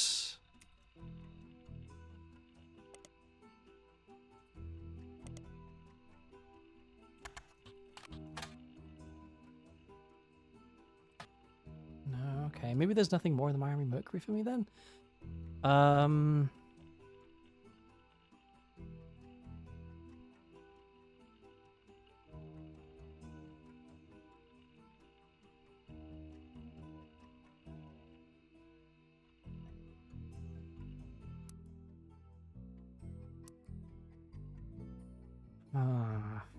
What's this charity? Maybe business periodical? We'll have something about him.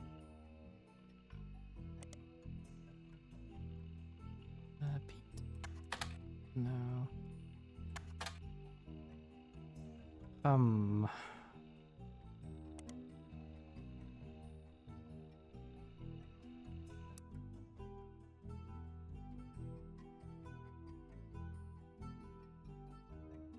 I think I might need another hint.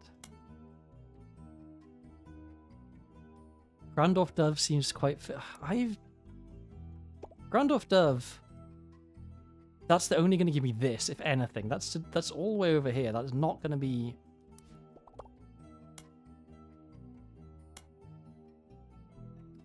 Have I not done... Okay, this is where I get frustrated with myself. Because there's so many places to search for things. Okay. Extracurricular activities, weekend events that began over 70 years ago stretched until the last mention in 1990. Among the avalanche of useless information, you almost miraculously discover one useful article. It was at the center of a crime article from 1982. It seems that someone defaced the school and vehicles outside of the brand new Hudson wing of the school. There were multiple broken windows, and one of the teacher's cars was painted with profanities and accusations of infidelity. There was one arrest, Thomas Hughes. Okay, so all that gave me was Thomas Hughes, an optional thing that I didn't need to fill in, who was coincidentally a former student at the school, a deaf person. Apparently the description came weeks after he married the school's newest teacher, Mrs. Hughes. She was not a teacher when he went, he graduated a few years earlier.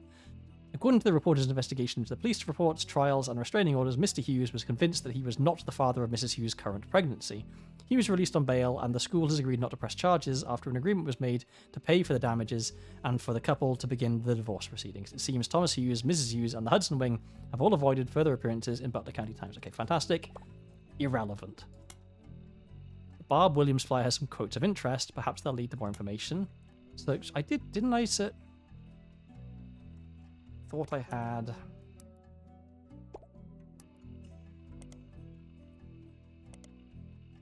Vic Elmsworth, according to his own he has a personal page, is apparently one of 3 brothers. All 3 of them are contributors to a newspaper called Kickowa Falls Gazette, and he tends to focus more on southeastern United States. All of the articles he's written are archived on his site, including the long-form version of the review for Barb Williams' motivational show from 1997. According to Victor, he had seen Barb talk on more than once. On this particular occasion, Barb's talk was at a very large church, and it was clear she was an expert at matching the presentation of her concepts for any particular crowd, because she received a standing ovation. Barb started with a story about loss, specifically the loss of a bicyclist who'd been hit by a car. She spoke about the death of any person as a darkness to their loved ones, a cold, empty void that begins to creep into a space where there once was light. Because the light could never return exactly how it once was, she says the only option is to nurture new sources of light to help fight back the darkness. Her conclusion was that finding the hidden meanings in tragedy is the most important thing we can do. She used multiple biblical comparisons and finished by looping back around to her initial story and how she personally began to come around to this ideology. The biker who died was her son-in-law, and the Lanes Across America charity was created to fill the newfound darkness her daughter experienced. It, the charity, was the light that began to fill the void, and she was doing everything she could to help nurture it. Okay. You really do have to search the exact right thing in the exact right place to make progress here.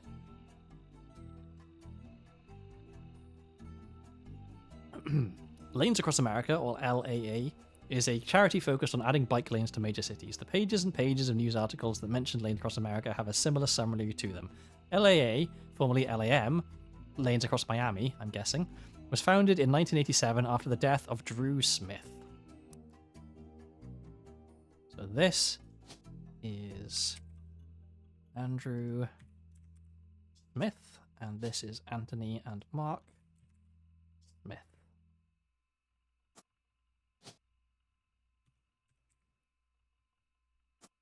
Okay, so now all we need are photos, and we should be good. That's his photo.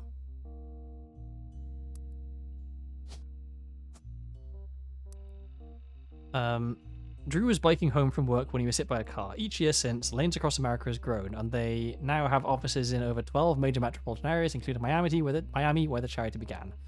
Okay, so let's try Lanes Across Miami.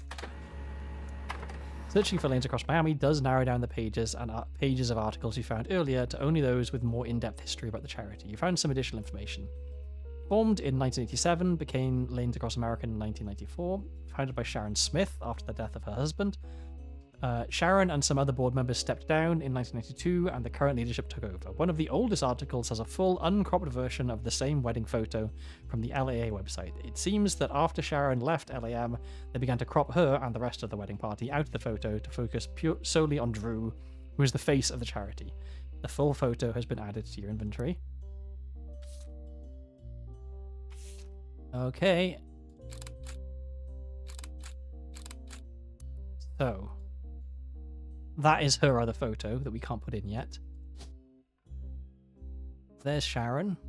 And this, I'm guessing, must be Pete. So now all we need to do is find out photos of these two kids. So, Mark Smith. Okay, but what about... yeah, I don't know.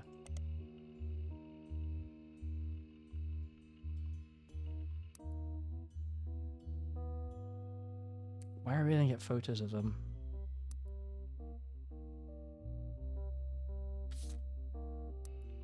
Oh, what are we... Okay, so the Bob Williams flyer is what we need for the last things. Yeah, okay.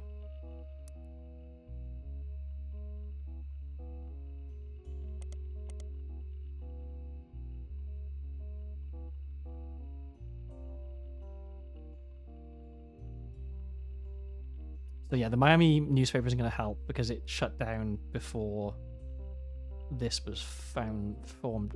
But we should... So yeah, Mark, on the other hand, has multiple baseball accomplishments listed. Apparently his Little League team is nationally recognized. So...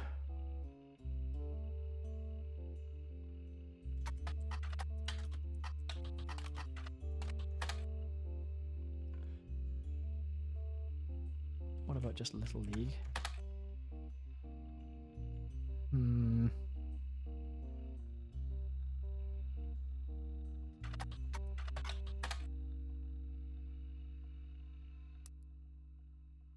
Just need their photos and then I'm done. I think I actually have everything at that point. There's nothing left to fill in because now we've got that name. I feel bad about it, but... Okay. A few companies for library.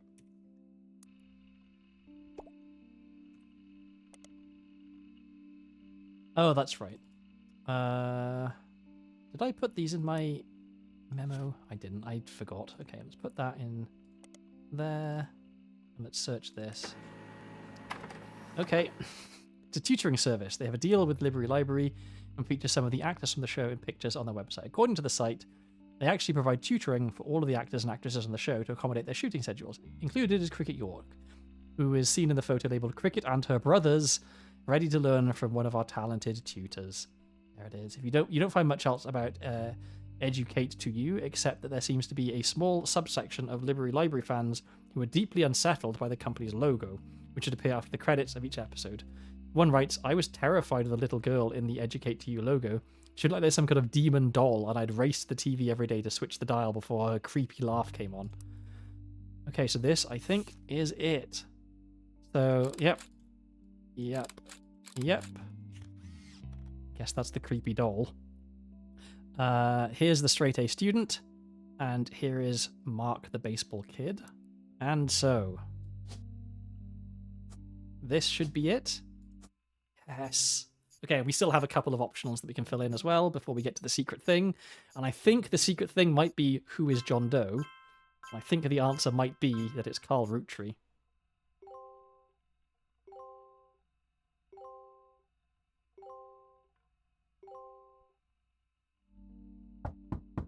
Okay. The end is almost here. Hi again. I know you probably thought you were done. But it turns out what you're doing here might have some pretty major repercussions on the family tree. Again. Also, there's something really strange happening. I can't explain it. Neither of us can. I'd call it a simple misunderstanding, but it's digging at the pit of my stomach. Last week, Oops. let's just say being the president, sometimes people bring me things. I still think that something fishy is going on with the lawyer. Just skip to the important part. Right. One of our janitors brought me some hair she'd found in Ruby Spratt's trash. It was Bonnie Hudson's. Bonnie Hudson's hair in a Ruby Spratt's trash. Oh, was she like faking that someone was actually related? Bonnie is Guy's sister. She'd sent us her hair to test potential root trees, since her DNA is closest to Guy's. But Ruby threw it out, and I wasn't sure why she would have done that. Especially right before we began testing the tree you provided. When I asked, she told me she thought the samples needed to be fresh every time they did a test. It seems really odd. Ruby was the one who convinced us to do DNA testing in the first place. She seemed so knowledgeable. I don't like it. You've done more of a deep dive on these people than anybody else has. Clark will keep a closer eye on the DNA tests from now on. You have an eye for anomalies. We need you to find the smoking guns. If there's anyone you're 100% positive can't be a root tree, Or any you've got definitive evidence are root trees, then we might be able to catch Ruby in a lie. Okay. All right. Well. Okay. So this is the last bit, I guess. Okay, we've got to mark legitimate and illegitimate root trees, and then ambiguous ones with a question mark. With the suspicion on Ruby Spratt, I wonder if is this an anagram? It's possible that some of her behaviors in the past have also been cast into doubt. A new section of the tree has been added for you to fill in. Okay, so this is the one that Jane Doe. So she was actually this DNA test was fake, but yeah, we now know who they were. Okay, so let me real quick. That's her. That's her. Filling in this person is optional. Filling in this person is optional. And we have a possible root tree. Oh, this is whether or not they are a root tree. Okay. So, I think, we found 2 smoking guns. And I think this person is not a root tree.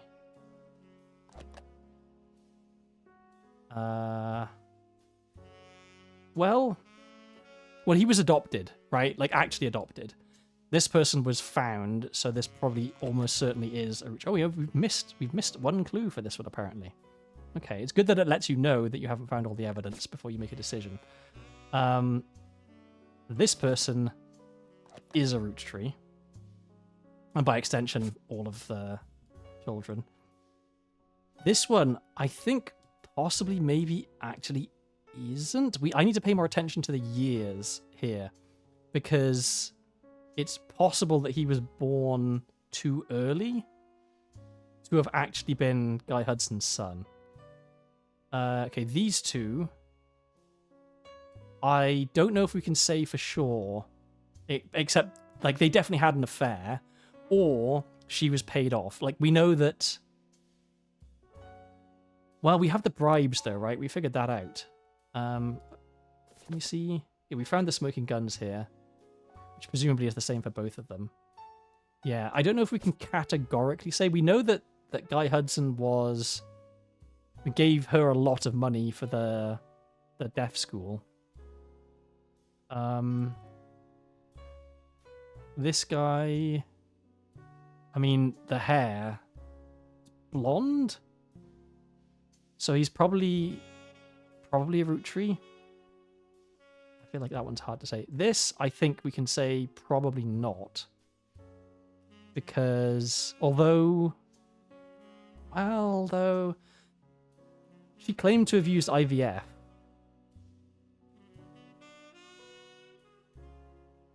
These two...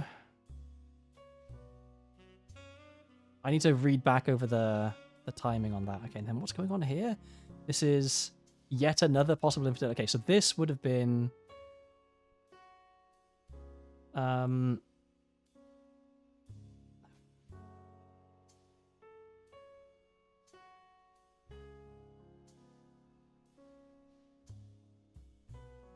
This would have been... Beatrice Watts.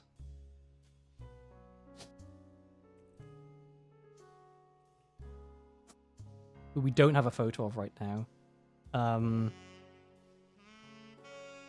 He was a secretary, I think. Her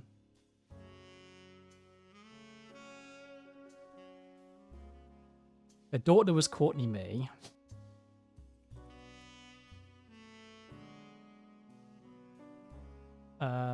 Possibly Watts? Probably Watts. Because she wasn't married. We don't have a photo of her, but maybe we can find one.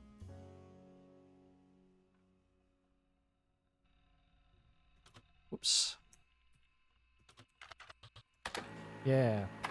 She has a simple website with black text on a white background and a few images. From the view counter, you can tell you're one of only a few hundred people who have visited it. She's not shy about claiming that she is Jane Doe Roottree. As proof, she has posted an unobscured photo, or cover, from the time she was featured on Newstime, as well as a different picture of herself that appears to be a wedding photo. The website seems to be created in defense of her mother, who's been the target of public scrutiny. Under the headline, The True Story of Jane Doe Roottree, courtesy of Courtney May Newton, formerly Watts.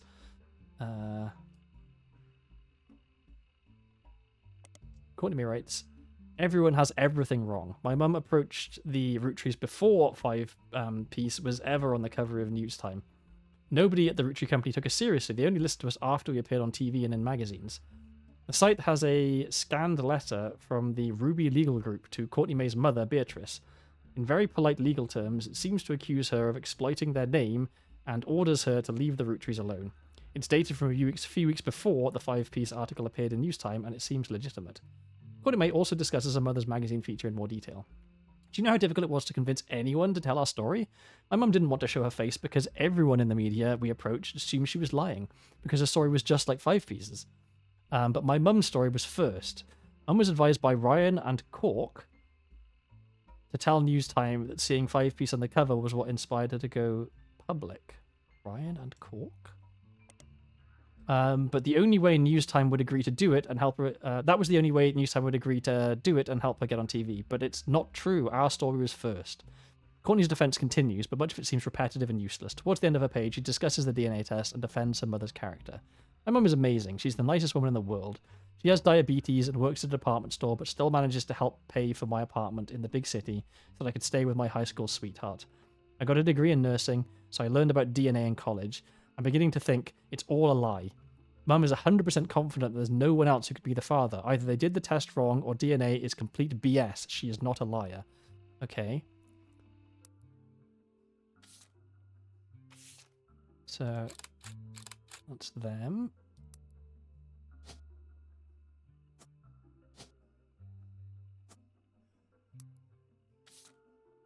And this is Courtney May and Danny. And I guess he is a paramedic. Maybe. She is a nurse. Oh, maybe maybe it was just outside the hospital because she's a nurse. He works in a department store. It said, I think. Works at a department store. Doesn't say what. Is she a cashier? Maybe. Cashier. And that's him. That's her. And his name was... What was it? Wedding photo. There. Danny or Daniel Newton.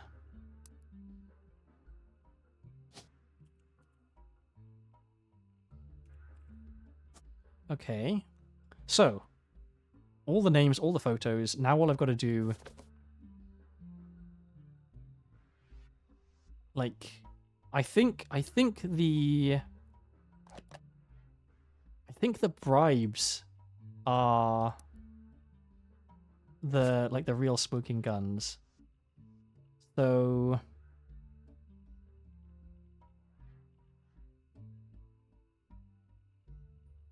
money, there was money associated with China. Let me check bribes. Okay, so we've got caviar, which was ongoing, butterscotch, strawberry, watermelon, sugar plum was 2, cancel after 5 months. I think that might be this. Like both of these, like, because they're twins, I think. Yes. And that's why there was 2 of them. So I think that these are root trees. And like proof, that's the thing, right? Like, how do you prove that someone was a root tree?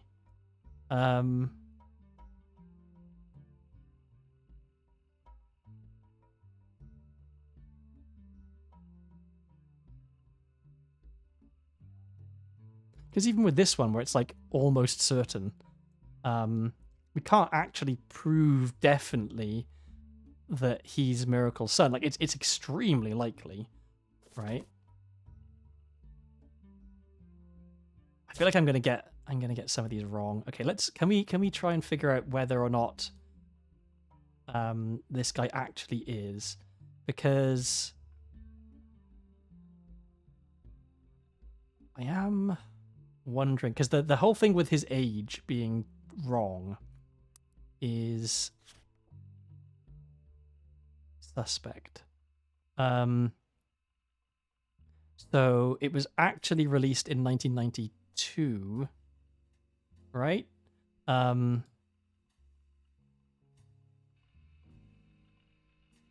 Yeah, the movie came out in 1992. The mixtape came out in 1992 at the earliest. But he referenced seeing the movie on his 17th birthday, which, if he was telling the truth about his age, would have been in 1994.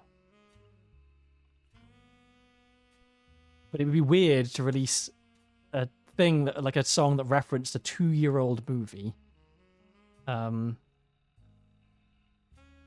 So if he was...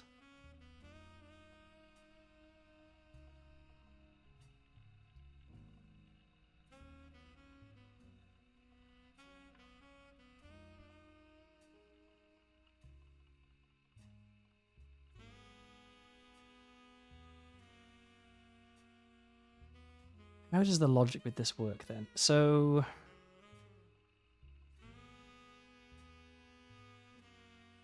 if it was released in 1994 on his 17th birthday, then that would mean that he was born in 1977. However, if it was 1972, then he would have been born in 1975. And 1975 matches here, I guess. But 1970... Okay, where was he in 1977? Like 2 years after that. Was he... Let's see.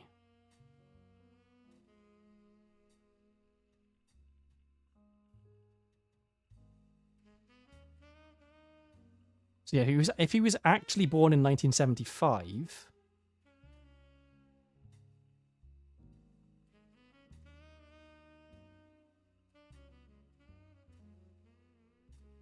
Does that actually prove anything?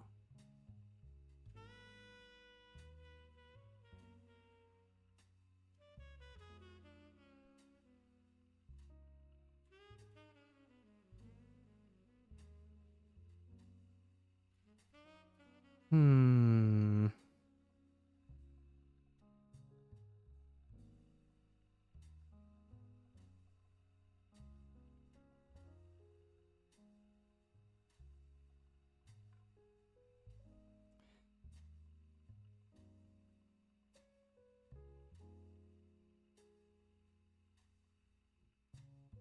Hmm.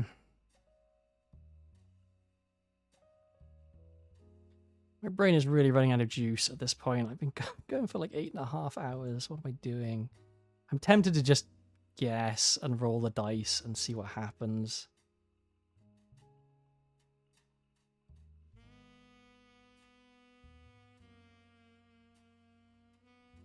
We have 9 possible root trees left to identify. Okay, so there was definitely money being sent, or there was money being spent for development of a flavor, but we think that that is a bribe, or like money being spent to silence people, keep them quiet.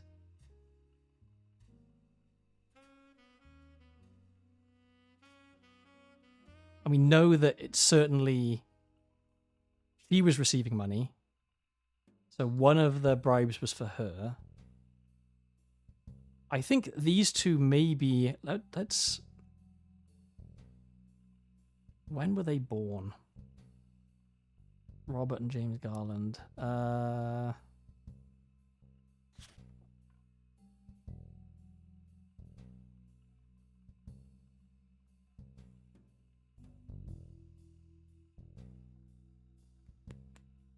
Oh, here we are. So, one of his sons was born in 1978, probably.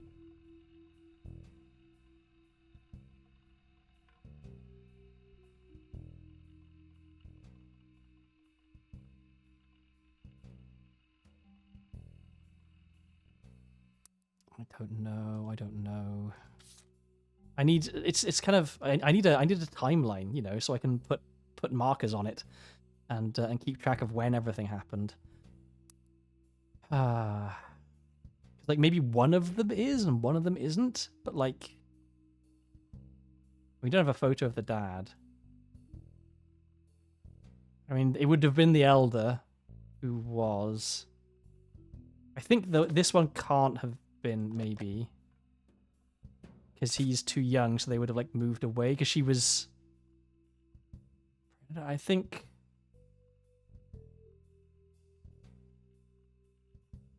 I don't think we can say for sure. I mean, she said she used IVF, but we also suspect that there was an infidelity. But I guess there'd be records that she used IVF, so maybe she's just not a root tree because her mum used IVF. This, I think, probably, although we're missing something. God knows what. And I'll say that these two were because of the money.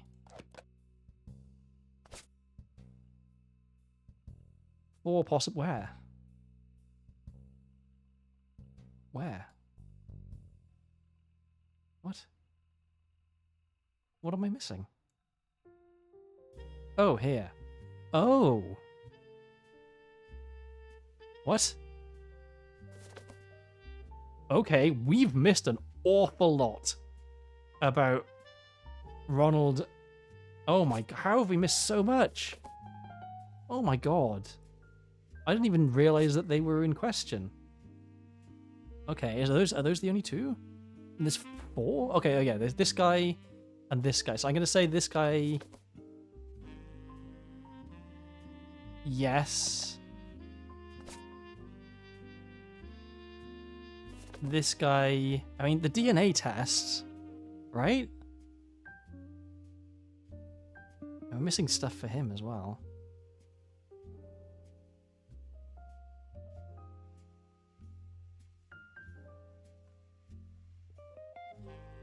But then the stuff with the years, why is that in there if not to throw doubt? So I'm going to say I'm going to metagame and say he's not, even though I don't know why he's not. What on earth am I missing with all of this? I need a hint. Yeah, I know. I have. Yes. Yes.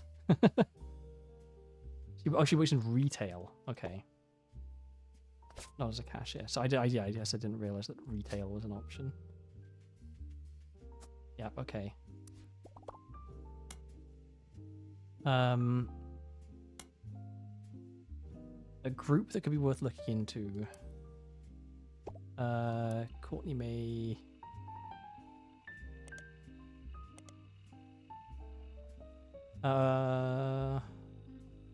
Ryan and Cork.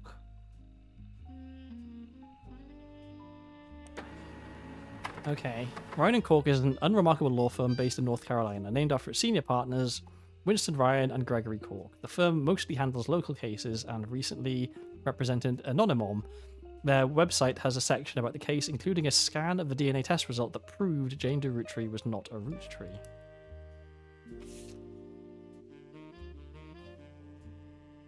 The test says there was virtually no chance that Anonymom's daughter, Courtney May, was a root tree. It lists that the DNA from a Jane Doe was tested against DNA of Bonnie Kellogg and A. Hudson, Guy's twin sister. Ryan and Cork, who represented Anonymom, have confirmed that the sample they sent to the Roottrees was definitely Courtney May's hair. The test is from a company called DNA Teco, and a doctor has circled the results and signed the paper. And the doctor is called Adrian Rowland. Okay.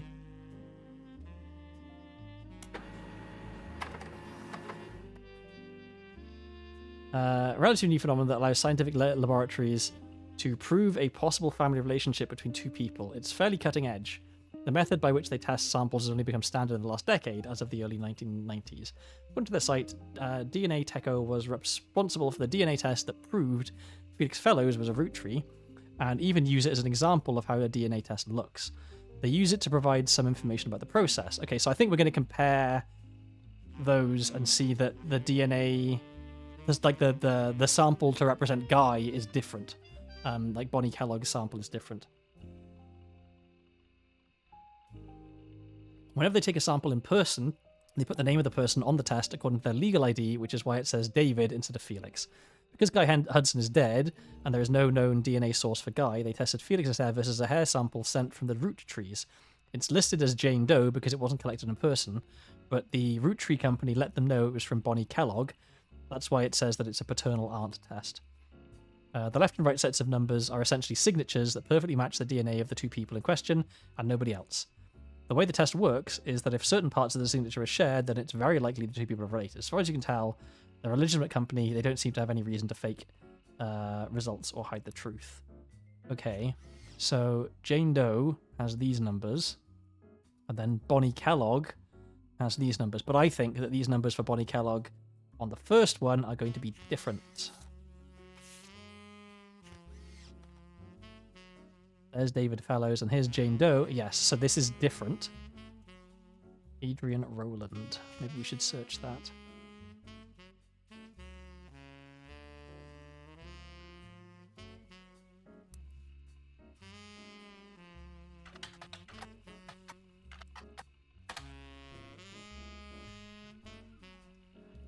Okay.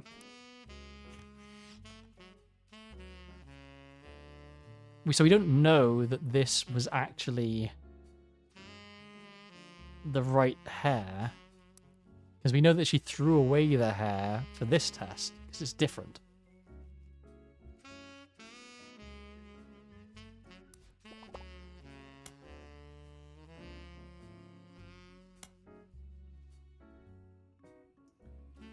Someone in the previous tree with the last name Jakobsen. You're really making me... Edith Jakobsen. Okay. Oh. Miracle Jr.'s wife.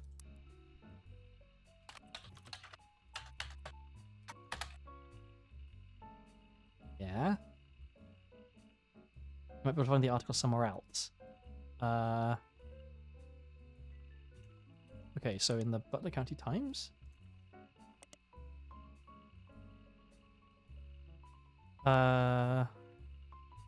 Also mentions Helen Roottree and Lucinda Jakobsen.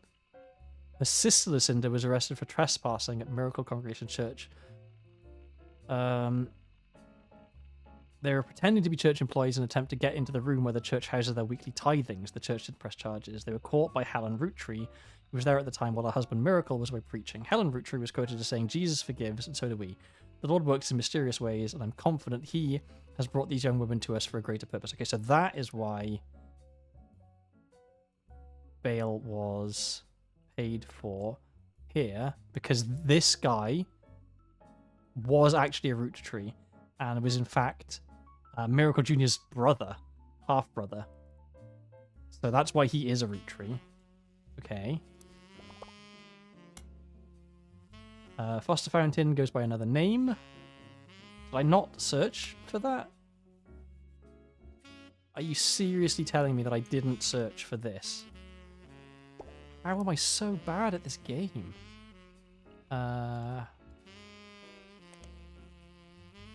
The dedication ceremony of the local Portland landmark called the Fountain of Youths. Apparently, at the unveiling of the fountain, the mayor of Portland made a speech, and there were performances by multiple local entertainers, as well as a ribbon cutting from the people most instrumental in bringing the fountain into fruition. The article calls out all of the performers and speakers, with the exception of the mayor, were foster care alumni, and most of them grew up together as close friends. This includes poets, musicians, and dancers. Dirty Davy was listed as one of the musicians, so...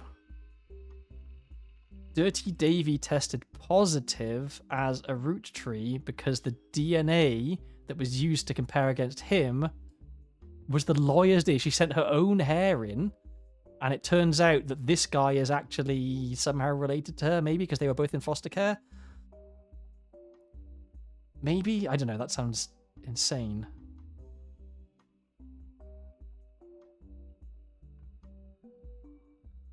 Right?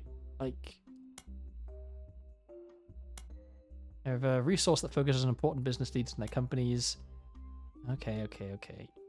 I feel like this is just telling me to find... This isn't helping me find the information that I currently want to find, which is whether or not these two are Roottrees and what on earth I missed with all of these things. So many clues missing here. This is just letting me fill in stuff that is no longer particularly relevant. Okay. Not Butler County Times. Business Watch. Much newer results than Lang Tai. She was in Features in Business Watch in 1992. She missed out on Watchman of the Year, but did have a pretty sizable article that mentions some of her history. She was born in 1947, the first of 2 children. Her mother was already in her 30s when she had her, and had trouble conceiving a second time until 3 years later. This was Zinju's sister. It became clear that her own father was not going to have a son to pass the family business down. This is how she became involved.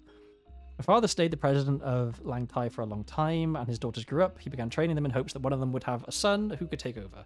One helped him in China, the other in the US. Neither were given any official titles. When he died, due to societal dynamics, the business passed to his male sibling, a younger brother. Many in the know knew that this could be a problem. His brother, her uncle, was not a businessman and was not much younger than his brother. During this time, she essentially ran the company as her uncle's consultant. He began to have problems related to dementia, and she, who'd already been running things by the scenes, performed somewhat of a power play. She stopped working until the results of her absence began to cause problems. Only then did they admit they needed her. Okay. What does that tell me that is relevant? Mentioned separate results for her company? What?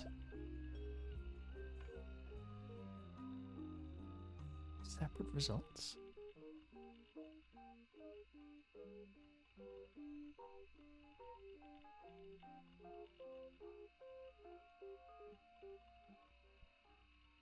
What is this telling me?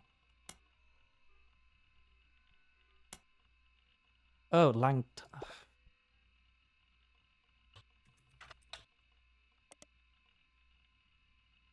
fairly often in the last 20 years or so. A lot of it is in... Okay.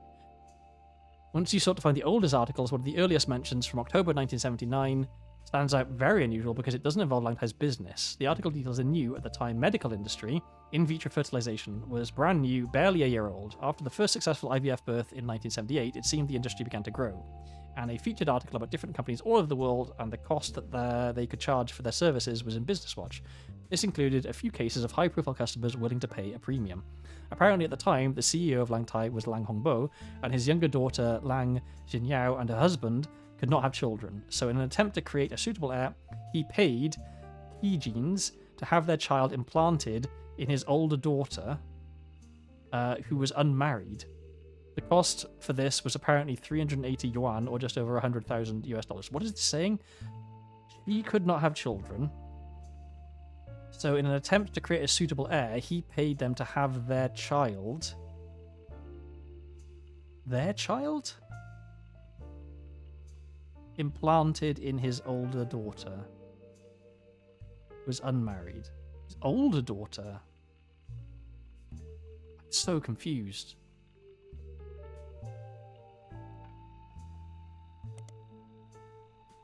Our product Key Genes was a medical company with operations both in the US and China. They made international news in 1994 after a whistleblower came forward. Apparently their service were in some cases falsified. While they did often perform IVF, the whistleblower proved that a few of their customers paid for a very different service, an alibi. Okay. The company would claim they performed IVF on someone who was already pregnant to create a cover story for high-profile families who did not want to give up a child, but did not want the shame of an unmarried mother. The whistleblower claimed that they had helped to do this at least 6 times, but only provided proof of one case, the daughter of an American politician who was unrelated to her investigation. They shut down soon after, and both the founders reportedly fled to Lebanon, where there is no extradition to either China or the US. Okay, so in that case, might be, but it's not possible to prove. All right, I'm just gonna keep going for the hints because I'm so tired. I did look into them. Okay, in Business Watch. All right, this is something that does sort of bug me about this game. Is that like you have to Google it, but you also have to look it up somewhere else. Okay, whistleblower.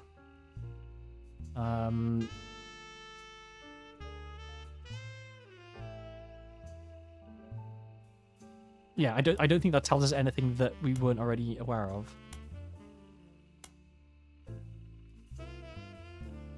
Oh, we should try searching for Nia Alves. Okay. This is gonna just be more...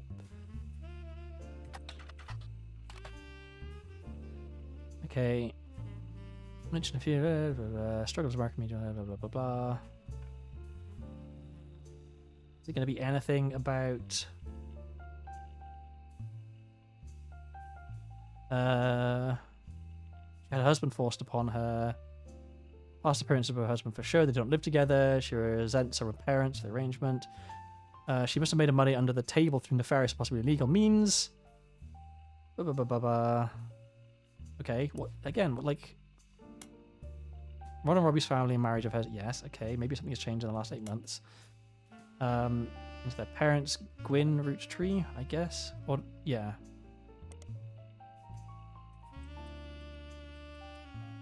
Why?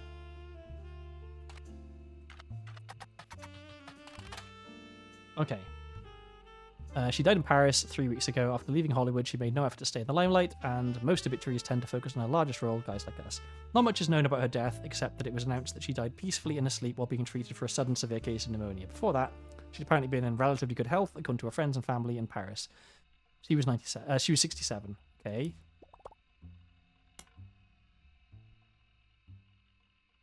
Ugh.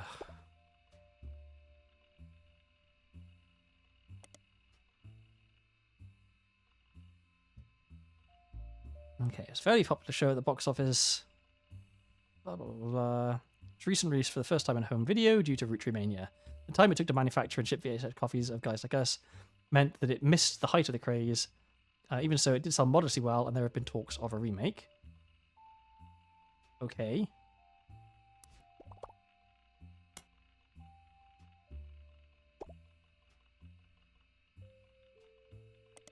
Leslie Florence was the other actress, besides Gwen Roottree and Guys Like Us. Not much is known about her recently. She died of a genetic disease known as Huntington's in the late 1960s. Okay. And Harrison Lane. And this is old. Okay. So Leslie Florence died of Huntington's disease. How is that relevant? I'm just going in hints.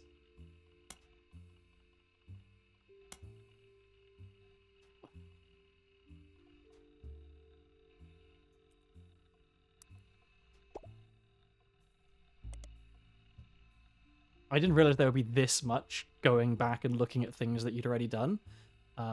Especially like until I got to the point where it's like, oh, by the way, these two might not be root trees.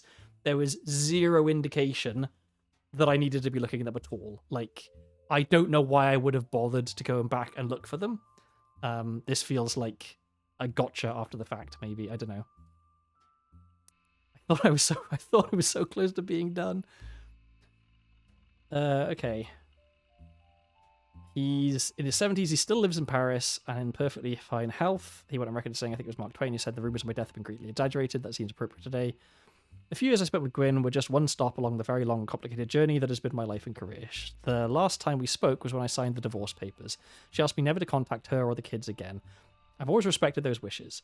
They never reach out to me either, even as adults. So I have to assume they have some idea of why she hated me so much and the sacrifice she made on my behalf. I wish them well, I'm sorry for their loss, but we've all been strangers for 40 years, and so I can confidently say they wouldn't have wanted me to be there. In fact, I'm confident my presence would have ruined it. Okay. And then what? So I'm just like reinvestigating all of the entire family? Okay. Oh, okay. Is this where we find out that... Yeah, okay. Cure for Huntington's disease. I didn't know about Huntington's disease. Blah, blah, blah. I go from nothing to learning more than any one person should ever have to. Until less than a decade ago, it was impossible to predict if someone susceptible to Huntington's had the disease, but due to advances in medicine, tests have been developed. Hopefully, this increased awareness are the first step into finding a cure. Please join me for a night of comedy for a good cause. Okay, so let's look up this. And that's the same thing. Okay, well, what if we look up Huntington's disease? Those affected by Huntington's typically live another 15 to 18 years as the symptoms worsen. There's no cure. It's passed on genetically from parent to child. The gene that causes it works in such a way that if the parent has the disease, there is a 50-50 chance their child will get it. Huntington's cannot be passed on recessively, meaning it cannot skip a generation. In other words, if someone has a mother or father with Huntington's, but they themselves did not receive it from a parent, their children and their grandchildren and so on will also never have it. So we know that where are they? Are they not actually her children? Or is one of them not her child because he's not actually a root tree at all? He like the child of the other actress? That's crazy if that's the case. Like, how do you, like, not knowing who the father of a child is one thing. Not knowing who the mother of a child is, that takes some doing. Until the early 90s, it was impossible to test for Huntington's. Instead, symptoms would usually appear later in life. This would often be after the person affected already had children. It would then be impossible to know if their children had it, as it was a 50-50 chance. In 1993, due to determining which gene causes Huntington's, it did become possible to test children for it and know if the disease was passed on or not. For a variety of complex reasons, however, children are considered unable to consent to such tests and are therefore very rarely tested unless they're showing early symptoms. Okay.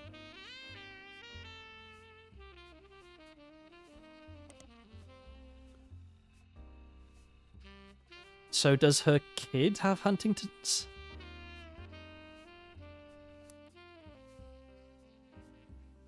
Jack Roottry? What was the other kid called? Christina Roottry?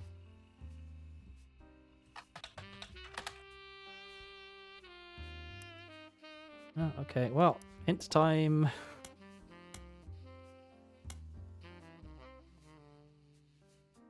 Production. Yeah, it's just search for all of the stuff you already searched for previously.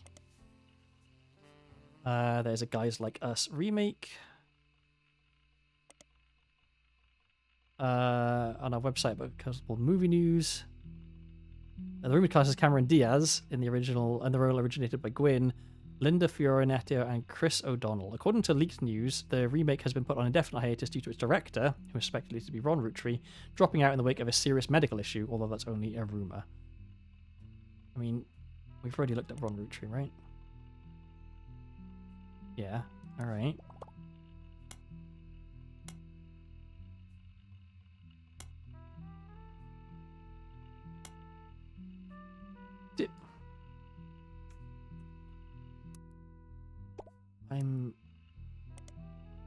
I really, really thought I was done. This is how is searching in a, this hasn't been updated, right? This is defunct.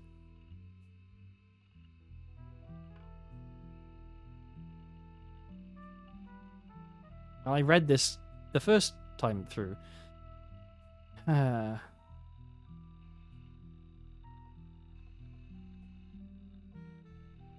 what am I...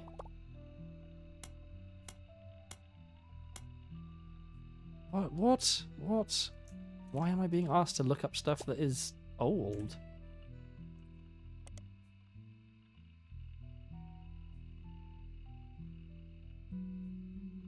What is it that I'm missing?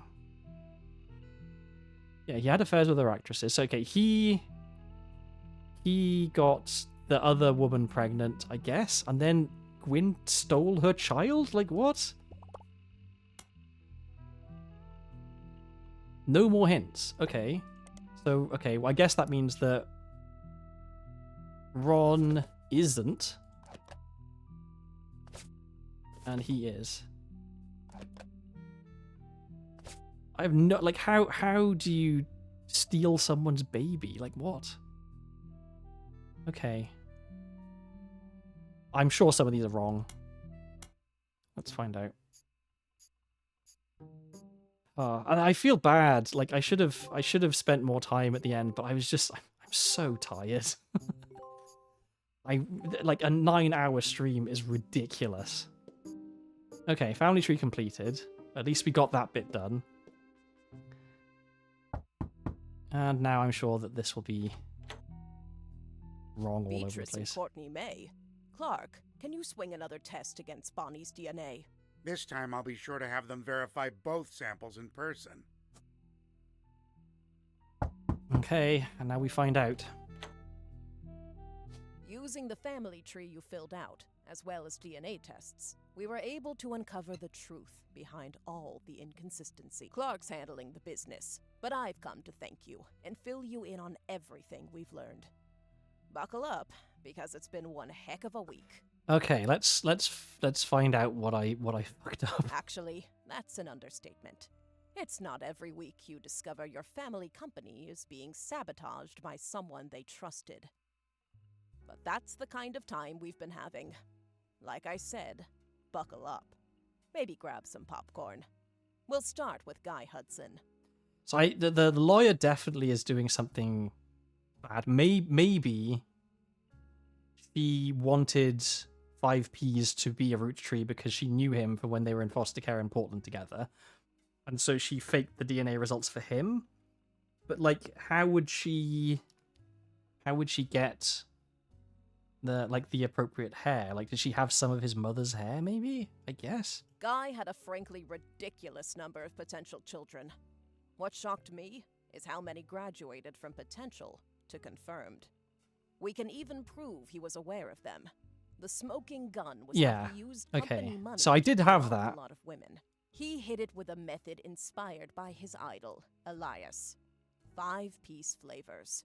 The flavors he was paying to research were a ruse. I wonder if there is a way to connect the names of the flavors to the He people. developed flavors based on the initials The of the women he initials. was Oh, it was the paying, women. Okay. which was really stupid, considering one of their names started with X. Yeah. Okay, so it was the women. I just didn't have the women's names at the time when I was first thinking about that. Okay, so yes, I had that Let's start information. with I would have been able to Christine. figure it out. Guy was paying her under the name Caviar, but there were some other clues. James was born 9 months after Zach's party. Okay.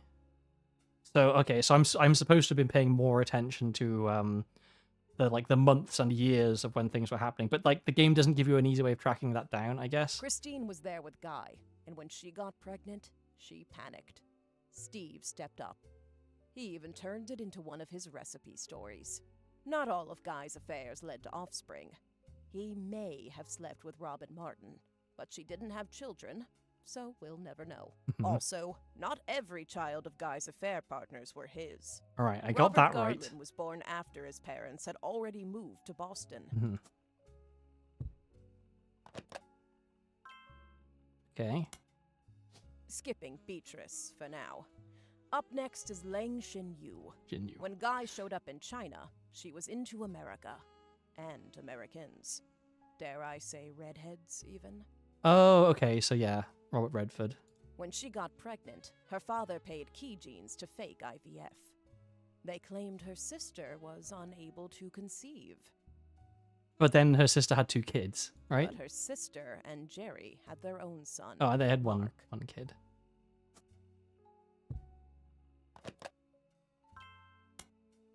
Sonia Alves was soon after. Nia was married at a very young age to a much older husband. She resented him. I don't blame her. They allegedly spent no time together in private. Okay, so it's unlikely that they ever had a kid. Guy was in Brazil during Christmas 1979. It's the only Christmas not in the records.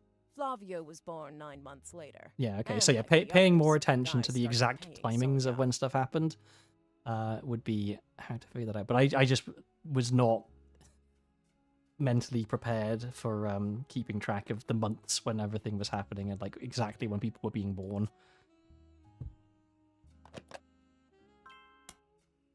Last was Susan Ford, hired to translate for Guy's overseas trips. It's easy to read into Guy's donation to her school, but there's no definitive proof there. She and Guy were witnessed together near the end of his life. Susan's husband was convinced he couldn't be the father of her daughters. Guy, though, paid double. Yeah, The price of so I did figure twins. that out as well.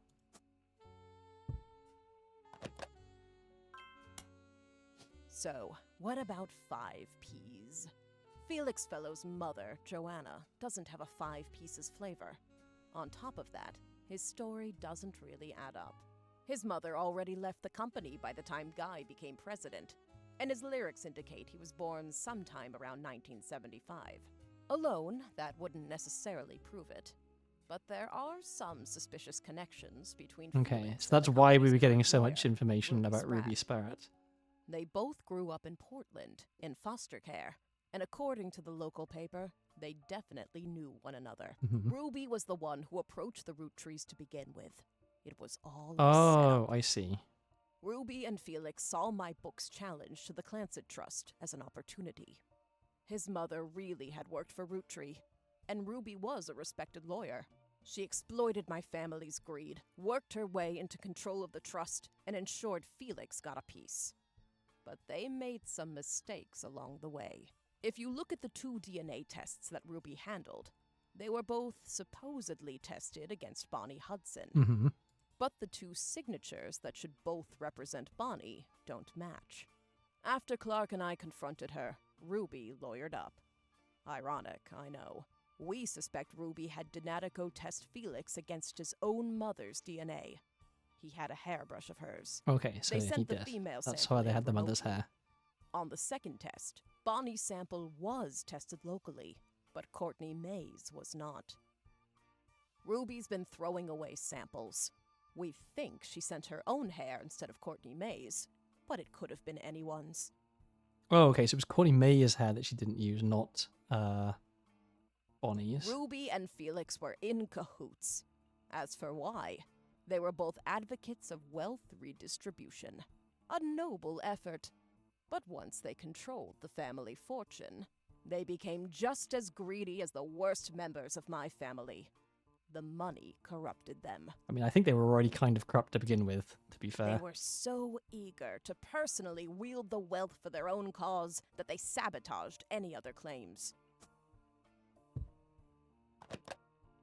Not a root tree. I think I got that right as well. That finally Might have brings us accidentally to got our everything right. mom, aka Beatrice Watts. Her tales of guys' parties and payoffs were true. She even approached Ruby before 5Ps was on news time. Ruby used Beatrice's truths to make Felix's lies feel real, then ruined the DNA test so that Beatrice looked phony in the public court of opinion. I feel worst for her in all of this.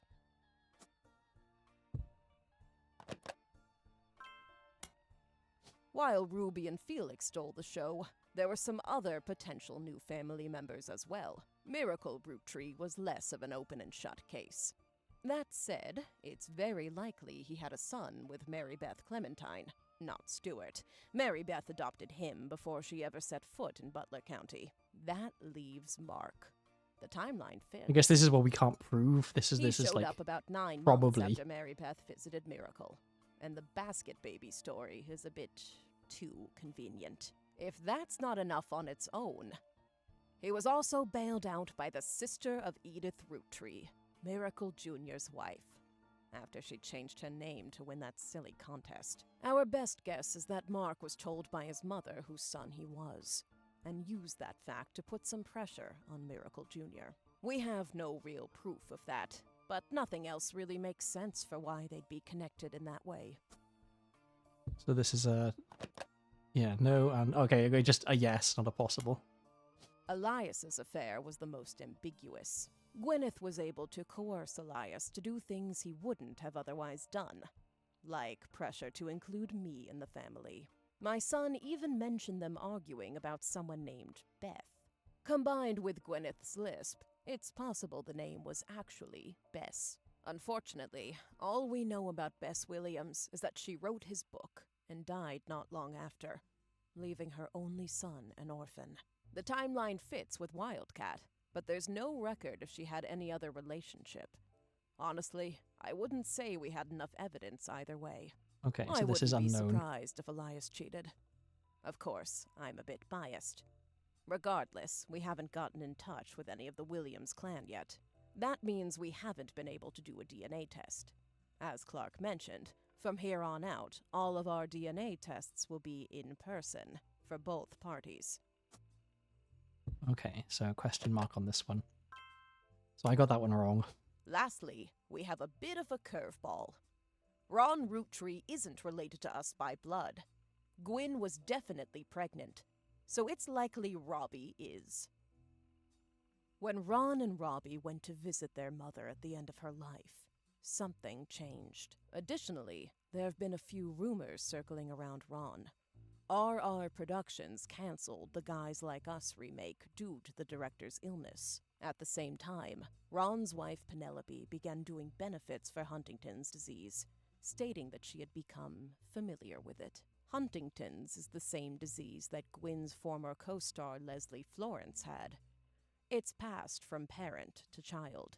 It can't skip a generation. Because Gwyn and Wild Bill didn't have Huntington's, and Ron seems to, it's impossible Gwyn was his mother. I recently confirmed all this with Ron. At the end of her life, Gwyn told Ron the story.